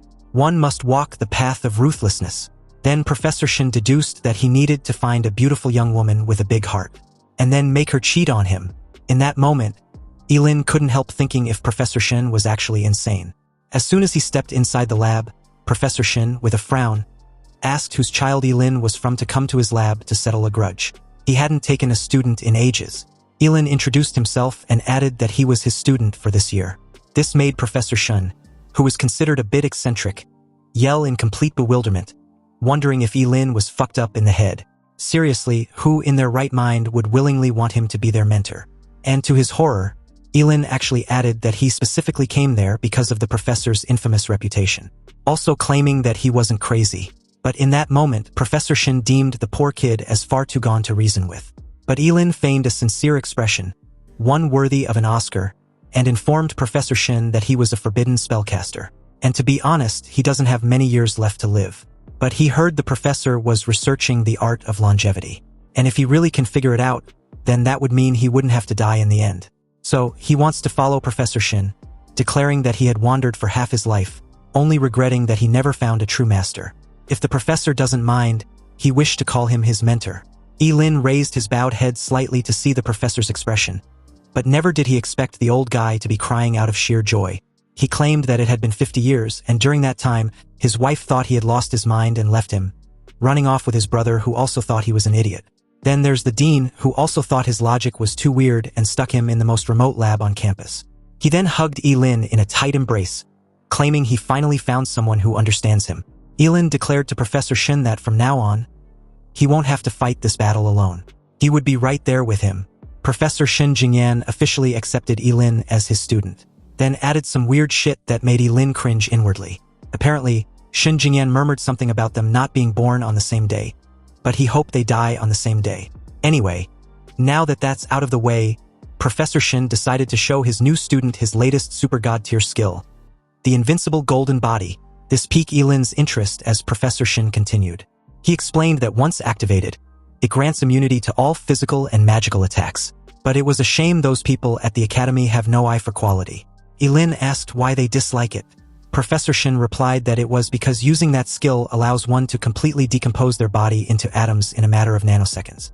Hence why he named it the art of disintegration. Yeah, this old guy was nuts. The art of disintegration? How was that different from self-destructing? Ye Lin murmured aloud. But of course, when Professor Shin gave a reply, he stated that there was a difference. His invincible golden body didn't explode and it didn't hurt the enemy. But then again, when the job changer turns to ashes, they technically become immune to any attack. Ye Lin then praised the mad professor as nothing short of a genius. Professor Shin then handed Ye Lin a scroll, telling him to take a look. When Ye Lin asked what it was before reading the description, he was stunned. It was a reverse engineering skill. You see, to anyone else this was pure garbage, but for Ye Lin it was a god-tier skill. And combined with Professor Shin's immortality research, it would be incredible. The professor agreed wholeheartedly, and with teary eyes, added that except from his new student, the rest were all just jealous of him simply because he had a unique taste. But thankfully, it seems he wasn't the only one, and was glad to have finally found a kindred spirit. Excited, Ye Lin asked the professor if he had any other skill scrolls. He wanted them taken out so they could study their true potential together. Almost immediately, the old guy started rummaging through his item boxes, claiming they were all his research from over the years. Coincidentally, a skill scroll dropped in front of Ye Lin, and upon picking it up, he was surprised yet again by its description. Professor Shin saw Ye Lin's expression and rushed over, questioning what the skill scroll was to leave him in a daze. Ye Lin just explained that a normal person would die if their body temperature drops to 0 degree, so why not just drop it to -100 to boost brain cell activity even higher? Professor Shin found this to be brilliant, and wondered why he didn't think of that. But then again, Ye Lin was smart enough and Shin Jingyan felt like he wasn't worthy enough of being his teacher, so how about they become friends from then on? Actually, brother sounds even better. Ye Lin should just move into the lab. And with his help, he can definitely master the art of immortality. Ye Lin replied that it was no problem, and in actuality, it was an honor. After a while of discussion, Ye Lin left, satisfied with the professor's eccentric nature. But he needed to study a few more skills with him before the freshman assessment begins. A week later, all freshmen of Daxia Academy gathered at the Academy Square, arranged according to their classes. It was finally time to enter the Crying Soul realm for the freshman's assessment. And from the obvious looks of it, Ye Lin was the only one in his class. At this moment, a streak of light appeared in the sky and shot straight down right at the center of the platform. This dazzling display was apparently from the Dean of Daxia Academy, a legend with 16 different titles. The Dean of Daxia Academy, Ye Lin, warmly greeted these new students and introduced himself. A man who was a professional mage, a golden right hand, a calligrapher, a magician, an ancient scholar, a traveler, an educator, a psychologist, a master hypnotist, an author, a navigator, a pilot, a singer, a dancer, and a midnight poet. 16 titles in total. And since today marks these new students' first assessment upon enrollment, they would earn credits based on their performance. The first place student would receive 10,000 credits. Upon hearing this, the crowd was buzzed, and as two guys close to Ye Lin's earshot discussed about how they've heard that anyone can buy things with academy credits that money can't buy, they couldn't hide their excitement. Also, 10,000 credits could even get them legendary grade gear. Ye Lin didn't realize credits were that useful, but now that he knew, he decided to take the assessment seriously. Yan Lanbing continued, explaining that since the level of the Weeping Soul Realm was quite high, this assessment would be done in groups of 5. Students should feel free to form their own teams. Each group would also be assigned a sophomore safety officer. They would only intervene if their lives were in danger, which would also end their assessment. Final scores would be determined by the number of soul-devouring beasts hunted. A level 20 beast crystal was worth 20 points, level 21 was worth 21 points, and so on. Chaotic murmured ripple through the crowd as everyone began searching and forming teams. However, Ye Lin, deep in thoughts, was concerned if anyone would team up with him. Evidently, this isolation didn't go unnoticed. They remembered Ye Lin's level being pretty high a week ago at the registration hall. A level 28 forbidden mage at that. But the crowd also found Ye Lin's high level as pointless in the end due to his class. And no team expect him to sacrifice a precious piece of himself just to cast a couple spells for the assessment. Hence, no one approached.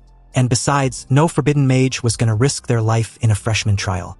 Just then, Ji Lingyu called out to him and suggested he join his team. But Ye Lin was skeptical. After all, with Ji Lingyu's classmates, it was highly unlikely for them to accept him. But Ji Lingyu was cheerful and optimistic as ever, replying that Ye Lin, being his boss, should forget about such trivial matters and follow him. Unfortunately, the presumed leader of the newly formed four-man group, upon seeing Ye Lin, was visibly displeased and yelled at Ji Lingyu for bringing in a forbidden mage as their last slot's candidate. It doesn't take a genius to know Ye Lin would hold them back. Ji Lingyu immediately told the guy, Tian Wenjing, to watch his mouth. Ye Lin was his boss. The two guys behind Tian Wenjing agreed with him, stating that they know Ji Lingyu and Ye Lin are close and look out for each other. But Ji Lingyu can't gamble with their future just to do Ye Lin a favor. Ji Lingyu, upon hearing this, was about to go nuclear when Ye Lin stopped him. But an arrogant Tian Wenjing challenged them, believing he wasn't wrong. To him, there was no difference between a forbidden mage who can't use spells and a piece of trash. Ye Lin told Ji Lingyu to forget it. His teammates had a point, so he would just have to figure something else out.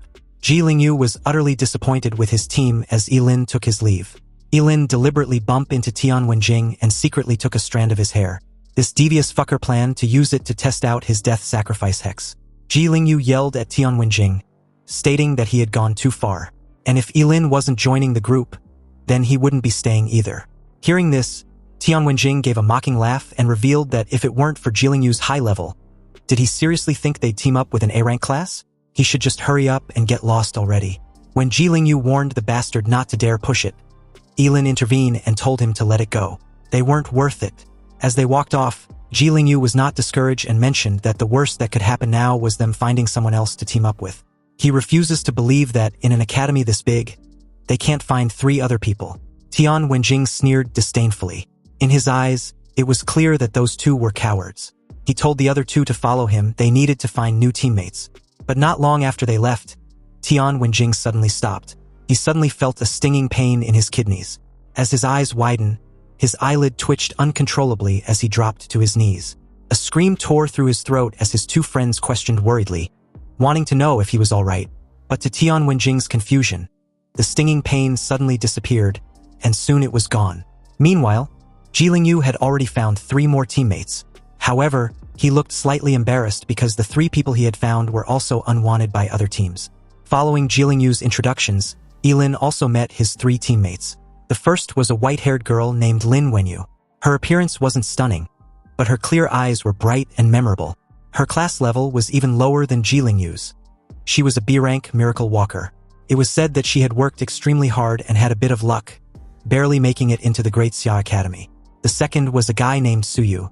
He wasn't as extreme as Lin Wenyu, but he was still only an A-rank ironclad knight. The last teammate, Duan Ling, was different from the first 2. Her class was an SSS-rank poison mage. The poison mage class was extremely rare. Besides using deadly poison to kill and control enemies, they can also inflict berserk status on teammates. After a brief inspection, Ye Lin noticed that the 3 didn't look very strong. But it didn't matter anyway. Ye Lin led the charge and told the rest to follow. At the entrance of the Weeping Soul Secret Realm, the group met up with their assigned sophomore safety officer, who was apparently none other than Han Huizhen. A coincidence for them to run into each other again. Seeing Ye Lin, Han Huizhen couldn't help hiding her shock expression. After all, Ye Lin had followed Professor Shin for a month and was completely unharmed. Though this may seem as nothing worth noting, but on Daxia Academy, this was an amazing feat, and seriously, how on earth do this freshman do it? Ye Lin gave a forced smile and replied that he was just lucky. Han Huizhen didn't press further, and after scanning the group, she introduced herself as their team's safety officer and a level 36 wood-type mage. She also warned them to be cautious and to remember to ask her for help if they encounter any life-threatening trouble. She would take action, so they shouldn't be reckless. Han Huizhen then instructed them to follow as she head straight inside the Weeping Soul secret realm. The scene before them shattered and reformed, accompanied by the sound of dripping water. When they looked around, they were faced with a continuous series of underground caverns. Except for a few mountain of skulls at the entrance, everything else was pitch black. And Ji Lingyu pointed this out immediately. He also questioned aloud where the soul-eating beasts were. Han Huizhen replied that she shouldn't be asked anything other than their personal safety. They need to solve other things by themselves. At this moment, Suyu volunteered, deciding to take the lead, and Ye Lin immediately seconded it, since his defense was high. Also, if they're unfortunate to encounter any danger, he can hold out for a while. A damp, decaying stench permeated the air, making it extremely unpleasant to smell for long. Suyu, initially at the front, was very cautious, but as they walked, he sensed something was wrong. Strangely, it felt like everything around was pretty much the same. And moreover, they still hadn't encountered a single soul-devouring beast after being in the Weeping Soul secret realm for so long. Ye Lin suddenly told everyone to halt, before explaining that they might be trapped in an illusion of a soul-devouring beast, and had been going about in circles. Then added that he'd sensed something was following them. Ji Lingyu exclaimed in surprise, questioning why none of them had noticed anything. Beside him, Suyu was also somewhat incredulous, but realized they would find out soon enough. Han Huizhen couldn't help but glance at Ye Lin upon hearing this. She had only just realized that a soul-devouring beast was targeting them, and Ye Lin's ability to react was truly beyond her expectations. It's no wonder he was a freshman who could survive a month unscathed as Professor Shin's student. Duan Ling, who hadn't spoken until now, suddenly told them she could verify this. Then they would know for sure. She raised her hand and scattered a cloud of dark powder, which landed on Ye Lin and the others. Ji Lingyu, confused at first, smelled the cloud of dark powder and stated that it was delicious. But the fact that no one showed no signs of poisoning means they were indeed in a hallucination. Upon hearing this, Ji Lingyu angrily questioned Duan Ling for being way too casual. What if they weren't in an illusion? Wouldn't they be poisoned to death by her? Duan Ling remained indifferent and replied that the poison won't kill. It only paralyzes the body for a few dozen seconds. But Ji Lingyu refused to let this matter slide. There was no way he would accept Duan Ling just poisoning her teammates like that. When Duan Ling gave a casual retort that if she wanted to kill someone, none of them would survive, so you had to separate the two by dragging Ji Lingyu out of there. They were all alumni, so they should value harmony. They were still trapped in an illusion and needed to figure out how to break free first. Han Huizhen gave a slight smile, curious to see just how long it would take for these freshmen to break through the illusion. Just as Han Huizhen was wondering, Ye Lin suddenly spoke up, pointing to his eye sockets. The illusion that keeps them spinning in circles was probably like a ghost wall, likely using visual illusions to mislead them. He suggests they close their eyes and not trust what they see. Subsequently, Suyu and Ye Lin switched up, with Ye Lin now leading the way. Ji Lingyu and the other three did as instructed, closing their eyes and walking in a straight line. But seeing how quickly Ye Lin had found the trick, Han Huizhen was astonished. This was much faster than she had been back then. She quickly calmed down, preparing to act at any moment. It seemed Ye Lin was blind, and had stumbled upon the method to break the illusion by accident. But breaking the illusion was only the first step. The real trouble was the soul-devouring beast lurking in the shadows. They all closed their eyes. Given the soul-devouring beast's treacherous nature, it would definitely take advantage of this moment to launch a sneak attack. Sure enough, a black shadow, like a ghost, silently darted out of the darkness, heading straight for Ye Lin at the front. It was a serpentine monster, but it had no eyes, no nose, no ears, and its head was bald, except for a large mouth filled with fangs. Its body had no scales, but was covered in a transparent purple-like mucus, and it had two fleshy wings on its back. The soul-devouring beast was getting closer and closer to Ye Lin, and several vines flew out under Han Huizhen's control. At this distance, Ye Lin clearly didn't have time to resist. After all, releasing a forbidden spell had a certain precast delay. As the safety officer, she had to ensure the safety of every student. Just as Han Huizhen was about to intervene to save him, a scene that left her speechless appeared. Ye Lin actually clenched his 5 fingers into a fist and then punched the oncoming soul-devouring beast. The power of this punch was clearly terrifying. The soul-devouring beast's face began to twist and deform under the punch, and its sharp fangs broke off and fell away. With a sonic boom, the soul-devouring beast was blasted away by the punch, crashing through several stalactite pillars before twitching a few times and falling silent. One punch, instant kill. Han Huizhen was dumbfounded. Ye Lin was the one she had taken to register for the academy, and he was a level 28 Forbidden Spellcaster. She couldn't possibly be wrong about that. But was the power of a Forbidden Spellcaster really that terrifying? Han Huizhen saw it clearly. There was absolutely no magical fluctuation on Ye Lin's body. This meant that Ye Lin hadn't used any forbidden spells with that punch. It was all physical strength. Meanwhile, in the monitoring room of the Great Daxia Academy, a teacher in a dark robe played back the footage recorded by Han Huizhen's chest camera when Yan Lanbing asked what had happened. Though it might be early, he presumed a student had had an accident. But the teacher replied that that wasn't the case as he pointed towards the screen. When Yan Lanbing saw Ye Lin kill a soul-devouring beast with one punch, he was somewhat surprised, but didn't react much. After all, he had seen too many geniuses. But when the teacher in a dark robe saw him looking a little disappointed, he explained excitedly that he'd seen this student before. And when old Jia did his enrollment registration, Ye Lin was a Forbidden Spellcaster. Yan Lanbing's breathing quickened. A job advancement student who could kill a soul-devouring beast with one punch was quite good, but not enough to make him go to such lengths. But a Forbidden Spellcaster who could do the same was different. That meant that this Forbidden Spellcaster could level up without expending life force to cast forbidden spells, so there was a possibility of him being cultivated. If handled properly, their Great Daxia Academy has a very high chance of cultivating a super high-level Forbidden Spellmaster. Yan Lanbing ordered for every file on Ye Lin to be brought to him immediately. And out of curiosity, he also asked who Ye Lin's mentor was. When the dark robe teacher replied that it was Professor Shin, Yan Lanbing, out of incredulity, asked which Professor Shin even though he knew there was only one mentor with that name in the entire Daxia Academy. Yan Lanbing was furious when the dark robe teacher confirmed this assessment. Ye Lin was currently the best prospect in his eyes, but hearing that he had actually chosen the lunatic who developed the art of disintegration as his mentor, he almost had a heart attack from anger. Yan Lanbing yelled for the dark robe teacher to lead him to Professor Shin immediately before he could cause any irreversible harm to Ye Lin. Meanwhile, back inside the Weeping Soul's secret realm, Ye Lin, unaware that his actions had caused a commotion at the Great Xia Academy, split open the soul-devouring beast's head, revealing a semi-transparent, gelatinous object in his hand. With the soul-devouring beast dead, the illusion surrounding Ji Lingyu and the others completely dissipated. They then realized that they had all been walking in the same spot, leaving behind a dense trail of footprints. Lin Wenyu asked how Ye Lin did it while Ji Lingyu praised him. Ye Lin replied that it was a fluke as he picked what was now known to be a soul crystal. Ye Lin decisively expressed his desire to hold onto it for now while Suyu take the lead once more. Suyu had no issue with this and did just that as the group proceeded forward. But after emerging from the illusion, other monsters began appearing in the cavern before them. A dark green slime lunged at them. Suyu stepped forward, countless iron armors converging on his body to form a defense, holding off the slime. Subsequently, Lin Wenyu and Ji Lingyu also attacked from the flanks. Under their sharp blades, several slimes were quickly cut into several pieces, losing their fighting abilities.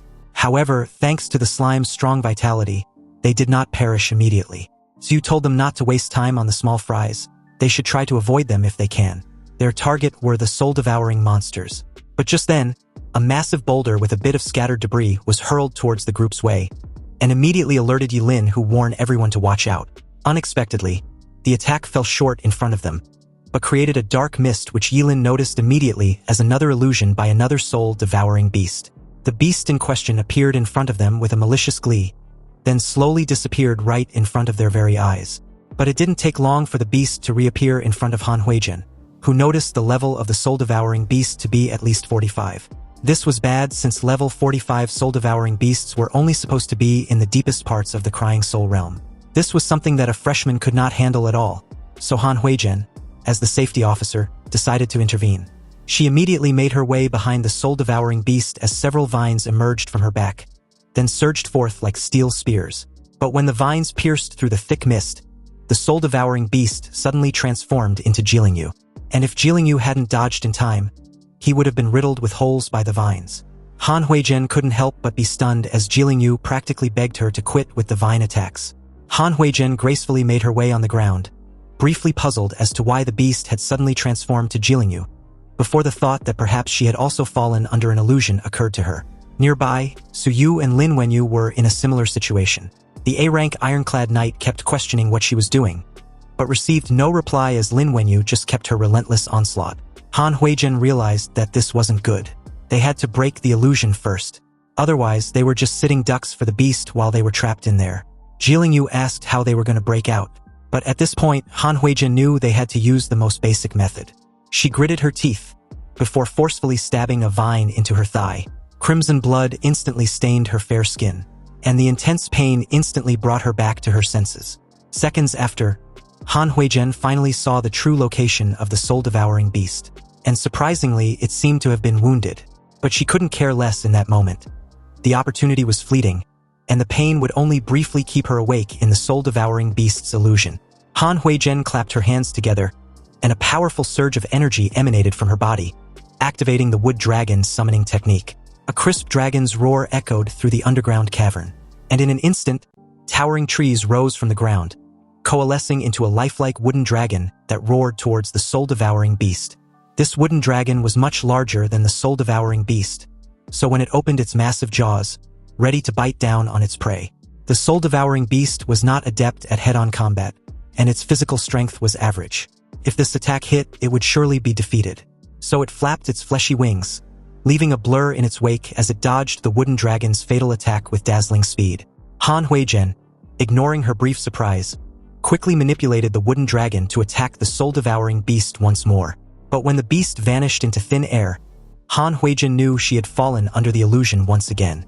Fully aware that a level 45 soul-devouring beast was far beyond her current capabilities, she informed the rest that physical pain can temporarily snap them out of the illusion. So on the count of 3, they would use pain to break free simultaneously, and then run immediately. Meanwhile, Ye Lin, who wasn't under the illusion, took this moment to leave the group on a solo hunt. When the group did as Han Huizhen instructed and came to, Ye Lin realized almost immediately that Ye Lin was missing, and Han Huizhen was quick to suspect him as the one who lured the beast away just moments ago. Though a bit skeptical about this, Han Huizhen still wanted to go find him. But Ye Lin advised her not to rush. They first need to contact the academy mentors for help. Han Huizhen grabbed her forehead in self-reproach and stated that it was impossible. Once the Crying Soul realm was sealed, no one can open it until the time was up. Not even the dean can get in. That was why sophomores were assigned as safety officers. And as a safety officer, she actually let a freshman fall into danger. They were still nowhere near the depths of the realm, so why would a level 45 beast show up there? With a resolute face, Ye Lin expressed his desire to go with her in search of Ye Lin. Since the dean and the others can't enter the secret realm, they can only rely on themselves. Immediately, the rest also chimed in, wanting to tag along. Han Huizhen stared at them, somewhat surprised, before her eyes hardened. She agreed for them to tag along, but just as they were about to set off to find Ye Lin, they suddenly felt their bodies stiffen, unable to move. Han Huizhen quickly realized that Duanling had poisoned them. Duanling told them to stay put while she handled finding Ye Lin. When Han Huizhen tried to reason with her that it was too dangerous to go alone, Duanling replied nonchalantly that it didn't matter. They should just leave it to her. And about the poison, it would wear off automatically in 5 minutes, so they needn't need to worry. Duanling walked deeper into the Crying Soul secret realm as Han Huizhen's warnings fell on deaf ears. Meanwhile, deep within the caverns of the Crying Soul secret realm, Ye Lin was excitedly dragging the soul-devouring beast after ditching his team. He no longer had to pretend to be blind and felt free. However, seeing as the beast he'd lured over still foolishly wanting to devour him, he scoffed at the absurdity before declaring that the beast had fulfilled its purpose, and now it had to die. Without the constraints of the others, Ye Lin raised his hand and unleashed a forbidden spell without hesitation.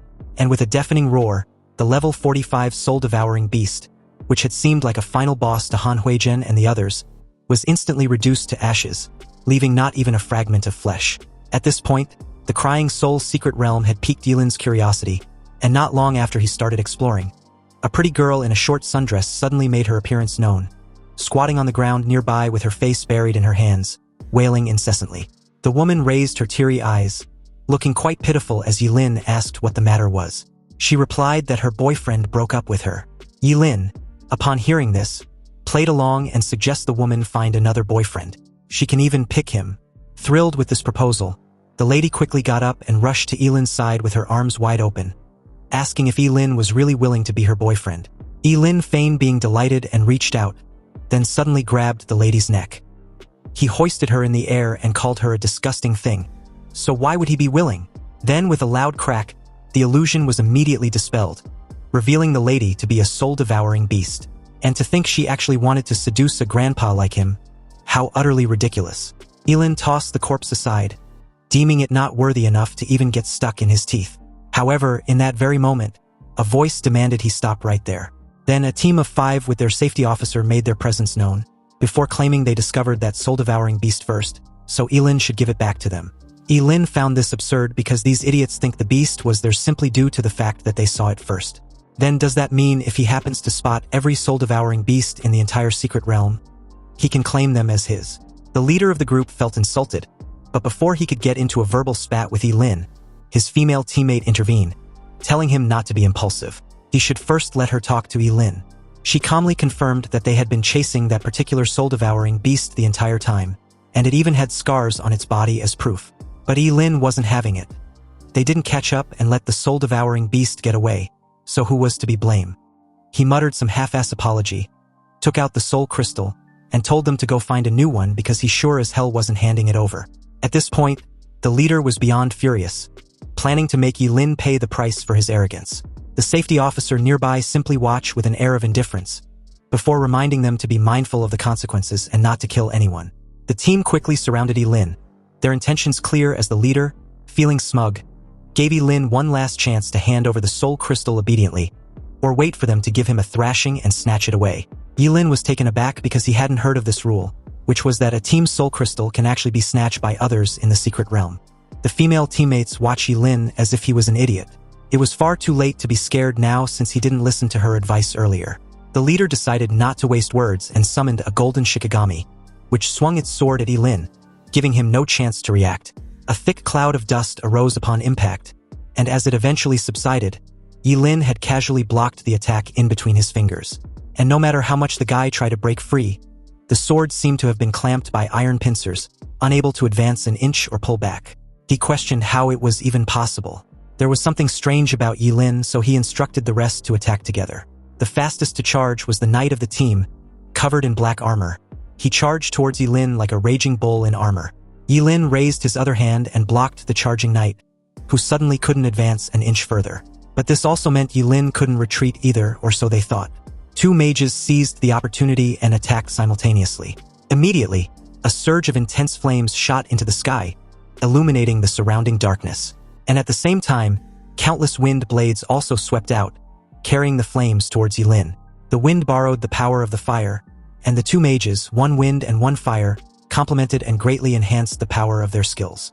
However, seeing the wind and fire tornado rushing towards him, Ye Lin scoffed at such petty tricks and did something that made the 2 close combat job changers tremble with fear. With terrifying strength, he lifted the 2 of them into the air, using them as human shields to block the attack. The 2 screamed as they got swept into the sky by the fiery tornado, crashing into the top of the cavern before falling like broken puppets. Both were covered in burn marks and cuts from sharp wind blades. In that moment, a dark figure, being the last member of the team who hadn't yet made a move, silently appeared behind Ye Lin. And as a high-class assassin, he was elusive and incredibly fast. If he could succeed, they still had a chance to defeat Ye Lin. Meanwhile, when the 2 mages saw this, they immediately attacked once more, unleashing a barrage of wind blades and flame skills which engulfed Ye Lin in a cloud of smoke. But when the thick smoke died down, Ye Lin's figure had vanished, further puzzling and alerting the group. Then the next second, Ye Lin appeared behind the assassin like a ghost. And before the assassin could react, Ye Lin delivered a devastating kick to his lower back. The assassin crashed into the wind mage as their magic crystals scattered into the air. Ye Lin quickly collected 5 magic crystals, totaling nearly 100 points. So with a cold smile, Ye Lin bid his farewell and decided to bounce as the fire mage pleaded for him not to leave them pointless. Meanwhile, back in the monitoring room, Yan Lanbing asked his fellow Daxia Academy teachers what they think about Ye Lin's performance. They deemed it as incredible, though they also couldn't help but wonder why the Supreme Academy rejected Ye Lin back then. Were the recruiters idiots? The Vice Dean, Huang Xiaopa, pointed out that the top priority right now was to temporarily suppress the news. This was to prevent other academies from plotting against Ye Lin. The others agreed, adding that they also needed to transfer him away from Xinjingbin's name. They absolutely cannot let that lunatic ruin such a good seedling. And although Ye Lin was a forbidden curse master, if they nurture him well for a few years, he will definitely make their Daxia Academy's name more prominent. Yanlanbing proposed Ye Lin be transferred to him. He happens to know a bit about forbidden curses, so he can teach him. But Professor Shin unexpectedly showed up and questioned who was trying to steal his student. They should say it to his face. Yanlanbing tried to smooth things over, explaining that he was aware of Professor Shin's grievances in his heart, but he should consider the bigger picture. Unsurprisingly, Professor Shin was having none of this horse shit. To hell with the bigger picture, and whoever dares to eye his student will have to fight him to the death. As the scene shifted back inside the Crying Soul's secret realm, Ye Lin was soon surrounded by another team. He explained to them that he got separated from his teammates, so he hoped they wouldn't want to hurt or rob him. The leader of the team told Ye Lin not to be afraid. As long as he hand over the magic crystals on him, they won't hurt him. However, the archer of the group, impatient, demanded Ye Lin quit with his nonsense, and even proposed they just kill him. He released an arrow to which Ye Lin effortlessly evaded, grabbed hold of it, then dashed towards the archer before plunging it into his chest. Ye Lin followed it up by dispatching 3 other teammates before appearing in front of their leader, who immediately got startled with Ye Lin's speed, and asked how it was even possible. Ye Lin gave the guy a brutal kick which trashed him across the cavern space. He even dropped the team's loot, which was actually a few magic crystals. Ye Lin gathered them and left. When the safety leader came back after having his brief smoking session, he was utterly gobsmacked to see the 5-man team clutching their brutally beaten bodies. He asked what happened. The team revealed the culprit to be the Forbidden Curse Master. But still, for one person to take down an entire team, he couldn't help wondering how it was even possible. Yet the archer yelled that it was true, and his speed was extremely fast. Ye Lin was simply a devil. Nonetheless, a Forbidden Curse Master using physical skills instead of forbidden curses. This should be absolutely impossible. But in that moment, a figure suddenly appeared and asked which way the Forbidden Curse Master they mentioned went. It was none other than Duan Ling. And upon seeing her, the safety officer curiously asked what her relationship with the Forbidden Curse Master was. Duan Ling replied that it was none of his business. But when asked if they were not together, Duan Ling, impatient as ever, demanded they speak up. Otherwise, they were going to lose their lives. Suddenly, one of them felt itchy all over as his hand began to turn the shade of green. Then, realizing it was corpse poison, probably due to their inability to answer a simple question, another immediately directed her in the right direction. As Duan Ling took her leave, the poison job changer asked for an antidote, but Squeak upon learning that the poison might lead to an amputation at most, so his life wasn't in any mortal danger. Meanwhile, within a somewhere inconspicuous cave, several teams unfortunate to have encountered Ye Lin talked about their bad luck. Some of them were knocked out before they could even see him clearly, and all their magic crystals were also snatched by him. They deemed Ye Lin as arrogant and wanted to get even. What's even ridiculous was that the Forbidden Curse Master didn't kill soul-devouring magical beasts, but only robs magic crystals. So they as freshmen need to unite to deal with him. However, just as they all had agreed to this, Lu Yutong told them to quit being noisy. They had a common enemy, but as far as she knows, there was another person also looking for Ye Lin. When the group asked Lu Yutong who this person was, she replied that it was Duan Ling, an SSS-rank Calamity Poison Warlock. She was notorious at Daxia Academy, poisoning people at the slightest disagreement, and had an eccentric personality. A guy within the team didn't understand how that had to do with them dealing with Ye Lin together. Lu Yutong explained that to deal with Ye Lin, they had to use their brains. So why not try the drive the tiger to swallow the wolf strategy? Meanwhile, as the scene shifted back to Ye Lin, the fucker had gone on a robbing spree that every group was now avoiding him like a plague. And although it seemed as such, he couldn't help feeling that something was amiss. In that moment, as the entire groups he'd robbed confronted him, Lu Yutong declared that his time of death had arrived. Hearing this, Ye Lin was somewhat amused, and Lu Yutong, pleased with herself, believed her plan had succeeded. With the deadly poison which by her side, Lu Yutong points out how the enemy Duan Ling had been looking for was now right in front of them. Duan Ling made her way towards Ye Lin, informing him that he'd saved her earlier, and for that, she wants to be his woman. Lu Yutong and the entire group couldn't believe their ears. Ye Lin and Duan Ling were allies, meaning Lu Yutong's strategy was nothing but a pipe dream and they were in trouble. How the hell were they supposed to fight against a forbidden spellcaster and a deadly poison which simultaneously? Lu Yutong pointed out that they outnumbered the two by a lot, so they still had a chance. The rest soon agreed with a bit of caution, hoping they could recover their magic crystals if they attacked together. Duan Ling stepped forward and shielded Ye Lin, telling him not to be afraid. She won't let the group hurt him. But Ye Lin felt a slight headache coming on. Seriously, this delusional girl wasn't his type at all. And done with this fuss, he summoned the world-destroying thunder which struck in front of the crowd as a warning. Since they were all defeated by him and had no magic crystals, they were not worth his time. But apparently, the group had Ye Lin as hostage. And believing they now held the upper hand, Lu Yutong boldly declared that if Ye Lin didn't want to see his friend lose his limbs, he should hand over all the magic crystals he took earlier. Ji Lingyu told Ye Lin to not mind him because the group dare not touch him. In that moment, Ye Lin, clearly at his limit, decided to not hold back any longer. And if these idiots didn't know the vast difference between heaven and earth, then they shouldn't blame him for being ruthless since they were the one who forced his hand. Ye Lin raised his hand and made a sacrifice, summoning an absolute hexagram array. The entire group, including Ji Lingyu, were frozen in shock as the massive bolt of lightning didn't just struck the ground in front of them this time around, but burrow underneath and moved like white snakes, before erupting beneath the clustered group with a thundering boom. Only Ji Lingyu was unharmed as the rest were left brutally battered, groaning in pain. To these freshmen, the level of destruction seemed impossible in their eyes, even for a forbidden spell, making them wonder just what kind it was. Ye Lin asked a dumbfounded Ji Lingyu whether he was alright, and the lad replied that he was. Subsequently, their team heard the noise and made their way there. Han Huizhen was delighted to find the two, but when she also noticed the destruction nearby, she couldn't help asking what happened. Lu Yutong replied immediately, pointing towards Ye Lin and yelling that not only did he attack them with a forbidden spell, Ye Lin even stole their soul crystals.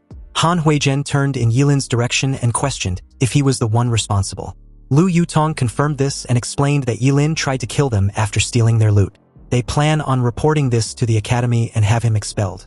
Believing the Crying Soul secret realm was just a test, and Ye Lin daring to strike a fatal blow against his classmates, he was nothing but a madman walking the path of evil.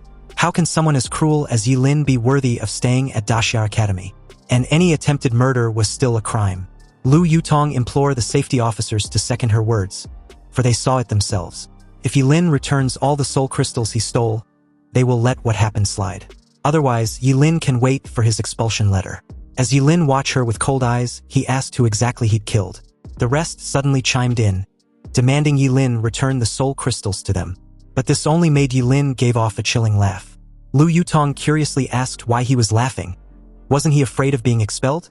Ye Lin's face darkened as he threatened Lu Yutong that as long as he kills them all, there would be no evidence left. Lu Yutong immediately paled upon hearing this. Then she and the entire group bolted away like their lives depended on it, claiming Ye Lin was a madman. He really wants to kill them, and it's even unclear whether Daxia Academy would show him mercy if he did. Some even speculated that Ye Lin was a spy sent by the demon race, hence why he was trying to kill his own race. When Ye Lin warned them that their time to escape was running out, Han Huizhen pleaded for him to calm down with his threats. Ye Lin had to reassure her that he was merely joking with them, for the look on their terrified faces were priceless. He then tossed a sack of soul crystals he'd collected so far to Ji Lingyu, telling him to keep them safe. Ji Lingyu was utterly shocked to hear that the huge sack was filled with only soul crystals. Seriously, there were over 200 crystals in the sack, obviously implying that they had likely already secured first place. Ye Lin had to remind them that the test wasn't over yet, therefore they can't relax. He would go look for more magic crystals, so they should stay put.